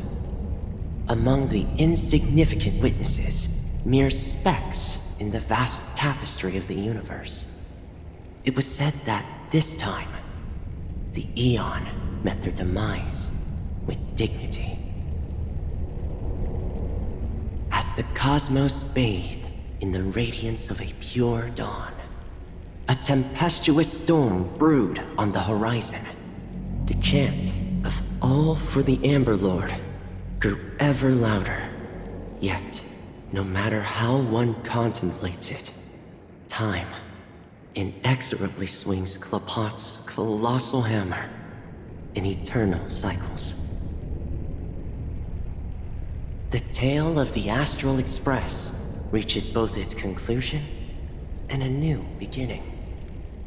Time marches forward, heralding the arrival of a new chapter in the history of trailblazing expeditions. Brother, do you think the stars will fade away?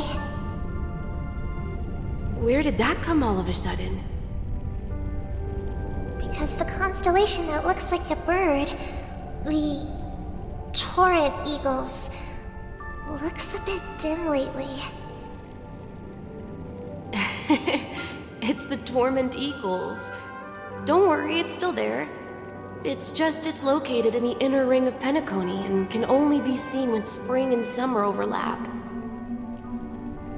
As for the question you asked, I think stars do die, just like people. But do you know, sister? No star actually belongs to the present. The light we see from them is from a long time ago. Even after the star has perished, their light will travel millions of light years, spanning countless years, to illuminate the night sky of another world. In our paradise, I believe there will be a star like that, shining with the same light. Its radiance will last forever, and its name will be happiness. No, not just one star. We should have 2 stars. Or maybe even more.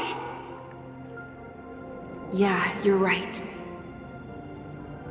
It's a deal. It's a deal then. This is our promise, and nothing will sway our ideals. Yeah, you bet.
It's a pleasure to hear your voice again. Congratulations. You've become the biggest winner of this festival. Are you calling just to poke fun at me? No. I'm just impressed. Not only did you venture alone into Penacony and discover the truth of Dreamflux Reef, but you also managed to escape with the help of that Knight of Beauty. Remember the recording you received from your Trailblaze friend? It's now the most valuable chip in this game. However, this came at a high cost. Losing a cornerstone is a hefty price to pay. Diamond just called a meeting to discuss what to do with you. Just as I expected. So is Diamond planning to demote me, or kick me out of the 10 Stonehearts? Why don't you take a wild guess? Well, alright. Then I'll guess. He's going to promote me to P46? Alright. What will you wager? Are we talking about an actual bet here? I don't want to wager anything just so that you can swindle it all in the end. But if it's just a friendly bet, I'll put on the line what I did when we first met. I'll bet my life, ma'am. Interesting. But since it's Diamond's call, no one can predict the outcome. I'm on my way to Penacony. Once everyone is settled, we'll return to Pier Point for the final showdown. Sounds like I'll be out of the action for a while. Finally, a chance to kick back and relax. Yeah. Leave everything to me and Topaz, child. Thanks to you, as soon as the Jade Stone was delivered to the family's compound, we finished up our preparations. The seeds we planted have taken root. Soon, it'll be time to reap the rewards. Huh?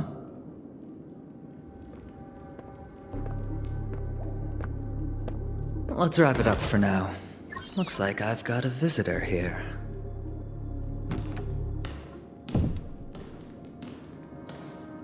Oh, so many surprises today. Didn't expect a Galaxy Ranger and wanted criminal to show up here. One who managed to take out 2 IPC members under the noses of our fleet. Do you understand what that means? Screw Wubba Boo, I just put him to sleep. Don't try to intimidate me with that nonsense. Besides, I've taken down more IPC lackeys than the residual value you squeezed. And I don't mind adding a few more zeros to my wanted poster. I have a question for you. Be honest now, or I won't think twice about putting a bullet in your fudging head. Tell me, where is Oswaldo Snyder?